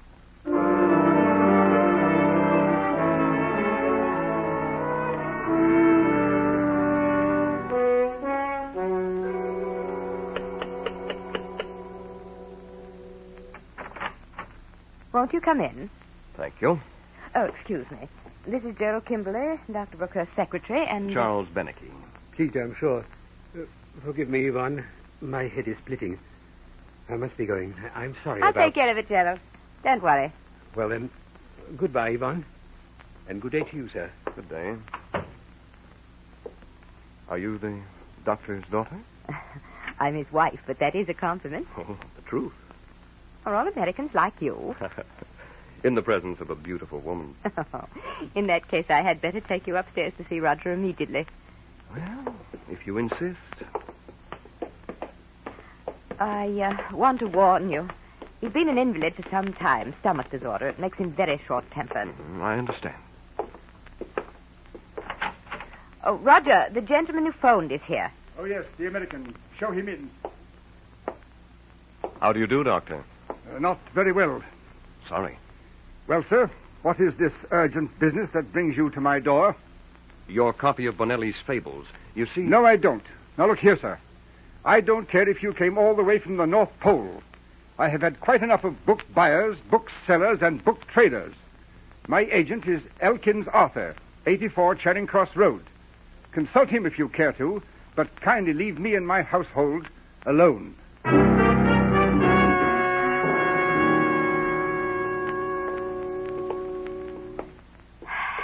Well, I did tell you. Oh, no fault of yours. I try not to judge him, but cooped up with him day in and day out, well, it's just... Can't you ever get away? Oh, I can occasionally, but it's no fun by yourself. Well, why don't you let me... Oh, no. I didn't mean to hint. After all, you're a complete stranger. All the more reason. Someone has to show me around London. I couldn't. Oh, nonsense. You can and you will. Let me take you out dancing somewhere after dinner tomorrow night. You can get away, can't you? Easily.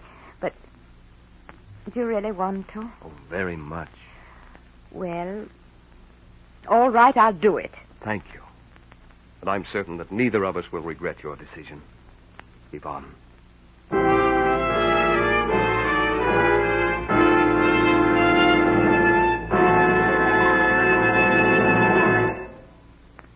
You know, the sound effects they use for radio are mighty interesting. For instance, supposing I were to broadcast that message you see on Signal's cartoon billboards. Next time, go farther with Signal. Well, if I said that same thing over a filter microphone, here's how it would sound. Next time, go farther with Signal. On the other hand, through the echo chamber, it sounds like this. Next time, go farther with Signal. But really, friends, the important thing is not how you say something, but what you say. And the important thing to you drivers is that from Canada to Mexico, Signal has become famous as the Go Farther gasoline. After all, in order to give you such good mileage, today's Signal has to help your engine run more efficiently. And when your engine runs more efficiently, naturally you also enjoy quicker starting, peppier pickup, smoother power, more of the things that make driving more fun. So to be sure of both driving economy and driving pleasure, just be sure to fill up next time at a Signal station. And next time, go farther with Signal.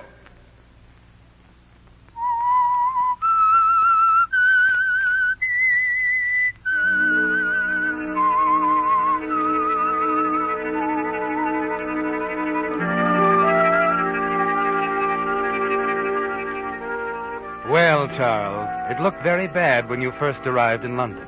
With Dr. Roger Brookhurst, the owner of the only other first edition of Bonelli's Fables, in very ill health and equally ill nature.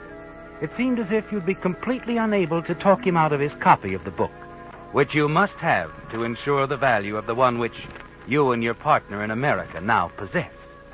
But the doctor's wife is going to make a difference, isn't she? You two get along beautifully the first night that you take her out, don't you?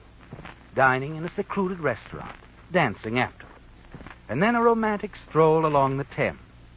You don't even mention the precious book until you're riding home together in a cab. I don't know when I've enjoyed myself so much. Oh, it has been a splendid evening. You know, I can't see how a woman of your beauty endures Oh, don't say it. I am married to Roger, and it's not his fault. Well, all the same, I don't want to think about it. Very well. This evening has been very strange. I feel as though I'd known you for years. And I've missed you for years. Charles, I... What are you trying to say? Nothing. Let's keep it light and gay. All right. Let's discuss the subject you've avoided all evening. I can't think of any. Remember, I came to London to get my hands on a rare book? Oh, that. Yeah? How do you know I haven't taken you out for a purpose? I have had fun just the same. Oh, you little idiot. Tell me, has your husband told you anything about the value of his Bonelli's Fables? No, he never discusses business affairs with me. It's worth quite a lot of money, you know. Really? Yes. As much as 10,000 American dollars. That much? Honestly? That's right.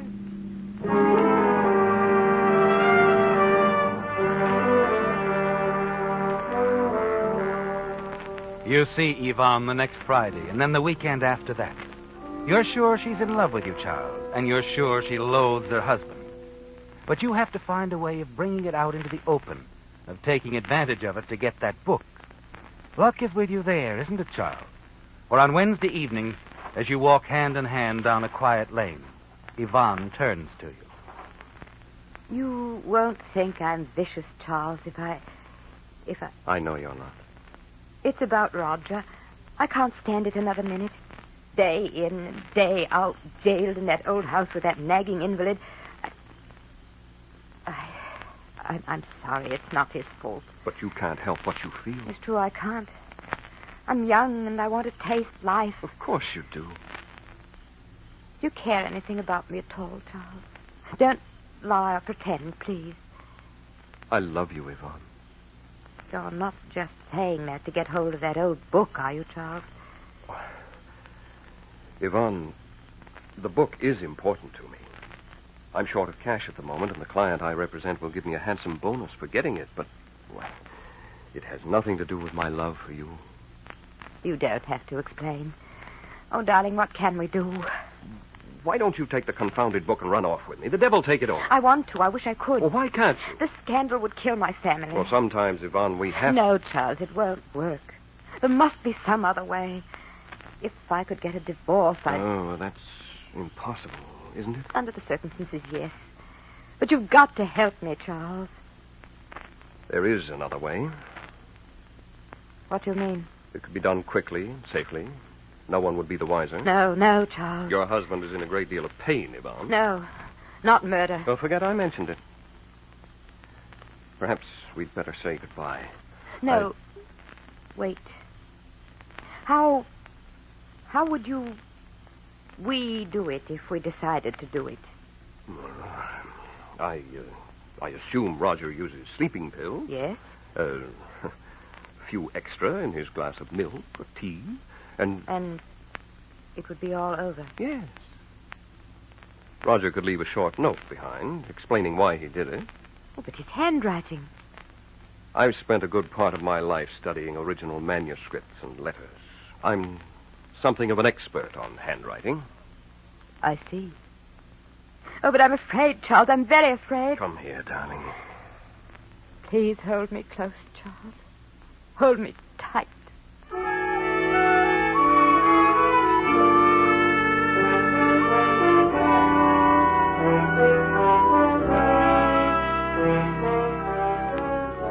A few days later, Charles, as you sit in your lounging jacket reading a French novel, the phone rings. Hello? Charles? Yes. Can you come tonight? What time? 8. All right. Don't have the cab stop in front of the house. No, of course not. Be sure no one sees you. I'll take every precaution. 8, then. 8.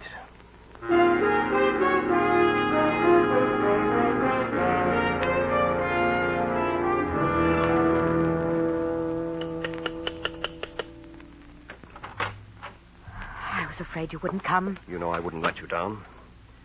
Did you get everything? Yes, in here. Mm-hmm. These are his letters? Yes, and they're recent, too. Good. Here's his pen. Is this his usual stationery? Yes. Let me do a little practicing on this scratch pad. Huh? Yvonne? Yvonne? Yes? Yes, Roger? Is there anyone down there in the sitting room with you? Not really, Roger. Not really? Now, what does that mean? Is there anyone down there or not? I heard voices. Only a neighbor. Well, what does he want? Just to borrow a copy of the Times. Oh, very well. But you might tell your neighbor that subscriptions are available at the Strand. Yes, Roger. And bring up my tea, please. In a moment. Now. Maybe we shouldn't go through with it. Slip the sleeping tablets into the tea. What about the note? Are you sure? It'll be perfect. All right, then. Yvonne! Yvonne! Coming, Roger.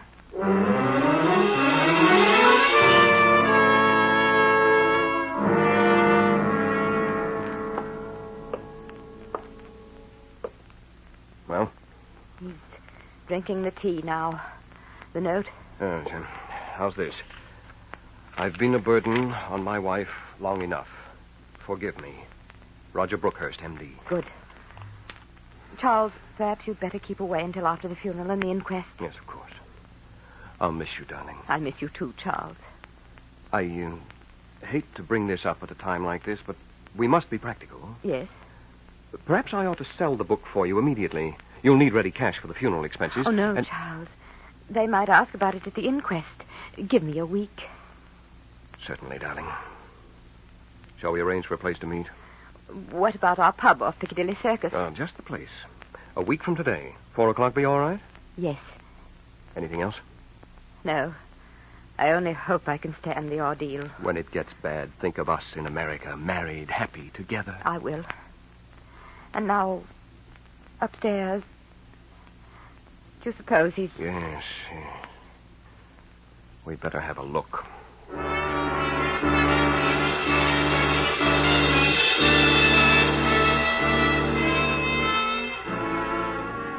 The days that follow seem endless, don't they, Charles? You scan every edition of the newspaper, but all you find are short paragraphs in the back pages, stating the simple facts of Roger's death. You fight to keep from phoning Yvonne, and the week finally passes. You find yourself at last in the pub off Piccadilly Circus for the 4:00 appointment with her. You wait for her nervously, and suddenly she's there, sitting down beside you in a black gown. Charles, I don't dare stay very long, but it is good to see you. Yes. Everything go all right, Yvonne? Yes. Nothing suspicious at the inquest? Nothing. Ah, good. Did you bring the book? No. Well, why didn't you? I got a sharp cablegram from my client, and I'll need his bonus to book passage for the both of us. Well, I couldn't help it. There were a million details. Tomorrow, Charles, I promise. Well, I'll meet you in the morning. Better make it afternoon. Why? Well, because, silly, the book is in the Bank of London, and I have to get all sorts of papers signed and sealed proving I'm me and that Roger was my husband and that I have a right to his bank vault. Yeah, all right. At 3, the Bank of London. I'm sorry.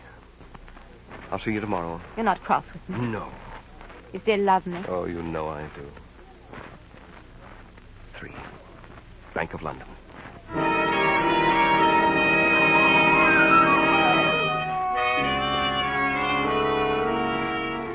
You feel much better, don't you, Charles? You're certain that tomorrow afternoon you'll have your hands on the only other original printing of Bonelli's Fables. You feel a little sad about poor Yvonne, but you don't let it bother you too much. You leave the pub and walk to the World Airlines office.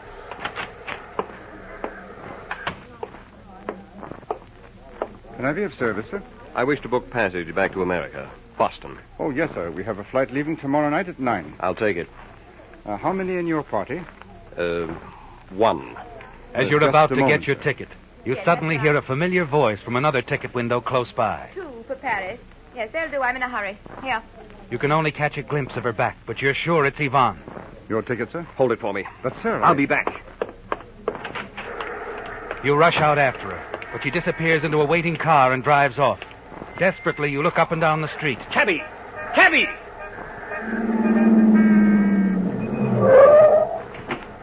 Off in, Yank.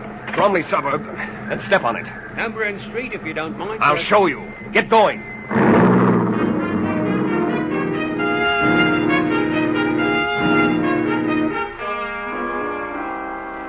You have the driver let you off a block before Yvonne's house and walk the rest of the way.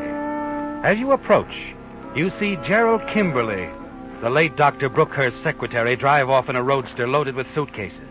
You're afraid you're too late, aren't you, Charles, as you rush inside the Brookhurst residence. Gerald, darling, is that you?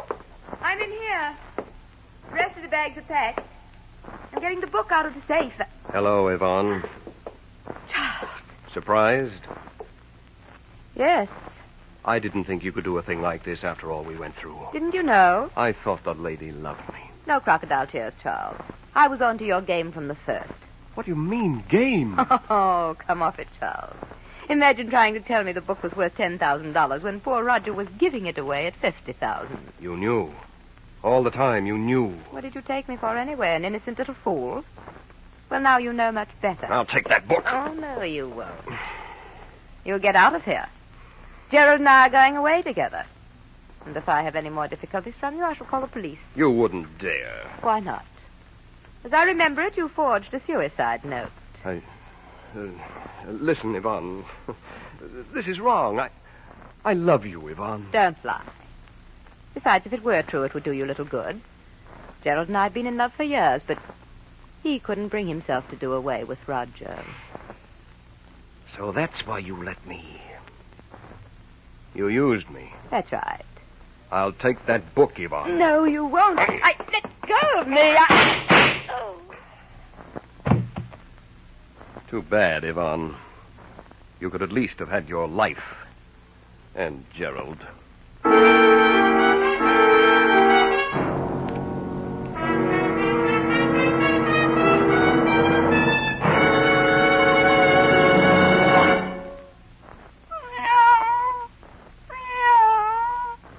Cats, which are said to have 9 lives, were once used as a basis of comparison for things which are supposed to last a long while. But today, Pussy is a piker compared with the new Lee Super Deluxe tires. Here's what I mean.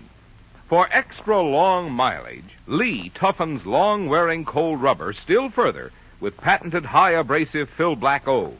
And for extra safety, extra protection against blowouts or road hazards, Lee reinforces the carcass with double-life rayon cord.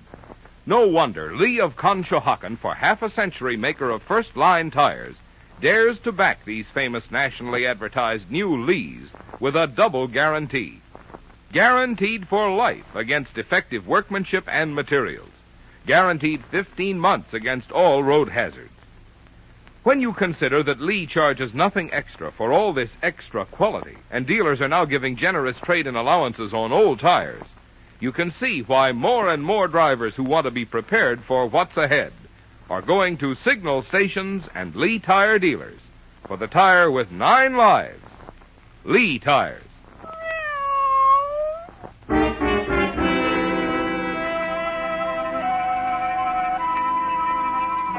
It was over quickly, wasn't it, Charles? With Yvonne dead, you were able to take the book, dispose of your gun, and leave the house without being seen. Then you hurry to the transatlantic telephone, talk to your partner in Boston, give him some hurried instructions. You're certain you can expect a visit from the police, probably soon. And after talking with your partner, you're sure you're prepared for them, aren't you? Yes. You own an identical copy of the book. It's a matter of public record in book catalogs throughout the world. You're sure all you have to do is say that this is your copy of Benelli's Fables. Both volumes are identical, aren't they? Even the printing errors, the flaws in lithography. And no one can know that your copy of Benelli's Fables is locked in the safe of your office in America. It's a risk, but only a slight one which you will have to take. You jump at the sound of a knock on the door. You wonder if it can be the police so soon. Quickly, you slip the stolen book from your briefcase and put it in a desk drawer and lock it. Coming. Yes? Who are you? I'm Inspector Kramer of Scotland Yard. May we come in? Oh, please do. Sorry for the delay. It's quite all right. And, sir, I am here about a murder. Murder? Yvonne Brookhurst was found shot to death 2 hours ago. Why? This is a shock.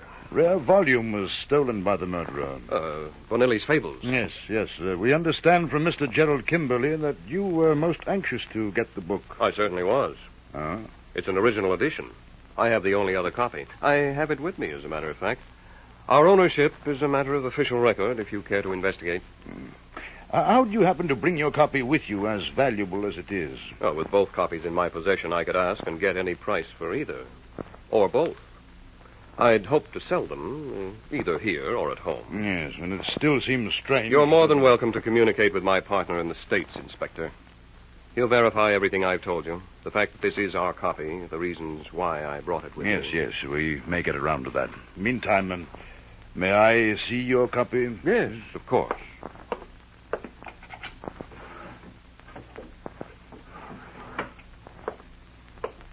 Here you are, Inspector. Yeah, thank you.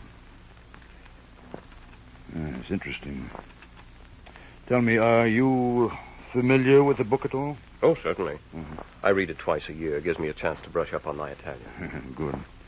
Are there any identifying marks in the book? Let's see. Yes, turn to page 32, last line. A capital letter is missing on the first word. Any others? Mm-hmm. The donkey, beautiful woodcut on the margin of page 50. Yes? The donkey's eye is missing. Mm-hmm. Mr. Beneke, I shall have to arrest you for the murder of Yvonne Brookhurst. This is not your copy of the book. It's the Brookhurst copy. What do you mean, Inspector? What I said. You've never read this book, nor has anyone else. The 2 pages you mentioned are still uncut.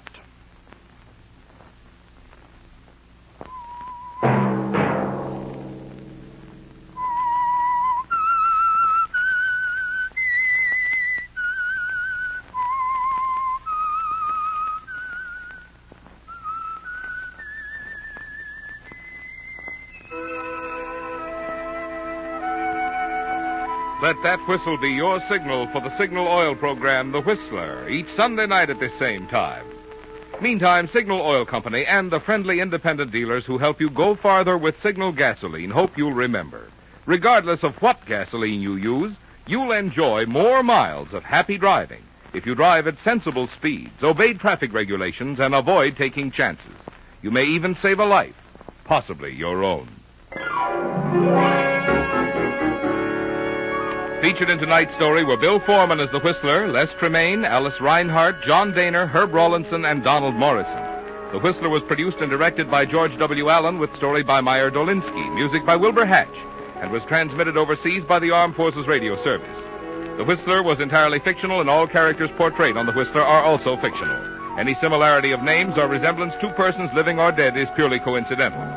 Remember to tune in at this same time next Sunday when the Signal Oil Company will bring you another strange story by the Whistler entitled Man on the Run, in which a killer takes dangerous and breathtaking chances in an attempt to elude pursuit. Marvin Miller speaking for the Signal Oil Company. This is the CBS Radio Network.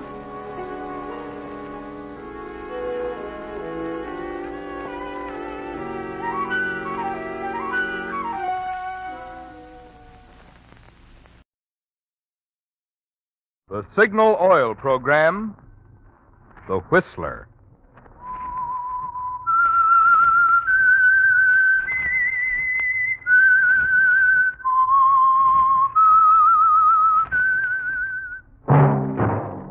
That whistle is your signal for the Signal Oil Program, The Whistler.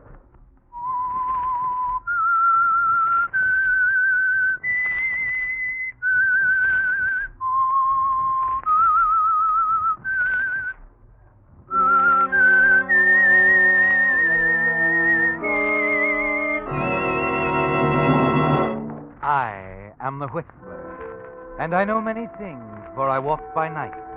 I know many strange tales hidden in the hearts of men and women who have stepped into the shadows. Yes, I know the nameless terrors of which they dare not speak. Yes, friends, it's time for the Signal Oil Program, The Whistler, rated tops in popularity for a longer period of time than any other West Coast program in radio history. And Signal gasoline is tops, too, tops in quality. It takes extra quality, you know, to give you extra mileage. And Signal is the famous Go Farther gasoline. So look for the Signal circle sign in yellow and black that identifies friendly dealer-owned Signal stations from Canada to Mexico. And now the Whistler's strange story. Tough Guy.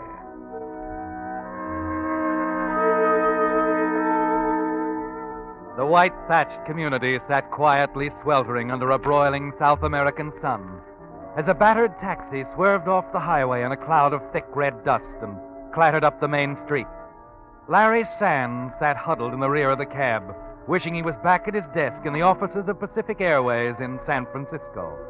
Nervously, he puffed on his cigarette, and his eyes shifted from one side of the street to the other, searching the faces, peering into doorways, probing the shadows. Finally, the ancient vehicle groaned to a stop in front of a neat two-story building. Larry Sands dismissed his driver and hurried into the hotel. The clerk looked up from his newspaper and smiled. Good afternoon, senor. I'm Larry Sands, Pacific Airways. You received my message? Oh, Senor Sands, see, the room is ready for you. Welcome to Hotel Vergano. I am Fernando Peralta, the manager. It will be a pleasure to serve you, senor. Okay. How about taking me up to my room? Your luggage, is this all you... Yeah. I will have someone take it upstairs. No. I'll take it myself. Come on. You wish to go to your room now, senor? Yes. But I thought perhaps after the long journey, the senor would care to visit the hotel bar. I said I want to go up to my room. As you wish, senor. I will get the key.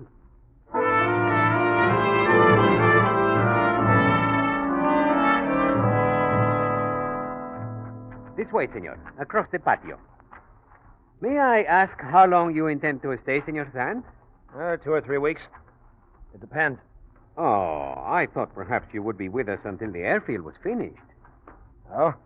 You're surprised that I know, senor? There is not one man, woman, or child here who does not know that you're here to supervise the building of the new airfield. How do you mean? Well, senor, workers will have to be hired, the land must be cleared, the buildings. All this means much to our town. I see. This place where you are to build the field, senor, I know it well. You have been there? Not yet. During the war, that is, the Revolution of 1938, it was an airfield then. The government forces used it as, here we are. You have heard of the Revolution of 1938, Senor Sands? Huh? Yeah, I heard about it. Here we are, senor. Is it not a beautiful room? The windows here overlook the plaza. There's a cooling breeze. I will open the windows a little more. No. I beg your pardon, senor. Lock them. But, senor, it is so warm Lock here. the windows. As you wish, senor. Tell me, you serve meals here? Of course, senor. There's the dining room downstairs. If you wish, I will see that a table That is won't be reserved. necessary. I'd like to have my meals sent up to my room. And if anyone calls me, I'm not in. Is that understood? You are not in, senor? I don't want to be disturbed. No matter who it is, I'm not in. Is that clear? It is clear, senor Sands. All right. Just be sure you remember. What's the matter, senor? The picture. Who put it there? Picture? What picture, senor? There. On the table. Where did it come from? I do not know, senor. I did not see it before. You're lying. Senor, I swear I have never seen this photograph before. Why, it is a picture of you, Senor Sands. To my darling Teresita, with all my love, Larry. Senor, you must believe me. I have no idea where Call that cab driver back. I'm leaving. Leaving? But, senor... You heard what I said. Find that cab driver. I'm getting out of here. Now.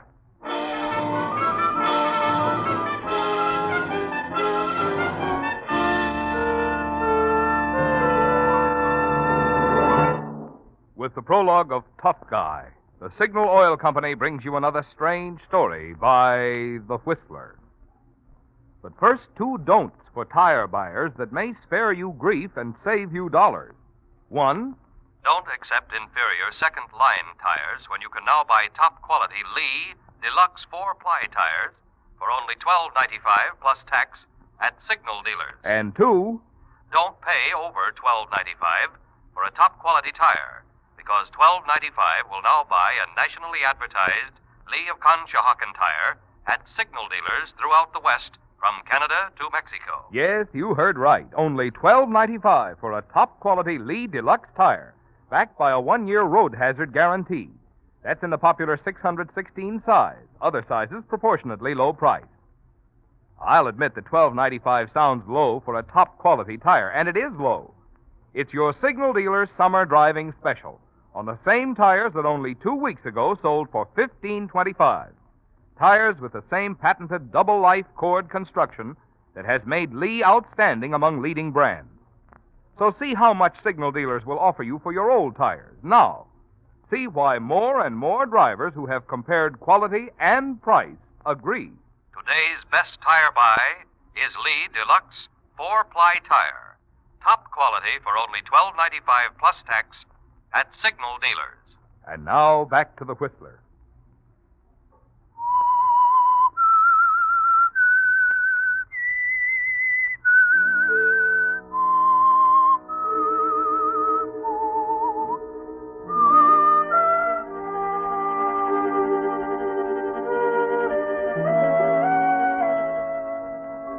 It was a mistake, wasn't it, Larry, coming back to South America?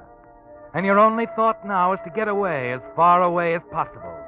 Yes, Pacific Airways will just have to send someone else to supervise construction of the airfield. Nervously, you pace up and down your room, waiting for the return of the hotel manager. He's been gone 10 minutes. Surely he'd have found a cab by now.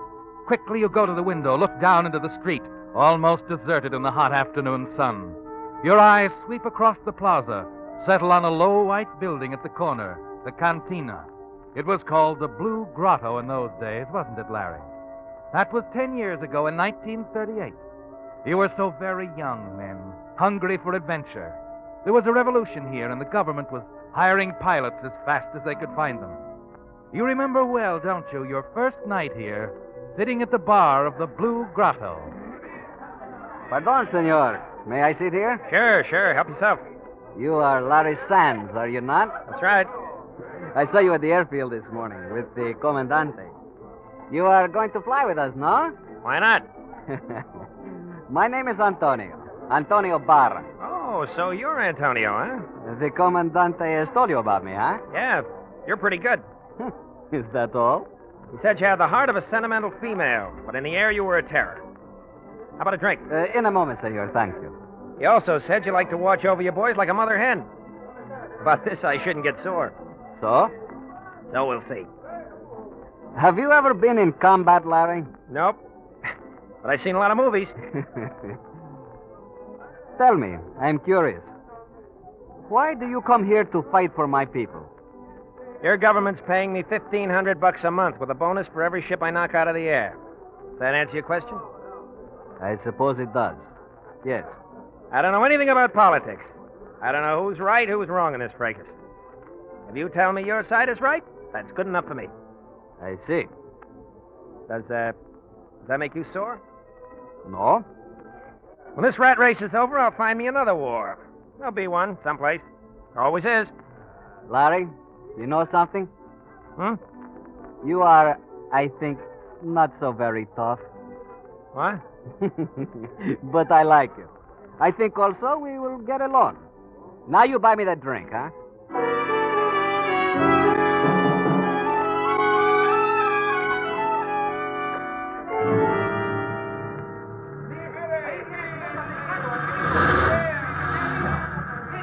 Larry!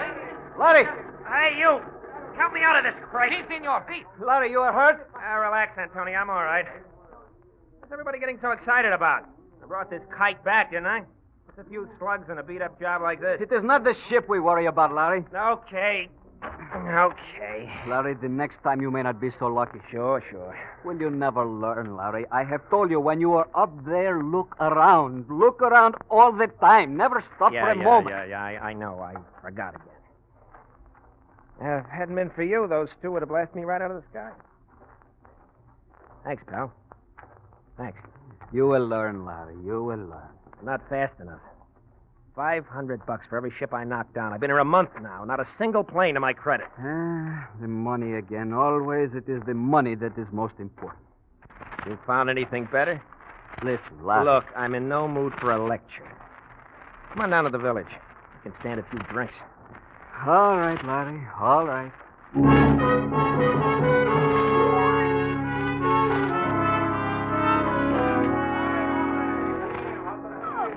Hey, big turnout at the grotto tonight. Now, what are they doing? Giving away pickle dishes? What do you mean, Larry? Give it. Just an old American custom. Ah, here's the table. All right. Hey, sweetheart, how about some service? Good evening, senores. May I help you? See, Teresita. Hello, Antonio. Teresita, it is good to see you again. Where have you been? How we worried for you. I thought you knew. Not a word we had of you. Suddenly our little Teresita is gone. Our little mascot vanished. The boys are heartbroken. Oh, but there are so many other girls. None like you. Oh, no. Look at her, Larry. Is she not beautiful? Oh, pardon. Teresita, this is my good friend, Larry Sands. He is one of us now. Senor Sands. Hi, Teresita. You must tell me what happened to you. Why did you desert us? My parents. I have not heard from them since the war started. We are from the north, you know. And when the war began, we were separated. Yes, I know about that. Then you came here. A month ago, I heard from a friend. My father had been seen in Rio Norte. That is where I have been, looking for my father. I did not find him. Oh, I am sorry, Chica. I am very sorry. Well, now that everything's settled, how about the drink, sweetheart? Oh, yes, I'm sorry. I bring them right away. Brandy. The same, Chica. I will be back in a minute. It is sad, no? Yeah. I thought we'd never get our drinks. Hey, look, is she really the mascot of our outfit? She is more than that, Larry. I tell you something she does, Larry. She has pictures of all the pilots. She collects them. They are on the walls of her room. And every night she prays for it. So? Someday I think your picture will be there also. Sure. I can hardly wait. Still the big tough guy, huh? All right, Larry. We'll see.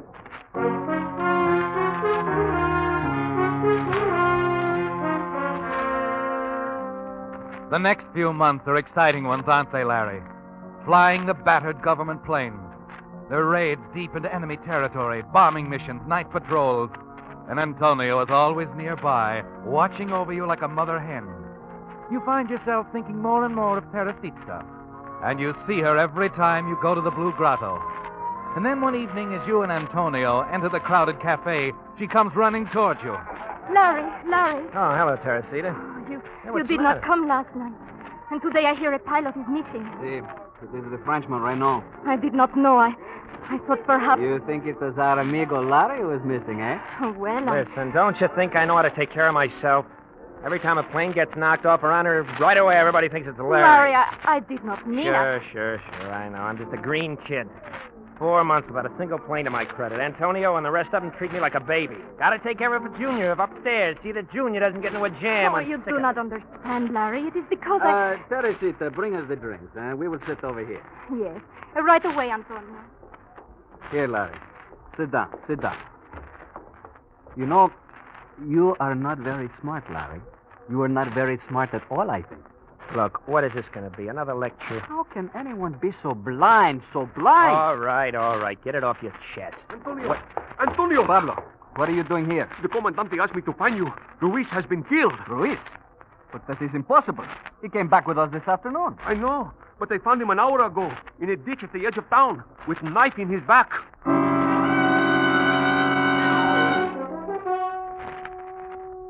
A week goes by, and the Ruiz murder remains unsolved. While morning after morning you fly the dull patrol over the same low rolling hills bleached by the sun, following the same railroad track, the river, over the plateau, and back to the airdrome. Then one morning, as you return to the field, you stop by the hangar office. Antonio is there with a half a dozen other pilots. Huh. Never saw a happier bunch of guys in my life. What's the matter, the war over? Larry, it has happened again. What now? We've lost another pilot. This time it was Kruger. He was found in the village this morning, shot to death.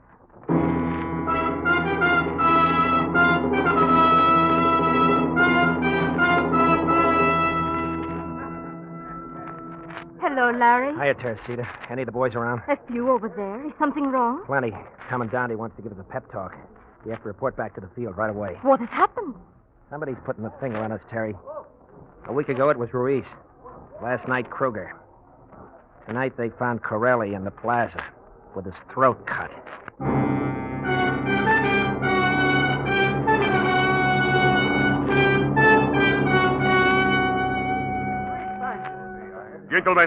Gentlemen, we have lost 3 pilots, all of them murdered. In this morning's raid, we counted heavily on the element of surprise. But as you know, we lost 5 planes, 5 pilots. The revolutionists knew we were coming, and where? They know that our abilities in the sky are greater than theirs, so they send spies to murder our pilots on the ground, to inform them of our plans. I do not know how they identify us, but I must warn you to be extremely cautious. Remain on the airfield. If you must go to the village, go in groups, and do not wear the flying jackets. Nothing in your dress must indicate that you are pilots. Only in this way, perhaps we... ¿Qué pasa? Enemy bombers! Eh? They are over the village!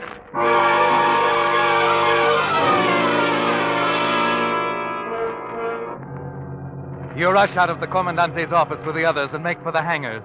You're at the edge of the landing strip when the first bomb hits.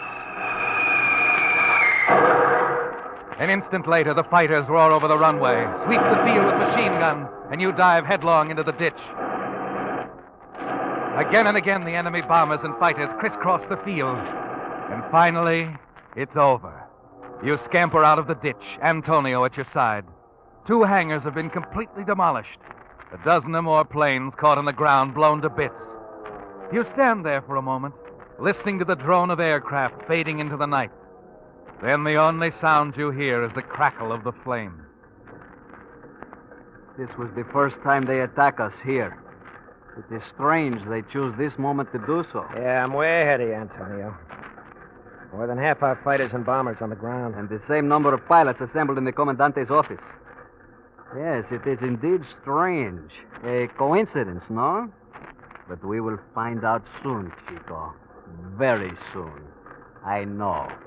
Somebody's putting a finger on us, Antonio, but good. It's like I told Teresita tonight. Teresita? You spoke with her tonight? Sure, when I was rounding up the boys. Hey, wait a minute. Look. What's the matter? The village fires. Some of the bombs must have dropped on the village. A moment. You cannot go. You will be needed here. You're going to stop me, Antonio? No. No, I will not try. What are you grinning about? Go on to the village. Maybe Teresita needs your help. Oh, and Larry. Yeah? Like I always said, you are, I think, not so tough.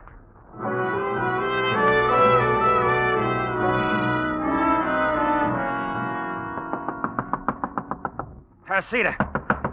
Teresita! Larry, what are you doing here? Baby, are you all right? Of course. Come in. Went over to the Blue Grotto. It was closed. I got your address from the old woman across the street. Oh, I'm so glad you come, Larry. The raid, I was worried. You were at the field? Yeah, I saw the fires here and I was worried about you. Oh, you were worried? About me? Why, Larry? I guess that's not so hard to figure out. Is it, Teresita? Oh, Larry. I guess Antonio had his peg right from the start. He teased you about the picture. Uh-huh. He said my picture'd be up there. And will it be there? It's a cinch, sweetheart. It's a cinch.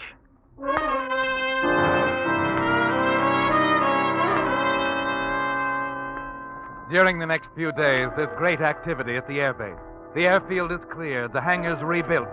And again you take to the air with Antonio. Faithful Antonio, the mother hen at your side, fighting off attacks, launching wild, desperate raids into enemy territory. And then on the 5th day comes surprising news. News of a government victory in the north. All talk of enemy spies seems to be forgotten. And the following night there's a celebration at the Blue Grotto. A dozen or more pilots are there, the laughing, happy villagers, and Teresita by your side. Only Antonio is missing. And as the evening wears on, you notice the anxious glances toward the door. Finally, the door bursts open and Antonio stands in the doorway. His clothes are torn. There's a deep red gash across his forehead, and his right arm dangles loosely at his side. You watch the blood drip slowly from the fingertips as he makes his way across the room. Antonio. What's happened to you? Teresita, I wish to speak with you outside. Antonio? Alone. Now, wait a minute, Please, Antonio. Larry. Wait here. All eyes in the room are on you, Larry. For a moment, you stand motionless. And slowly, you cross the room toward the door. As you reach it,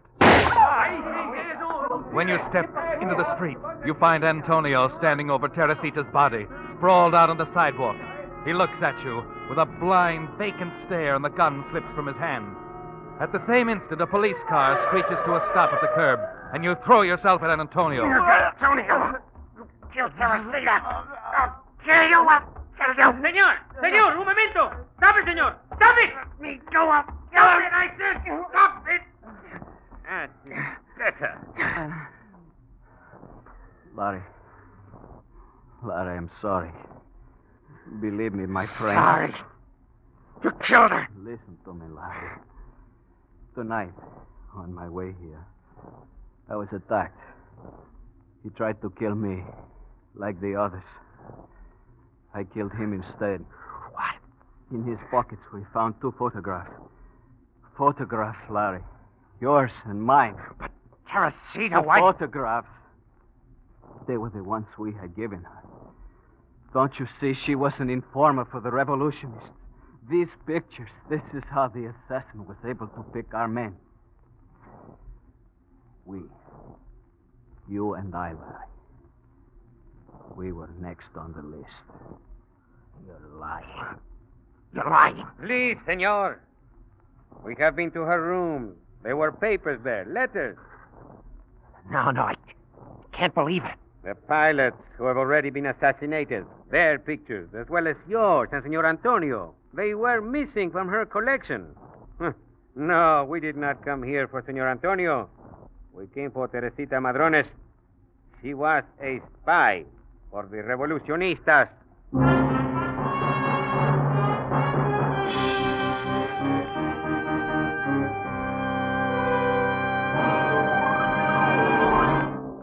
The Whistler will return in just a moment with a strange ending to tonight's story. Meantime, a reminder to you drivers who have not yet taken advantage of this month's free signal safety service. I'm referring to the free inspection of your radiator and cooling system being offered by almost 2,000 signal service stations throughout the West from Canada to Mexico. With summer just ahead, you'll want to be sure that your radiator is ready and able to keep your car cool when the weather is hot. Supposing your radiator has become clogged with sludge and rust, then now is the time to have your signal dealer restore its efficiency with his special radiator cleaning compound. Maybe your radiator has developed pinpoint leaks. If so, you'll be glad to know that signal dealers have Radiator Sealer, which stops leaks quickly. And even though your car is brand new, remember it's just good business to keep rust preventive in the radiator to guard against future corrosion. So take the first step toward trouble-free summer driving now. Stop at your neighborhood signal station this week for your free radiator inspection. There's no better way to see for yourself the more thorough, more conscientious service cars get at signal service stations. And now back to the Whistler.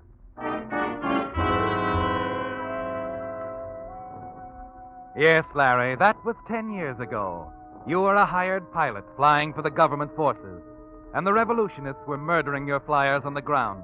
And Teresita, little Teresita, whom Antonio executed as a spy. Now, as you stand at your hotel window, your thoughts are not with the airfield you came down here to build.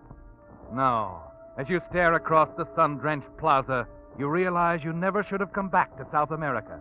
And then the footsteps along the hotel corridor bring you back to the present, and to the thought uppermost in your mind: escape. All right. It's about time the fool found a cab. Listen, how long does it take to... You have a visitor, Senor Sands. You remember me, Larry? Antonio. 10 years is such a long time, but I have not changed much, huh? What do you want? Romero, you will leave us alone. Senor Sands and I have some matters to talk about. It will not take long. See, and about the, you still want me to call? There is no other way. Yes. Call the police. We will be waiting. Police? Of course. Killing is a matter for the police, is it not? I don't know what you're talking about.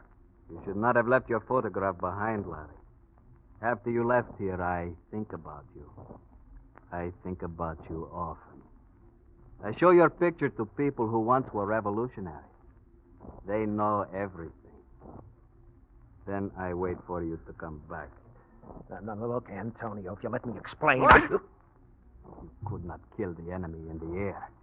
So you, my brave little pilot, you send the assassin to kill us, your friends, on the ground. Oh, Antonio, listen to me. You became frightened that night at the airfield when I told you we would soon find the spy. To save yourself, you decided to make poor Teresita, who loved you, look like the spy.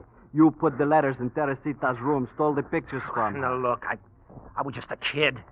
I didn't know what I was doing. I wanted dough. They give me $3,000 for every man. Now, listen, Antonio. No, you listen to me. You're not only a traitor to my country, you're a traitor to your own.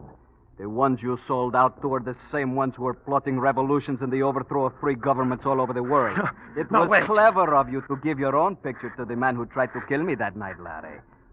Yes, it was clever. It fooled me for a long time. Antonio, no! Your life, my friend. The life I have saved so many times. Now I must take it. Tough guy.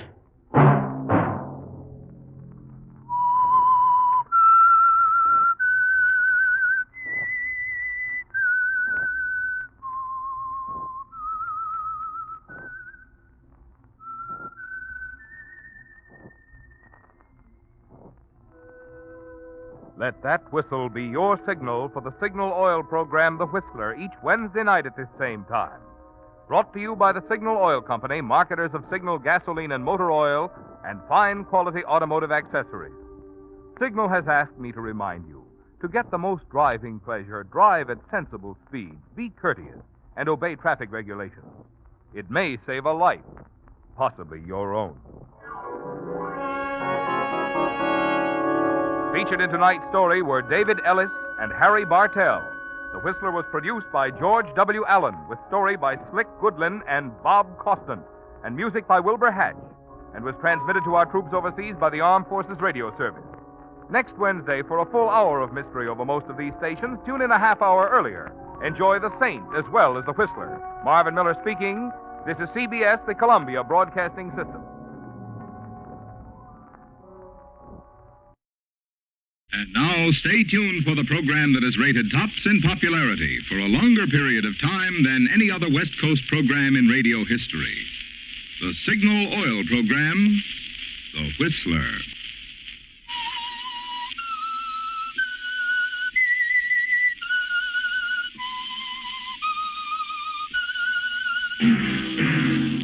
Signal, the famous Go Farther gasoline, invites you to sit back and enjoy another strange story by The Whistler.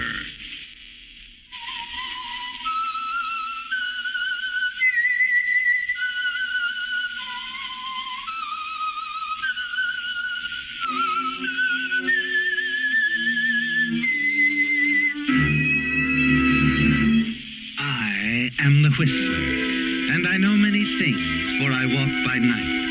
I know many strange tales hidden in the hearts of men and women who have stepped into the shadows.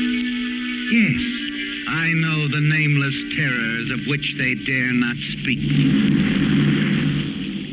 And now for the Signal Oil Company, The Whistler's strange story. Ski Master.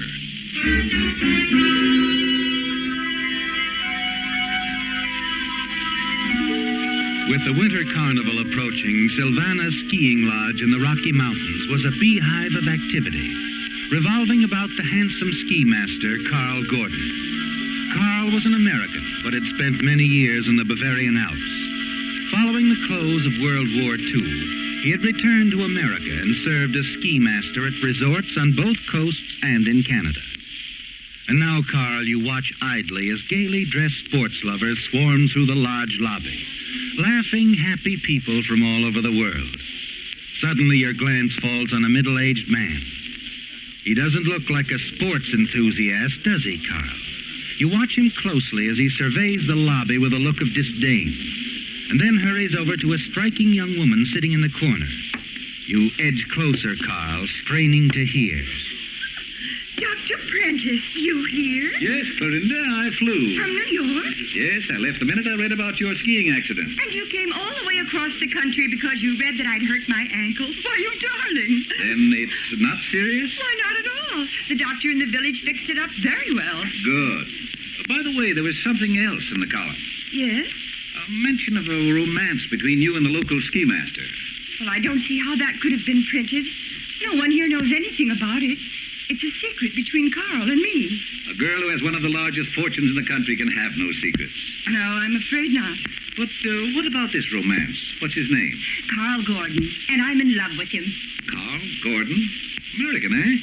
Usually these ski instructors Well, Carl spent a great deal of time in Bavaria during the war, also in Switzerland. Yes, yes. Tell me, Clorinda, does your father know? No, I hope not. You know he'd try to stop it. But what about this Gordon? Who is he? How do you know he isn't after your money? Not Carl. I know he loves me, not my money. I hope so. When do I meet him? Well, right away. I'm sure he's around. Oh, Carl! Yes, Miss Rogers. Dr. Prentice, may I present Carl Gordon?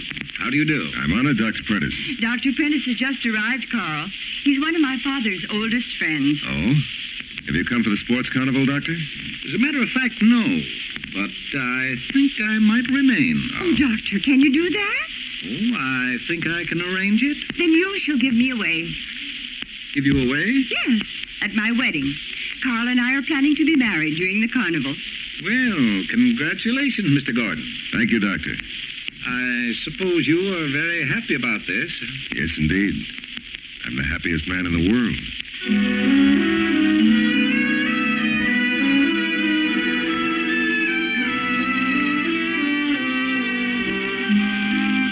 And you are happy, aren't you, Carl? At last, your dream is about to be realized. A wife with money, a big fortune. This is what you've been striving for all these years. Why you chose skiing as a profession in the first place. But things hadn't worked out as you planned, had they, Carl? No. Not after you married Frida, a beautiful country girl in Switzerland before the war. After the bombing of Munich came the news that Frida was killed. But that's all in the past, isn't it, Carl? Now you have a fine future as the husband-to-be of a very rich woman. And you're determined to let nothing spoil it. Later, when you meet Dr. Prentice in the bar, you try to avoid him. Care for a drink, Mr. Gordon? No, thank you, Doctor. I seldom drink. But surely a glass of kirsch. Well, all right, Doc, if you insist. Waiter, 2 glasses of kirsch, please. I might as well come straight to the point, Mr. Gordon. What's this about your planning to marry Clorinda Rogers? Oh, we're very much in love. No doubt you think so. I've known Clorinda all her life. She's been engaged to half a dozen men. Naturally. She's very lovely. And very rich. You're very unkind. Clorinda's impressionable, fickle. She was in love with a music teacher when she was only a child. Her father sent him away. Then it was her tennis instructor, a golf pro, and a lifeguard. I don't see how this concerns Miss Rogers and me. She did not marry any of these men, Gordon. And she won't marry you. I think she will. No, she won't. Not if I can find a way to prevent it. And I certainly intend to.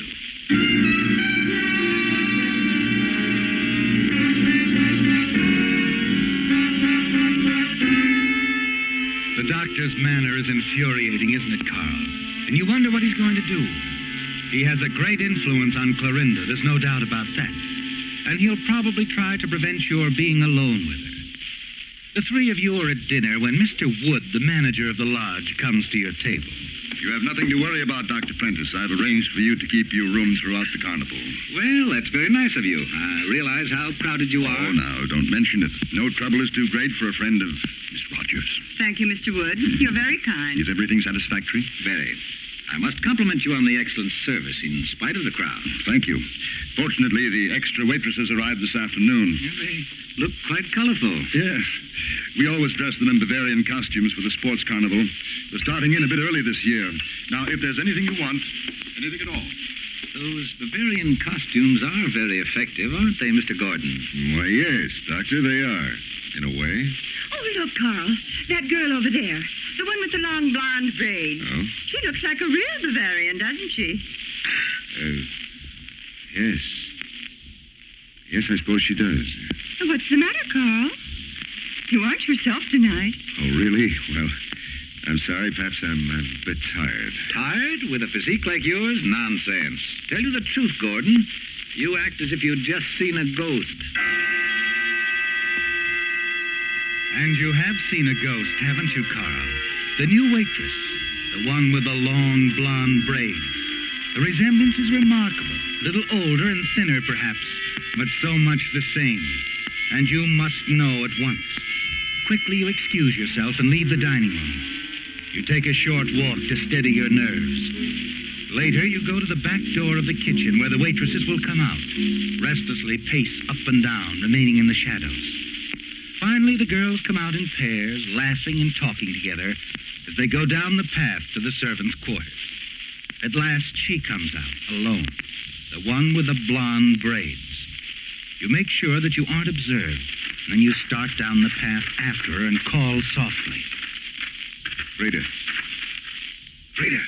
Who is it? Did somebody call me? Yes, Frida. I called you. No. It isn't. It couldn't be. Frida, be quiet. But, Carl, it's you. It's you, my husband. Oh, Carl, I've found you at last.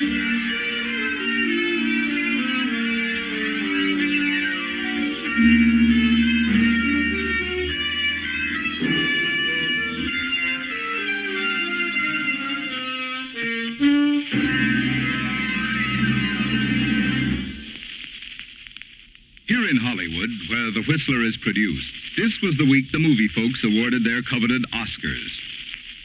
Too bad there isn't an Oscar for gasoline, because I'm sure Signal gasoline would have run away with the honors for outstanding performance. Just as some actors become typed in certain roles, you may have typed Signal gasoline for economy because of its fame as the Go Farther gasoline. But economy, mind you, is only the beginning of Signal's story. The important thing is what makes Signal's good mileage possible. The fact that Signal gas helps your engine run so efficiently.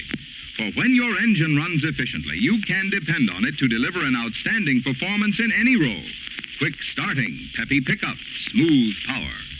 So if you want your car always to perform as if it had just won an Oscar, keep in mind that performance and mileage are like birds of a feather. They go together.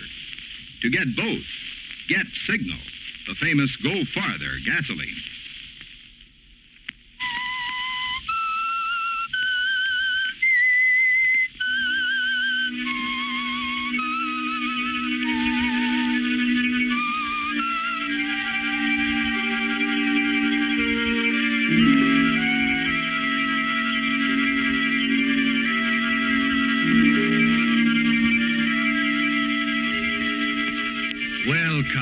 Things have taken a strange turn, haven't they? Just when your future seemed assured, your marriage to wealthy Clorinda Rogers about to become a reality, your wife Frida, the wife you thought was dead, has turned up from the past. But you're not going to let anything interfere and spoil things, are you, Carl? No. Somehow you must find a way out. Only you'll need time, won't you, to think things over and work out a plan. You stand almost petrified, staring at Frida as she continues to talk. And then... But, Carl, you are so quiet. Why do you not say something? Well, it's such a shock to me, Frida. But a happy one, Carl? Oh, yes, of course, but I thought you were dead, the bombing of Munich. Our home was bombed. I lost everything, but I was saved. I was with the displaced persons. So long. You tried to find me, Carl? Oh, of course, of course. I tried hard to find you. I wrote everywhere, but no one knew of Carl Gruber. Well, I changed my name to Carl Gordon. But why? Oh, it's easier to pronounce, more American. After all, Frida, I am an American. Yes. So now I am Mrs. Carl Gordon. Mrs. Carl Gordon. Hush, Frida, not so loud. But why not? Well, I'm the skiing master here. They want only single men for skiing masters in America. Oh? But why? Well, it's the custom. If anyone finds out we're married, I'll be fired. Now, you wouldn't want that, would you? Oh, no, Carl, of course not. You must act as though you've never seen me before. Can you do that? I will try. Good. And we can both keep our jobs and work hard and save our money. So that we can be together, always. Yes, Frida. Always. You will come to my cabin, Carl? There it is. The one way in the back. Yes, Frida, but not tonight. I'm busy. But when, Carl? Tomorrow night. After dinner. Say, about 10. I will be waiting. Good night, Carl.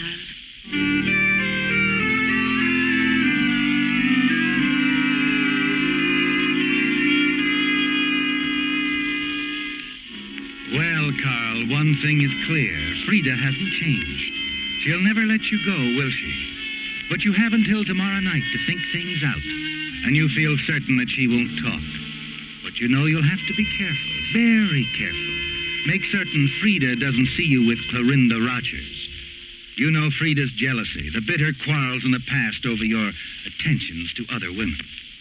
So the next morning you carefully avoid Clorinda. But later she finds you on the terrace. Oh, Carl, darling. Where have you been all morning? Giving lessons. I've missed you. Well, now you have the company of your friend, Dr. Prentice. Well, I'm not so sure that he is my friend, Carl. What makes you think that, dear? Now, Carl, you won't get angry. You won't think that I'm a child tied to apron strings. What is it, Clorinda? You can tell me. Well, you're going to meet someone. My friend, as you call him, Dr. Prentice. He arranged this. Arranged what? For my father to come here for the sports carnival, Dr. Prentice says. And Father hates winter sports. Dr. Prentice just sent for him to try to break up our marriage. No one can do that. Where is he, Clorinda? Your father? Oh, you're not angry then? Not at all.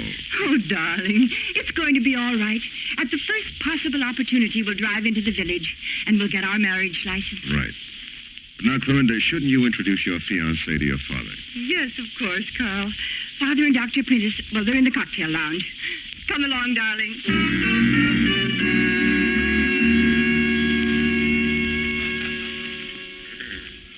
Clorinda, I must say you've been keeping something from me. Had I known such places as this existed... It is fun, isn't it, Father?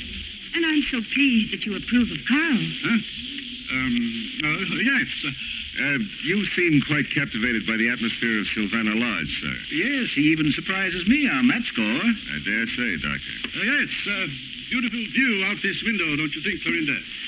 Very much like Bavaria. Yes, Father. Bavaria. I understand you've been there, Carl. Yes, I have. You watch me from the top. No, I will go down, Carl. Here I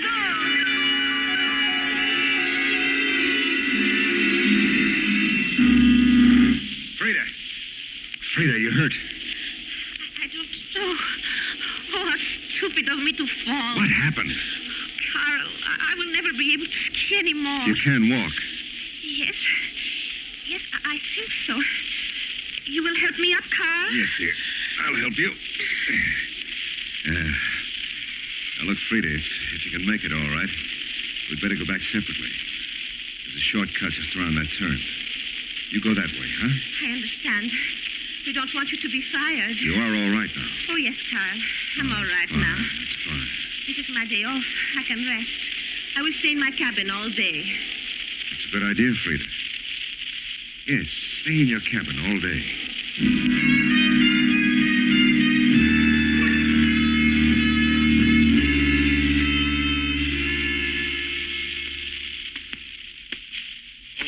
Mr. Wood. Oh, hello, Carl. Miss Rogers wants me to go to the village with her this afternoon. Anything to please Miss Rogers? We'll be gone a few hours. But it's starting to snow. There may be a storm. I know. We're going to use the sleigh. Oh, well, fine. Oh, by the way, would you mind not mentioning to anyone where we've gone? Of course not, if Miss Rogers doesn't want it known. No, she doesn't. Oh, and before I forget it, I'm afraid I did a very stupid thing. Yes? Well, I got a ski outfit and skis for that new German waitress. Frida Gruber? Yeah, I shouldn't have done it. She's good. She's very good, but well, she's just not in shape. No, I suppose not. Well, she'd just better take it easy. And she's very reckless, too. She doesn't know the country. I saw her this morning near Thunder Cliff. Thunder Cliff? She mustn't go near there. There are signs all over the place. Yeah, there are signs, but she may not understand them. You know, we phrase things so differently in America. Yes, well, you just talk to her, Gordon. Explain exactly what they mean so there'll be no mistake. And tell her that she must not go skiing alone. All right, I will, Mr. Wood. I'll make it very clear to her. Yes, do that. But Thunder Cliff. Carl, it's absolute suicide, and an accident right now positively ruined the sports carnival.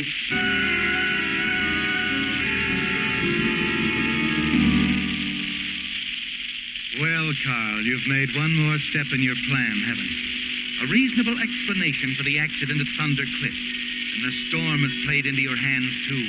The snow will cover your tracks. Late that night, after you and Clorinda returned from the village, where you went for a marriage license, you slip into Frida's cabin. She's sleeping a deep, heavy sleep. You put a pillow over her face. It's all over quickly. And you look through the cabin for anything else which might connect you with her. The rest of your plan is more difficult, but you finally accomplish it. And 2 hours later, Frida's body, dressed in a ski suit, is at the bottom of Thunder Cliff. In the morning, when you go into the lobby, there's an air of tension, as if something had happened. The sheriff and a couple of members of the ski patrol are at the desk with Mr. Wood. Carl, will you come here a moment, please? Well, certainly, Mr. Wood. Carl, that German waitress, did you talk to her about skiing alone? Oh, yes, I did, Mr. Wood. I made it very plain.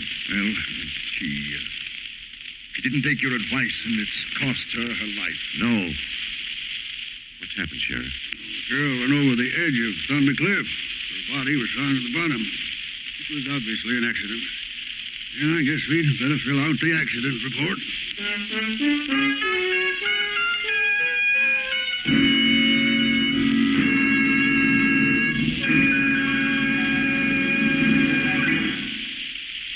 Every person who owns a car should know about what has been called the greatest improvement in automobile batteries in 20 years. An improvement which is now yours to enjoy in Signal Deluxe batteries.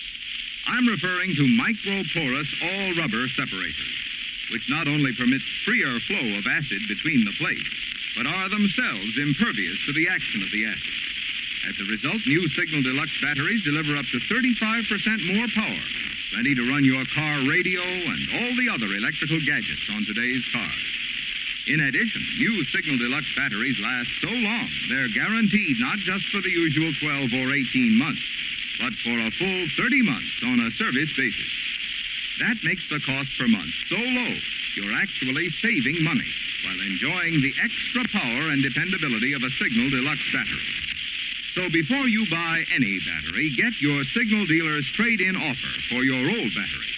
Find out his convenient credit terms.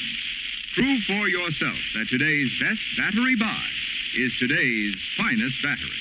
The new improved Signal Deluxe battery at Signal service stations.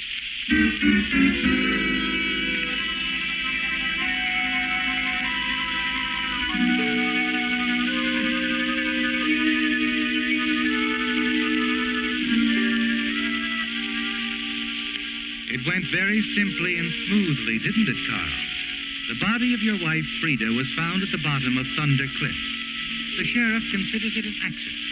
And now nothing stands in the way of your marriage to wealthy Clorinda Rogers. You're helping the sheriff to fill out the accident report when Dr. Prentice comes up. This is Dr. Prentice, Sheriff. Good. We need your help, Doctor. There's been an accident. An accident? I'll get my bag and be with you right away. No, it's too late for that. The accident was fatal. That new German waitress was skiing and went over a cliff. Surely you don't mean Frida Gruber? Yes, Doctor. It's just terrible. It's impossible. The girl couldn't have gone skiing. No, she did, and she was very reckless. Well, Carl here warned her. That's right, Doctor. The girl had a displaced kneecap, an old injury. She hurt it again skiing yesterday morning. She called me last night, said she didn't want the lodge physician to know anything about it. Asked me not to mention it. Doesn't seem likely she'd go skiing with a bad knee. Not only that, she was in great pain. I gave her a strong sedative. She couldn't have wakened naturally before noon. Then someone wakened her, took her out to the cliff, pushed her over? I see no other explanation, Sheriff. But who'd want to do that? Did she have any enemies here, Miss Wood? Oh, no. She was a displaced person. She just arrived. She knew no one here and talked very little. Who did she talk to? You, Gordon?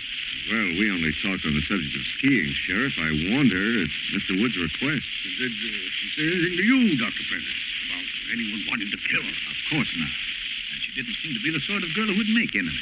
She was naive, sweet, so happy about being in America. Well, sure beats me. Seemed very anxious to learn American customs. Oh, that reminds me. She made a rather amusing request. Huh? What was it? Well, she gave me a letter that arrived for her yesterday. She insisted I have Mr. Wood put it in the hotel safe. She had the quaint idea that everything was kept in a safe in America. Well, what's this? Maybe throw some light on the matter. It is. Right here. It's apparently forwarded to her from some refugee association. I doubt if it'll be any help. Well, I'll take a look. Dear Madam, we are pleased to inform you that we have finally located your missing husband. He is working as skiing instructor at Sylvana Lodge, Colorado, under the name of Carl Gordon.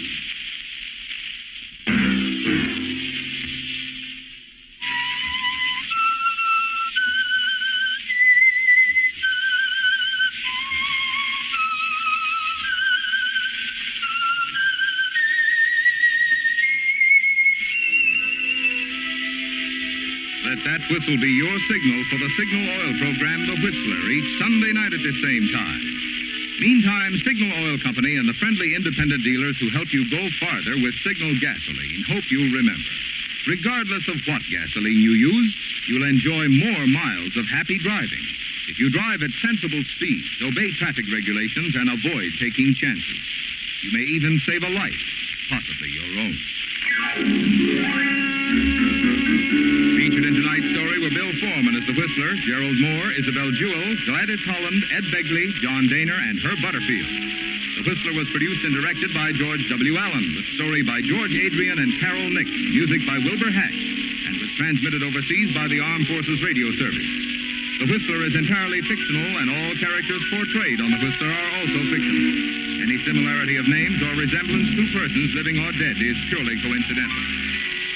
Remember to tune in at the same time next Sunday when the Signal Oil Company will bring you another strange story by The Whistler. Marvin Miller speaking for the Signal Oil Company. Stay tuned now for our Miss Brooks starring Eve Arden, which follows immediately over most of these stations. This is the CBS Radio Network.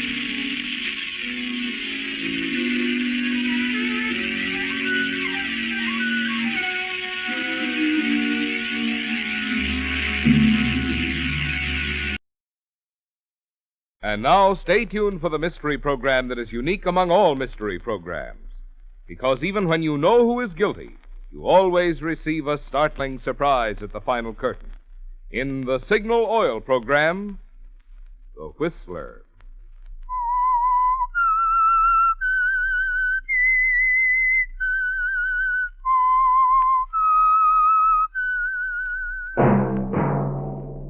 Signal, the famous Go Farther gasoline, invite you to sit back and enjoy another strange story by The Whistler.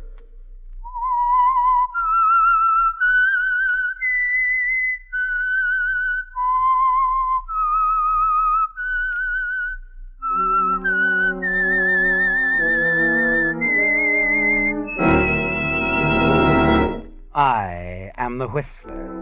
And I know many things, for I walk by night. I know many strange tales hidden in the hearts of men and women who have stepped into the shadows. Yes, I know the nameless terrors of which they dare not speak. And now for the Signal Oil Company, The Whistler's strange story. Two Smart People.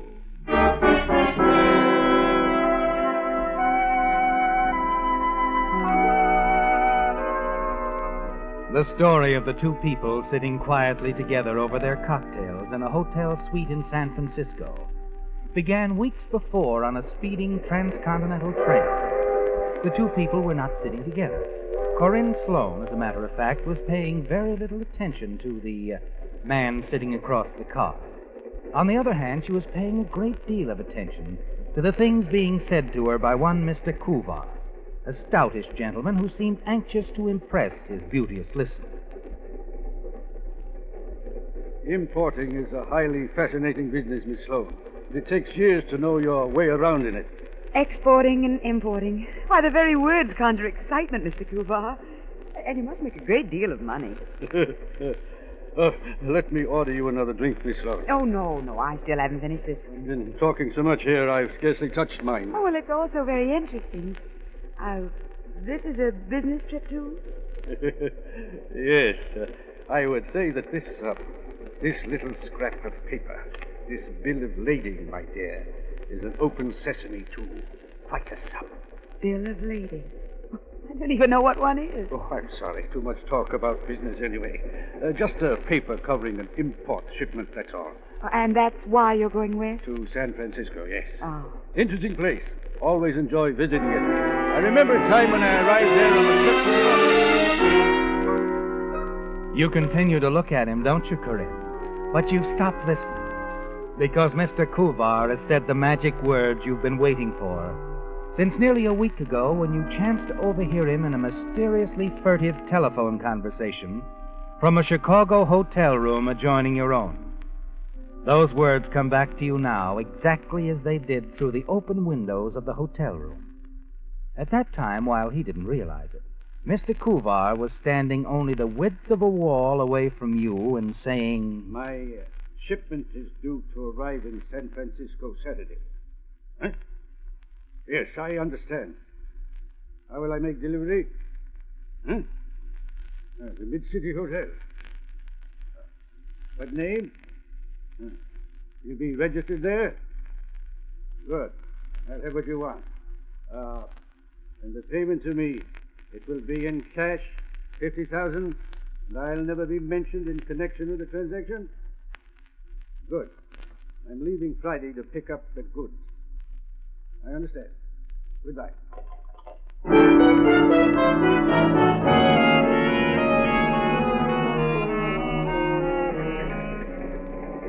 That short conversation you overheard is what brought you on this train, isn't it, Corinne? Caused your accidental meeting and conversations with Mr. Kuvar. And now you're well prepared for your next move. A tiny white tablet hidden in your glove. You glance around the car. There's only you, Kuvar, and the man sitting across the way.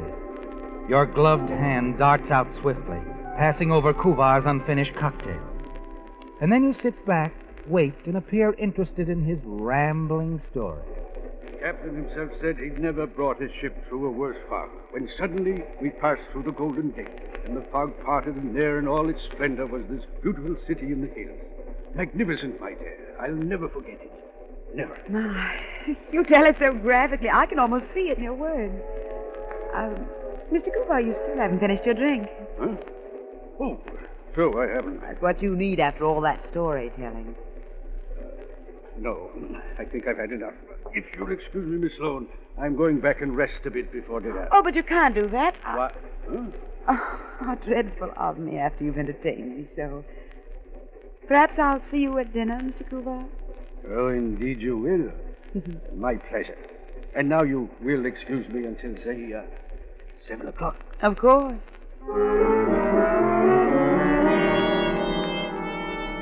He walks away without touching his drink. A moment later, the man across from you gets up and leaves the car, too. Sitting there alone, you wonder what your next step will be. Decide that you'll wait until after 7. Search Kuvar's compartment while he's waiting for you in the dining car. The time passes slowly. Then at 15:15, you try the door, look inside. Mr. Kuvar! Mr. Kuvar, what's happened? Did you fall? What? You stop, almost ready to step out, call the conductor. When you think of something else, quickly you search the unconscious man for the precious bill of lading.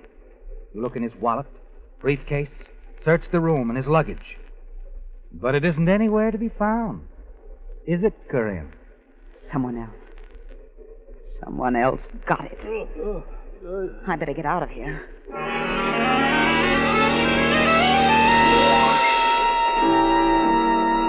Back in the club car, you sit down, dazed, wondering. Excuse me. Then realize that someone is speaking. The man who was sitting across from you and Kuvar earlier. Excuse me, but are you all right, Miss Sloane? Oh, certainly. Well, you didn't seem to hear me when I spoke. Well, it's nothing. So you know my name? Oh, I heard the gentleman you were talking with a little while ago call you Miss Sloane. Did you by any chance lose something? Lose something? Like what? Like this glove. I saw it near the chair when you were sitting with the stout gentleman. Oh, yes, it is mine, thank you. Oh, not at all, Miss Sloane.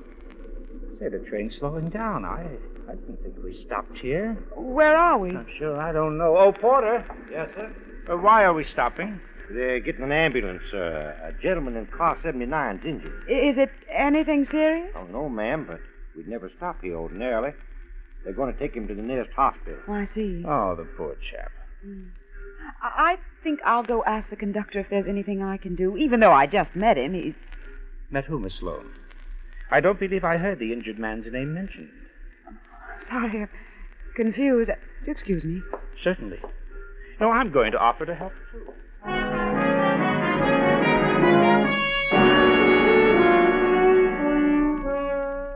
It was a terrible slip of the tongue, wasn't it, Corinne? Indicating to the strange young man that you knew who was injured before anyone had even mentioned his name. Oddly, he didn't seem too surprised, but you feel that he believed your quick explanation, that you were confused. You hurry from the lounge car, and then, a moment or two later, you see him again in the small crowd that gathers near the steps as Mr. Kuvar's unconscious form is carried off the train. Going to be all right? Yes. Just give us room here, folks. Please, give us room. Let the doctor through. Now, lady, Mother? would you finish what you were just telling me? I don't know if it'll be of much help, conductor, but it does seem as if this might be more than an accident. Well, this chap you saw entering Mr. Kuvar's compartment, what part of the train did he come from? The forward cars from the direction of the club car. Uh-huh. You mean he could have stepped in there, struck the gentleman? You look up, Corinne, just in time to catch the expression on the face of the man who sat across from you, handed your glove back just a little while ago. You see him flinch slightly, and suddenly you're certain about him. So certain that you detach yourself from the crowd on the station platform and board the train unnoticed. Porter? Yes, ma'am? That gentleman I was talking to a moment ago, he's in my car, isn't he? No, ma'am. He's in car 52, bedroom C. Oh. But, ma'am, I think he's out there on the platform with the others. I know, but I have a surprise for him. We're old friends, you see. Oh, yes, ma'am. You hurry through the cars to 52, room C, praying that he won't wonder about you and follow. Inside the room, you search swiftly, methodically. Find what you're looking for in the simplest of places, his briefcase.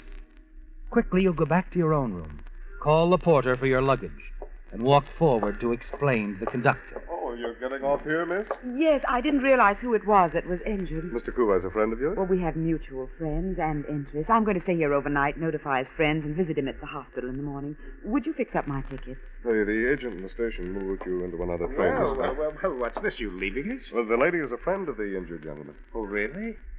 Well, now, I think you're doing a very nice thing. Well, thank you. I'm glad you approve. Oh, I do, really. Such genuine interest on such a short acquaintance. Mr. Kuva must have something. So thank you for returning my lost property, Mr. Burton, Larry Burton. You mean your glove? Yes, my glove. Your baggage is off, ma'am. Oh, thank you, Porter. Well, goodbye, Miss Sloan. Goodbye, Mr. Burton. I hope you have a very enjoyable trip. And again, thanks for everything.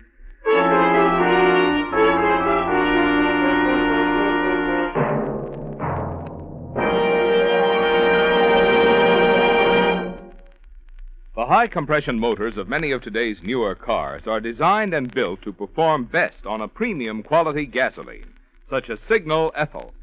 But if you're driving an older model, maybe you think you wouldn't notice any difference in Signal Ethyl.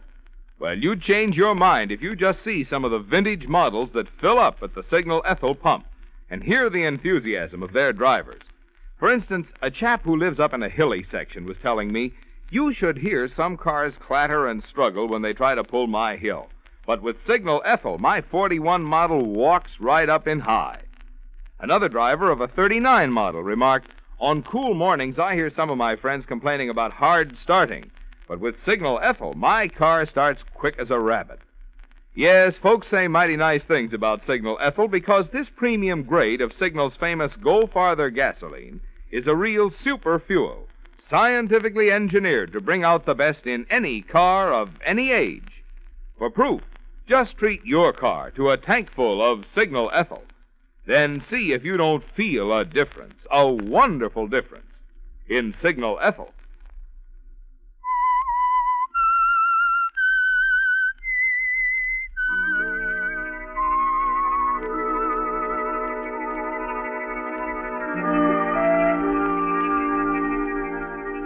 It was almost amusing, wasn't it, Corinne?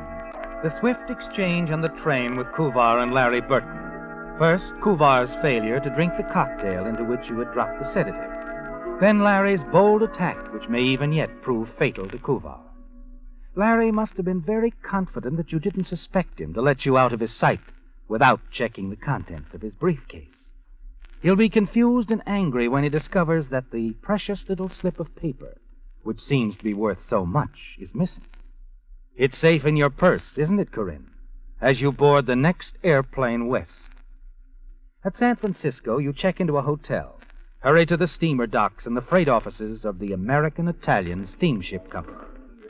This shipment will arrive on the SS Allegretti, miss. Docks tomorrow, 4 p.m. Tomorrow, 4 o'clock. Do you know what the delivery charges will be? I mean, from the dock to my hotel. You staying in the city? At the Bayview, yes. Let's see. Charge won't be much. Well, I wanted to pay now and have the shipment sent there. All right, ma'am. I'll frig it for you. No trouble at all.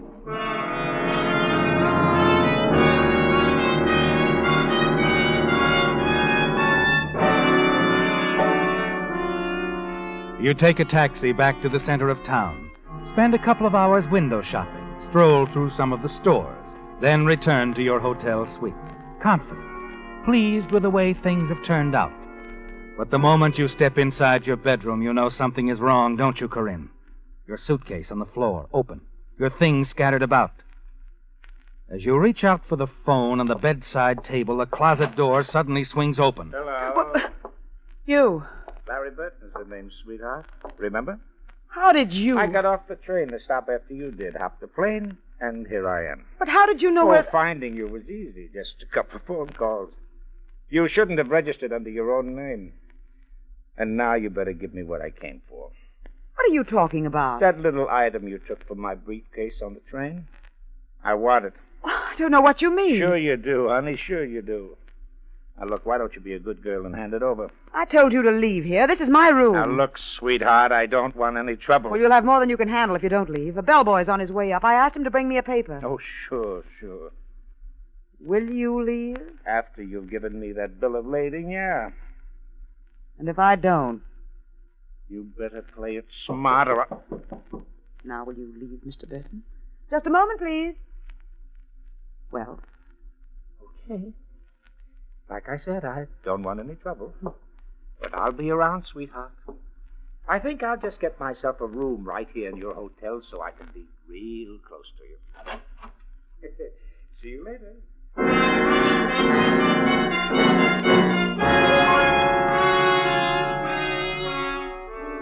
It was a shock, wasn't it, Corinne, finding Larry Burton in your hotel suite, when all the time you thought he was still on the train. Long after he's gone, you pace the floor, wondering what you must do, how you can outsmart him. Finally, you pick up the phone, call the steamship company, and ask them to have the shipment delivered to another hotel, the Carson House. Late that afternoon, you leave your rooms, and as you step out onto the street... Hello again. Why don't you leave me alone? You mind if I walk with you? I do mind, yes. Well, I don't seem to be doing so well. Where are we heading? The Carson House? What? Oh, I'm sorry. But I just couldn't help overhearing your telephone conversation this afternoon. In fact, I'd been right outside for an hour hoping I would hear it. Open transom, you know. Should watch those things. Thanks for the advice. You're welcome. And I've got lots more advice for you, sweetheart. I'm not interested. Now, look. I've got a proposition for you. Yes? Mm-hmm. You know, Corinne, we'd make a great team, the two of us. Really? Mm-hmm. I knew it from the time I saw you on the train. When you dropped that tablet in Kuvar's cocktail. There I said to myself, there is a girl after my own heart. Do go on, Mr. Burton. You know, you could be accused of attempted murder. What I put in Mr. Kuvar's drink was not poison, merely a sleeping tablet. But speaking of murder, have you read the afternoon paper? Afraid not. Mr. Kuvar is dead. Well, that's too bad, isn't it? I could tell the police what I know. But you won't. What makes you think so? Oh, look, Corinne, you're fumbling around in the dark. You don't know what you're mixed up in. This shipment of Mr. Kuvar's, it's very unusual. And worth a lot of money. True, but when you get the stuff, where do you deliver it? Who makes the payoff? How? I'll find out. No, never. You couldn't, unless you followed Mr. Kuvar around for weeks the way I did. You're suggesting, then... That we work together on this. Well? I'll have to think it over. Well, all right. And while you're doing that, why don't we have dinner together? All right, Mr. Burton. Why don't we?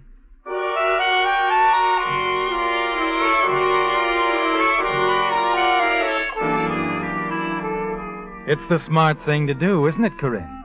Yes, to play along with Larry Burton, get the information you need, and then arrange to get him out of the way and collect the payoff money alone. Dinner with Larry at one of the big hotels is a most enjoyable affair, isn't it? He's properly amusing, very attentive, and finally, you have to admit to yourself, quite handsome. And then later, as the two of you are dancing... Having fun, Corinne? Of course I am. Dinner was superb. The music's just the way I like it. And you're an awfully good dancer. Ooh. Oh, thanks. You've been rather quiet all evening. I was just wondering if... No, I'm sorry. Just that I have something on my mind. Remember? You reached a decision yet? Yes. Well? All right, Larry. We're a team. You sure? Of course. You wouldn't be figuring on a double cross? No, Larry. The way I feel, I couldn't double-cross you. Oh, that's what I've been waiting to hear, sweetheart. Come here. Larry, please, not here on the dance floor. Oh, who cares, honey? Who cares? All right. Who cares?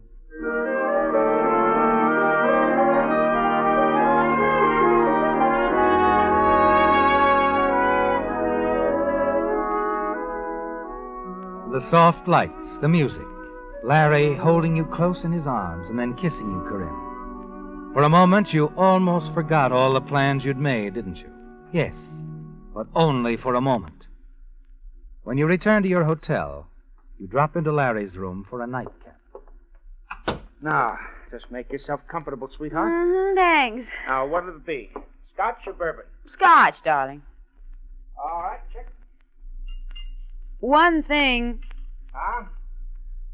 Who are we dealing with, anyway? You mean on the payoff? That's all right. As your partner, shouldn't I know? Well, I guess you should, sweetheart. Okay, it's a fellow named Arlington. J. Arlington. Staying at the Mid-City Hotel, isn't he? Yeah. Right again. Well, here's your drink. To Mr. J. Arlington. Salute.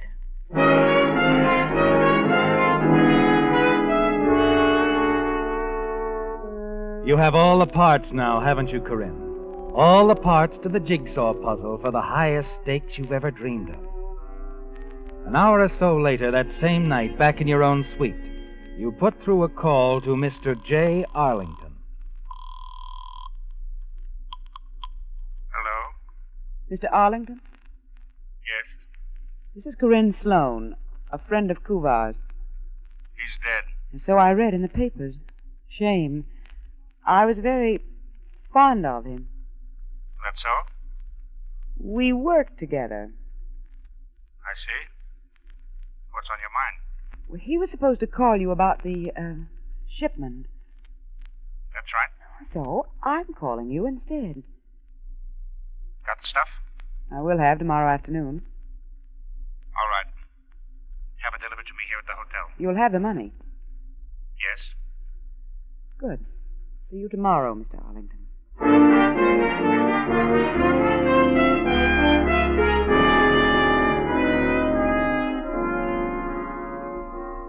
It's done, isn't it, Corinne? You've established contact with a man who is going to pay you $50,000. You should be pleased, shouldn't you? But something's troubling you. It's Larry, isn't it? The following afternoon, the shipment is delivered to your hotel suite. Heavy wooden box. You're puzzled, wonder what it is.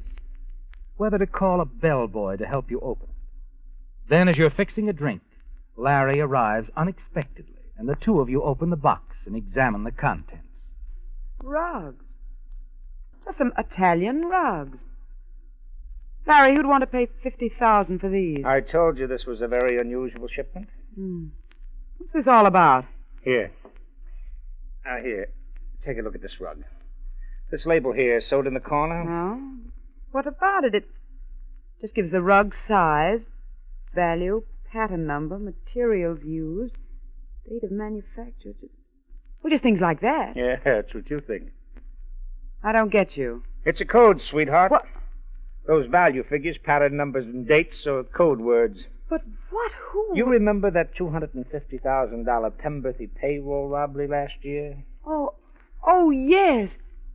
The money was never recovered, was it? No. But the words and numbers on this label tell somebody where to find that $250,000. Arlington? Right. $250,000. Too bad we can't decipher this. Well, I'll settle for the $50,000. Oh, so will I. Do you know who sent these rugs and this code? You've heard of a gent named Despegos, haven't you? Chris Despegos, the racketeer? He was deported, wasn't he? Yeah, sure. But now he wants some of that dough. Oh, I see, but why didn't he Uncle just... Sam watches people who get mail from certain countries, especially cables and code. So he sends his instructions this way. Rather neat, I'd say. Neat and worth 50 grand. And that's where we come in, isn't it? Yeah, that's right, sweetheart. 50-50. 50-50. That calls for a toast, darling. Sure, Corinne. I was going to make the same suggestion. We'll drink a toast to the future, Larry. To us.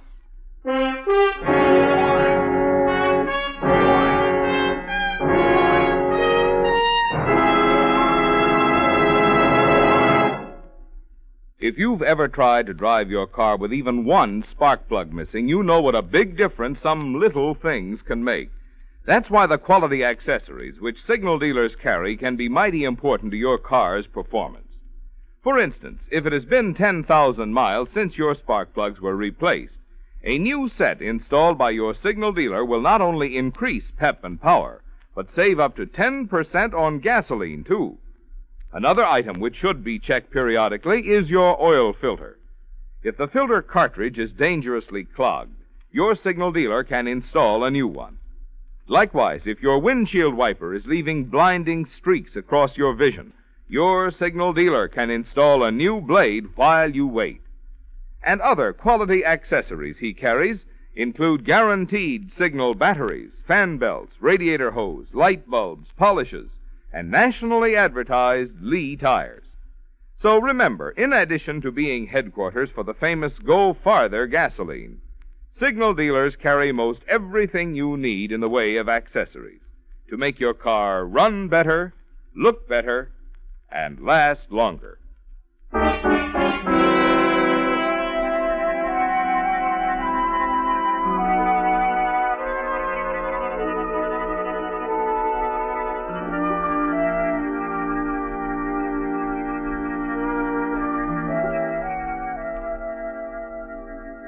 The story of the two people sitting together quietly over cocktails came to an end there in Corinne Sloane's hotel suite in San Francisco. Homicide Lieutenant Davidson, still investigating this strange double tragedy, hours after its discovery, could fit only a few pieces of the puzzle together, answer but a few questions put to him by members of the local press. Who found him, Lieutenant? The maid came in to fix the rooms, discovered the two of them sitting there, both dead. I heard the name Arlington mentioned. How does he fit into the picture? I wish I knew. According to papers found on both Larry Burton and the Sloan girl, they each had an appointment to meet Arlington at the Mid-City Hotel. Both of them? Yeah.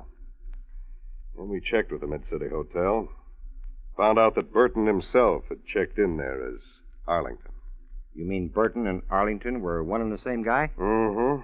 They said at the hotel he'd stayed there only long enough to get a phone call from some woman. The late Corinne Sloan, here. Could be.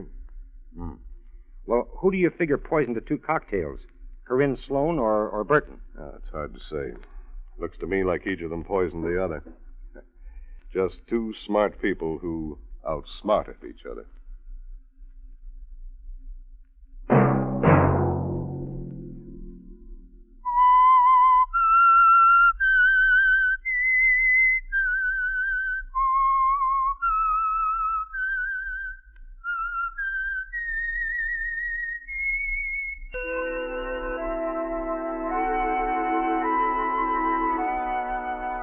Let that whistle be your signal for the signal oil program, The Whistler, each Sunday night at the same time.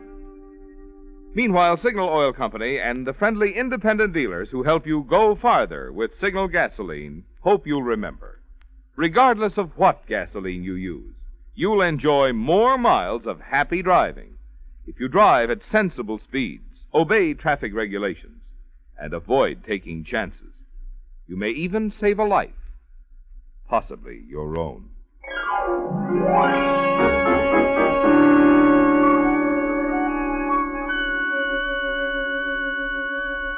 Featured in tonight's story were Bill Foreman as the Whistler, Betty Lou Gerson, Wally Mayer, Herb Butterfield, Herbert Litton, and Bill Boucher. The Whistler was produced and directed by George W. Allen, with story by Joel Malone, music by Wilbur Hatch, and was transmitted to our troops overseas by the Armed Forces Radio Service. The Whistler is entirely fictional, and all characters portrayed on The Whistler are also fictional. Any similarity of names or resemblance to persons living or dead is purely coincidental. Remember to tune in at the same time next Sunday when the Signal Oil Company will bring you another strange story by The Whistler. Marvin Miller speaking for the Signal Oil Company. Stay tuned now for the Horace Height Show, which follows immediately over most of these stations. This is the CBS Radio Network.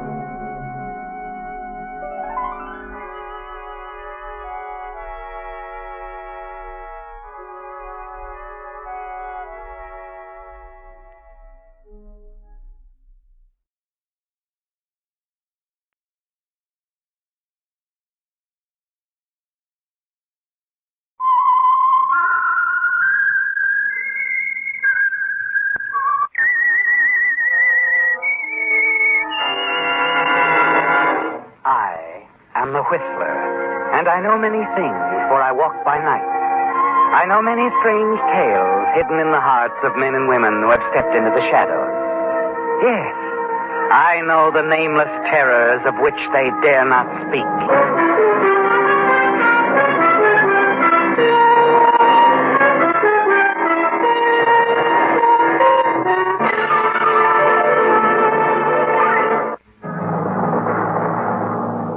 Days of Fear.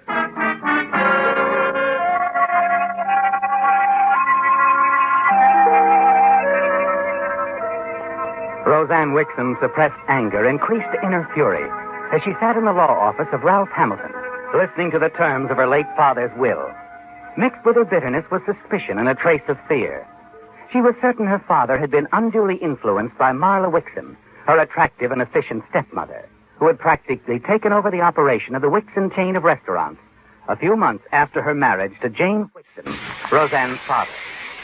Though his sudden passing had been a great shock, Roseanne had accepted her stepmother's story of a heart attack without question. But now, as attorney Ralph Hamilton finishes reading the will, the feeling of uneasiness you've known recently becomes something more, doesn't it, Roseanne? Yes, a conviction that your father's heart attack was a convenient explanation of a far more sinister situation. Any questions, Roseanne? Several, Mr. Hamilton. When did my father give Marla the Wixom restaurants? Now, the actual transfer of title occurred about, 3 months before his death. Why did he do it? Well, he thought it best. For everyone. Including me? I would say so. I'm sorry the will seems to have upset you so, Roseanne. Well, why wouldn't it upset me?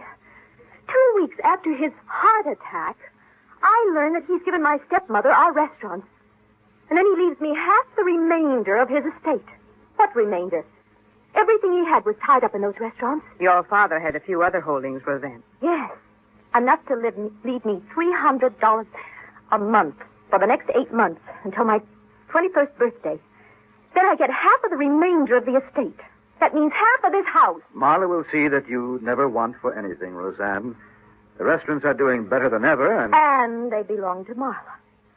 On top of practically disinheriting me for her, he's named her my guardian. Only until you're 21, Roseanne. You'll be away at college until then. I'm not going back to college. Of course you are, Roseanne. I promised your father. I didn't. But his greatest wish was for you to graduate. And look, dear, you're sort of mixed up. 8 months from now, when you graduate, you'll see things more clearly. You're right, Marla. On both counts, I am mixed up. And I will see things more clearly. That's a promise. As you leave Ralph Hamilton's office, you're certain something is wrong with the whole picture. You've nothing tangible to sustain you, but you're determined to investigate every detail of your father's final months. Your first visit is to Dr. Wells, the physician who attended your father. Oh, yes, Miss Wixom. We met briefly the day of your father's funeral, I believe. Yes, we did. That's why I'm here. I wanted to ask you a few things about my father. Doctor, how long had my father's heart been bad? I couldn't say, really. It was bad when Marla, Mrs. Wixom, that is, called me in. You called my father's wife by her first name? Well, yes, I did. I knew Marla in the East before either of us came out here. As a matter of fact, I've known her since we were both quite young. When I came out here, I naturally looked her up. And Marla called you in to attend my father? A year after they were married, as I recall. Just what are you getting at, Miss Wixom? Just information. You're absolutely certain my father's heart was bad? Of course I'm certain. Look here, Miss Wixon, are you questioning my professional ability? The autopsy verified your diagnosis? There was no call for an autopsy.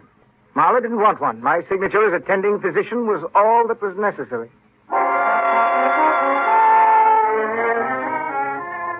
Dr. Wells' attitude was far from reassuring, wasn't it, Roseanne?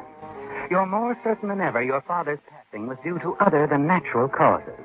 And you're certain that Marla, with her powers as guardian, will insist that you return to college immediately. But you've still time to see the chief of police and request an exhumation. I know something's wrong, Chief Branton. I know it. But we must have proof, Miss Wixon. I can understand your disappointment, even your resentment, but we can't take action on the basis of a disappointed, not to say prejudiced But my daughter. father's heart was all right, I tell The you. evidence doesn't bear that out. And Dr. Wells has been treating your father for more than a year. Mrs. Wixon was practically running the business. She made certain of that. I sympathize with your feelings, but, well, you've been thinking about this so much you're a little overwrought. Would you mind a word of advice from me, Miss Wixon? Well, no. You're in your last year at college. Why don't you go back, finish up? Maybe by then something will happen to clarify the picture. Guess I haven't much choice, Mr. Branton. And something does happen to clarify the picture, doesn't it, Roseanne? Not immediately, no. Not for several months. But when it happens, all doubts of your stepmother's guilt vanish. And you're certain your father's heart attack was murder. A few days before your graduation at midterm, you pass a newsstand and pick up a hometown paper.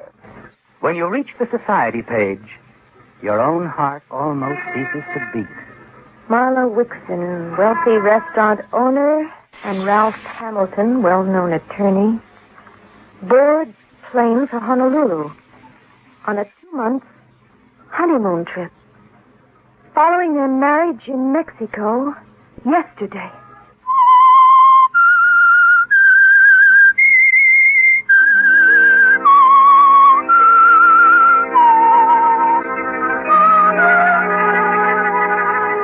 The full pattern is obvious, isn't it, Roseanne? Beautiful, youthful Marla, your middle-aged father, his chain of successful small-town restaurants, his handsome young attorney, both ably assisted by Dr. Wells, another of Marla's admirers. Yes, Marla's been very clever, but her 2-month honeymoon with Ralph Hamilton provides an opportunity for you to search for evidence you're certain exists. Immediately after your graduation, you return home, and the following day you persuade Bob Gordon, Marla's general manager, to let you work in the main office so that you can learn the business.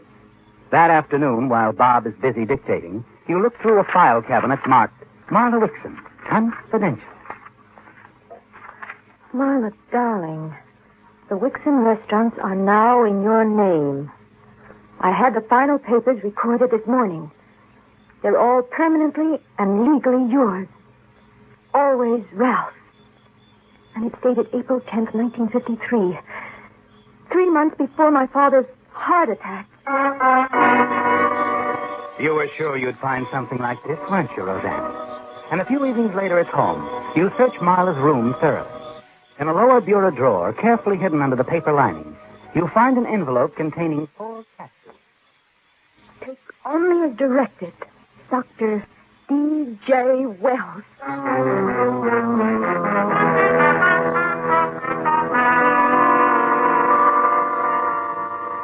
Why do you wish these tablets analyzed, Miss Wixon? I want to know the basic ingredients. I'd rather not discuss my reasons. Well, this is merely a drugstore. We have no facilities here for chemical analysis. Well, you can send them to a chemical laboratory in Los Angeles for me, can't you? Yes, I suppose so. Well, would you? Of course, if you insist. We should have the report within a week. Well, would you mail it to me at my home special delivery as soon as you get it? I'm very anxious to see it. Just as soon as I receive it. Thank you.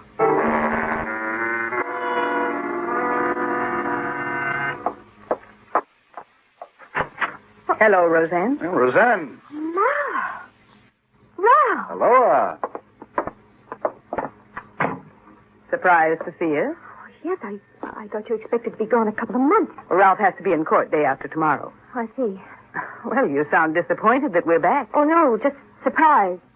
Bob wrote us that you were working every day in the main office. Why? Yes, I was wondering about that myself, Roseanne. I find the restaurant business very interesting. I've learned a lot. Oh? I'd like to keep on if you don't mind. Why should I mind?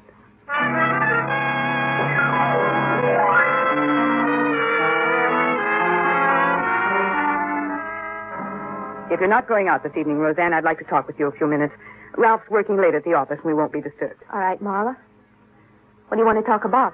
Oh, I'll get it. And never mind, I will. I'm expecting a call. Suit yourself. As Marla leaves the living room, you hurry to the kitchen and carefully lift the receiver of the extension. That's right. Brady renewed Roseanne's insurance policies. Good. She's going to be in for a big surprise, isn't she? I'm afraid so. See you in a couple of hours, honey. Was that the call you expected? It was Ralph. Tell me something, Roseanne. Why did you go to the chief of police last year? Talk a lot of nonsense about your father. Was it nonsense, Marla? Utter nonsense. Chief Branton thought so, too. He told you of my visit? Yes. And I found out some other things for myself. You went through my personal files at the office and removed a letter. That's true, Marla. And you searched my room, too. Yes, I did. Did you find what you were looking for? Perhaps. And what did you do with those capsules you found in the envelope? I'll tell you later, Marla. Maybe next week. You little idiot. What are you trying to do? Make the whole town think I'm a murderess? Look, Roseanne, you're making yourself sick trying to convince yourself there was something wrong about your father's death. There wasn't. Believe me. I've told you I loved your father. He had the finest of medical care. Well? I'm listening, Marla. You're impossible, Roseanne. I'll see you at breakfast.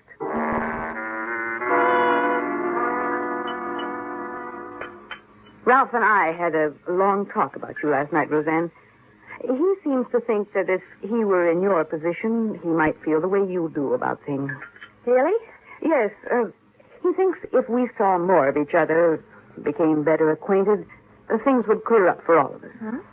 How did he suggest we accomplish this family circle? Well, we're going skiing over the weekend. We'd both enjoy having you with us, truly. But I don't ski. Well, I don't either very well, but Ralph is an expert. He'll teach both of us. Why don't you come along, dear? Very well. I will. Good. We'll leave early Saturday morning.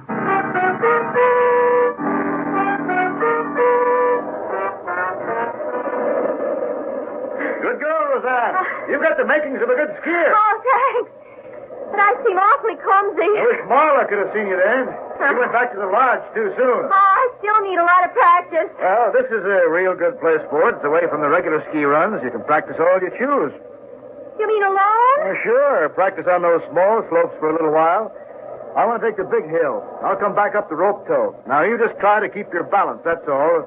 Then we'll go over that ridge and try some other hills. But what if I fall or hit those trees? I'll be back soon. You won't have enough speed to go over to those trees. See you in a few minutes.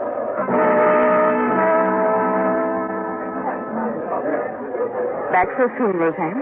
Where's Ralph? He wanted to try the big hill. He left me in a spot sort of off the beaten path to practice. Where do you suppose the spot was? Why don't you tell me? About 100 yards from a 500-foot precipice. You'd never know it was there until you got right to it. How I missed falling over it, I'll never know. Oh, how awful. I'm sure Ralph didn't know it was there. I'm sure of it. The last thing in the world he would want would be for something to happen to me. Now, please, Roseanne. Forget it.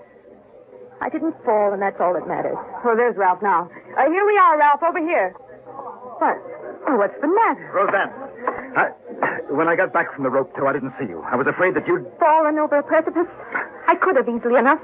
It was only 100 yards or so from where you left me. The precipice? I didn't know there was... I thought you came up here rather often. Well, I do, but I seldom get away from the main drag. Oh, my dear child, you surely don't think that I... Wanted something to happen to me? Of course not, Ralph. Why would I ever think a thing like that? You'd better order some coffee, Ralph. You look as if you could use some. Now you're certain, aren't you, Roseanne? Certain that Ralph and Marla will stop at nothing to get you out of the way. Eliminate forever any possibility of an investigation into your late father's death. For the next few days, you watch every move you make. And then the Saturday before Easter, after a late afternoon shopping trip, on your way home, you run into Bob Gordon, Marla's assistant at the office. How about having dinner with me? I have a better idea. You come on home with me. Chloe, she's our cook. is fixing a special Easter dinner just for me. You're sure it'll be all right? Of course it will.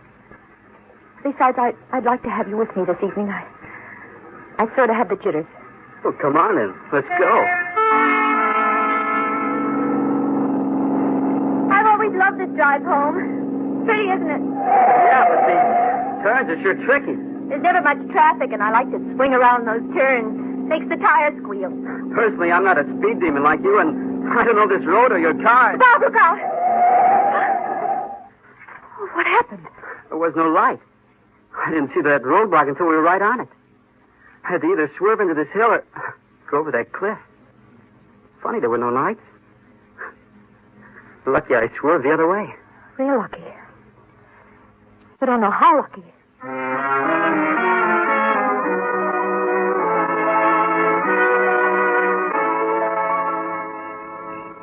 You and Bob were surely fortunate. If he'd swerved the other way, that would have been the end of me, wouldn't it, Marla? Like at the ski lodge last week. I can't understand about the lanterns. Oh, look, here comes the gardener with a couple of lanterns. Evening, folks. Oh, wait a minute, Si. Where did you get those lanterns? From the roadblock. The roadblock? Well, then, why do you have them up here? Mr. Ralph told me I did no such thing. That's a job for the highway department. I told you the lanterns weren't very bright.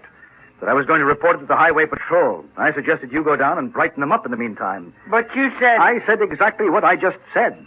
I guess you did if you say so. But I sure thought you said to get them. Forget it, Si. Just hurry and put them back before someone gets killed. You're really frightened now, aren't you, Roseanne? All evening long, Marla and Ralph hover near you so that you can't tell Bob of your fears. When he leaves, you say you have a headache and go to your room to escape their constant attention. You know the danger you're in, trapped in your own home. When you hear the phone ring, you open your bedroom door and listen. But, Doctor, even if you do have an emergency at the hospital, I want you to come over afterwards. We've got to do something about Roseanne right away. She just can't be handled any longer without your help. Well, I think you'd better come by tonight. She's liable to do anything. The sooner she's taken care of, the better. You lock and bolt your bedroom door. Go to your desk and write a letter to Chief of Police Branton, outlining in detail the reasons for your fears and suspicions. Place it behind your mirror. The night seems endless, and you don't even close your eyes. But at last, the Easter dawn breaks, and a little before 8, the front doorbell rings. You hurry to your window and see a special delivery messenger leaving by the front walk. Messenger, Yes, ma'am. did you bring a special delivery letter? Yes, ma'am. For me? Roseanne Wixon? That's right. Good. Will you take this letter to the address on the envelope? Well, that depends. Here, catch. This 10 spot should cover your trouble. It's a very important letter. It must be. I'll deliver it personally right away. Thank you. Yes? Marla sent up a breakfast tray for you, Roseanne. I'm dressing, Ralph. Okay. I'll take it back to the kitchen. Keep it warm for you. We'll be in the dining room. I'll join you in a few minutes. Ralph, Yes? wasn't that a special delivery messenger at the door just now? Yes? The letter was for me, wasn't it? I don't know. Marla signed for it. Took it to the living room. You can ask her about it when you come down. But you're not going to ask Marla about it, are you, Roseanne? You're not even going to see her or Ralph either if you can avoid it. You're certain that Dr. Wells' failure to arrive last night was due to his emergency call to the hospital. And you're sure your safety depends on your getting away before he arrives. Once outside, you'll go straight to the police. And this time, you're sure Chief Branton will take action. You throw a few things into an overnight bag, quietly open your door, walk softly downstairs, past the dining room where Ralph and Marla are talking in subdued tones across the breakfast table. Safely past them, you move quickly to the front door and quietly turn the knob. Dr. Wells. Good morning, Miss Wixon. I'm glad I got here before you left. But I'm leaving right now. Not until we have a little talk. Your stepmother wanted me to come by last night. Dr. Wells. Roseanne, I didn't hear you come down. Did you, Ralph? I'm leaving right now, Marla. Get away from that door, Dr. Wells. Now, look here, Roseanne. Take your hands off me. Roseanne, come back here. Help! Get away from that window, you little... No, Roseanne, be quiet. You better quiet her, Doctor. She's almost hysterical. She's fainted. Out like a light. Or maybe it'll make things easier. Put her on the divan.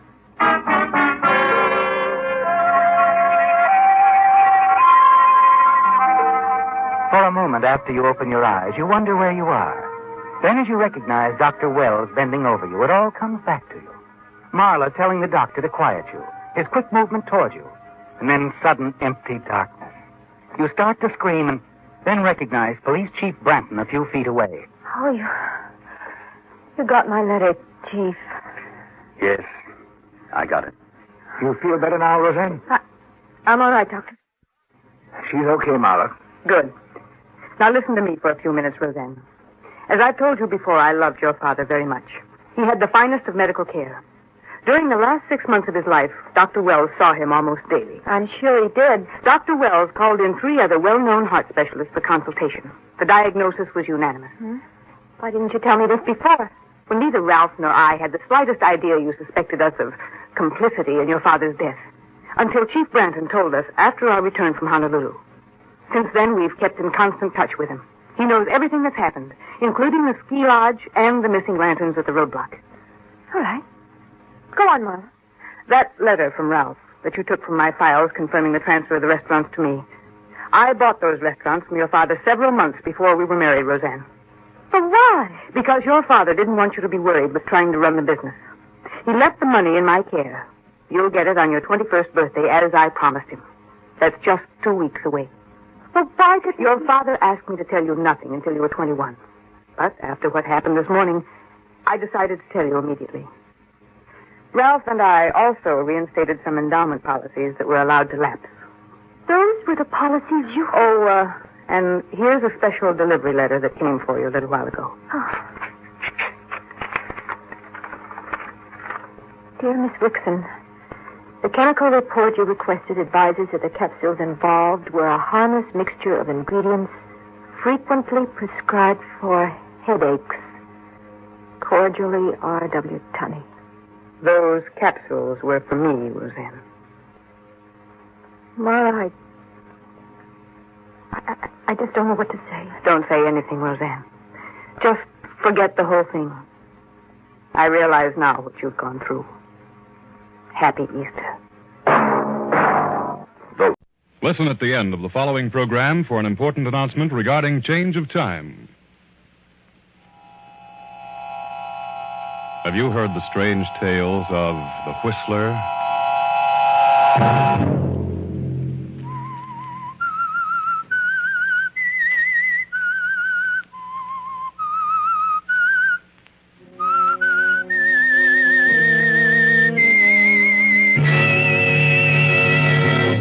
I'm the Whistler. No, I can't go on. I got to get away from it all. For a year now, it's been nothing but murder and death. How much do you think a man can stand? Saturday night, and again, CBS presents The Whistler.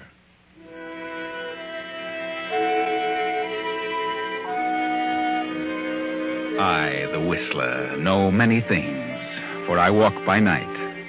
I know many strange tales, many secrets hidden in the hearts of men and women who have stepped into the shadows. And so I tell you tonight the odd story of the blank wall. A thin, bespectacled little man paces nervously up and down the floor of his office, up and down, back and forth. He runs his hands nervously through his hair. Time after time, he cleans his glasses, lights cigarette upon cigarette. The tension increases with every passing moment. This man is fighting against time. Time. With him, every second counts. Every minute becomes an eternity. Yes, this man is up against a blank wall. Suddenly he stops, and in sheer desperation, he almost screams at the man facing him. I can't go on any longer. I won't. There's a limit to everything. I've come to the end of my rope. You made a deal with me, Wilson. So far, you've done very well. But you can't back down now. It's too late. I've done everything you've assigned to me. But don't you understand? It's tearing me to pieces. It's wrecking my nerves. I can't eat. I can't sleep. It's too late to quit, Wilson. You've gone this far, and I warn you. You can't pull out now. Murder, death. How long do you think I can go on doing such things? How long? You'll go on and on until we're through with you. I won't. Yes, you will. Furthermore, you'll like it, or... Well, you know what'll happen. What do you mean? You know what I mean, Wilson. If you think you can walk out on me after all you've done, considering what you know about everything here, well, you've got another think coming. But I'm afraid. Afraid of what? I'm afraid I'll lose my mind. You won't. For the last 6 nights now, I haven't been able to close my eyes. All I can see is poor Gregory Hellman. Hellman? Yes, awake or asleep, all I can see is his body buried in the cellar. And 2 weeks ago, it was John Henderson, dying in agony. I wake up in the middle of the night screaming. Oh, nonsense. On the surface, I'm a quiet, gentle person. No one around me knows the awful things that go through my mind. That's what I'm afraid of. What? Oh, that I'll suddenly go haywire. Look, Griskin, you've got to let up on me, for a while at least, or I'll crack up. All right, Wilson. All right. We'll give you a rest. You will, Griskin? Yes. After this one. What? Which one? Olivia Martin. Olivia Martin? Yes, Olivia Martin. Oh, what's wrong? I thought I'd worked that all out. Oh, the plan's fair, but there are a couple of loopholes, Wilson. And one thing we don't want is a loophole. Right? We've never slipped so far. We can't afford to now. No. Well, all right. I'll check on it. I'll straighten it out. And make it airtight, Wilson. And then can I get away from everything for a while? If you plan it so that Olivia Martin takes the rap for everything, then I see no reason why you can't have a rest from all this. All right, Griskin, I'll do my best, but... But what? Oh, isn't there anyone else who could work it out? No. Only you, Wilson. And you'd better start now. Understand? Yeah, I understand. I'll be back around 5:30, and I'll expect a foolproof plan. I mean, one with no holes in it. So long, Wilson. Yes. Well, Wilson, you're on the spot, aren't you? You heard what the boss said. No loopholes, no slip-ups. And Olivia Martin must take the rap. But just how are you going to plan this murder, Wilson? Olivia Martin, husband Fred Martin, wealthy advertising executive. How? How can I work it out? Oh, you can do it, Wilson. You can do it. You've planned things like this before. And the one who really did it was never caught. But Olivia Martin is innocent. You're very clever. You can concoct something and make everyone believe it, whether it's true or not. Yes, but what? I'm up against a blank wall. Come, Wilson. A professional killer. A murderer. One who knows all the tricks up against a blank wall. Yes. There must be some way. Yes. Why don't you plan this one in reverse? Look at it from the standpoint of the detectives. Start with the moment Olivia is accused and trapped. Think in reverse, Wilson, and work backwards. Yes. I'll start with Olivia when she's caught. That's right. Now, supposing it's this way. Suppose Olivia Martin had returned to her home in New York. The plane she was flying crashed, and her husband's secretary, Doris Hammond, was killed. Now Fred Martin, Olivia's husband, who has been living at his club, goes home to question Olivia. Hello, Olivia. Fred. Oh, Fred, it was terrible. I can imagine. I'm sorry, Olivia. I don't know what happened. All of a sudden, my motor went dead. I couldn't find a clearing anyplace. I thought I saw a place, but it was more trees, and with no motor, I couldn't pull up in time. Where were you going, Olivia? Why, after you left for the club, I got to thinking things over, and I just couldn't remain another night in this house alone. So I decided to go to my sister's in Detroit. I see. Poor Doris, I was never so shocked in my life. Fred, I'm so sorry. So terribly sorry. Now, get hold of yourself. You couldn't help it. I know how you must feel, Fred. I'll certainly miss her. Can you ever forgive me? Well, of course, Olivia. I never want to fly a plane again, never. Tell me, how did Doris happen to be with you? Where was she going? She said she wanted to visit a friend in Buffalo, asked me if I'd drop her off there. How did she know you were flying that way? Well, I went to your office and told her I was going to Detroit and asked her to draw some money for me. I told her I'd be glad to put down in Buffalo. I can't imagine why she'd leave the office in the middle of the week to visit friends out of town. Maybe she had some business to attend to on the side. Olivia, Are you telling me the truth? What do you mean? Have you told me the real reason why you wanted to leave town? Certainly. Are you sure you weren't carrying out a plan? Plan? Didn't you have a definite idea in mind when you wrote that note to me at the club? Note? Yes. You seem to have forgotten the note. Why don't you tell the truth, Olivia? Weren't you running away from something? Running from what? Why don't you tell the truth? Yes. Yes, I did make up my mind to do something terrible. I was going to kill her. And myself. But after I mailed the note to you, I seemed to come to my senses. I couldn't go through with it. So you decided to forget the idea and go on to Detroit? Yes, I swear I changed my mind about killing her. I just couldn't be a murderer. You expect me to believe that? I know what you think, the note and everything, but I didn't do it. The note is certainly evidence against you. Where is the note? You must destroy it, Fred. Don't tell anyone about it. What time did you talk to Doris at the office? About noon, I think. And you mailed the note the night before? Yes. Left town at 5? Yes. What did you do in the meantime? I can't remember. I'm so confused. I went shopping for a while. Are you sure? I changed my plan to kill her by the time morning came. You're going to have a hard time proving that. It's the truth. The police think you did kill her. Police? What do they know about it? They were waiting for me when I got back from Boston. They'd already found the note at my club. That's where you made your big mistake, Olivia. But The detectives are here now. They want to talk to you. Come in, Captain Evans. Thank you.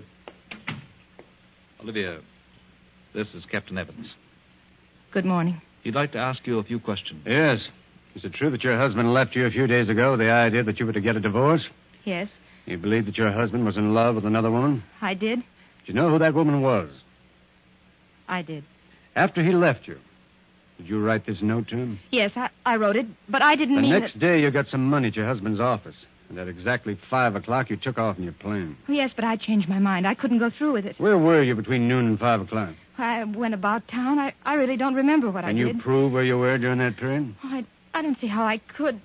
What difference does it make where I was between noon and 5 o'clock? It makes a lot of difference. Because it was about that hour that Rita Bartow was stabbed to death in her apartment. Rita Bartow? The head of the art department? Yes. The weapon has not been found. There were no clues, excepting your note to your husband. Rita Bartow? I don't understand. Rita Bartow was the other woman, the woman your husband was in love with. I'm sorry, but you got yourself in a tough spot.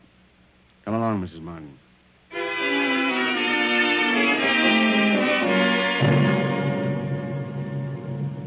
Well, there you are, Wilson. Conclusive evidence against Olivia Martin as the murderer of Rita Bartow. Olivia will never be able to prove where she was between noon and 5 o'clock when she took off. Rita Bartow was dead, stabbed, no weapon found. But why should Olivia kill Rita Bartow? Because Olivia knew her husband was in love with another woman. That's what she said in the note. That's right. But what about that note? How can I manage that? Oh, you can do that easily, Wilson. Someone as clever as you are can arrange a detail like that. Now, let's move back to the day of the plane crash. The day when Doris Hammond, Fred's secretary, was killed in the plane flown by Olivia. Olivia, we are presuming, has told Fred that Doris was going to visit friends in Buffalo. Now, let's see what happened between New York and Buffalo. How far have we come now, Mrs. Martin? Oh, I don't know. About 75 miles. That was quite a storm back there. Hope we don't run into any more. I don't like a plane during a storm. I don't know anyone who does. Doris, aren't you just a bit upset over this trip? What do you mean? Just that. Do I seem upset? Yes. Is something preying on your mind? Yes, there is something bothering me. A guilty conscience? What? Isn't that what it is? What are you talking about? Are you looking forward to a nice visit in Buffalo? Well, I don't consider it a visit. It's part of my job. A very pleasant job, too. I'm sure you'll miss the job and its attending interests. Working late at night, several nights a week. What do you mean by that? Why should I lose my job? Your job isn't all you're going to lose. What? Fred isn't in Buffalo. Where is he? I don't know, but wherever he is, you'll never see him again. Put this plane down. Let me out. You're mad. I'm going to put it down. Straight down on its nose. What? Fred won't think you're so attractive the next time he sees you. You can't do this. You can't. Put that key back in the switch. I won't. Give me that key. Pull up. Those trees. Pull up.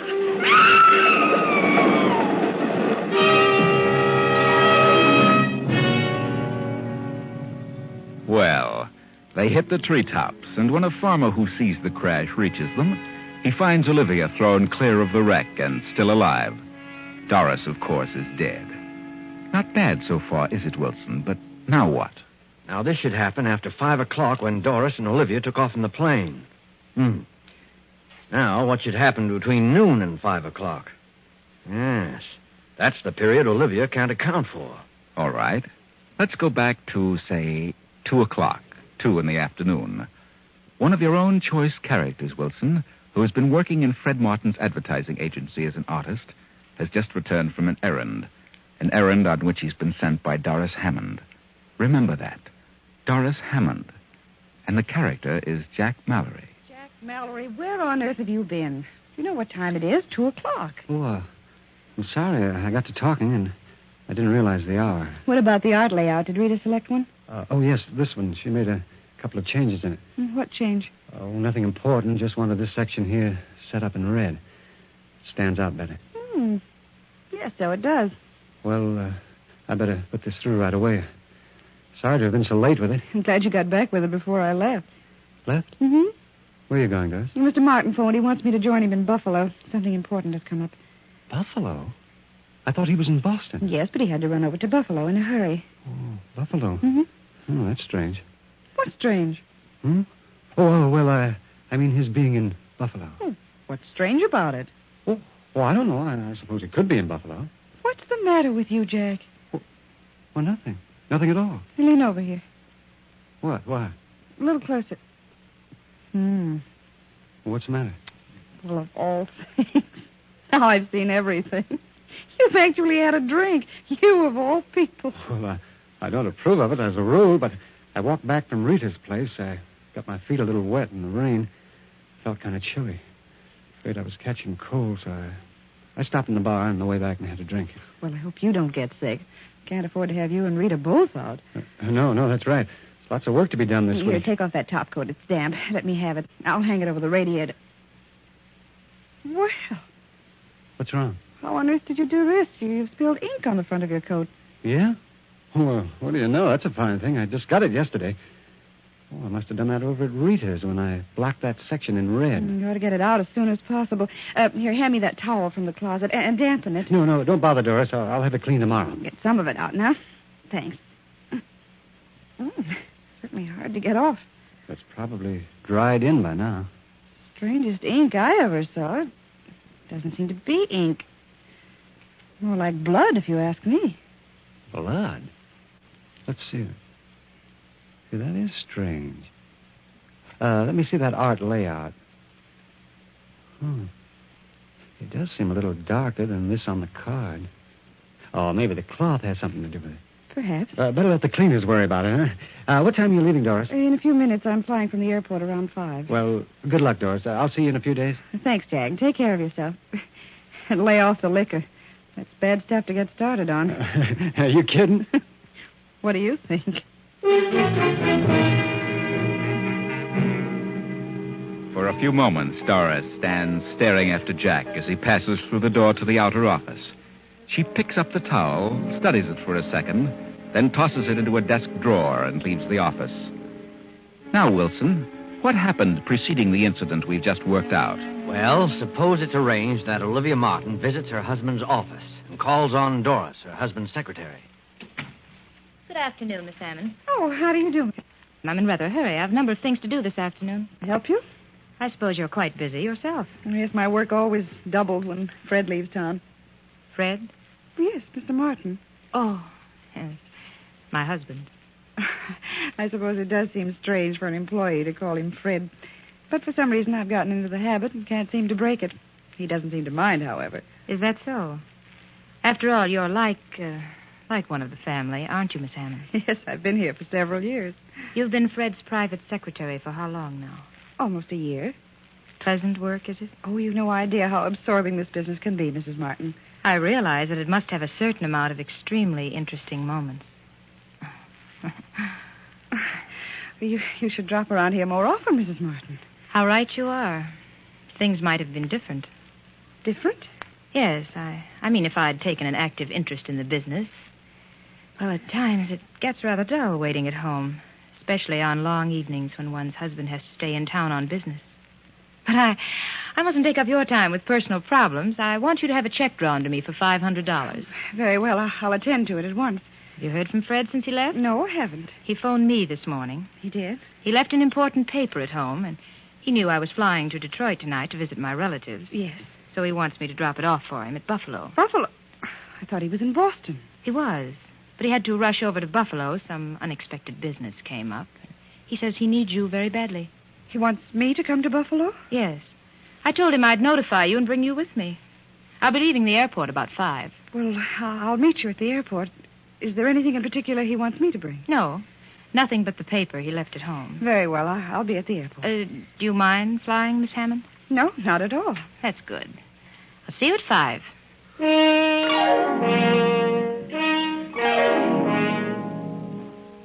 Well, Wilson, so far, so good. Doris, the secretary, has been killed in a plane piloted by Olivia. Prior to that, Jack Mallory returned from a visit to Rita Bartow's apartment with a stain on his coat. And shortly before that, Olivia talked to Doris in the office. Now, what happens while Olivia is wandering about town till 5 o'clock, the time she took off from the airport? Well, it was after 2 o'clock when my man Jack Mallory, who was working in the art department, returned from Rita Bartow's apartment with the art layout. Doris had sent him there about noon. All right. Now, let's see what happened while he was at Rita's. Oh, hello, Jack. Doris phoned me. Said you were bringing that layout over. Oh, yes, Rita. The client wants you to pick out the one you want to use for the display. I know. How do you feel? Oh, all right. I just didn't feel like coming to the office today. Oh? Well, Doris said you were ill. Had a bad cold, huh? Oh, no, not too bad. I'll be all right tomorrow. No, I see. Well, here are the layouts for next week. Which one do you want? Well, I'd planned on this one, but I think you should make this section in red. Mm-hmm, I see. Well, that's easy. I'll fix it up in a jiffy. Well, it'll stand out better that way. We'll run this other one for the week following. Okay. Hey, you look mighty lovely, Rita. Thanks. Where are you going all dressed up? Shouldn't you be in bed? Why, I've got to go out of town this afternoon on that Henderson deal. I wanted to put it off till next week, but Mr. Martin insisted that I get it settled as soon as possible. You shouldn't be running around too much, darling. Well, I don't really have a cold. It's that sinus trouble again. Why don't you try a change of climate, Rita? Change of climate? Uh-huh. Yes, you can take that job in California. Quit Fred Martin after all he's done for me? Well, Fred Martin isn't the only advertising man in the world. No? I should think you'd like California, Rita. I've always wanted to go there. I've had an idea I could do very well. Some nice jobs in the movie art departments. Well, I'm not interested in movies. I've thought about going out there and settling down. Buying a nice little home and really enjoying life. Why should a bachelor do all that? You have ideas about getting married, Jack? Yeah. Yes, I have, Rita. Well, good. I'm glad to hear it. What time's your plane leave, Rita? At 2. How about a little lunch while you're waiting, huh? Very well. Well, leave your bag here. We'll pick it up later. All right. I've got something important to talk to you about, Rita. Important? Yeah. Well, I got a nice raise this week. Well, that's fine, Jack. I want to ask you a question about you and me. Yes. Well, go ahead. No, not now. Come on. We'll talk about it during lunch, huh?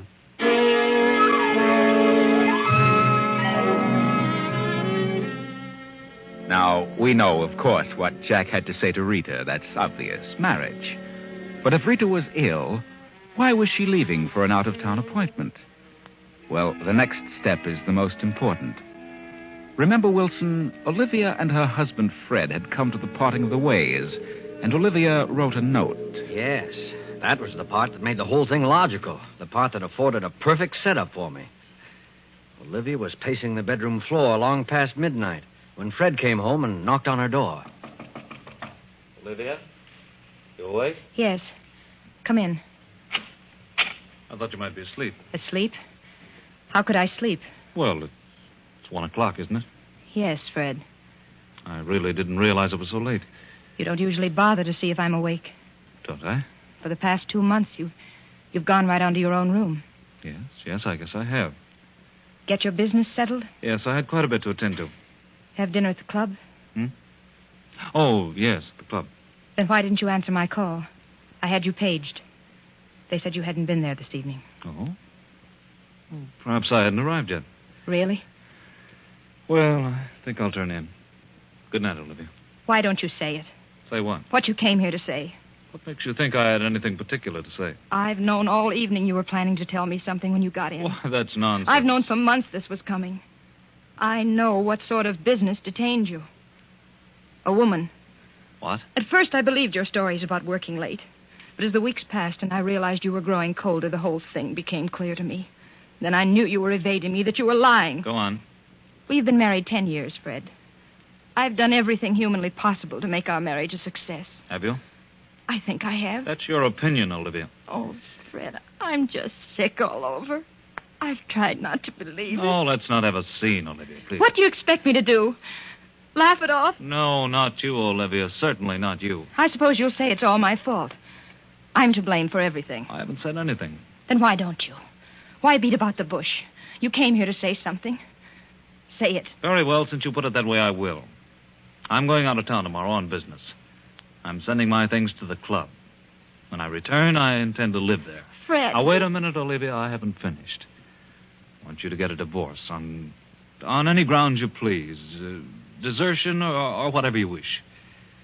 Divorce? Do you mean that? I do. Very well. If that's the way you want it, there's nothing else I can do. No, Olivia. Nothing. Good night.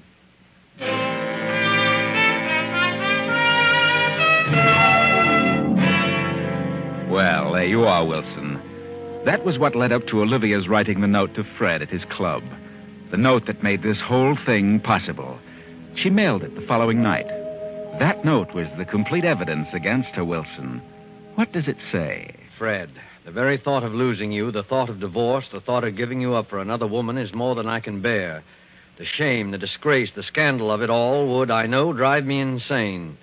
Regardless of what you may think, I refuse to accept the responsibility of the failure of our marriage. I know who caused it, and I know who she is.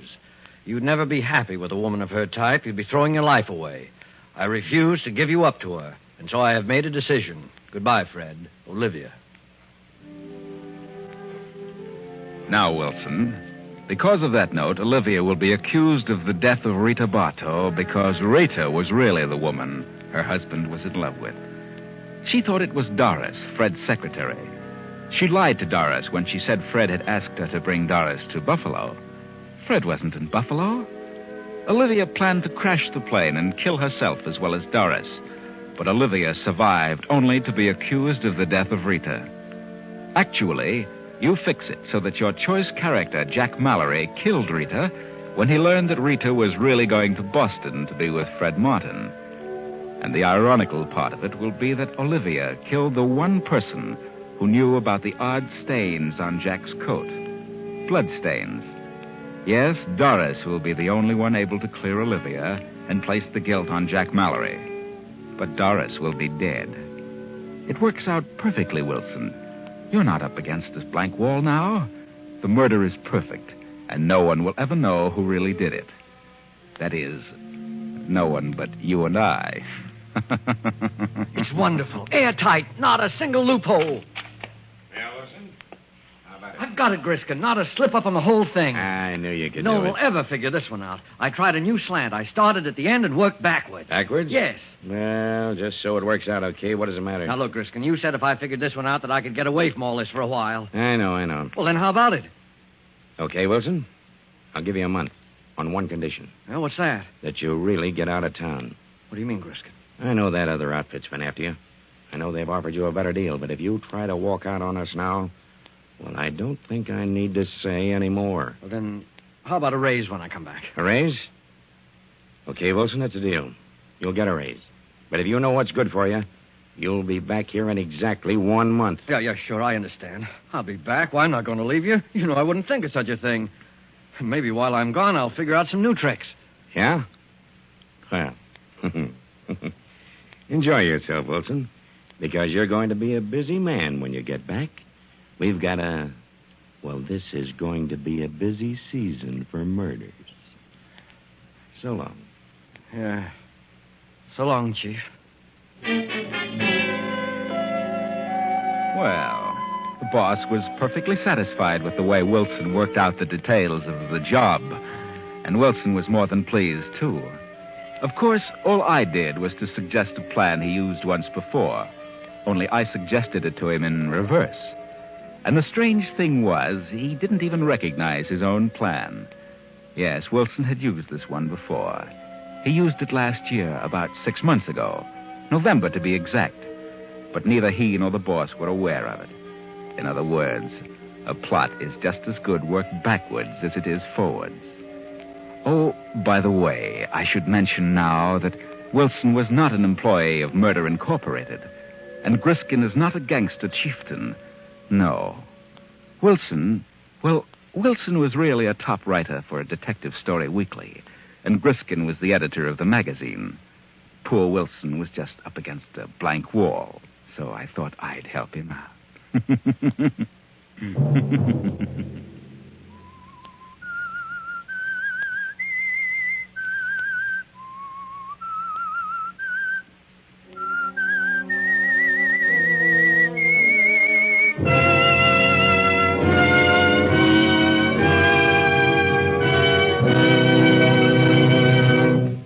Beginning next week, The Whistler will come to you at a new time, Friday night at 9. Remember, next week, Friday at 9 p.m.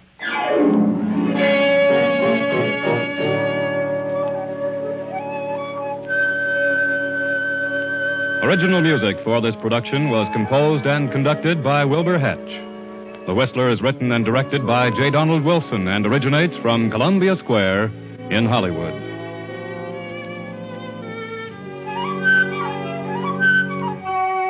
This is CBS, the Columbia Broadcasting System.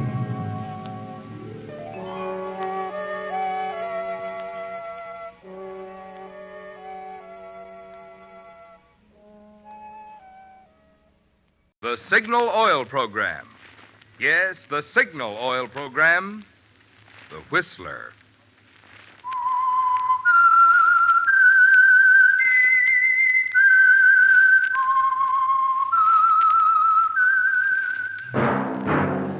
Yes, friends, that whistle is your signal for the Signal Oil Program, The Whistler, the mystery program that is unique among all mystery programs. Because even when you know who's guilty, and you see his every move or know his complete plans, you always receive a startling surprise at the final curtain. In the Signal Oil Program, The Whistler.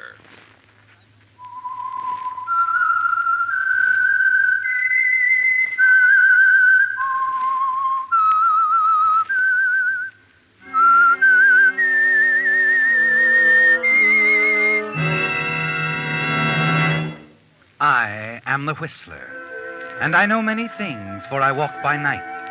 I know many strange tales hidden in the hearts of men and women who have stepped into the shadows.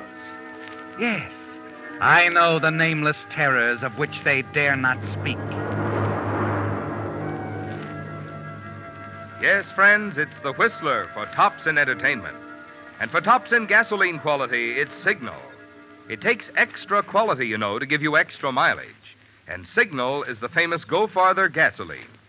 So look for the Signal Circle sign in yellow and black that identifies independently operated signal stations from Canada to Mexico. And now the Whistler's strange story. Golden Opportunity.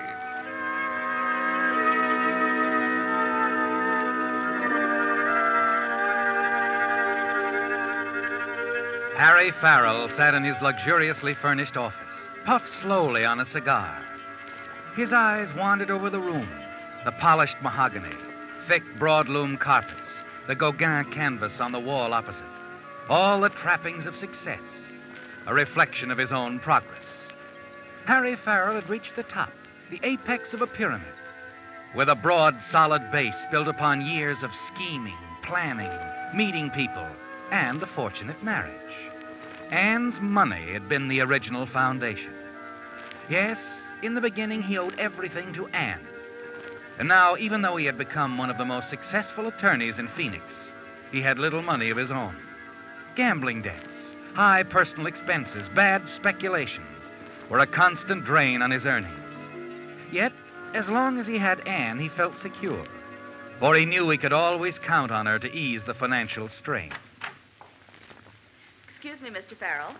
Oh, Miss Mullins, what is it? I thought you'd want to know. They've come.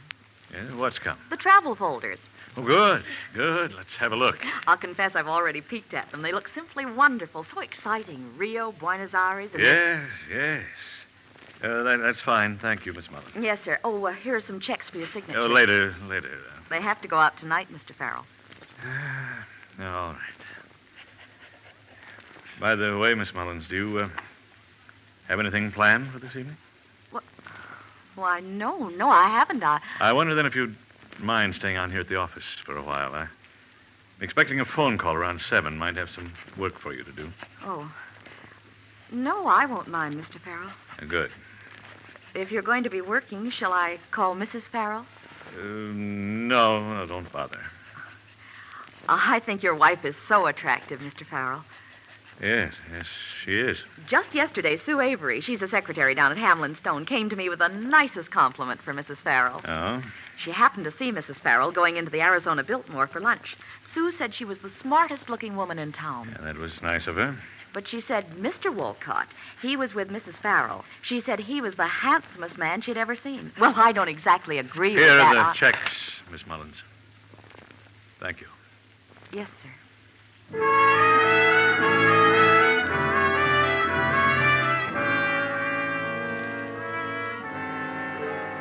They all know, don't they, Harry?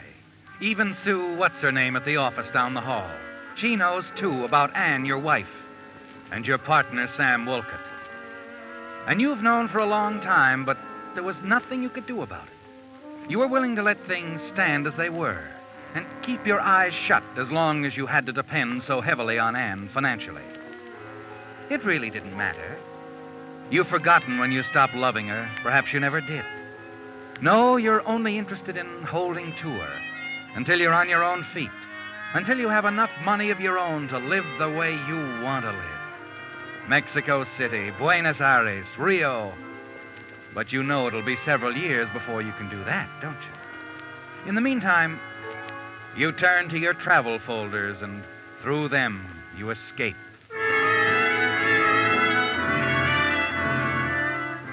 A few minutes before 7, you put down the last of the folders.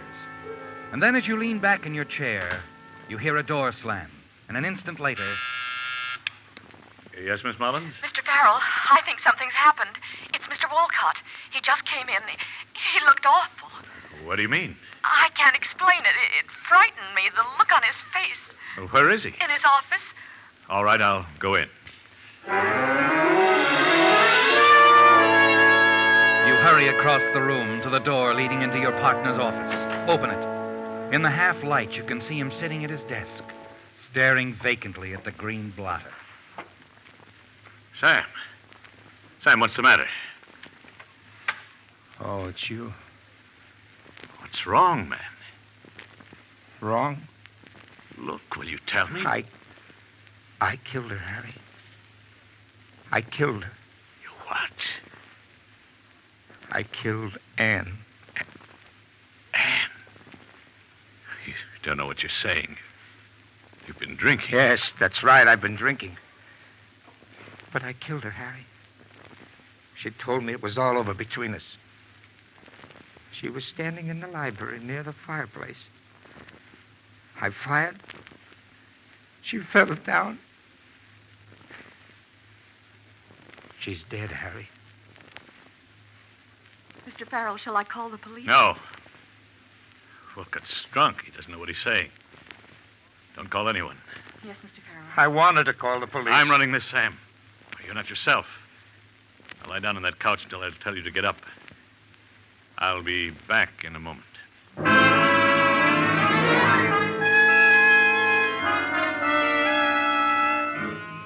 As you walk back to your office, your mind is in a turmoil, spinning, whirling.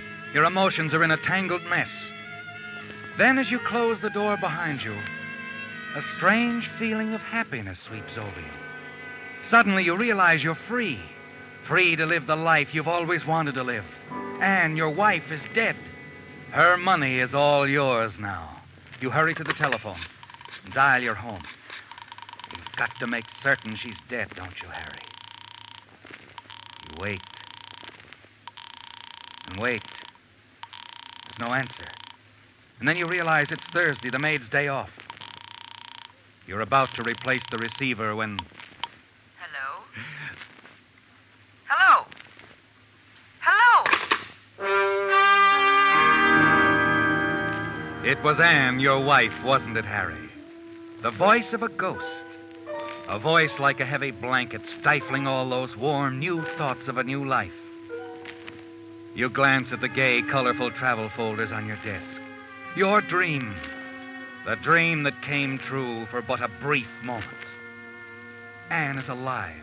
She's ruined everything, hasn't she? No. She can't do this to me. I won't let her. I won't let her do this.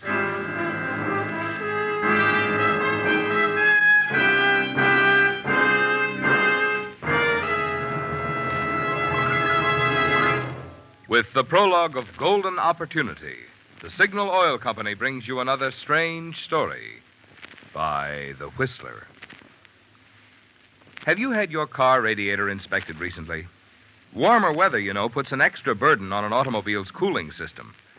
So, to make sure that your radiator won't heat up and spoil your driving fun, Signal dealers carry 3 little items designed to make your cooling system young again. The first is Radiator Cleaner to remove clogging sludge and rust. The second is Rust Preventive to protect the radiator of any car, old or new, from corrosion. And the third item is Radiator Sealer that stops small leaks in a jiffy. These 3 products, incidentally, are just a few of your Signal dealer's fine quality upkeep items that include Purolator oil filters, fan belts, radiator hoses, spark plugs, and Lee tires. You see, Signal service stations are much more than places to buy Signal's famous Go Farther gasoline and Signal Premium compounded motor oil. Wherever you see Signal's familiar circle sign in yellow and black, there you'll also find conscientious Signal service and dependable Signal products to help your car run better, look better, and last longer.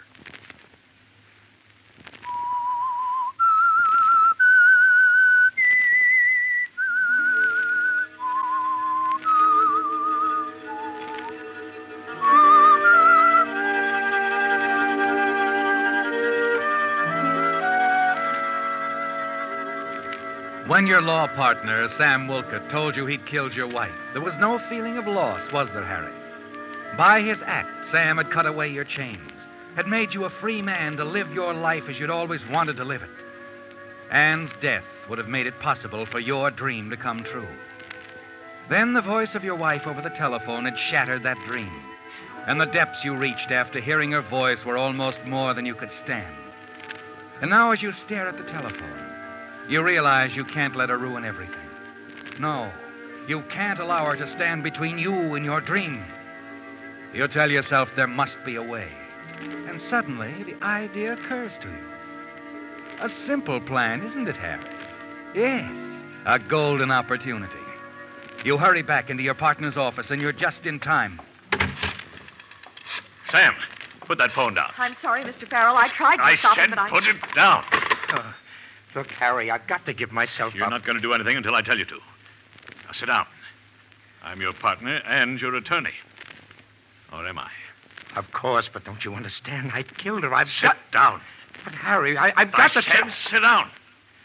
Oh. Now, tell me exactly what happened tonight. Harry, what's the use? What happened? Well, Anne and I... We've been in love for quite some time, Harry. I don't suppose you knew. Go on.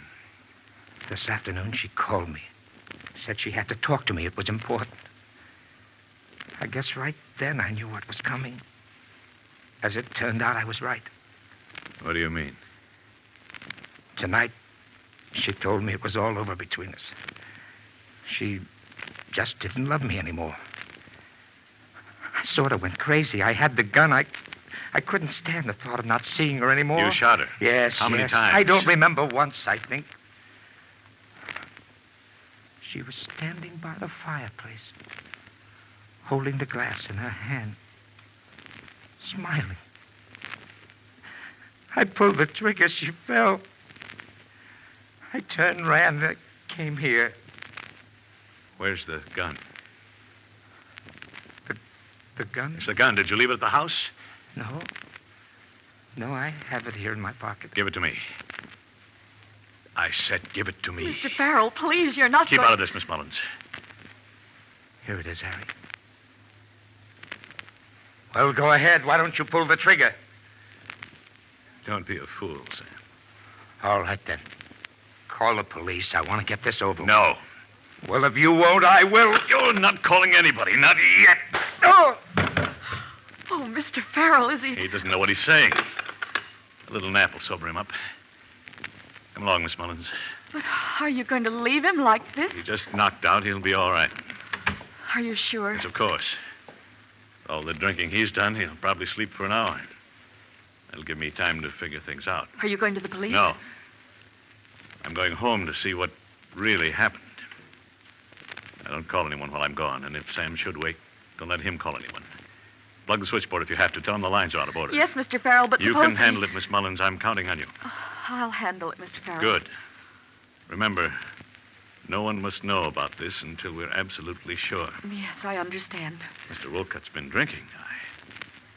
I can't believe he did this terrible thing. Now, remember, don't do anything till you hear from me.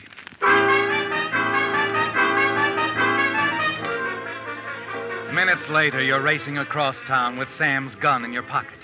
Time is important, isn't it, Harry? Yes, you don't have a second to spare. You've got to get home before something happens to ruin your little plan. It's almost 7:30 when you turn off the narrow canyon road, swing into the driveway. And then as you step out of your car and start up the path, sudden fear grips you. The house is dark. And you know you're too late. Anne is gone. Anne? Anne? You hurry into the library. Anne, where are you? The study is empty, too. Yes, your simple little plan has collapsed, hasn't it, Harry? Anne has left the house. You turn, walk back to the library, and pour yourself a drink. It was the opportunity of a lifetime, wasn't it? A golden opportunity to set up for a perfect murder. And then, as you sink into the heavy leather chair across from the fireplace. Hello, darling. Anne. I was upstairs. Thought I'd lie down for a while. I've had a horrible headache. Anne, Yes? that bruise on your forehead. I just had a little accident. It's nothing, really. What's the matter, dear? Why are you looking at me like that? I just left Sam at the office. He told me all about it. I see. Well, now you know. I'm glad you do, Harry.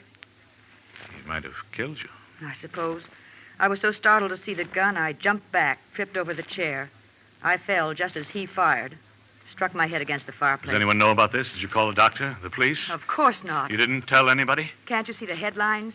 Other man attempts to kill prominent attorney's wife. No, Harry, no one knows. That's fine, Anne. Fine. Did Sam tell you why he tried to kill me? Yes, Anne, he did. Were you terribly hurt? No, not even surprised. You knew. Everyone knew. And you didn't say a word. What good would it have done? Oh, it might have done a lot of good in the beginning. I doubt it when two people fall in But love. I wasn't in love with Sam. He thought you were. Yes, but dear, You told him you were, didn't you? Sometimes. Yes, I guess I did. But Harry, when... Oh, you know what I mean. Yes, Anne. Listen, I know what darling, you mean. please, You don't have to explain to me, Anne. I'm not blaming you. But I want to explain. I never loved him, really. It was just that, well, you became so wrapped up in your work, always in court. I was bored. Yes, I understand. I only turned to him because you weren't around. I'm sorry, darling. very, very sorry. I hope you can forgive me. Please, Harry, you must forgive me. You've got to know it always was you. No one else but you. Yes, of course. I hope you can forget, too, darling. I'll do all I can to make it up to you. I'll do anything. Will you, Anne? I've been thinking. You've always wanted to go to South America. Why don't we go, Harry, the two of us? Oh, we'll make it a wonderful trip. A second honeymoon. I don't know. What do you say, darling? A second honeymoon. You're sure that's what you want? Mm-hmm. Move over. Yes, sure. But, first, how about fixing my drink? All right, give me your glass. I left the decanter near the fireplace. Think I'll have one myself. You know, Harry, my headache's almost gone now. That's fine. What'd you have in your drink, darling? Plain water or soda? Harry, did you have plain water or...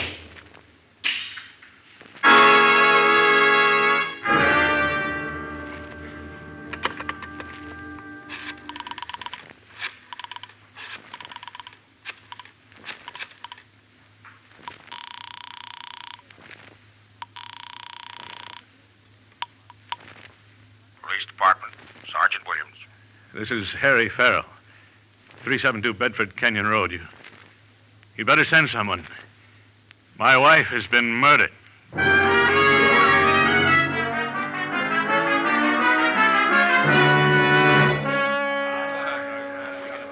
And that's all I know, Lieutenant. When my partner told me what had happened, I rushed here, found her like this. Uh-huh. All right, Mr. Farrell. Your partner, where is he now? Back at the office. Picture, Counselor? Oh. Thank you. About Mr. Walcott. You say he's at your office? Yes, that's where I left him. He was quite drunk. I thought it best to take the gun away from him. Uh-huh. I think we better get down there and have a little talk. All right. Hey, Mr. Farrell. Yes? How long has this romance been going on between you and... Cut it, Macy. How Come on, about it, Farrell. Mr. Farrell? Say Later, that this boys, fellow- later. A half hour later, you're back at the office. Listen to the police lieutenant quietly questioning your partner, Sam Wolcott. Miss Mullins is there, too, and she serves as an excellent witness. That's right, Lieutenant. It's just as Mr. Farrell said. Mr. Wolcott came into the office shortly before 7. He admitted shooting Mrs. Farrell. Okay, thanks. All right, Walcott, just a few more questions. Look, I told you I killed her. What more do you want? Take me down, book me. Let's get this thing over with. Sure. Anything you say. Let's go.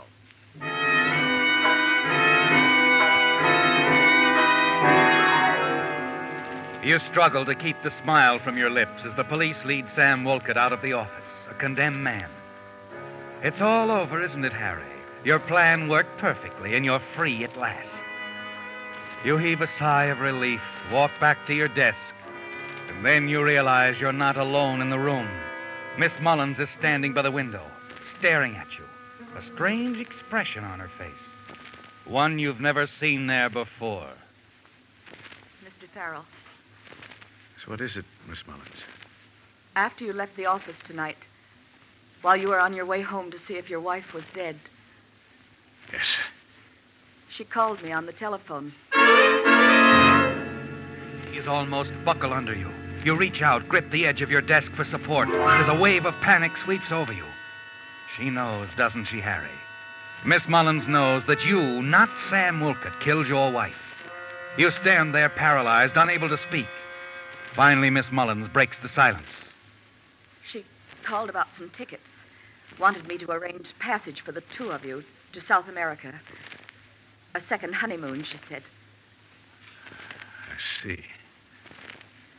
Mr. Farrell, Yes. you don't have to be afraid. I won't tell anyone. What was that again? I said, you don't need to worry. I'll never tell a soul. I know it's wrong, but I can't help it. You're doing this for me, aren't you, Miss Mullins? Yes. Well, I guess I haven't been very observant, No. Mildred. No, I guess you haven't. I wish now that I'd known. Would it have made any difference? Yes, I'm sure it would. I wish I could believe that. Still not too late. Let me prove it to you, Mildred. Harry, Mildred. Here, look. The folder's there on my desk. Yes? Pick one out. What? Just go ahead. Pick one out. Anyone. All right. There. Destination. Mexico City. And the hotel? Hotel Reforma. But I don't It's understand very that. simple. I'll meet you there. Later. Oh. I see. Well, what do you say? You really don't have to do this. You know, I'd never tell anyone. I want it that way, Mildred. You can get a plane out of town tonight. I'll give you the money you need. 2,000 should do it. There's that much in the safe here. Well, You'll meet me in Mexico City. as soon as I can. It all depends on the trial, Sam's trial. But I'll meet you when it's over, Mildred. I promise. All right, Harry. I'll leave tonight.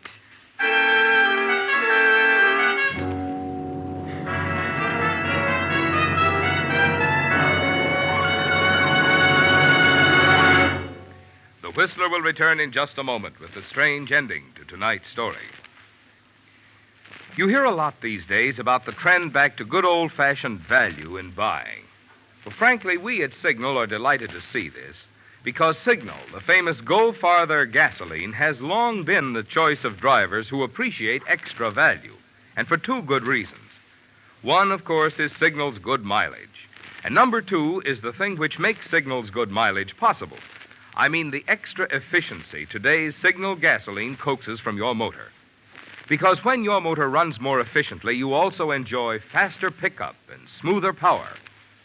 So you see, mileage is the result of the same features a gasoline must have to give you superior performance. That's why more and more drivers today who want the most from each gasoline dollar, the most mileage and the most driving pleasure, are switching to Signal, the famous Go Farther gasoline. Have you given Signal gasoline a chance to prove what it can do in your car?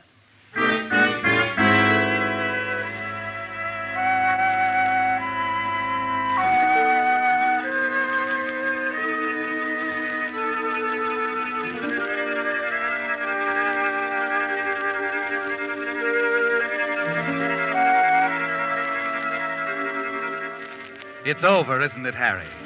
As you waited, well hidden in the shadows at the airport, you watched your secretary, Miss Mullins, step aboard the plane. Minutes later, you saw it take off. And the one remaining threat to the success of your plan is gone. You're not worried anymore about Mildred, are you? You're certain she'll never tell anyone that you, not Sam Walcott, killed your wife. Then, after the trial, after your partner has been convicted of a crime you committed, you'll join Mildred in Mexico City. That's what she wants, isn't it? And why not? Who knows what may happen in Mexico? An hour after you leave the airport, you're back at the house. As you step up to the front door and fumble with your keys, a voice drifts out of the darkness beside you. I've been waiting for you, Farrell. What? Oh, it's you, Lieutenant. Yeah. I think you better come along with me. But what's the matter? You're under arrest. Under arrest? For the murder of your wife. That's ridiculous. Sam Wolcott confessed he killed her. You made a bad mistake when you killed your wife, Farrell. You see, you picked the wrong library. Walcott confessed shooting your wife in the library, all right, but it wasn't the library of his house. And that bullet that missed her, it's there, too. Embedded in the mantelpiece.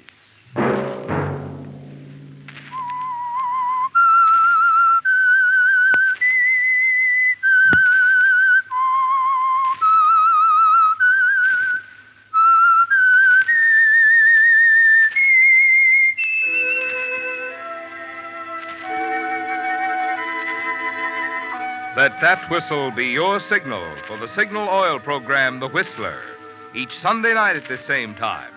Brought to you by the Signal Oil Company, marketers of Signal gasoline and motor oil and fine quality automotive accessories. Signal has asked me to remind you to get the most driving pleasure, drive at sensible speeds, be courteous, and obey traffic regulations. It may save a life, possibly your own.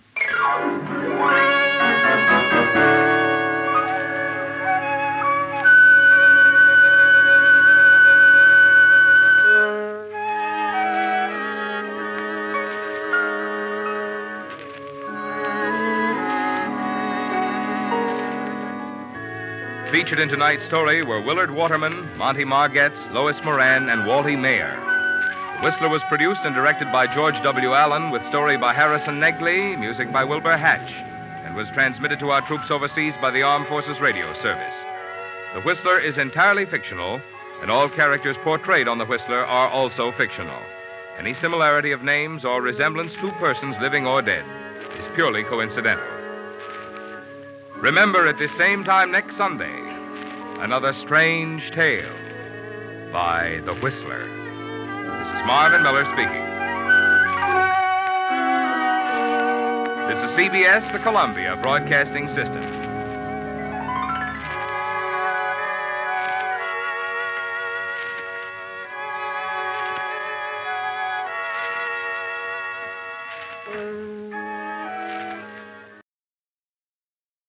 Wait a minute. Have you heard the strange tales of the Whistler?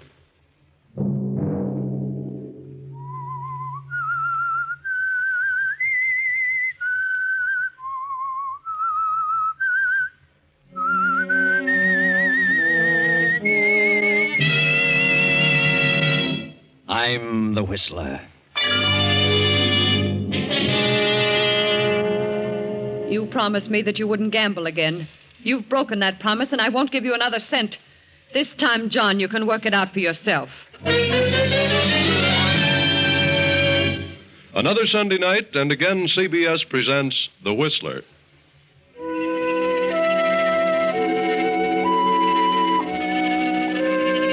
I, the Whistler, know many things, for I walk by night. I know many strange tales, many secrets hidden in the hearts of men and women who have stepped into the shadows.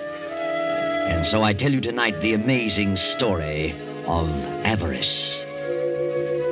John Abbott lives in a vast house on the outskirts of town. But it isn't John's house. It belongs to his wife. John has never had a penny he could honestly call his own. But then John has always been lucky. John Abbott is somewhat of a gambler who was fortunate enough to marry a wealthy young widow, Marcia Howard, wife of the late motor magnate Burton Howard.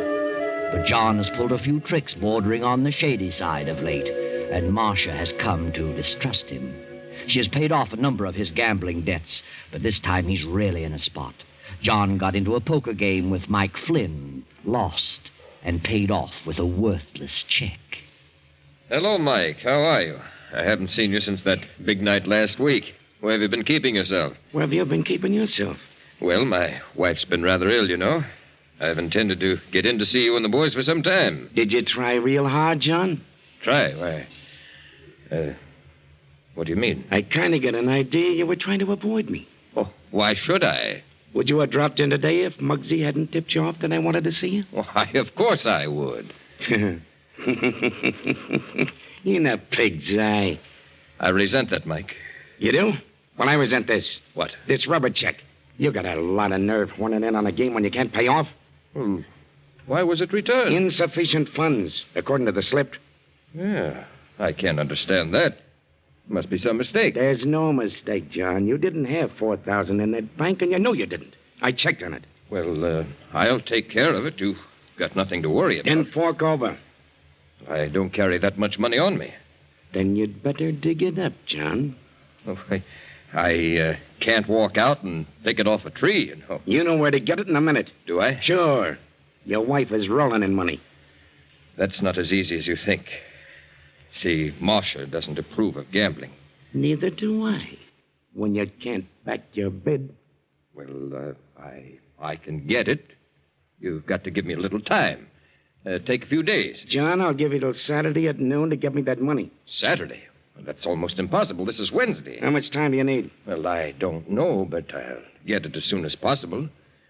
Do you have to have cash? Not necessarily. I see.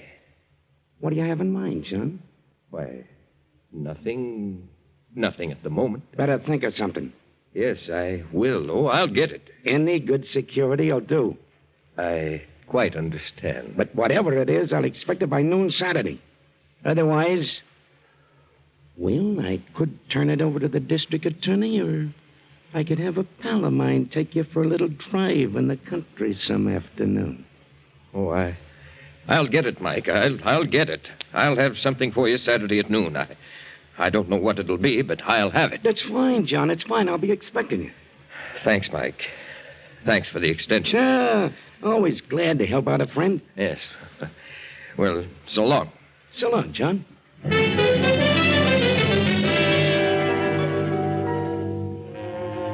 So John Abbott walks out of Mike's office and home in a deep fog, goes to his wife's room on the floor above, slips easily to the side of her bed. Marcia? Huh? Marcia. Oh, is that you, Nita? Were you asleep, Marcia? John. I'm sorry if I awakened you. What time is it? A little afternoon. Where's Nita? I haven't seen your sister this morning. She's around someplace, I imagine. What did you want, John? I wanted to ask you something. That is, well, I have a favor to ask. What's troubling you now, John? I hate to bother you when you don't feel well, but I need a little money. Money? What is it this time? Your brother again? No, it doesn't concern Alan. That's a wonder. How much longer is he going to stay here? I don't know. Is he so obnoxious? I can't understand why a young fellow like Alan should be content to do nothing. Oh, he'll get into something soon, dear. I hope so. What do you need money for, John? A note I had came due. What kind of a note? Just a note. I gave it some time ago. How much? $4,000. $4,000? Yes. Do you mean to say that you owe someone $4,000? I'm sorry, Marcia, but I do. When did this happen? Just a week or so ago. You've been gambling again. Do you realize how many thousands of dollars I've given you to pay off such ridiculous debts? Yes, Marcia, but you don't have to shout at me. Only a month ago you promised you'd never gamble again. And now $4,000. I didn't mean to get in so deeply, Marcia. I just dropped in to say hello to a few of the boys, and I had a few drinks, and before I realized it, I was in the hole. Don't blame it on a few drinks. All you need is a deck of cards. Oh, don't rub it in, Marcia. I feel badly enough about it. You do. You sit in on any game you like, regardless of the stakes, and expect me to always pay off. What do you think I am, the mint? Well, you're not broke, Marcia. It's no fault of yours. If I let you handle my money, I wouldn't have a dime. What did you give, an IOU? No, dear, I wrote a check. A check? Why did you do that? You have no account of that size and never did. Well, they wouldn't take my IOU. Who wouldn't take it? Were you playing with Mike Flynn again? Yes. You're a fool, John, an impossible fool. But that isn't the point, my dear. Will you help me? No, John. You promised me that you wouldn't gamble again. You broke that promise, and I won't give you a dime. You can work it out for yourself. Where would I get $4,000? Why don't you try working for a change? Well, I don't expect you to give it to me. I'll pay it back. You pay it back? Do you think I believe that? You act as though you were down to your last penny. What good does all that money do you anyway? What good will it ever do you? More good than it would ever do you. I might be able to get into some kind of business if I had enough capital. Business? You? Well, what's wrong with that? You talk as though I were a good-for-nothing loafer. You are. You and your brother. I'm sorry I didn't know that before I married you. And now your brother's hanging around here. And what for? Pretending to be in love with my sister. I don't like him, and you can tell him to leave. That's right. Get yourself excited over Have nothing. a good reason to be excited. You're not half as sick as you think. You have all the symptoms of a hypochondriac. Get out of here. Get out of this room. I'm going. And tell your brother that I... Marcia. Oh. Marcia. What's going on in here? What was Marcia yelling about? I don't know. She's fainted. She certainly can get worked up easily. You'd better call Dr. Manning. Very well. I'll call him from downstairs.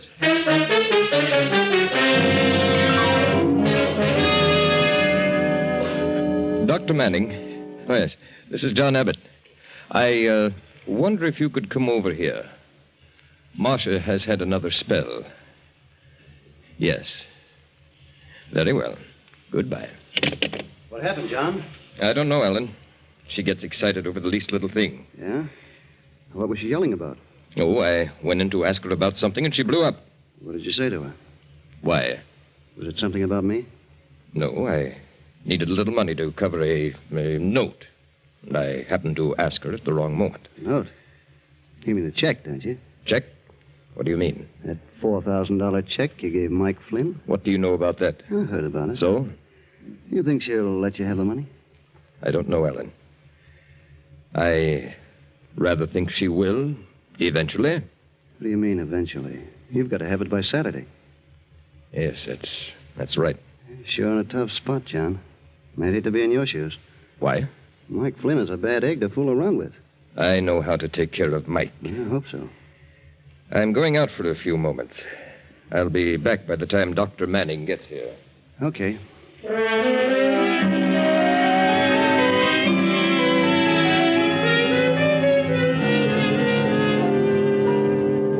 John goes out and walks around for a while, pondering over his predicament. Alan sprawls on the sofa and studies his own personal problem. In a few moments, Nita, Marcia's young sister, comes down the stairs. How is she, Nita? She's a little better. I gave her some of her medicine and she pulled out of it. What upset her? Oh, it doesn't take much to upset Marcia. She's such an unreasonable woman. I wonder what John said to her. Probably some trivial little thing. Maybe. Sometimes I feel I can't stay here another day. Why do you stay, Nita? Well, I feel it's my duty to stay. It wouldn't be right to leave Marcia in this condition. Is that the only reason for staying? No, Suppose she's angry because of my being here? I don't know. I don't think she likes me very much. I don't know why she should feel that way. I've tried to be nice to her. She doesn't seem to like anyone very well. She makes herself miserable. No one seems to be able to do anything for her. Suppose she resents your being here, Nita? Why should she? Oh, I don't know. She might invent some crazy idea and, well, I wouldn't want to see her get angry with you, Nita. What reason would she have to do that? Oh, I don't know. I was just talking, thinking out loud. What are you trying to say? Do you think that Marcia loves John? I know she doesn't. Do you believe that John loves Marcia? I don't know. I don't see how he could, considering the way she treats him. Poor John is miserable. My heart aches for him. Nita, you know that I love you very much. Don't you, darling? Yes. Please marry me, Nita. Oh, I just can't, Alan. I know you love me, but I know that I have nothing, but that'll change. I got a swell job coming up, and I'll make you very happy, Nita. I believe you, Alan. I know you love me, but I just can't say yes because... Because of John? John is a swell fella, Nita, but he's a lot older than you. Besides, he's married to Marcia. So what good does it do to you? I can't help it, Alan. I just can't help it. Do you think that John cares for you? I think he does. Has he told you so? No, it doesn't matter. I worship him. He'll never divorce Marcia. He can't afford to. I know. Then what do you expect to happen? Are you waiting for Marcia to die? Is that it? How can you say such a thing? Oh, why not be frank? Marcia may live for years, and the longer you stay around here, the worse it'll be for you. If you married me and got away from here for a while, you'd forget all about John. I don't think so. The longer you stay, the more miserable you'll become. Perhaps. But I can't leave. I can't. I've tried. Very well, Nita. I think you're foolish. Out of your mind. Please, Alan, let me alone. Don't say another word about it, please. Okay. I won't say another word. Not another word.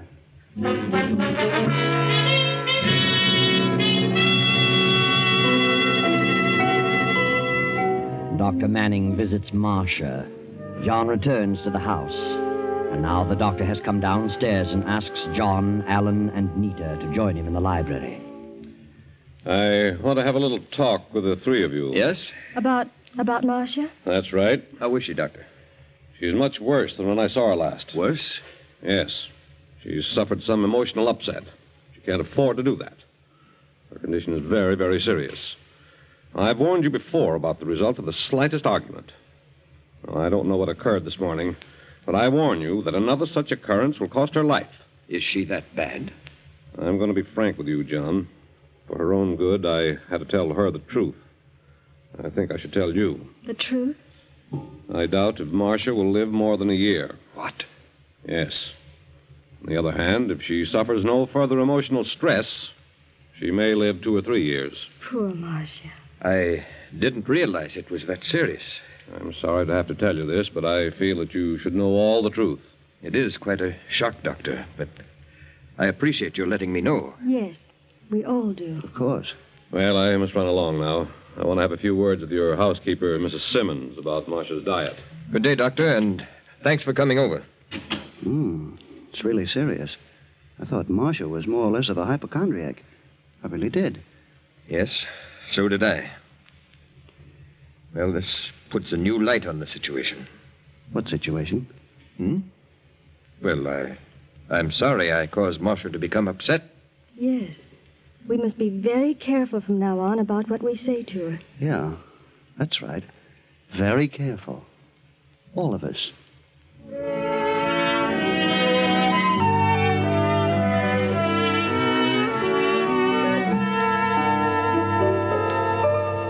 Early next morning, John goes into town to have a talk with Mike Flynn, the gambler. Mike isn't in his office, so John drops over to the drugstore to purchase a few articles.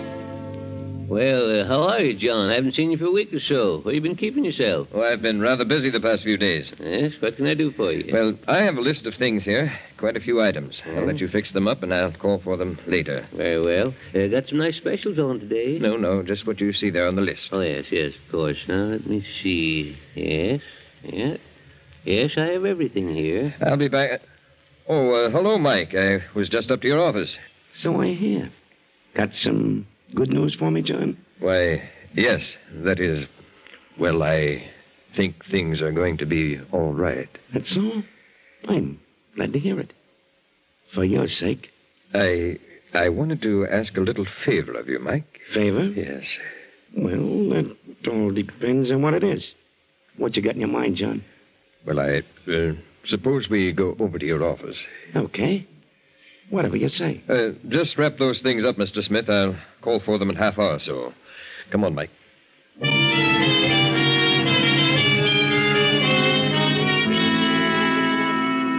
Then John returns home at noon. Now it is after 1. Lunch is over. And John sits at the desk in the library, lost in deep meditation.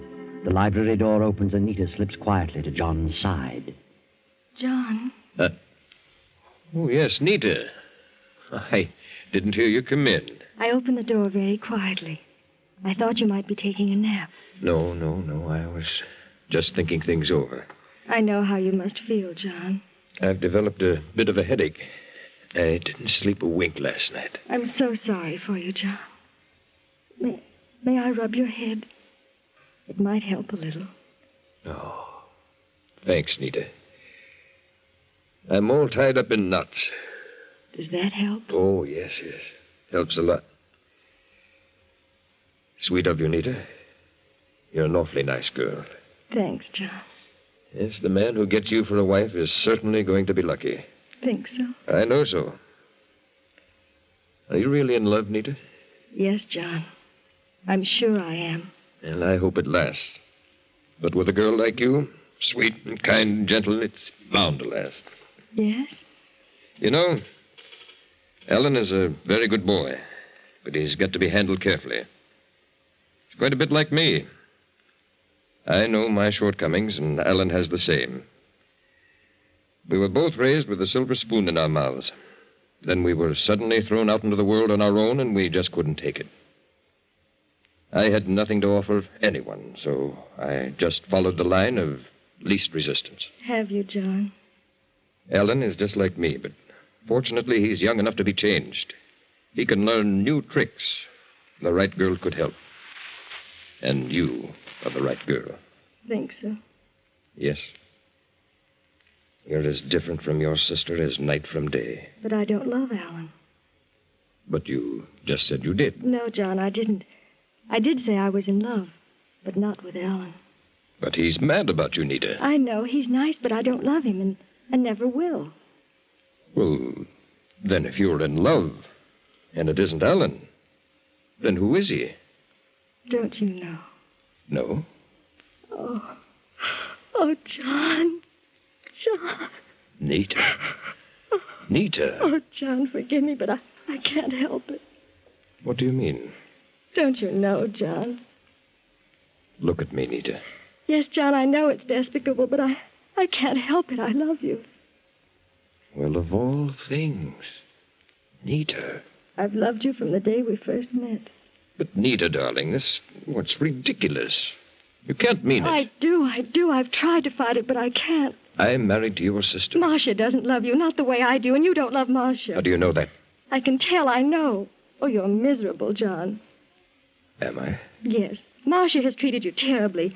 How you've gone on this long, I'll never understand. But I love you. I'll always love you. Don't you care for me at all? Yes, Nita. I'll have to confess. I do. Oh, John. John, darling. Oh, it won't work.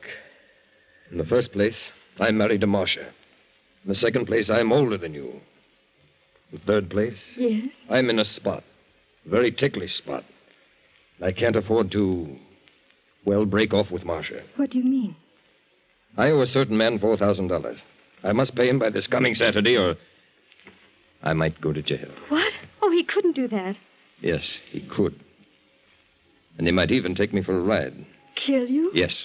Oh, John. Did you tell Marcia? That was the cause of her relapse. She refused? Absolutely. Well, that only proves she doesn't love you. She's mean and hateful. Sometimes I think she's insane. Do you? Maybe she is. You mustn't give up hope, John. You will get the money. How? There'll be a way, John. There must be a way. We'll make a way. Make a way? What do you mean? I'm not sure, but we'll find it.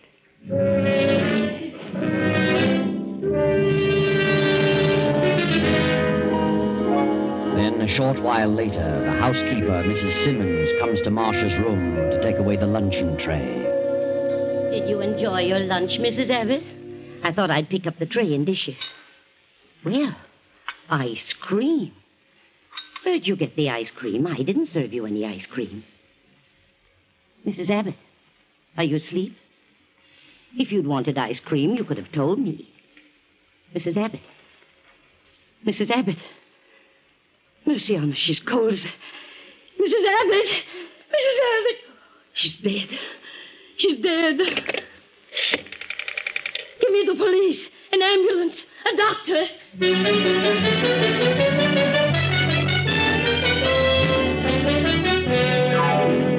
The police arrived. The ambulance arrived. But Marcia was dead. Quite dead. Why the police were called, only the housekeeper knew. But once the police arrived, they followed it through to an autopsy. Now the officers have returned to the Abbott residence.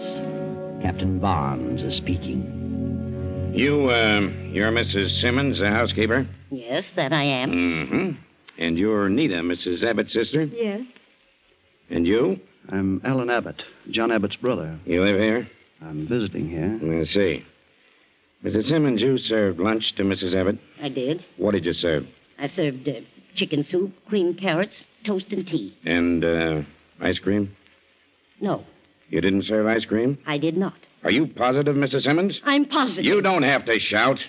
I thought you didn't hear me. I heard you. Will you two step out of the room for a moment? I want to talk to the housekeeper alone. Of course, Captain. Certainly. Mrs. Simmons, how long have you been with Mrs. Abbott? You mean, how long have I worked here? That's right.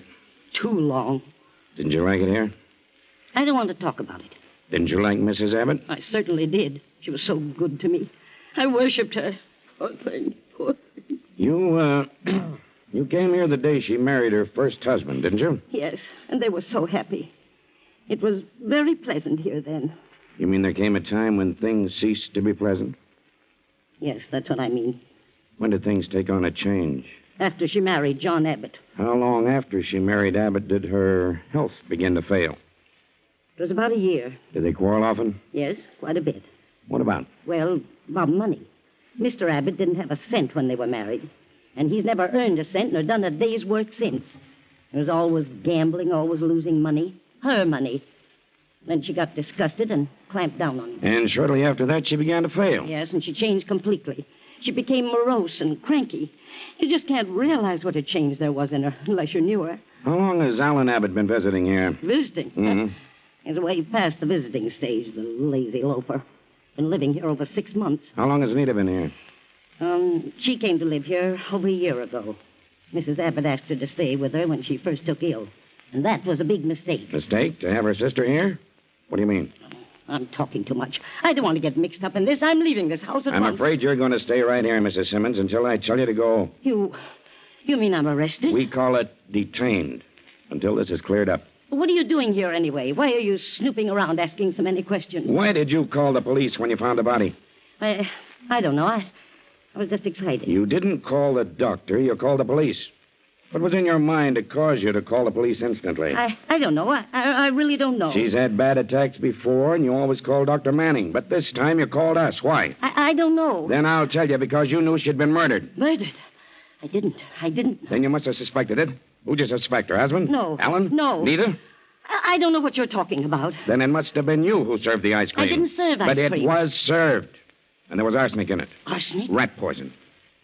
Mrs. Abbott was murdered. I knew it. Her husband did it. No, she did it. Nita did it. Why? Because she was madly in love with John. She wanted Marcia out of the way. I knew she was a devil. Bring them all in, Murphy. Nita, your sister was served ice cream at lunch in this dish. Mrs. Simmons says she didn't serve it. Well, what about it? I'll ask you that. What do you know about it? Why, I... Wait a minute. What's the ice cream got to do with it? I'll tell you in a moment. Did you serve that ice cream, Nita? You don't have to answer that, Nita. Did you? Yes. Yes, I did serve it. What did I tell you? Where did you get the arsenic? What? Arsenic? Mrs. Abbott died of arsenical poisoning. This dish contains arsenic. Where did you get it? Why should I do such a thing? You had a motive. You were in love with John and wanted your sister out of the way. That isn't true. You bought the ice cream and you served it. I did not buy it. Then where did you get it? I don't know. You'd better tell. You're in a tough spot. Wait a minute. Nita did not do it. She couldn't have done such a thing. I bought the ice cream. I gave it to Nita to serve to Marcia. And you put the arsenic in it. Nita would never do that. She isn't the kind. John did it, and he had a motive. What motive? He gave Mike Flynn a rubber check for $4,000. Mike gave him till Saturday or he'd turn it over to the DA. Marcia refused to help John out, so he killed her. Is that true about the check? Yes, but I didn't kill Marcia. That's ridiculous. Of course it is. And if anybody had a motive to kill her, it was Alan. What? Yes. Alan was in love with me, asked me to marry him. But I knew what was back of it. Nita. He wanted to marry the money he knew Marcia would leave to me. I did not. I told him I loved John and turned him down. He was jealous of John. If Alan poisoned Marcia, he figured John would be blamed and that would put John out of the way. He put the arsenic in the ice cream. He must have. She's crazy, absolutely crazy. She's not the only one. The housekeeper accuses Nita. Nita accuses Alan. Alan accuses John. And both men trying to protect Nita. But I've got a piece of evidence that definitely pins it on one of you. How about it, Sergeant? What'd you find? I checked the box of rat poison we found in the pantry. Purchased yesterday noon, and the poison register was signed by John Abbott. The druggist confirmed it. You all right, John? Yes, I bought it, but I swear I'm innocent. The evidence is all against you, John. And as to Nita's part in it, well, it'll all come out in the trial. But wait, it isn't over yet. The door bursts open and Dr. Manning rushes in, waving a special delivery letter just received at his office. Read it, Doctor. Listen to this. John doesn't love me. He cares for nothing but my money. He's in a spot over a bad check, a spot in which he deserves to be. Alan is no good and pretends to be in love with Nita, but he really wants to marry her for the money he thinks I'll leave her. My sister is in love with my husband, which disgusts me. If I leave my property to her, John will marry her at the first opportunity. This house is filled with nothing but avarice and greed. I can bear it no longer. The thought of hanging on to life under these conditions for another year is intolerable. A few minutes ago, I slipped down the back way and found some rat poison. Removed a portion of it, slipped back to my room and mixed it with the ice cream. Enclosed is a short will, witnessed by Mrs. Simmons. I leave all my property, personal and real, to the children's home at Montebello. This will end the disgusting situation created by my late husband's fortune. Signed, Marcia Howard Abbott. Well, there you are. None of them killed Marcia, but they certainly had the motives. Now, all of them are left to face the world penniless. and there's still a $4,000 check standing between John and Nita. Too bad.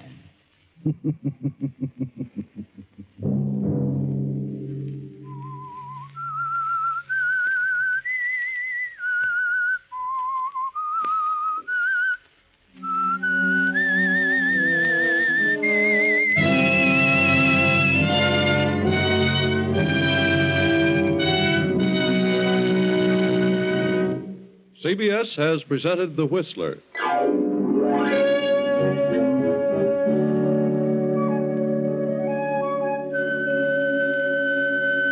Original music for this production was composed and conducted by Wilbur Hatch. The Whistler is written and directed by J. Donald Wilson and originates from Columbia Square in Hollywood. Next week, same time, I, the Whistler, will return to tell you another unusual tale. Good night.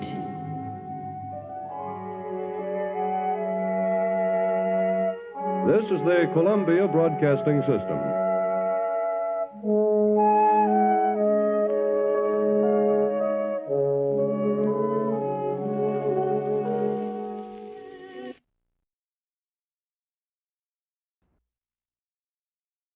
The Signal Oil Program, The Whistler.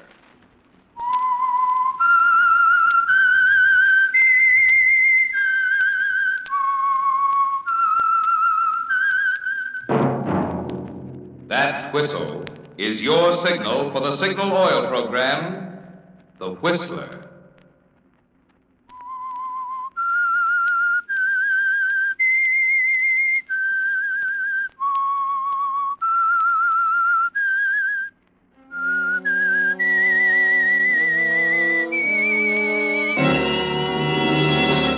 I am the Whistler, and I know many things, for I walk by night. I know many strange tales hidden in the hearts of men and women who have stepped into the shadows. Yes, I know the nameless terrors of which they dare not speak.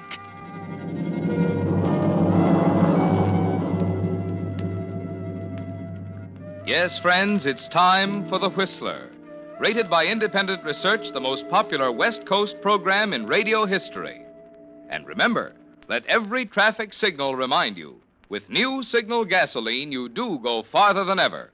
Look for the familiar big yellow and black circle sign that identifies those popular Signal service stations in 7 western states from Canada to Mexico.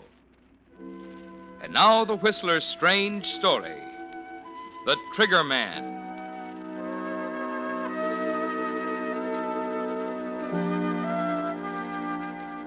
He was young, brilliant, confident. He had everything it takes to make a successful lawyer. But no matter how you looked at it, law school graduates were a dime a dozen, regardless of how brilliant and confident they were. And Stella and the baby had to eat. So that's why Martin Lane took his first case from Branch Malone, the gambler, and got an acquittal for him, the first of a long line of acquittals. Yes, his old classmates threw up their hands, said he was selling his soul to the devil, but there was good money in it. And he kept telling himself he had to get a start somewhere, so he kept right on getting acquittals for Branch, and the money kept rolling in. But it had to end sometime, Martin. There had to be a payoff eventually. Gentlemen of the jury, have you agreed upon a verdict? We have, Your Honor. How do you find? We find the defendant not guilty. Very well. The clerk will record the verdict of the jury. The defendant is discharged from custody. Jury dismissed for the day. Court stands adjourned till tomorrow. Oh, Mr. Lane. You wanted me, Your Honor? Yes, Mr. Lane. I wanted to compliment you on the way you handled the case. Well, I did my best, Your Honor. It was more than enough. Is that all, sir? Mr. Lane, I know it isn't any business of mine. What's that? There's something I'd like to caution you about. Oh? I don't like to see a clean-cut young fellow like you getting mixed up regularly with an out-and-out criminal like Branch Malone. I appreciate your interest in me, Your Honor, but I'm afraid You're not impressed. Is Is that it? You've got what it takes, Mr. Lane. But I've seen it happen time and again. A boy gets a start, wants to go places, gets mixed up with a criminal crowd, and it's all over. Is that all, Your Honor? Yes, Lane, that's all. Very well. Good day. Good day. Hello, Lane. Oh, hello, Lieutenant. Congratulations. Thanks. You know, sometimes I'm sorry I'm on the force. Yeah? Yeah, fussing around with the small stuff like homicides when I could be doing some great work like you are. Upholding the right, rushing to defend poor innocent little guys like Branch Malone. Well, there seems to be lecture day at the Hall of Justice. Justice? You can buy and sell it like a sack of potatoes. You better run along, Radigan. I've got an appointment. Yeah, I saw him. Malone the Mighty. He's waiting outside for your payoff. Okay, Radigan. Just a minute, Martin. I got a tip for you about cops. Don't give us the brush off because one of these days you're going to need us. Guys who play bang-bang with the big boys usually do. Suppose we make that our little thought for the day. All right, Martin. It's all right.